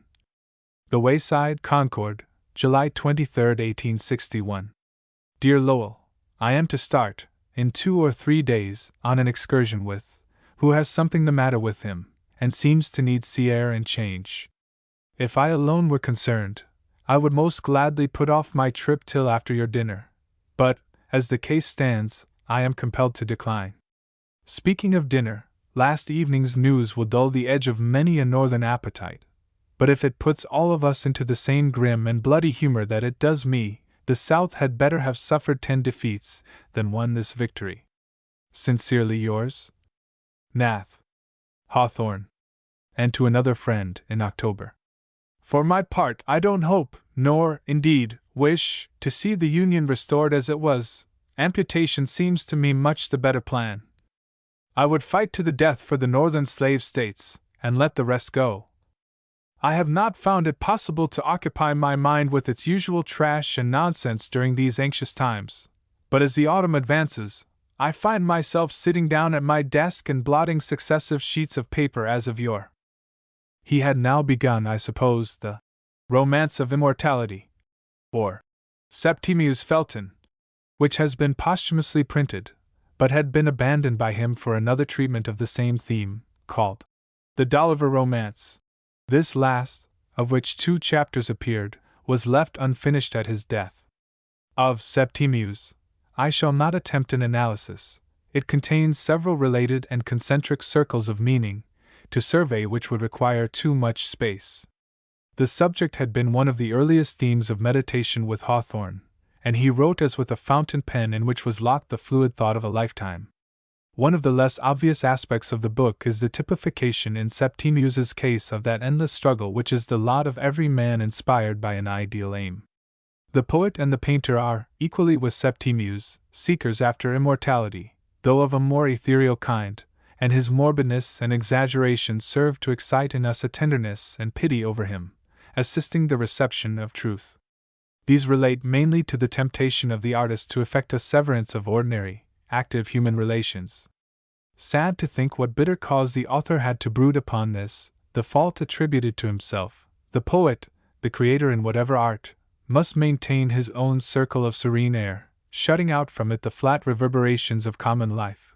But if he failed to live generously toward his fellows, if he cannot make the light of every day supply the nimbus in which he hopes to appear shining to posterity, then he will fall into the treacherous pit of selfishness where Septimius's soul lies, smothered. But this set of meanings runs imperceptibly into others, for the book is much like the Kabbalistic manuscript described in its pages. Now it is blurred over with deceptive sameness, and again it brims with multifarious beauties like those that swim within the golden depth of Tieck's enchanted goblet. The ultimate and most insistent moral is perhaps that which brings it into comparison with Goethe's Faust. This, namely, that, in order to defraud nature of her dues, we must enter into compact with the devil. Both Faust and Septimius study magic in their separate ways, with the hope of securing results denied to their kind by a common destiny.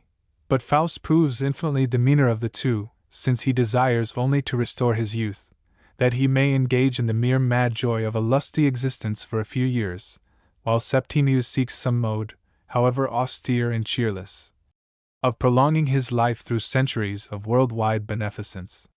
Yet the satanically refined egoism which lays hold of Septimius is the same spirit incarnated in Goethe's Mephistopheles, Der Geist der Stets vernit. To Faust he denies the existence of good in anything, primarily the good of that universal knowledge to the acquisition of which he has devoted his life, but through this skepticism mining his faith in all besides. To Septimius he denies the worth of so brief a life as ours, and the good of living to whatever end seems for the hour most needful and noble. Septimius might perhaps be described as Faust at an earlier stage of development than that in which Goethe represents him. Footnote: Indeed, these words, applied by Mephistopheles to Faust, suit Septimius equally well. Ihm hat das Schicksal einen Geist gegeben der ungebändigt immer vorwärts dringt und dessen Übrigstreben der Erde Freuden überspringt. As a further point of resemblance between the two cases, it may be noticed that the false dreams of both are dispelled by the exorcising touch of a woman. Both have fallen into error through perceiving only half of the truth which has hovered glimmering before them. These errors originate in the exclusively masculine mood, the asceticism, which has prevailed in their minds. It will be observed that, in the first relation of Rose to Septimius, Hawthorne takes pains to contrast with this mood, delicately but strongly, the woman's gentle conservatism and wisely practical tendency to be satisfied with life, which make her influence so admirable a poising force to man. The subsequent alteration of the situation, by which he makes her the half-sister of his hero, is owing, as Mr. Higginson has pointed out, to the fact that a heroine must be supplied who corresponds to the idea in the lover's soul, like Helena in the second part of Faust. Footnote: a phase of character rich in interest, but which I can only mention, in passing, is presented in the person of Sybil Dacey, who here occupies very much the same place, in some regards, as Roger Chillingworth in The Scarlet Letter. The movement of the story largely depends on a subtle scheme of revenge undertaken by her, as that of The Scarlet Letter hangs upon the mode of retribution sought by the physician, but her malice is directed, characteristically, against the slayer of the young officer who had despoiled her of her honor, and again characteristically, she is unable to consummate her plan, from the very tenderness of her feminine heart, which leads her first to half sympathize with his dreams, then pity him for the deceit she practiced on him, and at last to rather love than hate him. But there is a suitable difference between the working of the womanly element in Faust and in Hawthorne's romance. In the former instance, it is through the gratification of his infernal desire that the hero is awakened from his trance of error and restored to remorse, while Septimius's failure to accomplish his intended destiny appears to be owing to the inability of his aspiring nature to accommodate itself to that code of moral dietetics, which is to assist his strange project. Kiss no woman if her lips be red, look not upon her if she be very fair, is the maxim taught him. If thou love her, all is over, and thy whole past and remaining labor and pains will be in vain. How pathetic a situation this, how much more terrible than that of Faust, when he has reached the turning point in his career. A nature which could accept an earthly immortality on these terms, for the sake of his fellows, must indeed have been a hard and chilly one. But there is still too much of the heart in it, to admit of being satisfied with so cruel an abstraction. On the verge of success, as he supposes, with the long-sought drink standing ready for his lips, Septimius nevertheless seeks a companion. Half unawares, he has fallen in love with Sybil, and thenceforth, though in a way he had not anticipated, all is over. Yet, saved from death by the poison in which he had hoped to find the spring of endless life, his fate appears admirably fitting. There is no picture of Mephisto hurrying him off to an apparently irrevocable doom. The wrongs he has committed against himself, his friends, humanity, these, indeed, remain and are remembered. He has undoubtedly fallen from his first purity and earnestness, and must hereafter be content to live a life of mere conventional comfort, full of mere conventional goodness, conventional charities, in that substantial English home of his. Could anything be more perfectly compensatory? Nothing is more noticeable than the way in which, while so many symbolisms spring up out of the story, the hero's half-crazed and bewildered atmosphere is the one which we really accept, until the reading is ended. By this means we are enabled to live through the whole immortal future which he projects for himself, though he never in reality achieves any of it. This forcing of the infinite into the finite we are again indebted to Mr. Higginson for emphasizing as one of the very greatest triumphs in all literature. 100 separate tragedies, he says, would be easier to depict than this which combines so many in one. But notice the growth of the romance in Hawthorne's mind. Dr. Heidegger's Experiment, in which several people are restored to youth for an hour by a life elixir, was published before 1837.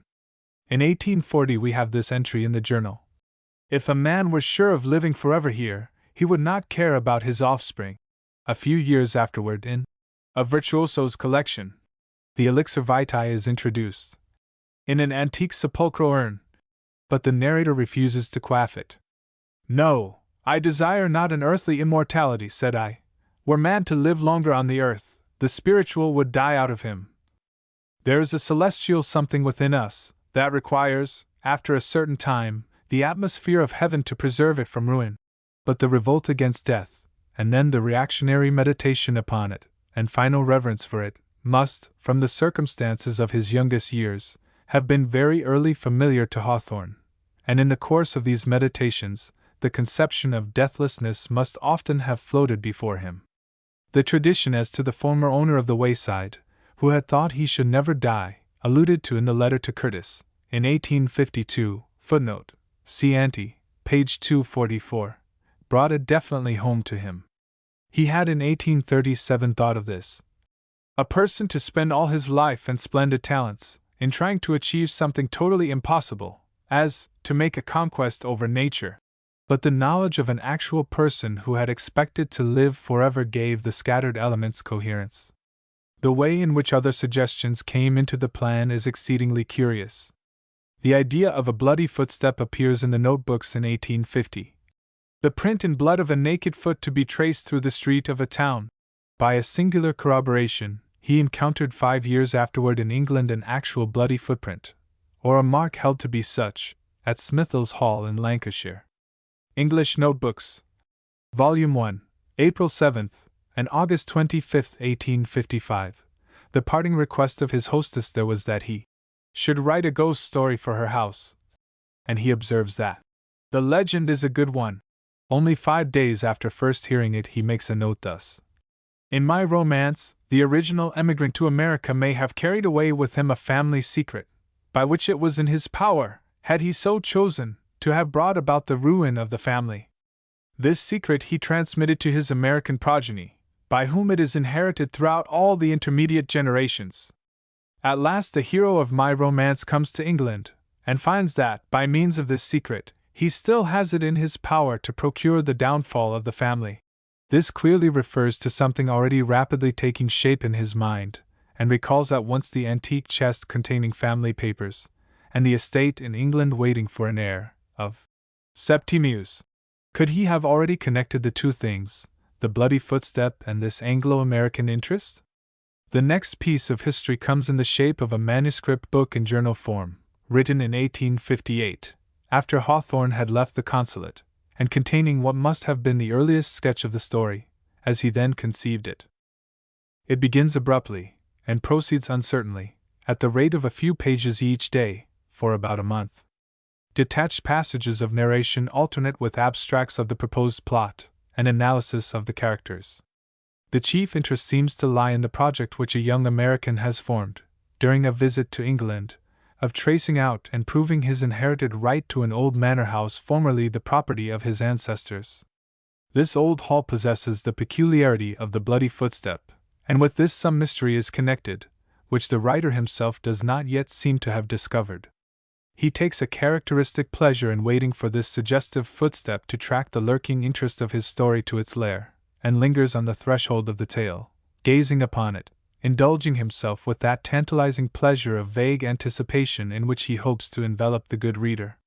The perusal of this singular journal, in which the transactions recorded are but daydreams, is absorbing beyond description.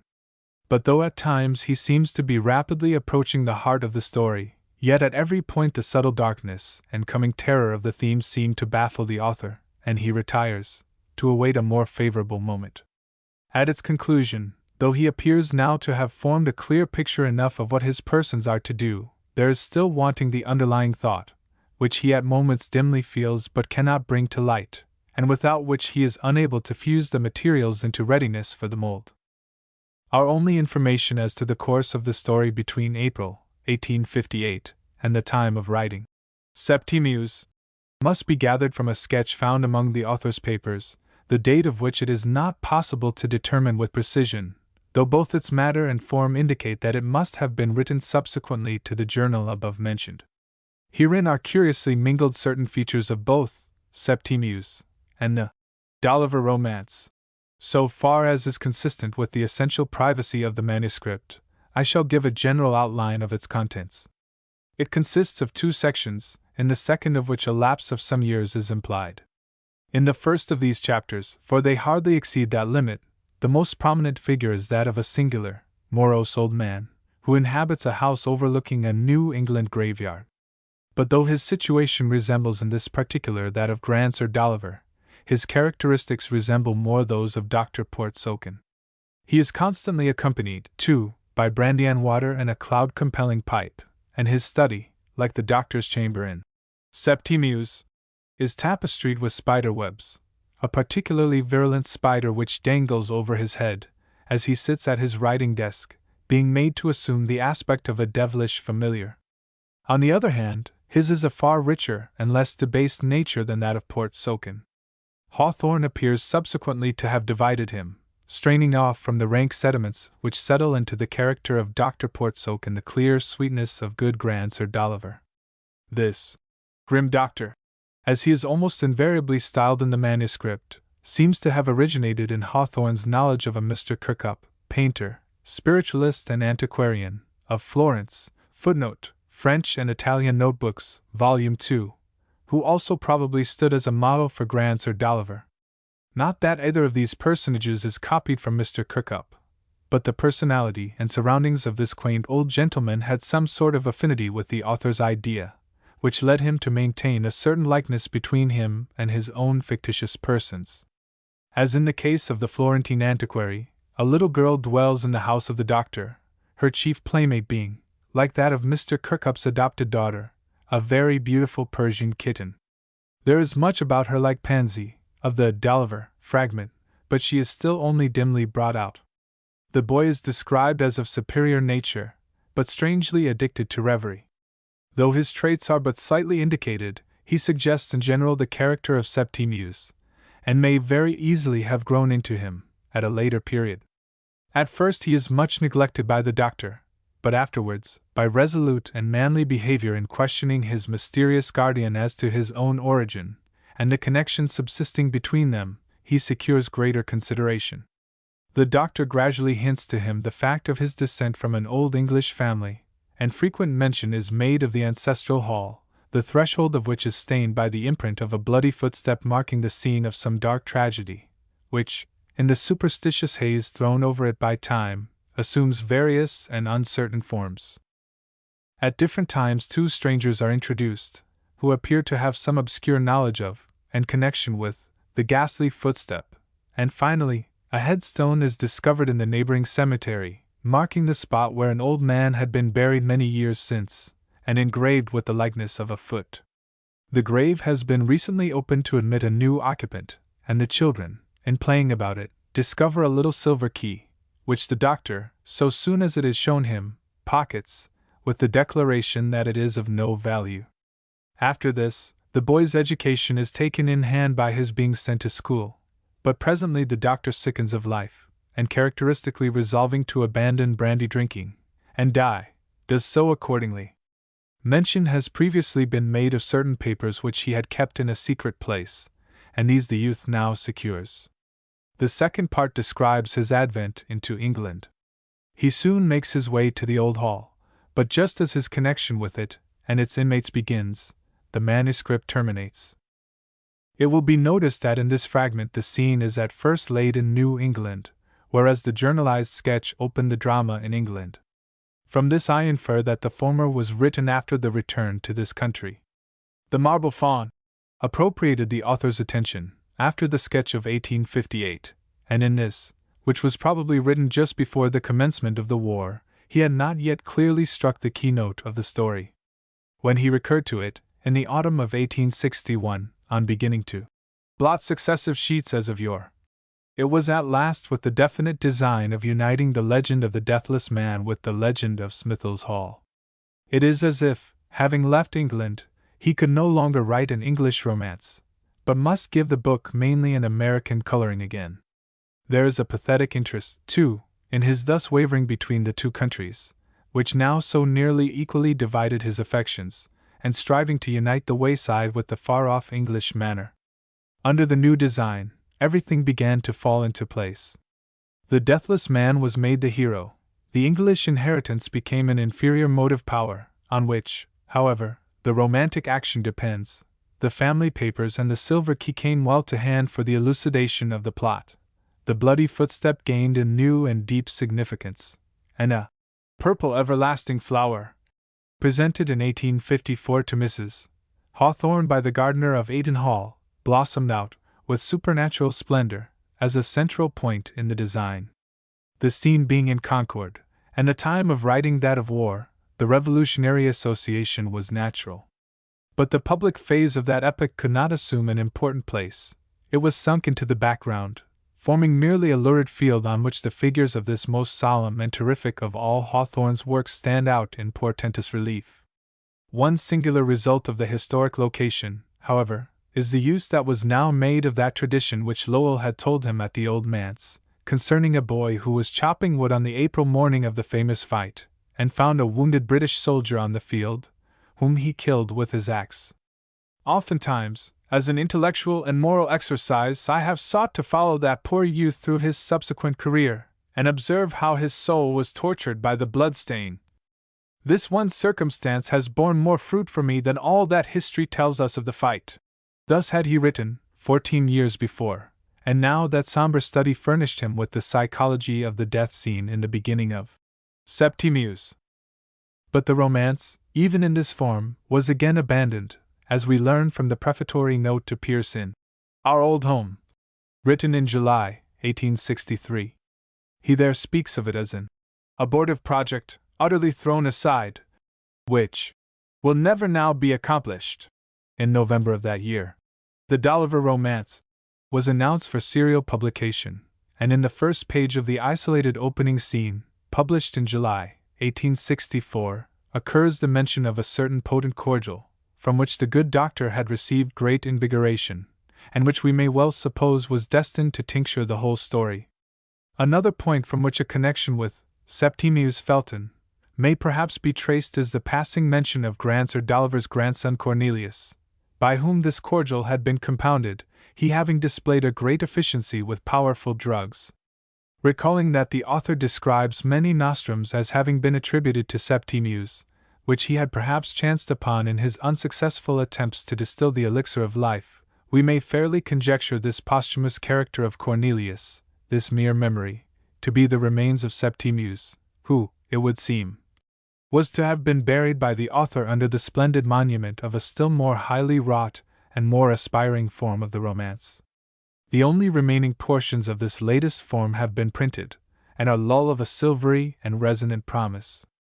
Unquestionably it was to have been as much a romance of immortality as Septimius, and the exquisite contrast of the child Pansy, who promised to be the author's most captivating feminine creation, with the aged man, would no doubt have given us a theme of celestial loveliness, as compared with the forbidding and remorseless mournfulness of the preliminary work.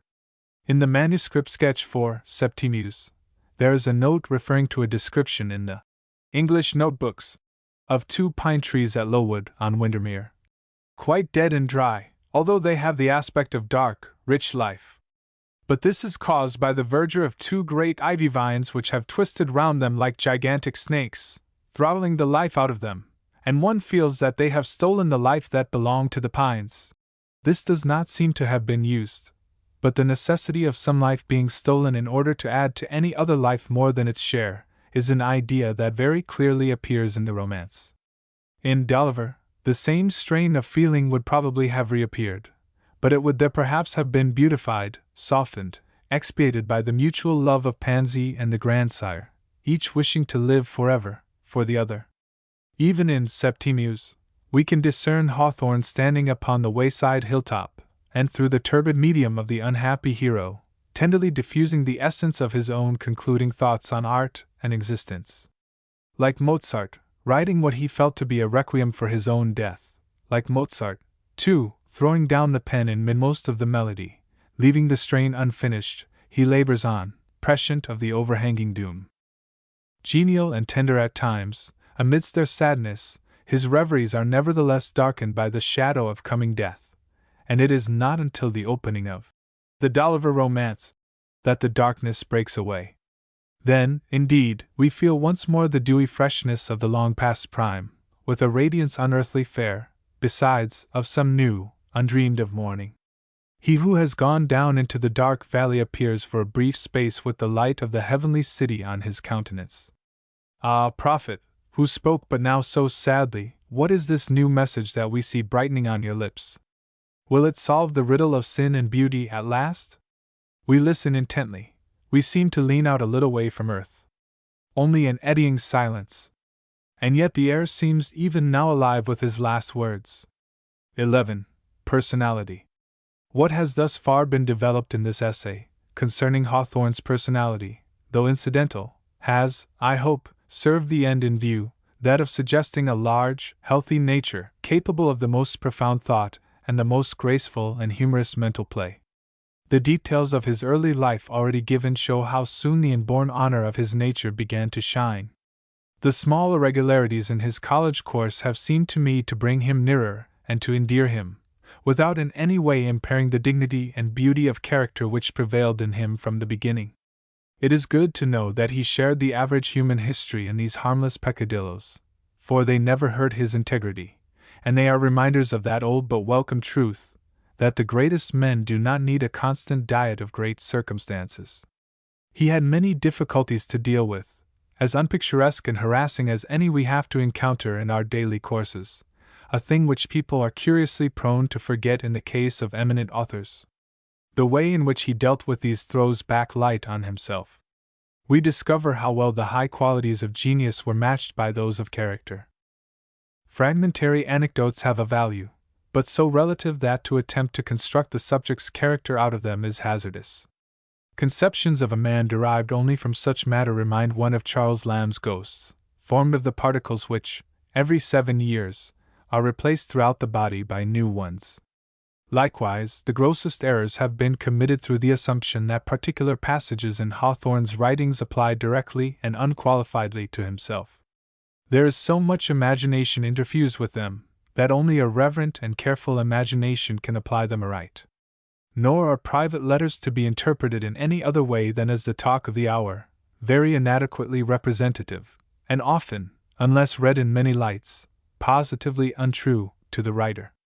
It gives an entirely false notion, for example, to accept as a trait of character this modest covering up of a noble sentiment, which occurs in a letter refusing to withdraw the dedication of Our Old Home to Pierce in the time of the latter's unpopularity. Nevertheless, I have no fancy for making myself a martyr when it is honorably and conscientiously possible to avoid it, and I always measure out my heroism very accurately according to the exigencies of the occasion, and should be the last man in the world to throw away a bit of it needlessly. Such a passage ought never to have been printed without some modifying word, for it has been execrably misused. I have often felt, Hawthorne says, that words may be a thick and darksome veil of mystery between the soul and the truth which it seeks. What injustice, then, that he should be judged by a literal construction of words quickly chosen for the transient embodiment of a mood. The first and most common opinion about the man Hawthorne is, that he must have been extremely gloomy, because his mind nourished so many grave thoughts and solemn fancies. But this merely proves that, as he himself says, when people think he is pouring himself out in a tale, or an essay, he is merely telling what is common to human nature, not what is peculiar to himself. I sympathize with them, not they with me. He sympathizes in the special direction of our darker side. A creative mind of the higher order holds the thread which guides it surely through life's labyrinths, but all the more on this account its attention is called to the erratic movement of other travelers around it. The genius who has the clue begins, therefore, to study these errors and to describe them for our behoof. It is a great mistake to suppose that the abnormal or preposterous phases which he describes are the fruit of self-study, personal traits disguised in fiction, yet this is what has often been affirmed of Hawthorne. We don't think of attributing to Dickens the multiform oddities which he pictures with such power, it being manifestly absurd to do so. As Dickens raises the laugh against them, we at once perceive that they are outside of himself. Hawthorne is so serious, that we are absorbed in the sober earnest of the thing, and forget to apply the rule in his case. Dickens's distinct aim is to excite us with something uncommon, Hawthorne's, to show us that the elements of all tragedies lie within our individual natures. Therefore we begin to attribute in undue measure to his individual nature all the abnormal conditions that he has shown to be potential in any of us. But in truth he was a perfectly healthy person. You are, intellectually speaking, quite a puzzle to me, his friend George Hillard wrote to him, once. How comes it that, with so thoroughly healthy an organization as you have such a taste for the morbid anatomy of the human heart, and such a knowledge of it, too? I should fancy, from your books, that you were burdened with some secret sorrow, that you had some blue chamber in your soul, into which you hardly dared to enter yourself, but when I see you, you give me the impression of a man as healthy as Adam in paradise. This very healthiness was his qualification for his office. By virtue of his mental integrity and absolute moral purity, he was able to handle unhurt all disintegrated and sinful forms of character, and when souls in trouble, persons with moral doubts to solve, and criminals wrote to him for counsel, they recognized the healing touch of one whose pitying immaculateness could make them well. She who knew best his habitual tone through a sympathy such as has rarely been given to any man, who lived with him a life so exquisitely fair and high, that to speak of it publicly is almost irreverent, has written. He had the inevitable pensiveness and gravity of a person who possessed what a friend has called his awful power of insight, but his mood was always cheerful and equal, and his mind peculiarly healthful, and the airy splendor of his wit and humor was the light of his home. He saw too far to be despondent, though his vivid sympathies and shaping imagination often made him sad in behalf of others. He also perceived morbidness wherever it existed instantly, as if by the illumination of his own steady cheer. His closest friends, too, speak with delight of his genial warmth and ease in converse with them. He could seldom talk freely with more than 2 or 3, however, on account of his constitutional shyness, and perhaps of a peculiarly concentrative cast of mind, though he possessed a ready adaptability. I talk with everybody, to Mrs. T. Good sense, to Mary Good sense, with a mixture of fun, to Mrs. G. Sentiment, romance, and nonsense. Footnote: American Notebooks, 1837. A gentleman who was with him at Brook Farm, and knew him well, tells me that his presence was very attractive, and that he inspired great esteem among all at the farm by his personal qualities. On a walking trip to Wachusett, which they once made together, Hawthorne showed a great interest in sitting in the barrooms of country taverns, to listen to the talk of the attendant farmers and villagers. The manner in which he was approached had a great deal to do with his response. If treated simply and wisely, he would answer cordially, but he was entirely dismayed, as a rule, by those who made demonstrations of admiration or awe. "Why do they treat me so?" he asked a friend, in one case of this sort. "Why, they're afraid of you." "But I tremble at them," he said. "They think," she explained, "that you're imagining all sorts of terrible things." "Heavens!" he answered. "If they only knew what I do think about." At one time, when he was visiting this same friend, he was obliged to return some calls, and his companion in the midst of conversation left him to continue it. He had previously asked his hostess, in assumed terror, what he should talk about, and she advised climate. Accordingly, he turned to the naval officer whom he was calling upon, and asked him if he had ever been to the Sandwich Islands. The man started, he said on returning, as if he had been struck. He had evidently been there, and committed some terrible crime, which my illusion recalled. I had made a frightful mess of it. B. led me away to the door. This woeful account was, of course, an imaginary and symbolical representation of the terrors which enforced conversation caused him. The good officer's surprise at the abrupt introduction of a new subject had supplied him with the ludicrous suggestion. Mr. Curtis has given an account of his demeanor on another occasion. I had driven up with some friends to an aesthetic tea at Mr. Emerson's. It was in the winter, and a great wood fire blazed upon the hospitable hearth. There were various men and women of note assembled, and I, who listened attentively to all the fine things that were said, was for some time scarcely aware of a man who sat upon the edge of the circle, a little withdrawn, his head slightly thrown forward upon his breast, and his black eyes, black as an error, clearly burning under his black brow. As I drifted down the stream of talk, this person, who sat silent as a shadow, looked to me as Webster might have looked had he been a poet, a kind of poetic Webster. He rose and walked to the window, and stood there quietly for a long time, watching the dead white landscape. No appeal was made to him, nobody looked after him. The conversation flowed steadily on, as if every one understood that his silence was to be respected. It was the same thing at table. In vain the silent man imbibed aesthetic tea. Whatever fancies it inspired did not flower at his lips. But there was a light in his eye which assured me nothing was lost. So supreme was his silence, that it presently engrossed me, to the exclusion of everything else. There was very brilliant discourse, but this silence was much more poetic and fascinating. Fine things were said by the philosophers, but much finer things were implied by the dumbness of this gentleman with heavy brows and black hair.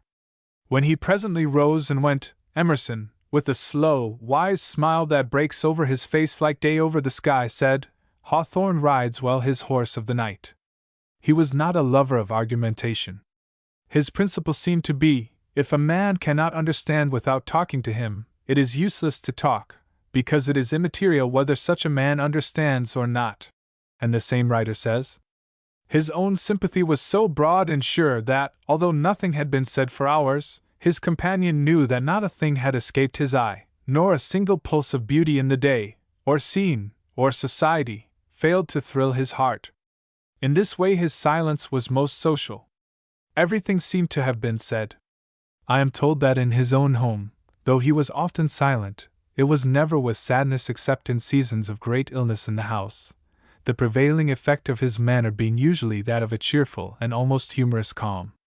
Mr. Curtis gives perhaps one of the best descriptions of his aspect, when he speaks of his glimmering smile, and of his atmosphere, when he says that at Emerson's house it seemed always morning, but at Hawthorne's you passed into a land in which it seemed always afternoon. Hawthorne's personal appearance is said by those who knew him to have been always very impressive. He was tall and strongly built, with beautiful and lustrous gray-blue eyes, and luxuriant dark brown hair of great softness, which grew far back from his forehead, as in the early engraved portrait of him. His skin had a peculiar fineness and delicacy, giving unusual softness to his complexion. After his Italian sojourn he altered much, his hair having begun to whiten, and a thick dark mustache being permitted to grow, so that a wit described him as looking like a bone pirate. When it became imperative to shake off his reticence, he seems to have had the power of impressing as much by speech as he had before done by silence. It was the same abundant, ardent, but self-contained and perfectly balanced nature that informed either phase. How commanding was this nature may be judged from the fact related of him by an acquaintance, that rude people jostling him in a crowd would give way at once, at the sound of his low and almost irresolute voice. The occasions on which he gave full vent to his indignation at anything were very rare, but when these came, he manifested a strength of sway only to be described as regal. Without the least violence, he brought a searching sternness to bear that was utterly overwhelming, carrying as it did the weight of perfect self-control. Something even of the eloquent gift of old Colonel Hawthorne seemed to be locked within him, like a precious heirloom rarely shown, for in England, where his position called for speech-making, he acquitted himself with brilliant honor. But the effort which this compelled was no doubt quite commensurate with the success. He never shrank, notwithstanding, from effort, when obligation to others put in a plea. A member of his family has told me that, when talking to any one not congenial to him, the effect of the contact was so strong as to cause an almost physical contraction of his whole stalwart frame, though so slight as to be perceptible only to eyes that knew his habitual and informal aspects. Yet he would have sunk through the floor rather than betray his sensations to the person causing them. Mr. Curtis, too, records the amusement with which he watched Hawthorne paddling on the Concord River with a friend whose want of skill caused the boat continually to veer the wrong way, and the silent generosity with which he put forth his whole strength to neutralize the error, rather than mortify his companion by an explanation. His considerateness was always delicate and alert, and has left in his family a reverence for qualities that have certainly never been surpassed, and not often equaled in sweetness. He was simple in his habits, and fond of being out of doors, but not, after his college days, as a sportsman. While living beside the Concord, he rode frequently, with a dreamy devotion to the pastime, and was fond of fishing. Swimming, too, he enjoyed. But his chief exercise was walking. He had a vast capacity for it, and was, I think, never even seen upon horseback. At Brook Farm he belabored the rugged furrows with a will, and at the old manse he presided over his garden in a paradisiacal sort of way. Books in every form he was always eager for, sometimes, as has been reported, satisfying himself with an old almanac or newspaper, over which he would brood as deeply as over richly stored volumes of classic literature. At other times he was fastidious in his choice, and threw aside many books before he found the right one for the hour. Footnote: he would attach himself to a book or a poem apparently by some law perceptible only to himself, perhaps often giving an interest by his own genius. A poem on solitude, in Dryden's Miscellany, was at one time a special favorite with him. It begins, "O solitude, my sweetest choice, places devoted to the night, remote from tumult and from noise, how you my restless thoughts delight." And the last stanza has these lines, "Oh, how I solitude adore, that element of noblest wit, where I have learned Apollo's lore, without the pains to study it." An impression has been set afloat that he cared nothing for books in themselves, but this is incorrect. He never had the means to accumulate a library of any size, but he had a passion for books. "There yet lingers with me a superstitious reverence for literature of all kinds," he writes in The Old Manse. "A bound volume has a charm in my eyes similar to what scraps of manuscript possess for the good Mussulman. Every new book or antique one may contain the open sesame, the spell to disclose treasures hidden in some unsuspected cave of truth." When he lived at the wayside, and would occasionally bring home a small package of books from Boston, these furnished him fresh pleasure for many days. He would carry some favorite of them with him everywhere, from room to room or to his hilltop. He was, as we have seen, a cordial admirer of other writers, seldom vexing himself with a critical review of their merits and defects, but applying to them instead the test of his own catholic capacity for enjoyment. The deliberate tone in which he judges his own works, in his letters, shows how little his mind was impressed by the greatness of their fame and of the genius found in them. There could not have been a more modest author, though he did not weakly underrate his work. "Recognition," he once said to Mr. Howells, "makes a man very modest." An attempt has also been made to show that he had little interest in animals, partly based, ludicrous as it may seem, on his bringing them into only one of his books. In his American journals, however, there is abundant evidence of his acute sympathy in this direction. At the Old Manse he fried fish for his dog Leo, when he says he should not have done it for himself, and in the Trossachs he finds a moment for pitying some little lambs startled by the approach of his party. Footnote: English Notebooks, May 1856. I have already mentioned his fondness for cats. It has further been said that he did not enjoy wild nature, because in the English Notebooks there is no outgushing of ecstatic description. But in fact he had the keenest enjoyment of it. He could not enter into the spectacle when hurrying through strange regions. Among the English lakes he writes, "To say the truth, I was weary of fine scenery, and it seemed to me that I had eaten a score of mountains and quaffed as many lakes, all in the space of 2 or 3 days, and the natural consequence was a surfeit. I doubt if anybody ever does really see a mountain, who goes for the set and sole purpose of seeing it. Nature will not let herself be seen in such cases. You must patiently bide her time, and by, at some unforeseen moment, she will quietly and suddenly unveil herself and for a brief space allow you to look right into the heart of her mystery. But if you call out to her peremptorily, 'Nature, unveil yourself this very moment,' she only draws her veil the closer, and you may look with all your eyes, and imagine that you see all that she can show, and yet see nothing. But this was because his sensibility was so great that he drew from little things a larger pleasure than many feel when excited by grand ones, and knowing this deeper phase, he could not be content with the hasty admiration on which tourists flatter themselves. The beauty of a scene which he could absorb in peace was never lost upon him. Every year the recurrent changes of season filled him with untold pleasure, and in the spring Mrs. Hawthorne has been heard to say, he would walk with her in continuous silence, his heart full of the awe and delight with which the miracle of buds and new verdure inspired him. Nothing could be more accurate or sensitive than the brief descriptions of nature in his works. But there is nothing sentimental about them, partly owing to the Anglo-Saxon instinct which caused him to seek precise and detailed statement first of all, and partly because of a certain classic, awe-inspired reserve, like that of Horace and Virgil. There was a commendable indolence in his character.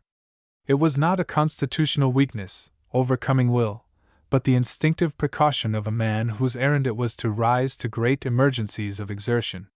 He always waited for an adequate mood before writing.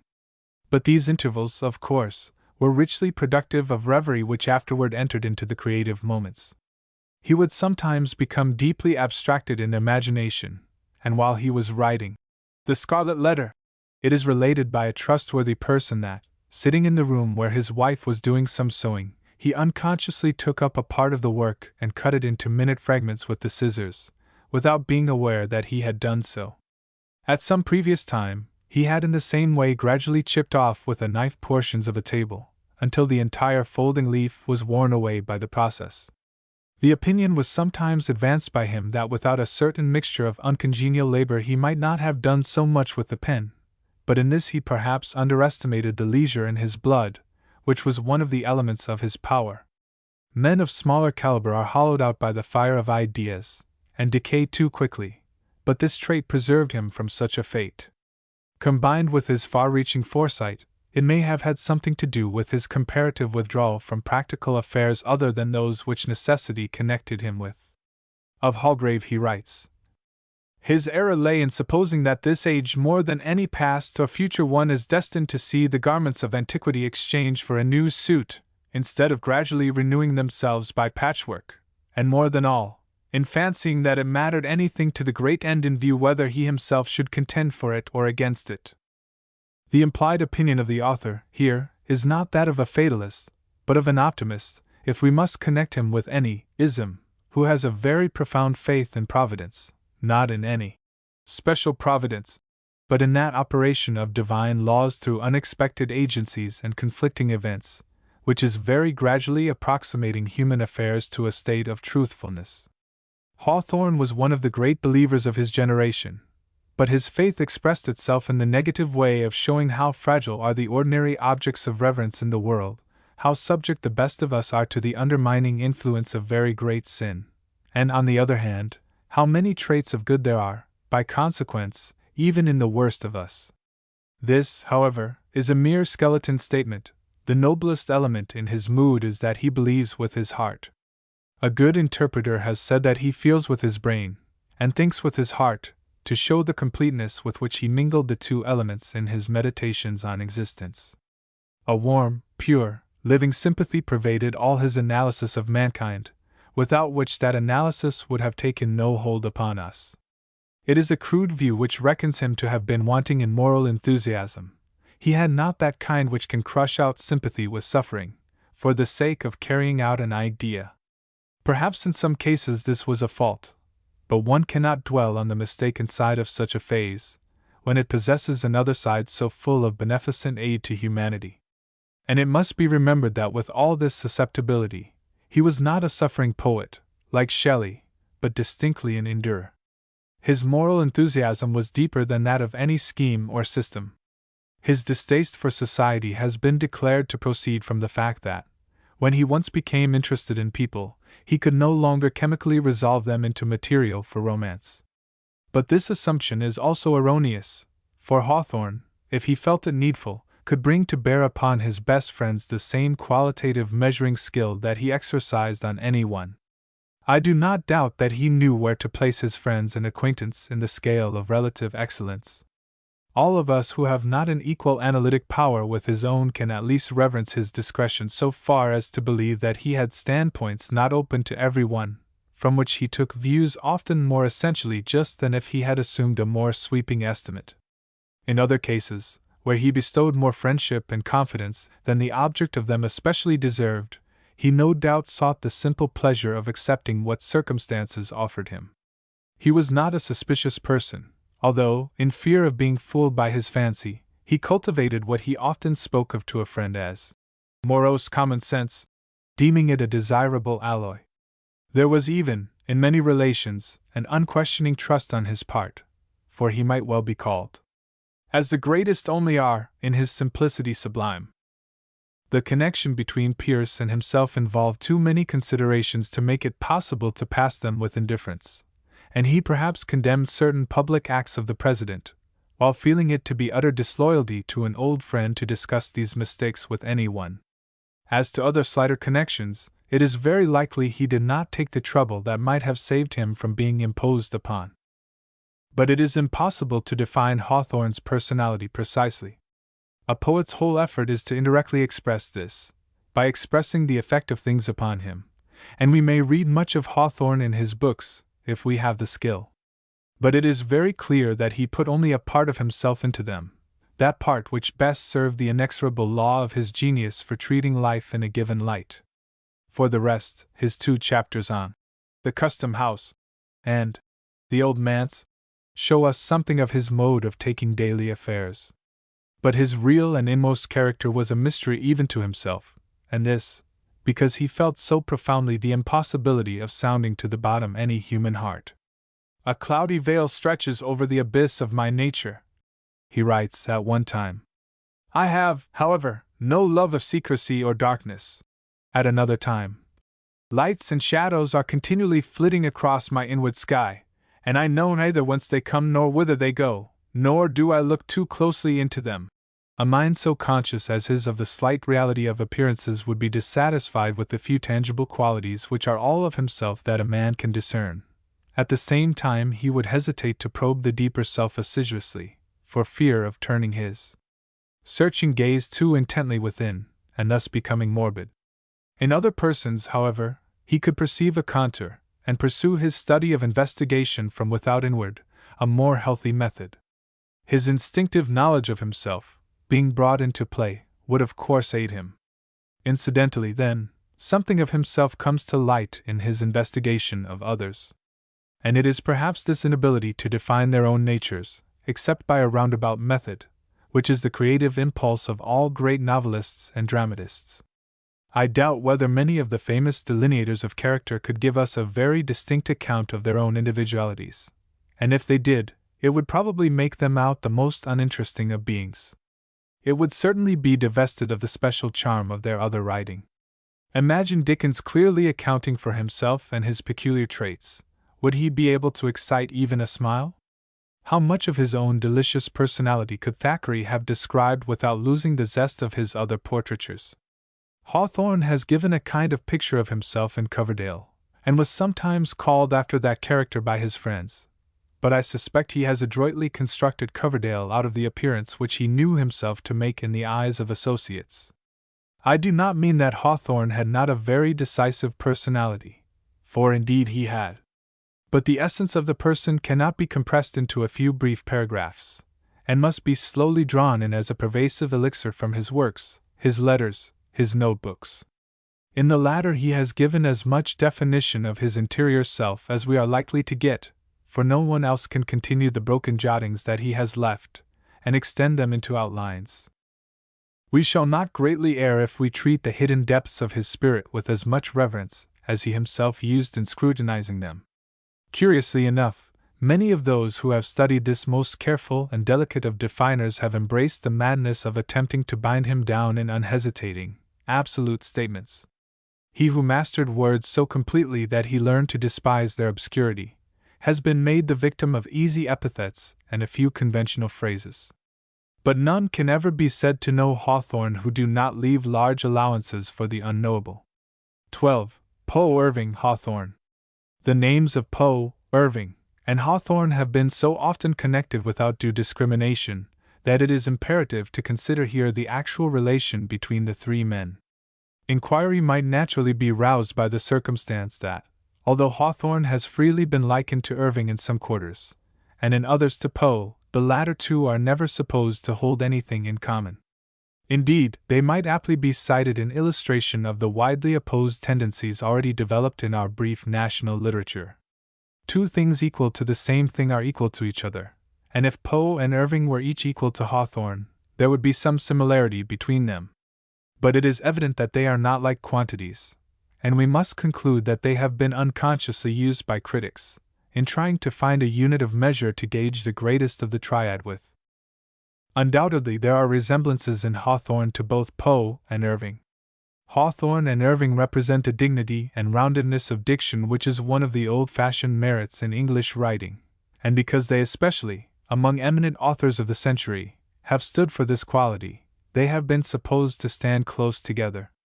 But Irving's speech is not so much an organic part of his genius as a preconceived method of expression which has a considerable share in modifying his thought. It is rather a manner than a style. On the other hand, it would be hard to find a style growing so naturally and strongly out of elemental attributes as Hawthorne's, so deftly waiting upon the slightest movement of idea, at once disclosing and lightly veiling the informing thought, like the most delicate sculptured marble drapery.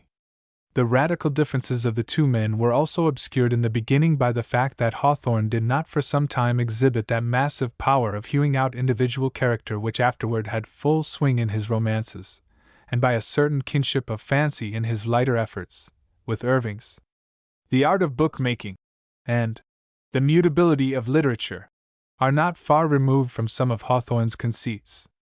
And The Vision of the Fountain and The Village Uncle might have issued in their soft meditativeness from Geoffrey Crayon's own repertory, except that they are molded with a so much more subtle art than his, and with an instinct of proportion so much more sure. But even in the earlier tales, taken all together, Hawthorne ranks higher than Irving in the heraldry of genius. He has more quarterings in his shield. Not only does he excel the other in brief essay, depending only on endogenous forces, whereas Irving is always adorning his paragraphs with that erbo grace, quotation, but he also greatly surpasses him in the construction of his stories. And finally, his psychological analysis and symbolic imagination place him beyond rivalry. It is a brilliant instance of the more ideal mind asserting its commanding power, by admirable achievements in the inferior styles, so that even in those he was at once ranked with the most famous practicer of them, and then quietly reaching out and grasping a higher order of truths, which no one had even thought of competing for. I suppose it is not assumed for a moment that Wolfert's Roost, the Tales of a Traveler, the story of Rip Van Winkle, the Legend of Sleepy Hollow, and the picturesque but evanescent tales of the Alhambra can be brought into discussion on the same terms with Hawthorne's romances, as works of art, and they assuredly cannot be as studies of character, for of this they have next to nothing. The only phases of character which Irving has any success in dealing with are those of credulity and prejudice. The legendary tendency of the two men has perhaps confused some readers. Both were lovers of association, and turned naturally to the past for materials. The New Yorker found delightful sources of tradition or of ludicrous invention in the past of that city, where his family held a long-established and estimable footing, and the New Englander, as we have seen, drew also through the channel of descent from the dark tarn of Puritan experience. But Irving turned his back upon everything else when he entered the tapestried chamber of the past, while Hawthorne sought that vantage ground only to secure a more impressive view of humanity. There is one gift of Irving's which won him an easier as well as a wider triumph than that which awaited Hawthorne, and this is his ability to take the simple storyteller's tone, devoid of double meanings.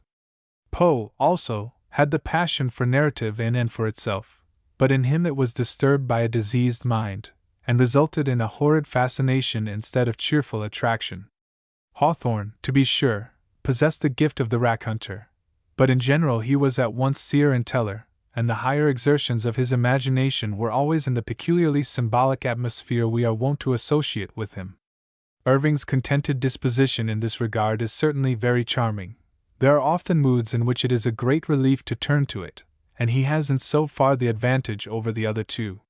He pitches for us the tone of average cultured minds in his time and locality, and in reading him we have a comfortable sense of reality, than which nothing in fiction is more reassuring.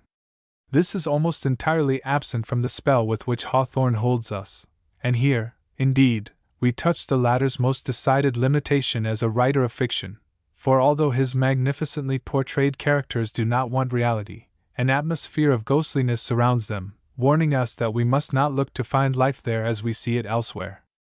There is a northern legend of a man who lay down to sleep, and a thin smoke was seen to issue from his nostrils, traverse the ground, cross a rivulet, and journey on, finally returning to the place whence it came.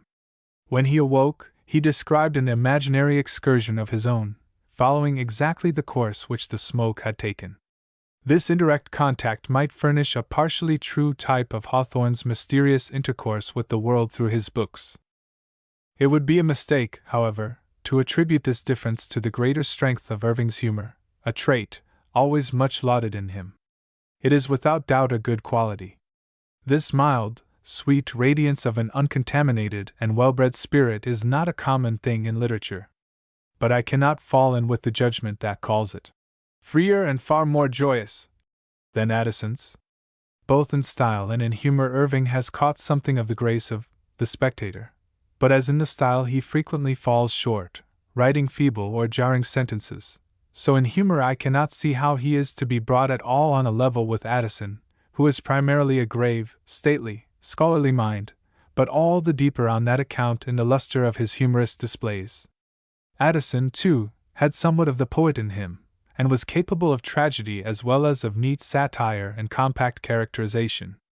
But if we looked for a pithy embodiment of the difference between Irving and Hawthorne, we might call the former a polite writer, and the latter a profound poet, as, indeed, I have called him in this essay, though with no intent to confuse the term with that given to poets who speak in verse. Pathos is the great touchstone of humor, and Irving's pathos is always a lamentable failure. Is it not very significant that he should have made so little of the story of Rip Van Winkle? In his sketch, which has won so wide a fame and given a lasting association to the Catskills, there is not a suspicion of the immense pathos which the skill of an industrious playwright and the genius of that rare actor, Mr. Jefferson, have since developed from the tale. The Dane Van Winkle that we now know is the creation of Mr. Boucicault. To him it is we owe that vigorous character, a scold, a tyrant to her husband, but nevertheless full of relentful womanliness, and by the justice of her cause exciting our sympathy almost as much as Rip himself does. In the story, she wears an aspect of singular causelessness, and Rip's devotion to the drinking can is barely hinted. The marvelous tenderness, too, and joyful sorrow of his return after the 20 years' sleep, are apparently not even suspected by the writer. It is the simple wonder and picturesqueness of the situation that charm him, and while in the drama we are moved to the bottom of our hearts by the humorous tragicalness it casts over the spectacle of conflicting passions, the only outcome of the written tale is a passing reflection on the woe of being henpecked. And it is a common wish of all henpecked husbands in the neighborhood, when life hangs heavy on their hands, that they might have a quieting draught out of Rip Van Winkle's flagon. To be sure, there is a hidden moral here, of the folly of driving men to drunkenness, but it is so much obscured as to suggest that this was of small moment in the writer's mind. Such a moral, in any case, must necessarily have been very delicately advanced, in order not to becloud the artistic atmosphere, but a person of searching dramatic genius would have found means to emphasize it without injury to art, just as it has been done on the stage. Imagine what divine vibrations of emotion Hawthorne would have smitten out of this theme, had he been the originator of it. Certainly we should, as the case stands, have missed the whole immortal figment, had not Irving given it to us in germ. The fact that our playwright and our master comedian have made it so much greater and more beautiful does not annul that primary service. But, looking at the matter historically, we must admit that Irving's share in the credit is that of the first projector of a scientific improvement. And the latter sort of person always has to forego a great part of his fame in favor of the one who consummates the discovery. I am willing to believe that there was a peculiar advantage in Irving's treatment, namely, that he secured for his story a quicker and more general acceptance than might have been granted to something more profound. But this does not alter the critical judgment that we have to pass upon it. If Irving had grasped the tragic sphere at all, he would have shone more splendidly in the comic. But the literary part of him, at least, never passed into the shade. It somehow contrived to be always on that side of the earth which was towards the sun. Observe, now, the vital office of humor in Hawthorne's thought. It gleams out upon us from behind many of the gravest of his conceptions, like the silver side of a dark leaf turning in the wind. Wherever the concretion of guilt is most adamantine, there he lets his fine slender jet of humor play like a lambent fire, until the dark mass crumbles, and the Corregos of the tragedy begins his mournful yet hopeful chant among the ruins. This may be verified in the Seven Gables, Blithedale, and the Marble Faun, not in the Scarlet Letter, for that does not present Hawthorne's genius in its widest action. In one place he speaks of the tragic power of laughter, a discrimination which involves the whole deep originality of his mind. It is not irrelevant here to remark that at the most affecting portions of the play, Rip Van Winkle, the majority of the audience always laugh. This, though irritating to a thoughtful listener, is really an involuntary tribute to the marvelous wisdom and perfection with which Jefferson mingles pathos and humor. Again Hawthorne. Human destinies look ominous without some perceptible intermixture of the sable or the gray. And elsewhere. There is something more awful in happiness than in sorrow, the latter being earthly and finite, the former composed of the substance and texture of eternity, so that spirits still embodied may well tremble at it. These thoughts could never have occurred to Irving with the same intensity. Now, from all this we gather inference as to the deep sources of Hawthorne's humor. I sometimes think that Talia was the daughter, and not the sister, of Melpomene. As to actual exhibition of humor, Hawthorne's is made a diffusive medium to temper the rays of tragedy with, and never appears in such unmixed form as that of Irving. So that even though we must confess a smaller mental caliber in the latter, we may gladly grant him a superiority in his special mood of fun. An excellent English critic, Leslie Stephen, lately wrote, "Poe is a kind of Hawthorne and delirium tremens." This announcement, however, betrays a singular misapprehension. When Hawthorne's tales first appeared, they were almost invariably taken to bear an intimate and direct relation to the author's own moods, while Poe's were supposed to be daring flights of pure imagination, or ingenious attempts to prove theories held by the writer, but were not charged directly to his own experience. Time has shown that the converse was the case. The psychical conditions described by Hawthorne had only the remotest connection with any mood of his own.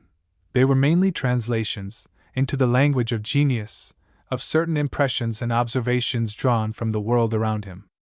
After his death, the notebooks caused a general rustle of surprise, revealing as they did the simple, wholesome nature of this strange imaginer. Yet though he there speaks, surely without prejudice, because without the least knowledge that the world would ever hear him, of the objectivity of his fictions, critics have not yet wholly learned how far apart from himself these creations were.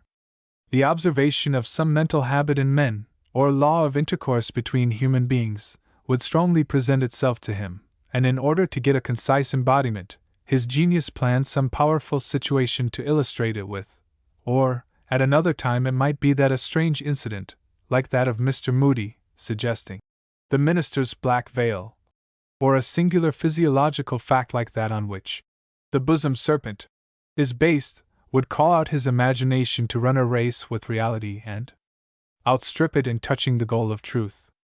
But the conception once formed, the whole fictitious fabric would become entirely removed from himself, except so far as it touched him very incidentally, and this expulsion of the idea from himself, so that it acquires a life and movement of its own, and can be contemplated by the artist from the outside, is the very distinction between deeply creative and merely inventive genius.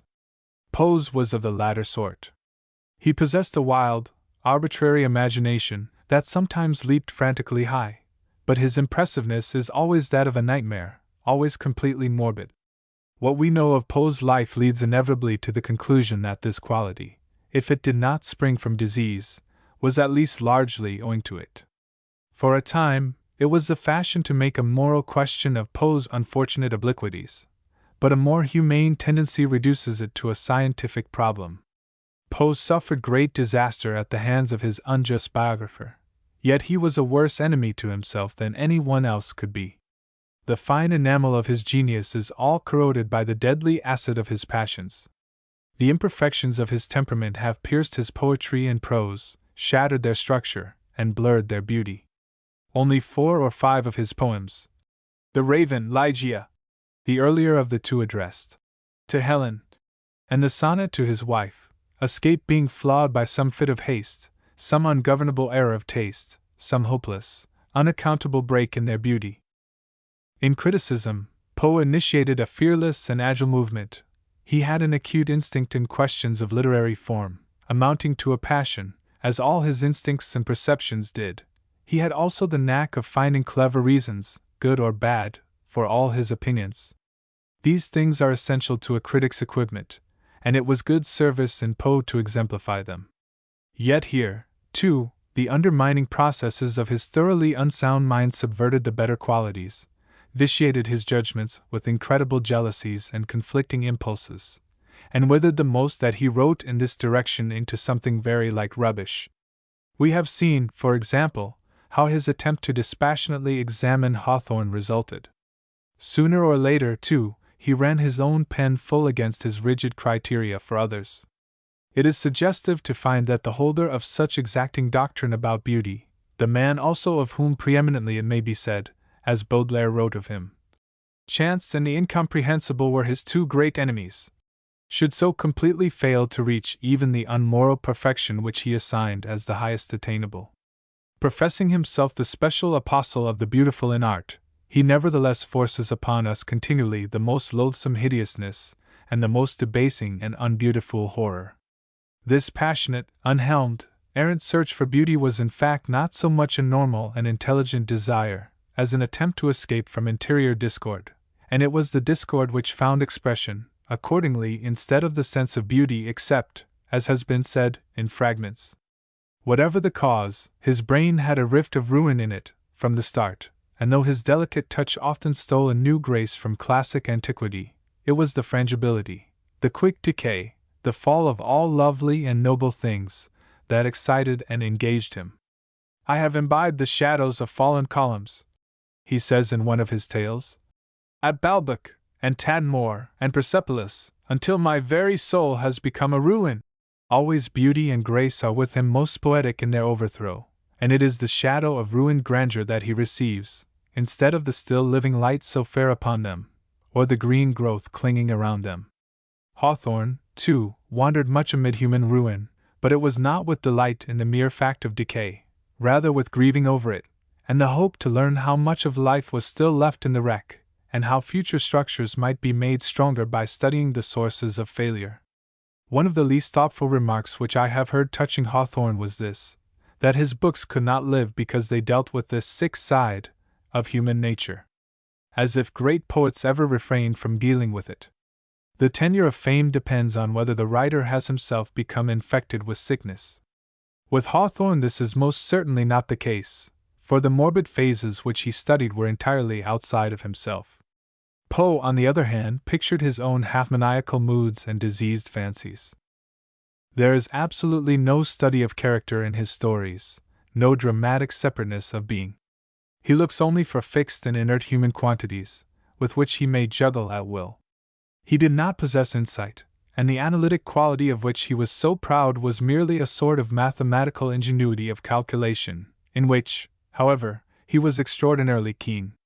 As a mere potency, dissociated from qualities, Poe must be rated almost highest among American poets, and high among prosaists. No one else offers so much pungency, such impetuous and frightful energy crowded into such small compartments. Yet it would be difficult to find a poetic fury less allied to sane human life than that which informs his tales. It is not the representation of semi-insanity that he gives, he himself is its representative. Instead of commanding it, and bringing it into some sort of healthy relation with us, he is swayed and carried away by it. His genius flourished upon him like a destructive flame, and the ashes that it left are like a deadly powdered poison. Clifford Pynchon in the Seven Gables is Poe himself, deprived of the ability to act. In both are found the same consummate fastidiousness, the same abnormal egotism. And it is worth attention that when Clifford is aroused to sudden action by Judge Pynchon's death, the coruscating play of his intellect is almost precisely that brilliant but defective kind of ratiocination which Poe so delights to display. It is crazy wildness, with a surface appearance of accurate and refined logic. In this fact, that Hawthorne, the calm, ardent, healthy master of imagination, is able to create the disordered type that Poe is, we shall find by how much the former is greater than the latter. A recent writer has raised distinctly the medical question as to Poe. He calls him the madman of letters par excellence, and by an ingenious investigation seems to establish it as probable that Poe was the victim of a form of epilepsy. But in demonstrating this, he attempts to make it part of a theory that all men of genius are more or less given over to this same veiled epilepsy. And here he goes beyond the necessities of the case, and takes up an untenable position. There is a morbid and shattering susceptibility connected with some genius, but that tremulous, constantly readjusted sensitiveness which indicates the perfect equilibrium of health in other minds must not be confounded with it. Such is the condition of the highest genius alone, of men like Shakespeare and Hawthorne, who, however dissimilar their temperaments, grasp the two spheres of mind and character, the sane and the insane, and hold them perfectly reconciled by their gentle yet unsparing insight. A case like Poe's, where actual mental decay exists in so advanced a stage and gives to his productions a sharper and more dazzling effect than would have been theirs without it, is probably more unique, but it is certainly less admirable, less original in the true sense, than an instance of healthier endowment like Hawthorne. On the side of art, it is impossible to bring Poe into any competition with Hawthorne, although we have ranked him high in poetry and prose. Regarded simply as a dynamic substance, it must be confessed that his prose has nothing which can be called style, nor even a manner like Irving's very agreeable one. His feeling for form manifests itself in various ways, yet he constantly violates proportion for the sake of getting off one of his pseudo-philosophical disquisitions, and notwithstanding many successful hits in expression, and a specious but misleading assumption of fervid accuracy in phraseology, his language is loose, promiscuous, and altogether tiresome. Poe, Irving, and Hawthorne have one marked literary condition in common: each shows a double side. With Poe the antithesis is between poetry and criticism.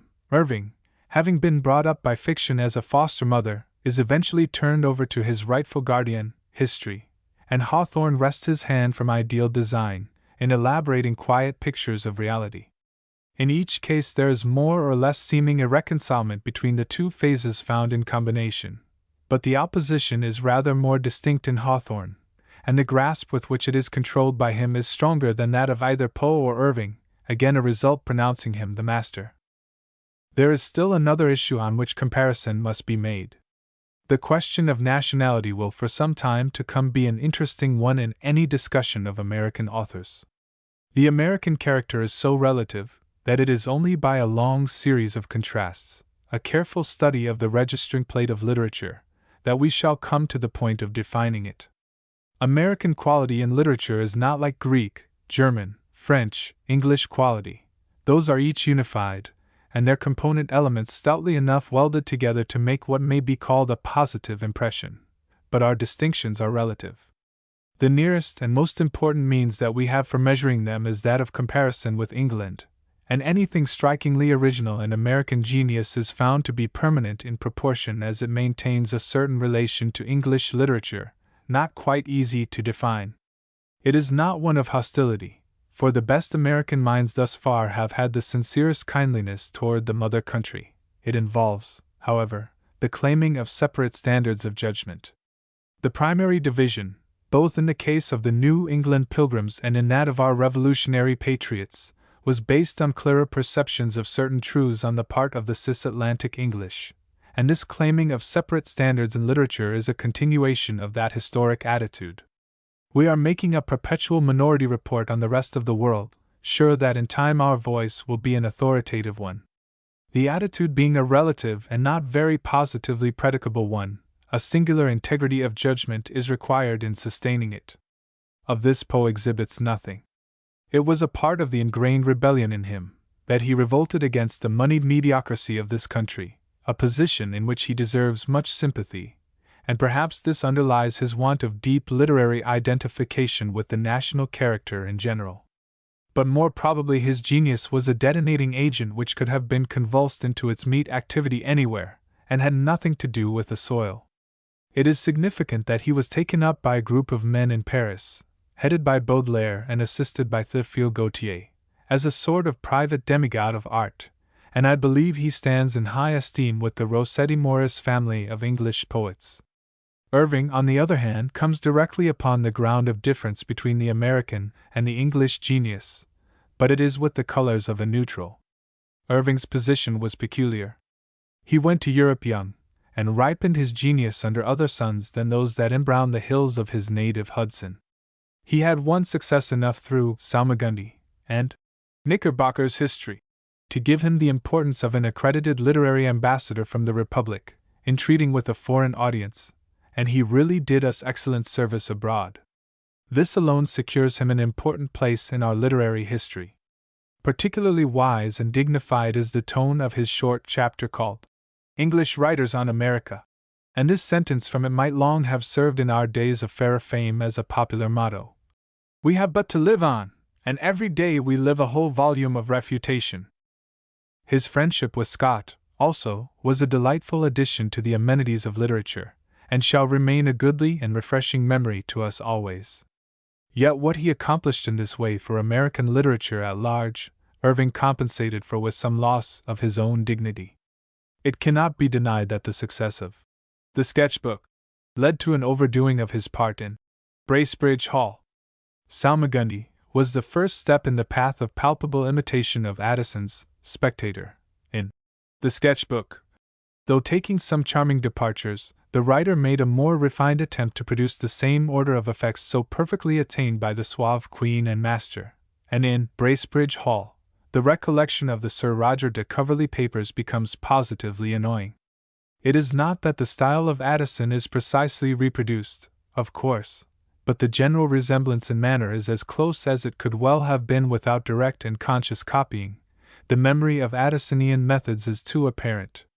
Irving's real genius, which occasionally in his other writings emits delicious flashes, does not often assert itself in this work, and though he has the knack of using the dry point of Addison's humor, he doesn't achieve what etchers call the burr that ought to result from its use. Addison, too, stings his lines in with true aquafortis precision, and Irving's sketches are to his as pen and ink drawing to the real etching. But it was not only this lack of literary independence that belittled Irving's dignity. He had become so well satisfied with his post of mediator between the writers of the two nations, that it became paramount with him to preserve the goodwill he had won in England, and this appears in the cautious and almost obsequious mien of Bracebridge. One may trace it also, with amused pain, in his correspondence with Paulding, honest, pathetic Paulding, a rabid Meso-Briton who burned to write something truly American, and couldn't, whom Drake laughingly hails as the bard of the backwoods, the poet of cabbages, log huts, and gin. Irving was vexedly concerned at the violent outbreaks of his old coadjutor, directed against the British, yet, though they were foolish, they showed real pluck.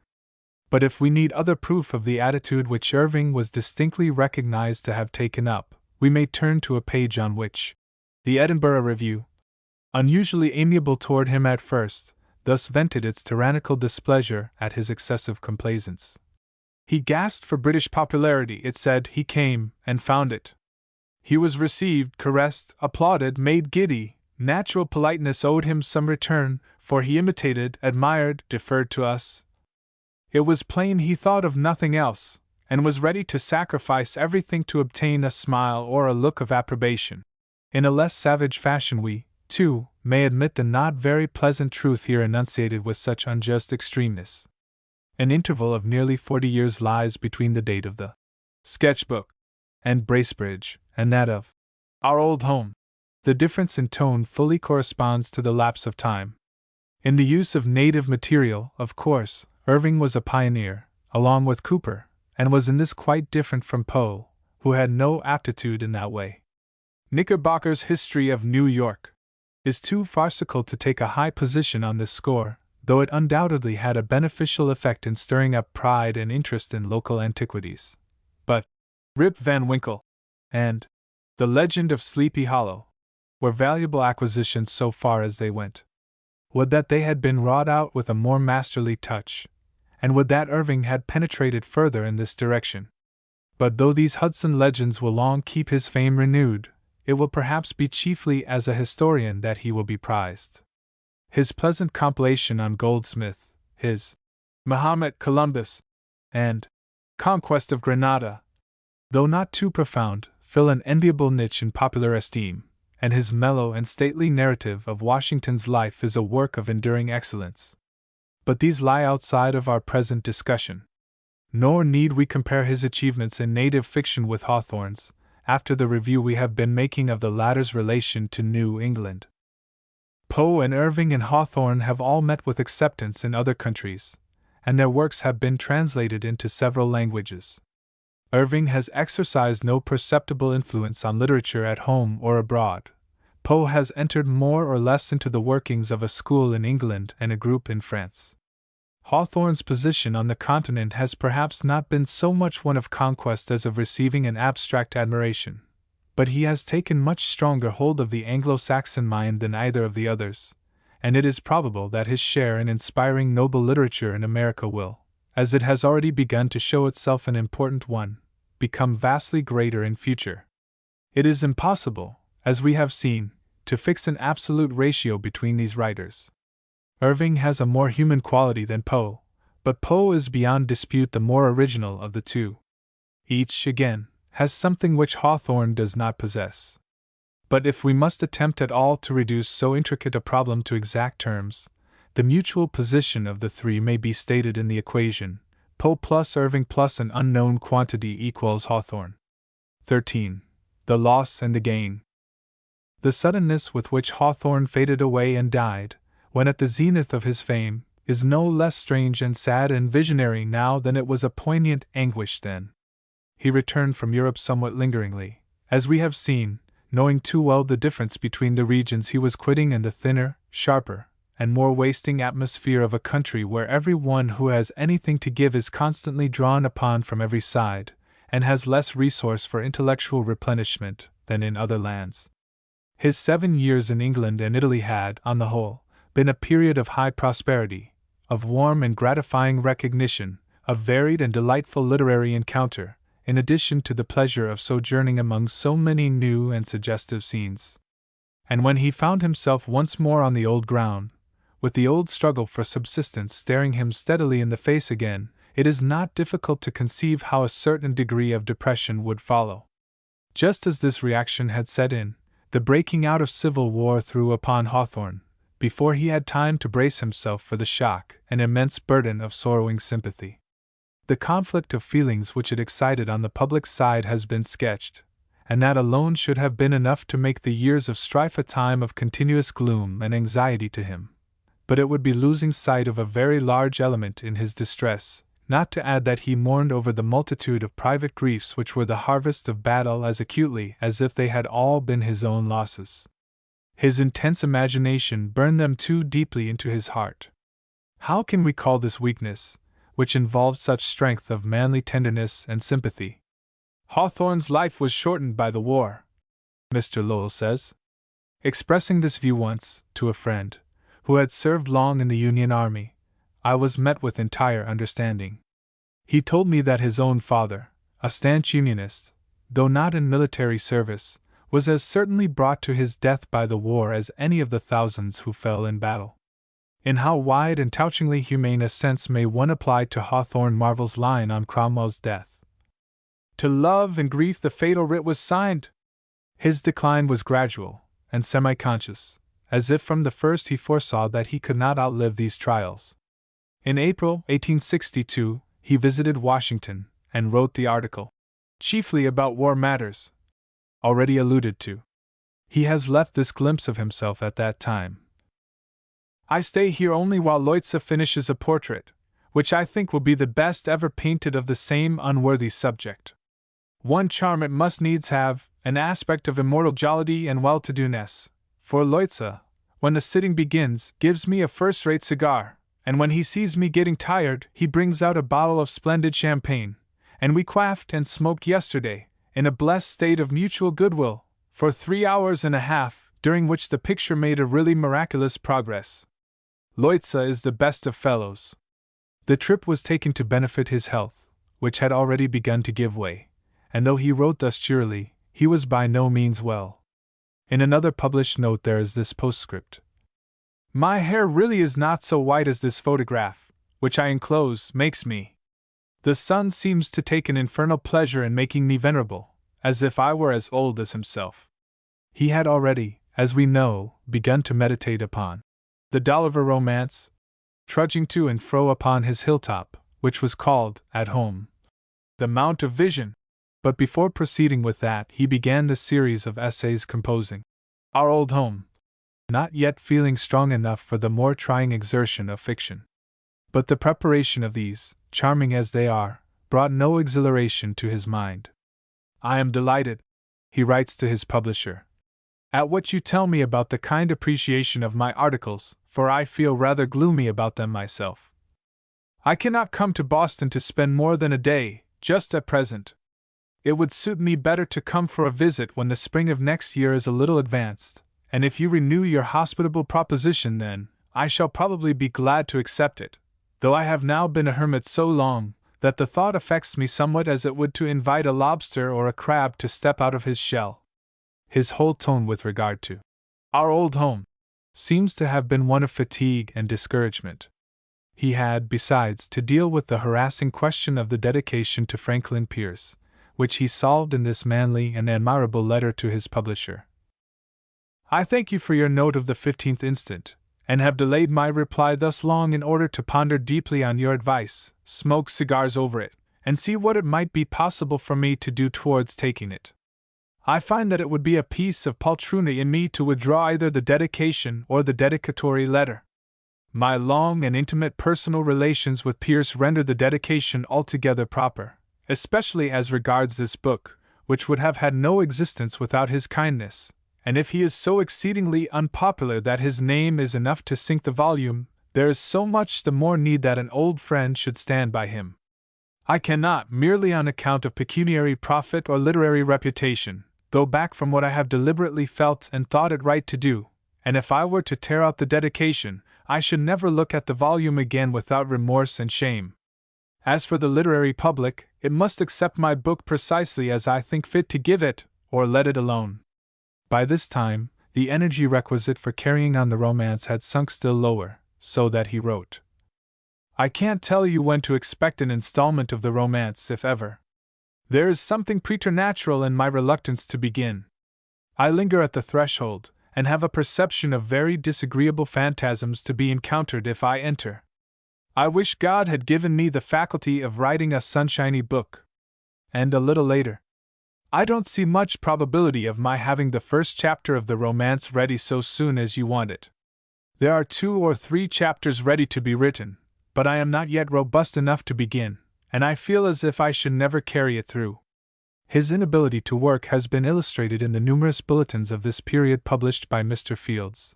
They show him at times despondent, as in the extracts above, then again in a state of semi-resolution. At another time there is mixed presentiment and humor in his report. "I am not quite up to writing yet, but shall make an effort as soon as I see any hope of success. You ought to be thankful that, like most other broken-down authors, I do not pester you with decrepit pages, and insist upon your accepting them as full of the old spirit and vigor. That trouble, perhaps, still awaits you, after I shall have reached a further stage of decay. Seriously, my mind has, for the present, lost its temper and its fine edge, and I have an instinct that I had better kept quiet. Perhaps I shall have a new spirit of vigor, if I wait quietly for it, perhaps not." But over all these last notes there hangs a melancholy shadow that makes the flickering humor even sadder than the awesome conviction that he has done with writing. How singular the mingled mood of that last letter, in which he grimly jests upon the breaking down of his literary faculty. Here he announces, finally, "I hardly know what to say to the public about this abortive romance, though I know pretty well what the case will be. I shall never finish it." Yet the cause was not so much the loss of literary power, as the physical exhaustion that had already worn him away beyond recovery. He longed for England, and possibly if he could have gone thither, the voyage, the milder climate, and the sense of rest that he would have felt there, might have restored him. He had friends in this country, however, who made attempts to break up the disastrous condition into which he had so unexpectedly come. In May of 1863, when Our Old Home was printing, he received from his friend Mr. Lowell this most charming invitation to come to Cambridge. "My dear Hawthorne, I hope you have not forgotten that during anniversary week you were to make me a little anniversary by a visit? I have been looking forward to it ever so long. My plan is that you come on Friday, so as to attend the election meeting of our club, and then stay over Sunday, and Monday, and Tuesday, which is the last day of my holidays. How will that do? I am glad to hear your book is going through the press, and you will be nearer your proof sheets here. I have pencils of all colors for correcting in all moods of mind, red for sanguine moments when one thinks there is some use in writing at all, blue for a modest depression, and black for times when one is satisfied there is no longer an intelligent public nor one reader of taste left in the world. You shall have a room to yourself, nearly as high and quite as easy of access as your tower, and I pledge myself that my crows, catbirds, orioles, chimbly swallows, and squirrels shall present you with the freedom of their city in a hollow walnut, so soon as you arrive. Now will you write and say when you are to be expected? I assure you I have looked forward to your coming as one of my chiefest spring pleasures, ranking it with the advent of the birds. Always cordially yours, J. R. Lowell. I have smoked a cigar over your kind invitation, wrote Hawthorne in answer, and mean to come. There's a little bit of business weighing upon me, literary business of course, an article for the magazine and for my volume, which I ought to have begun and finished long ago, but I hope to smash it in a day or two, and will meet you at the club on Saturday. I shall have very great pleasure in the visit. But at the last moment, he was obliged to give it up, being detained by a cold. And there seemed indeed a fatality which interfered with all attempts to thwart the coming evil. At the beginning of April, 1864, completely broken down, yet without apparent cause, he set out southward with Mr. William Ticknor. On arriving at Philadelphia he began to improve, but Mr. Ticknor's sudden death overthrew the little he had gained, and caused him to sink still more. It is not my purpose here to dwell upon the sad and unbeautiful details of a last illness. These things would make but a harsh closing chord in the strain of meditation on Hawthorne's life which we have been following out, a life so beautiful and noble that to surround its ending with the remembrance of mere mortal ailment has in it something of coarseness. But it was needful to show in what way this great spirit bowed beneath the weight of its own sympathy with a national woe. Even when Dr. Holmes saw him in Boston, though his aspect, medically considered, was very unfavorable, and though he spoke as if his work were done, and he should write no more, still, there was no failing noticeable in his conversational powers. There was nothing in Mr. Hawthorne's aspect, wrote Dr. Holmes, that gave warning of so sudden an end as that which startled us all. He passed on into the shadow as if of his own will, feeling that his country lay in ruins, that the human lot carried with it more hate and horror and sorrow than he could longer bear to look at, welcoming, except as those dear to him were concerned, the prospect of that death which he alone knew to be so near. It was on the 19th of May 1864 that the news came from Plymouth, in New Hampshire, whither he had gone with ex-President Pierce, that Hawthorne was dead. Afterward, it was recalled with a kind of awe that through many years of his life Hawthorne had been in the habit, when trying a pen or idly scribbling at any time, of writing the number 64, as if the foreknowledge of his death, which he showed in the final days, had already begun to manifest itself in this indirect way long before. Indeed, he had himself felt that the number was connected with his life in some fatal way.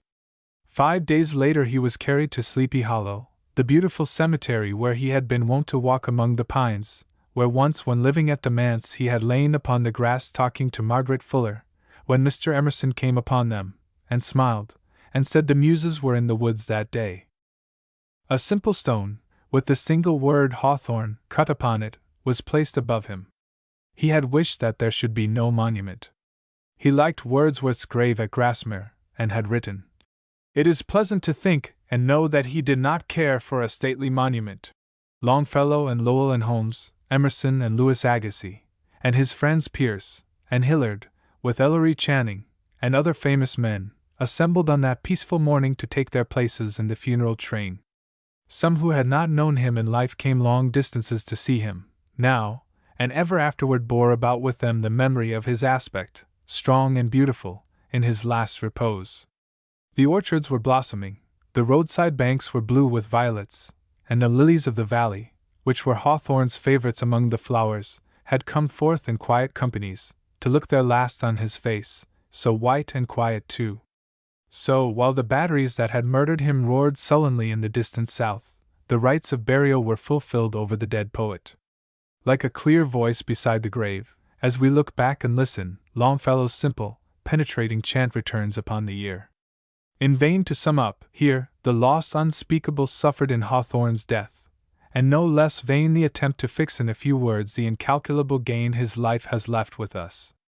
When one remembers the power that was unexhausted in him still, one is ready to impeach cold time and fate for their treason to the fair prospect that lay before us all, in the continuance of his career. We look upon these few great works, that may be numbered on the fingers of a hand, and wonder what good end was served by the silent shutting of those rich pages that had just begun to open. We remember the tardy recognition that kept the fountain of his spirit so long half concealed, and the necessities that forced him to give 10 of his best years to the sterile industry of official duties. But there are great compensations. Without the youthful period of hopes deferred, Hawthorne, as we have seen, would not have been the unique force, the high, untrammeled thinker that he became through that fortunate isolation, wanting the uncongenial contact of his terms at Boston and Salem and Liverpool. It may be that he could not have developed his genius with such balance of strength as it now shows, and finally, without the return to his native land. The national fiber in him would have missed its crowning grace of conscientiousness. He might in that case have written more books, but the very loss of these, implying as it does his pure love of country, is an acquisition much more positively valuable. There is a fitness, too, in the abrupt breaking off of his activity, in so far as it gives emphasis to that incompleteness of any verbal statement of truth, which he was continually insisting upon with his readers. Hawthorne, it is true, expanded so constantly, that however many works he might have produced, it seems unlikely that any one of them would have failed to record some large movement in his growth, and therefore it is perhaps to be regretted that his life could not have been made to solely serve his genius, so that we might have had the whole sweep of his imagination clearly exposed. As it is, he has not given us a large variety of characters, and Hester, Zenobia, and Miriam bear a certain general likeness one to another. Phoebe, however, is quite at the opposite pole of womanhood. Hilda is as unlike any of them as it is easy to conceive of her being, and Priscilla, again, is a feminine nature of unique caliber, as weird but not so warm as Gerda's mignon, and at the same time a distinctly American type, in her nervous yet captivating fragility. In Priscilla and Phoebe are embodied two widely opposed classes of New England women. The male characters, with the exception of Donatello and Hollingsworth, are not so remarkable as the feminine ones. Coverdale and Kenyon come very close together, both being artistic and both reflectors for the persons that surround them, and Dimmesdale is to some extent the same character, with the artistic escape closed upon his passions, so that they turn within and ravage his heart. Arrested and altered by Puritan influences. Chillingworth is perhaps too devilish a shape of revenge to be discussed as a human individual. Septimius, again, is distinct, and the characterization of Westervelt, in Blithedale, slight as it is very stimulating. Perhaps, after all, what leads us to pronounce upon the whole fictitious company a stricture of homogeneity is the fact that the author, though presenting us each time with a set of persons sufficiently separate from his previous ones, does not emphasize their differences with the same amount of external description that we habitually depend upon from a novelist. The similarity is more in the author's mode of presentation than in the creations themselves. This monotone in which all the personages of his dramas share is nearly related with some special distinctions of his genius. He is so fastidious in his desire for perfection that he can scarcely permit his actors to speak loosely or ungrammatically. Though retaining their essential individuality, they are endowed with the author's own delightful power of expression. This outward phasis of his work separates it at once from that of the simple novelist, and leads us to consider the special applicability to it of the term romance. He had not the realistic tendency, as we usually understand that, but he possessed the power to create a new species of fiction. For the kind of romance that he has left us differs from all compositions previously so called. It is not romance in the sense of Deerfess or Scuderies. It is very far from coming within the scope of Fielding's romances, and it is entirely unconnected with the tales of the German Romantic school. It is not the romance of sentiment, nor that of incident, adventure, and character viewed under a worldly coloring. It has not the mystic and melodramatic bent belonging to Tieck and Novalis and Fouque. There are two things which radically isolate it from all these. The first is its quality of revived belief. Hawthorne, as has been urged already, is a great believer, a man who has faith. His belief goes out toward what is most beautiful, and this he finds only in moral truth. With him, poetry and moral insight are sacredly and indivisibly wedded, and their progeny is perfect beauty. This unsparingly conscientious pursuit of the highest truth, this metaphysical instinct, found in conjunction with a varied and tender appreciation of all forms of human or other life, is what makes him so decidedly the representative of a wholly new order of novelists. Belief, however, is not what he has usually been credited with, so much as incredulity. But the appearance of doubt is superficial, and arises from his fondness for illuminating fine but only half-perceptible traces of truth with the torch of superstition. Speaking of the supernatural, he says in his English journal, "It is remarkable that Scott should have felt interested in such subjects, being such a worldly and earthly man as he was. But then, indeed, almost all forms of popular superstition do clothe the ethereal with earthly attributes, and so make it grossly perceptible." This observation has a still greater value when applied to Hawthorne himself.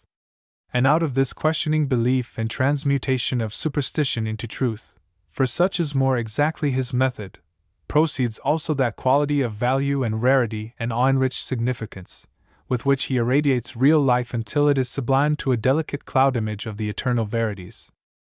If these things are limitations, they are also foundations of a vast originality. Every greatness must have an outline.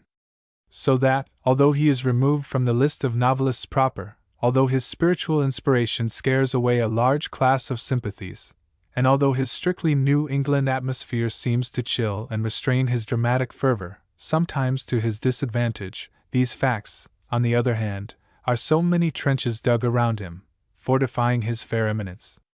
Isolation and a certain degree of limitation, in some such sense as this, belong peculiarly to American originality.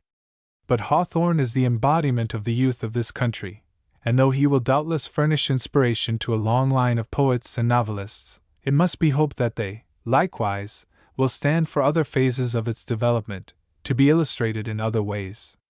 No tribute to Hawthorne is less in accord with the biddings of his genius than that which would merely make a school of followers.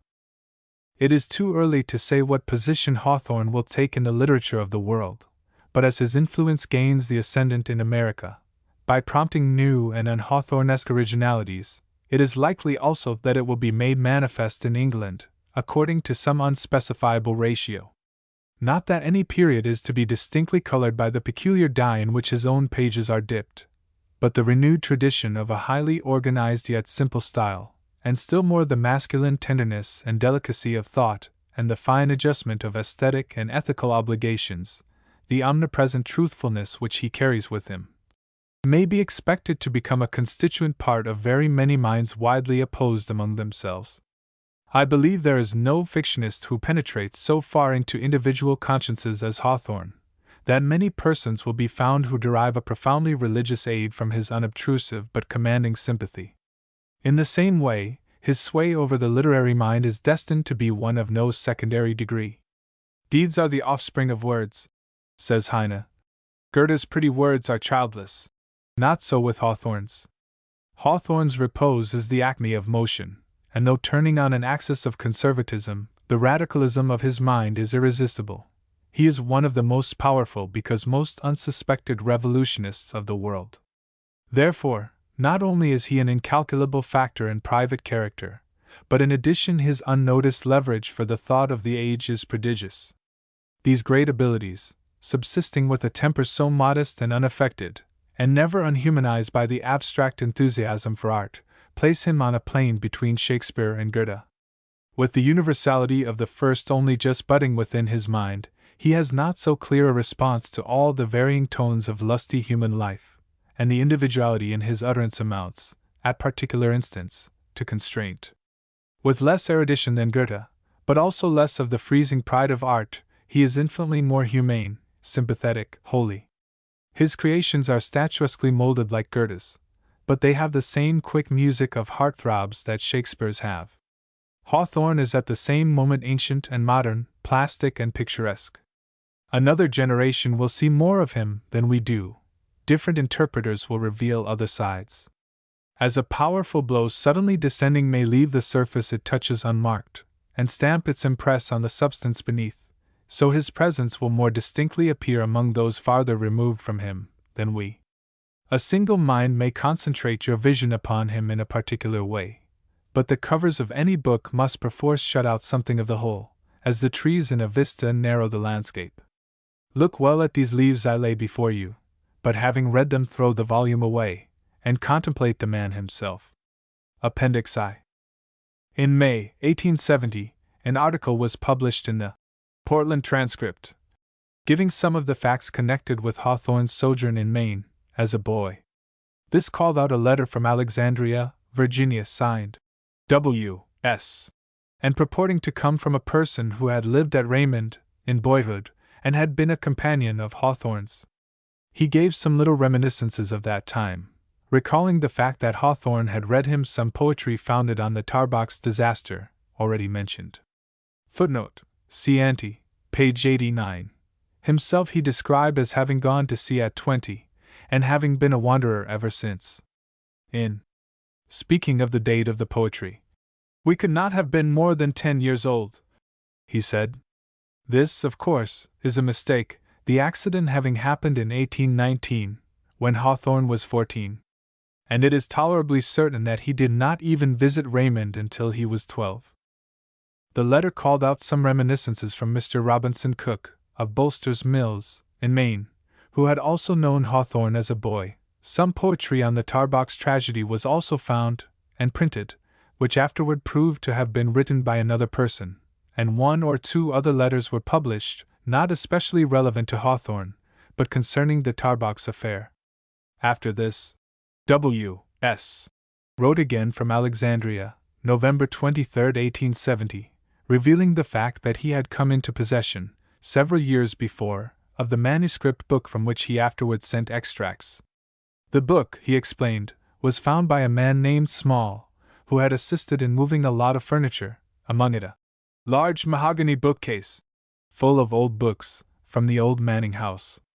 This was several years before the Civil War, and W.S. met Small in the army, in Virginia.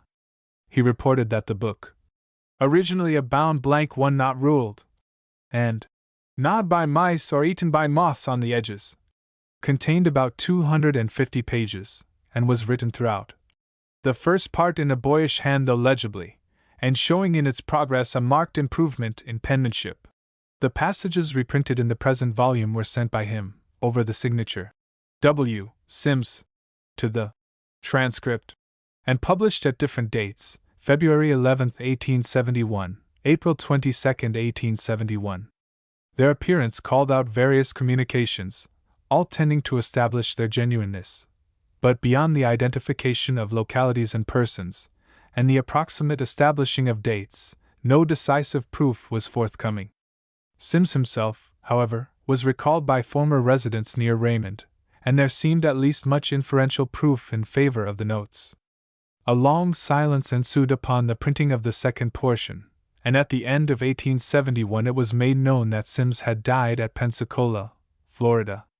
The third and last supposed extract from Hawthorne's notebook was sent from Virginia again, in 1873, published June 21 of that year, by a person professing to have charge of Sims's papers. This person was written to by the editors of the Transcript, but no reply has ever been received. A relative of Hawthorne in Salem also wrote to the Pensacola Journal in which Sims's death was announced, making inquiry as to its knowledge of him and as to the source of the mortuary notice. No reply was ever received from this quarter either. Sims, it is said, had been in the Secret Service under Colonel Baker, of dreaded fame in war days, and it may be that, having enemies, he feared the notoriety to which his contributions to journalism might expose him, and decided to die, at least so far as printer's ink could kill him. All these circumstances are unfortunate, because they make the solution of doubts concerning the early notes quite impossible, for the present. The fabrication of the journal by a person possessed of some literary skill and familiar with the localities mentioned, at dates so long ago as 1816 to 1819, might not be an impossible feat, but it is an extremely improbable one. It is not likely that an ordinary impostor would hit upon the sort of incident selected for mention in these extracts. Even if he drew upon circumstances of his own boyhood, transferring them to Hawthorne's, he must possess a singularly clear memory to recall matters of this sort, and to invent them would require a nice imaginative faculty. One of the first passages, touching the son of old Mrs. Shane and the son of the widow Hawthorne, is of a sort to entirely evade the mind of an impostor.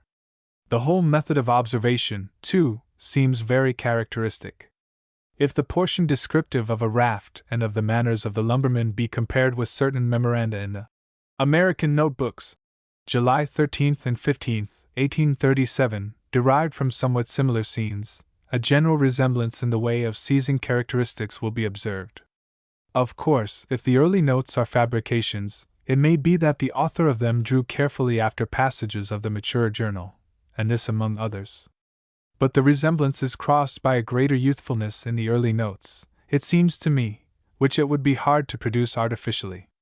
The cool and collected style of the early journal is not improbable in a boy like Hawthorne, who had read many books and lived much in the companionship of older persons. Indeed, it is very much like the style of The Spectator of 1820.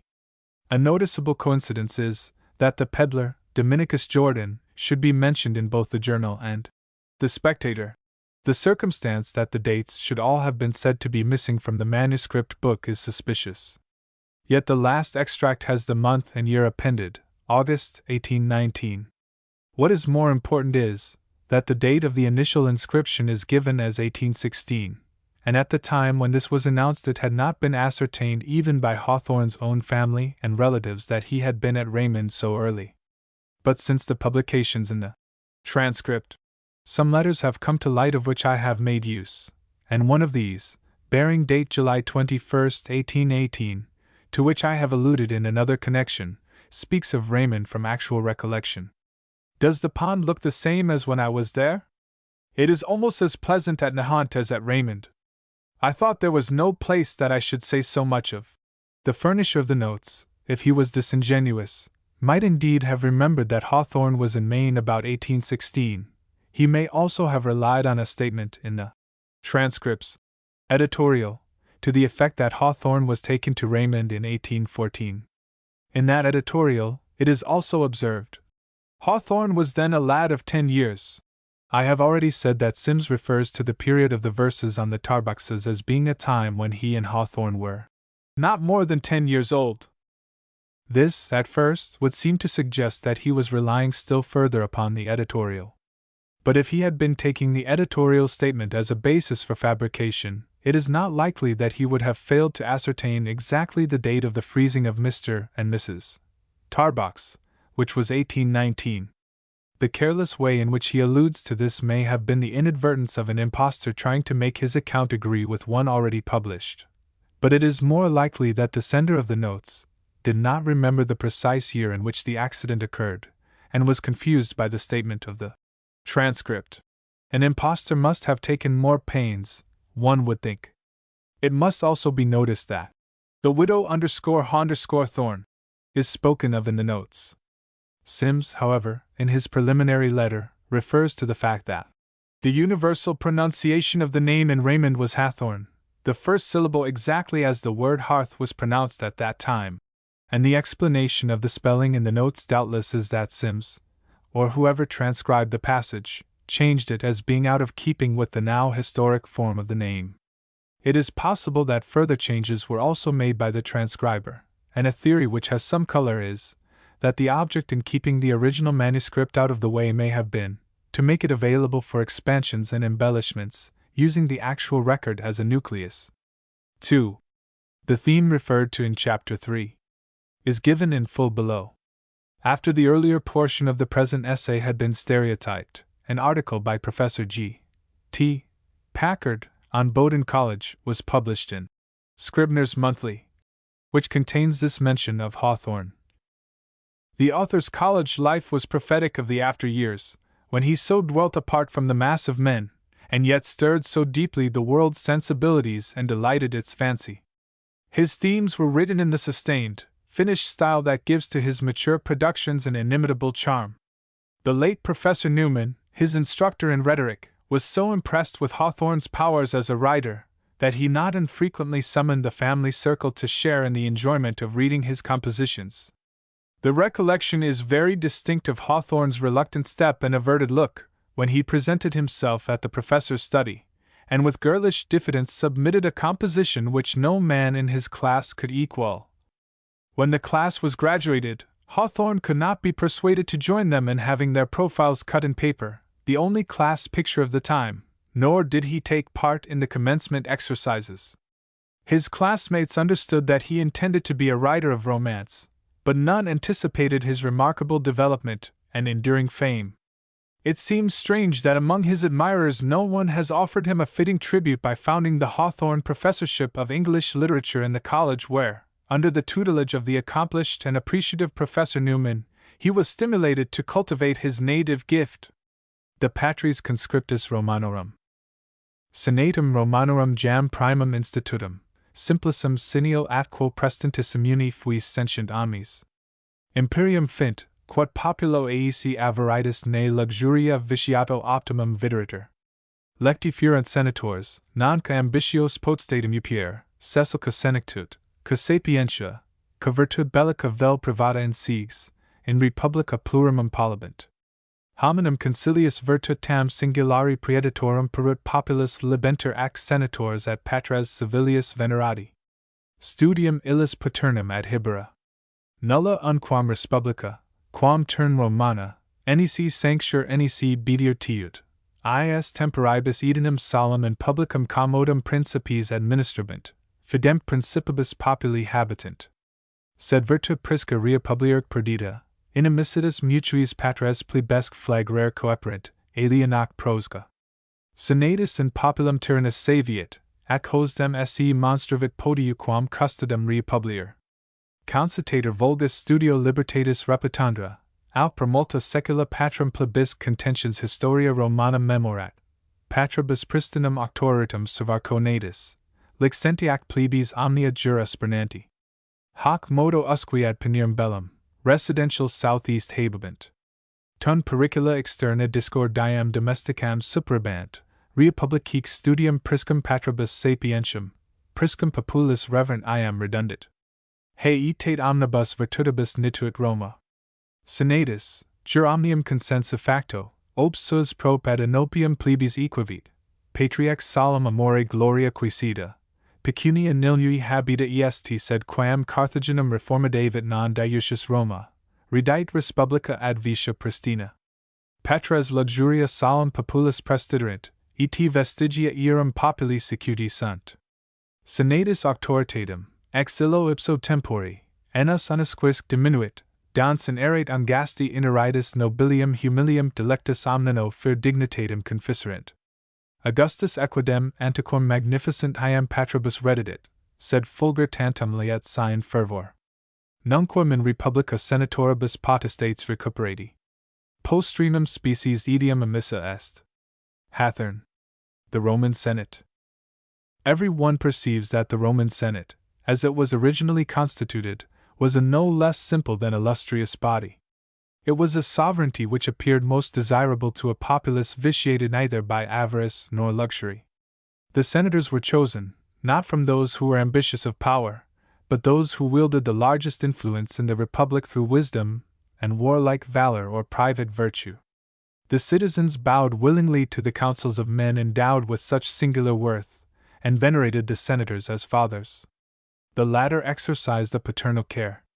No republic ever was holier or more blessed than that of Rome at this time, for in those days the rulers administered for the public convenience alone, and the people had faith in their rulers. But the pristine virtue of the republic lost, the fathers and the commonalty began to blaze forth with mutual hostilities, and to seek after the possessions of others. The Senate vented its wrath savagely upon the people, and showed itself rather the enemy than the guardian of the republic. The multitude was aroused by the desire of recovering liberty, and through a very long period Roman history recounts the contentions of the fathers and the commonalty, the fathers attempting to preserve their old authority, and the license of the Commons scorning every law. Affairs remained in this condition until the Punic War. Then foreign perils prevailed over domestic discord, and love of the Republic restored to the fathers their early wisdom, to the people their reverence. At this period, Rome shone with every virtue.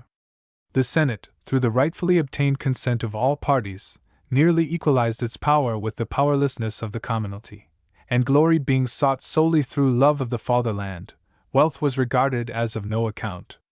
But when Rome no longer dreaded Carthage, the Commonwealth returned to its former vices. The fathers were superior to the populace only in luxury, and the populace followed in their footsteps. From that very time, every year diminished the authority of the Senate, until in the age of Augustus the death of the nobles and the selection of insignificant men almost wholly destroyed its dignity. Augustus, to be sure, restored to the fathers their ancient magnificence, but great as was the fire, so to speak, it was without real heat. Never was the power of the senators recovered. At last even the appearance of it vanished. 3. The lists of books referred to in Chapter 4 were recorded by different hands, or in different ways at various dates, so that they have not been made out quite satisfactorily. Some of the authors named below were taken out a great many times, but the number of the volume is given in only a few cases. It would seem, for example, that Voltaire's complete works were examined by Hawthorne, if we judge by his frequent application for some part of them, and the considerable number of volumes actually mentioned. In this and in other cases, the same volume is sometimes called for more than once. To make the matter clearer here, I have reduced the entries to a simple list of the authors read, without attempting to show how often a particular one was taken up. Few or none of them were read consecutively, and the magazines placed together at the end of my list were taken out at short intervals throughout the different years. 1830. Ouvre de Voltaire. Mémoire de littérature. Lioncourt. Ouvre de Rousseau. Mass. Historical collections. Trial and Triumph of Faith. Ouvre de Pascal. Varenius Geography. Mickle Solution. Dictionnaire des Sciences. Pamela. Volumes I, II, Life of Baxter. Tournefort's Voyage. Swift's Works. Hit on Fruit Trees. Bibliotheca Americana. Ames's Antiquities. Hamilton's Works. Gifford's Juvenal. Allen's Biographical Dictionary. Fenelon. Académie Royale de Inscriptions. Mather's Apology. Vertal's History of Sweden. Taylor's Sermons. Life of Luckington. Ellen 2440. Montague's Letters. English Botany. 3 volumes Gay's Poems. Inchbald's Theatre. Sowerby's English Botany. Crabbe's Burrow. Crabbe's Bibliographical Dictionary. Collection of Voyages Hacklets. Lives of the Admirals. British Zoology. 1831. Los Eruditos. Connoisseur. Camilla. Gifford's Persius. Bartram's Travels. Humphrey's Works. Voltaire. Pennant's British Zoology. Mandeville's Travels. Rehearsal transposed. Gay's Poems. Pompey the Little. Shaw's General Zoology. Phillips' Poems. Sowerby's English Botany. Racine. Corneille. Wilkinson's Memoirs and Atlas. History of the Shakers. The Confessional. Calamy's Life of Baxter. Académie Royale de Inscripts. Essays de Montaigne. Volumes I, II, III, IV. Cadell's Journey Through Italy and Carniola. Cobbett's Rule in France.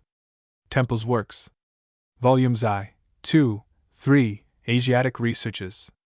Cochrane's Tour in Siberia. Chardin's Travels. Brandt's History of the Reformation. Russell's Natural History. Aleppo. Volume 1. Answer to the Fable of the Bees. Hanway's Travels. Memoirs of C. J. Fox. Bell's Critical Dictionary. Volumes 2, v. 6, State Trials. Volumes I, 2, 4, v. 6, Tales of a Traveler. Dictionnaire des Sciences. Volume 17, Bacon's Works. Volume 2, Gordon's Tacitus. Calhoun on the Police. Shane on Health. Pope's Homer. Vol I. Letters de Maintenon. Volume 9. Richard's Germany. Ovid de Rousseau. Notes on the West Indies by Pritchard. Critchl's Travels in Turkey. 1832-33. Clarendon's Tracts. History of England. Prose Works of Walter Scott. Volumes 3, v. 6. Feltham's Resolves. Roscoe's Sovereigns. Histoire de l'Académie. South America. Savages of New Zealand.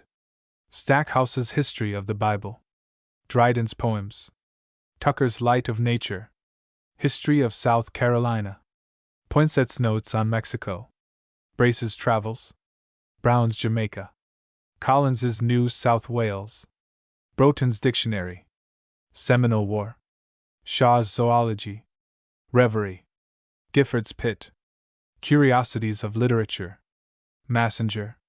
Literary Recollections. Coleridge's Aids to Reflection. Coleridge, Shelley, and Keats. Paris and Fonblanque. Elia. Gardens and Menagerie. Medical Jurisprudence. History of Paris. Scott's Prose Works. Kittle's Specimens American Poetry. Lister's Journey. Annals of Salem. Library of Old English Prose Writers. Memoirs of Canning. Miscellaneous Works of Scott. Jefferson's Writings. History of Andover. Good's Book of Nature. History of Haverhill. Madden's Travels. Volumes I, II, Riedessel's Memoirs. Boston Newspapers, 1736, 1739, 1754, 1762, 1771, 1783. Drake's Mornings in Spring. Drake's Evenings in Autumn. Anecdotes of Bowyer. Gouverneur Morris. Volumes I, II, Brian Walton's Memoirs. Moses Mendelssohn. Collingwood. Felt's Annals. Strutt's Sports and Pastimes. Schiller. Mrs. Jameson. 2 volumes, Thatcher's Medical Biography. History of Plymouth. Crabb's Universal Dictionary. Lewis's History of Lynn. A Year in Spain, by a Young American. Volumes I, II, Croker's Boswell. Dean's History of Scituate. Diplomatic Correspondence. Volumes I, II, Temple's Travels. Volume 2, Fuller's Holy State. Remarkables of Increase Mather. History of Portland. Volumes I, II, Practical Tourist. Elements of Technology. Heber's Life, by Taylor. Ductor Substantium. Heber's Travels in India. Volumes I, II, Byron's Works. Travels in Brazil and Buenos Aires. History of Spain. Franklin's Works. Mental Cultivation. 1835. Life of Gouverneur Morris. Hamilton's Progress of Society. Twiner's Sacred History. Encyclopedia. Life of Arthur Lee. Life of Sir Humphrey Davy. Coleridge, Shelley, and Keats. Prior's Poems. Volume 1, Jefferson's Writings. Volumes I, II, Memoirs of the Tower of London. History of King's Chapel. Memoirs of Dr. Burney. Hone's Everyday Book. Volumes I, II, III, Life of Livingstone. 1836. Life of Hamilton. Volume 1, Debates in Parliament. Volume 1, Curiosities of Literature. Volume 1, Combe on the Constitution of Man. Babbage on Economy of Machinery. Eulogies on Jefferson and Adams. Hone's Everyday Book. Volumes I, III, Dunlap's History of the Arts of Design. Volumes I, II, Men's Guide to Observation of Nature. Cobbett's Cottage Economy. Douglas's Summary. Volume 1, Practical Tourist. Volumes I, II, Dick on Improvement of Society. Bush's Life of Muhammad. Temple's Travels in Peru. Volume 1, Gay's Poems. Pliny's Natural History. Coleridge's Table Talk. Letters from Constantinople. Volumes I, II, Reynolds's Voyages. Adventures on Columbia River, by Ross Cox. Bain's History of Cotton Manufacture. History of Nantucket. Travels in South America. Miller's Universal History. Anter. A Bedouin Romance. Lives of the Philosophers. Volumes I, 2, Description of Trades. Coleman's Visit to England. Ludolf's History of Ethiopia. Griffin's Remains. Macree's Life of Knox. Walker's Sufferings of the Clergy. Voyage de la Mer du Sud and Nord. Biographia Literaria. The Stranger in America. Raumer's England in 1835. Random Recollections of the House of Lords. The German Student. Sparks's American Biography.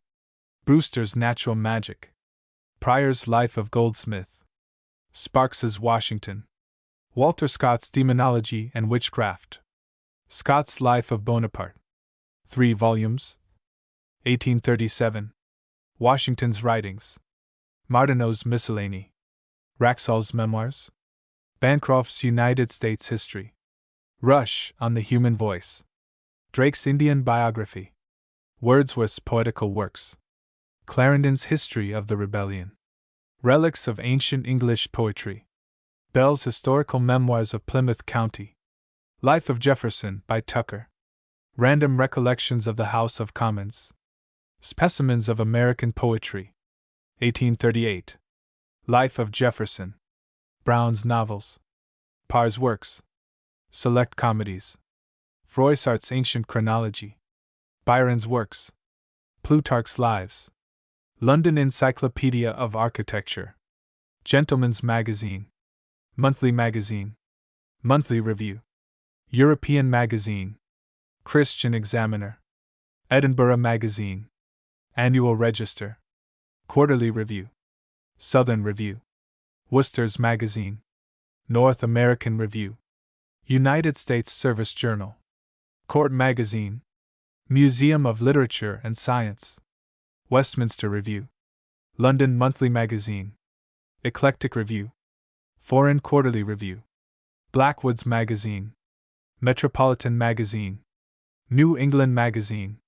British Critic. American Encyclopedia. Rees's Cyclopedia. Gifford's Juvenal.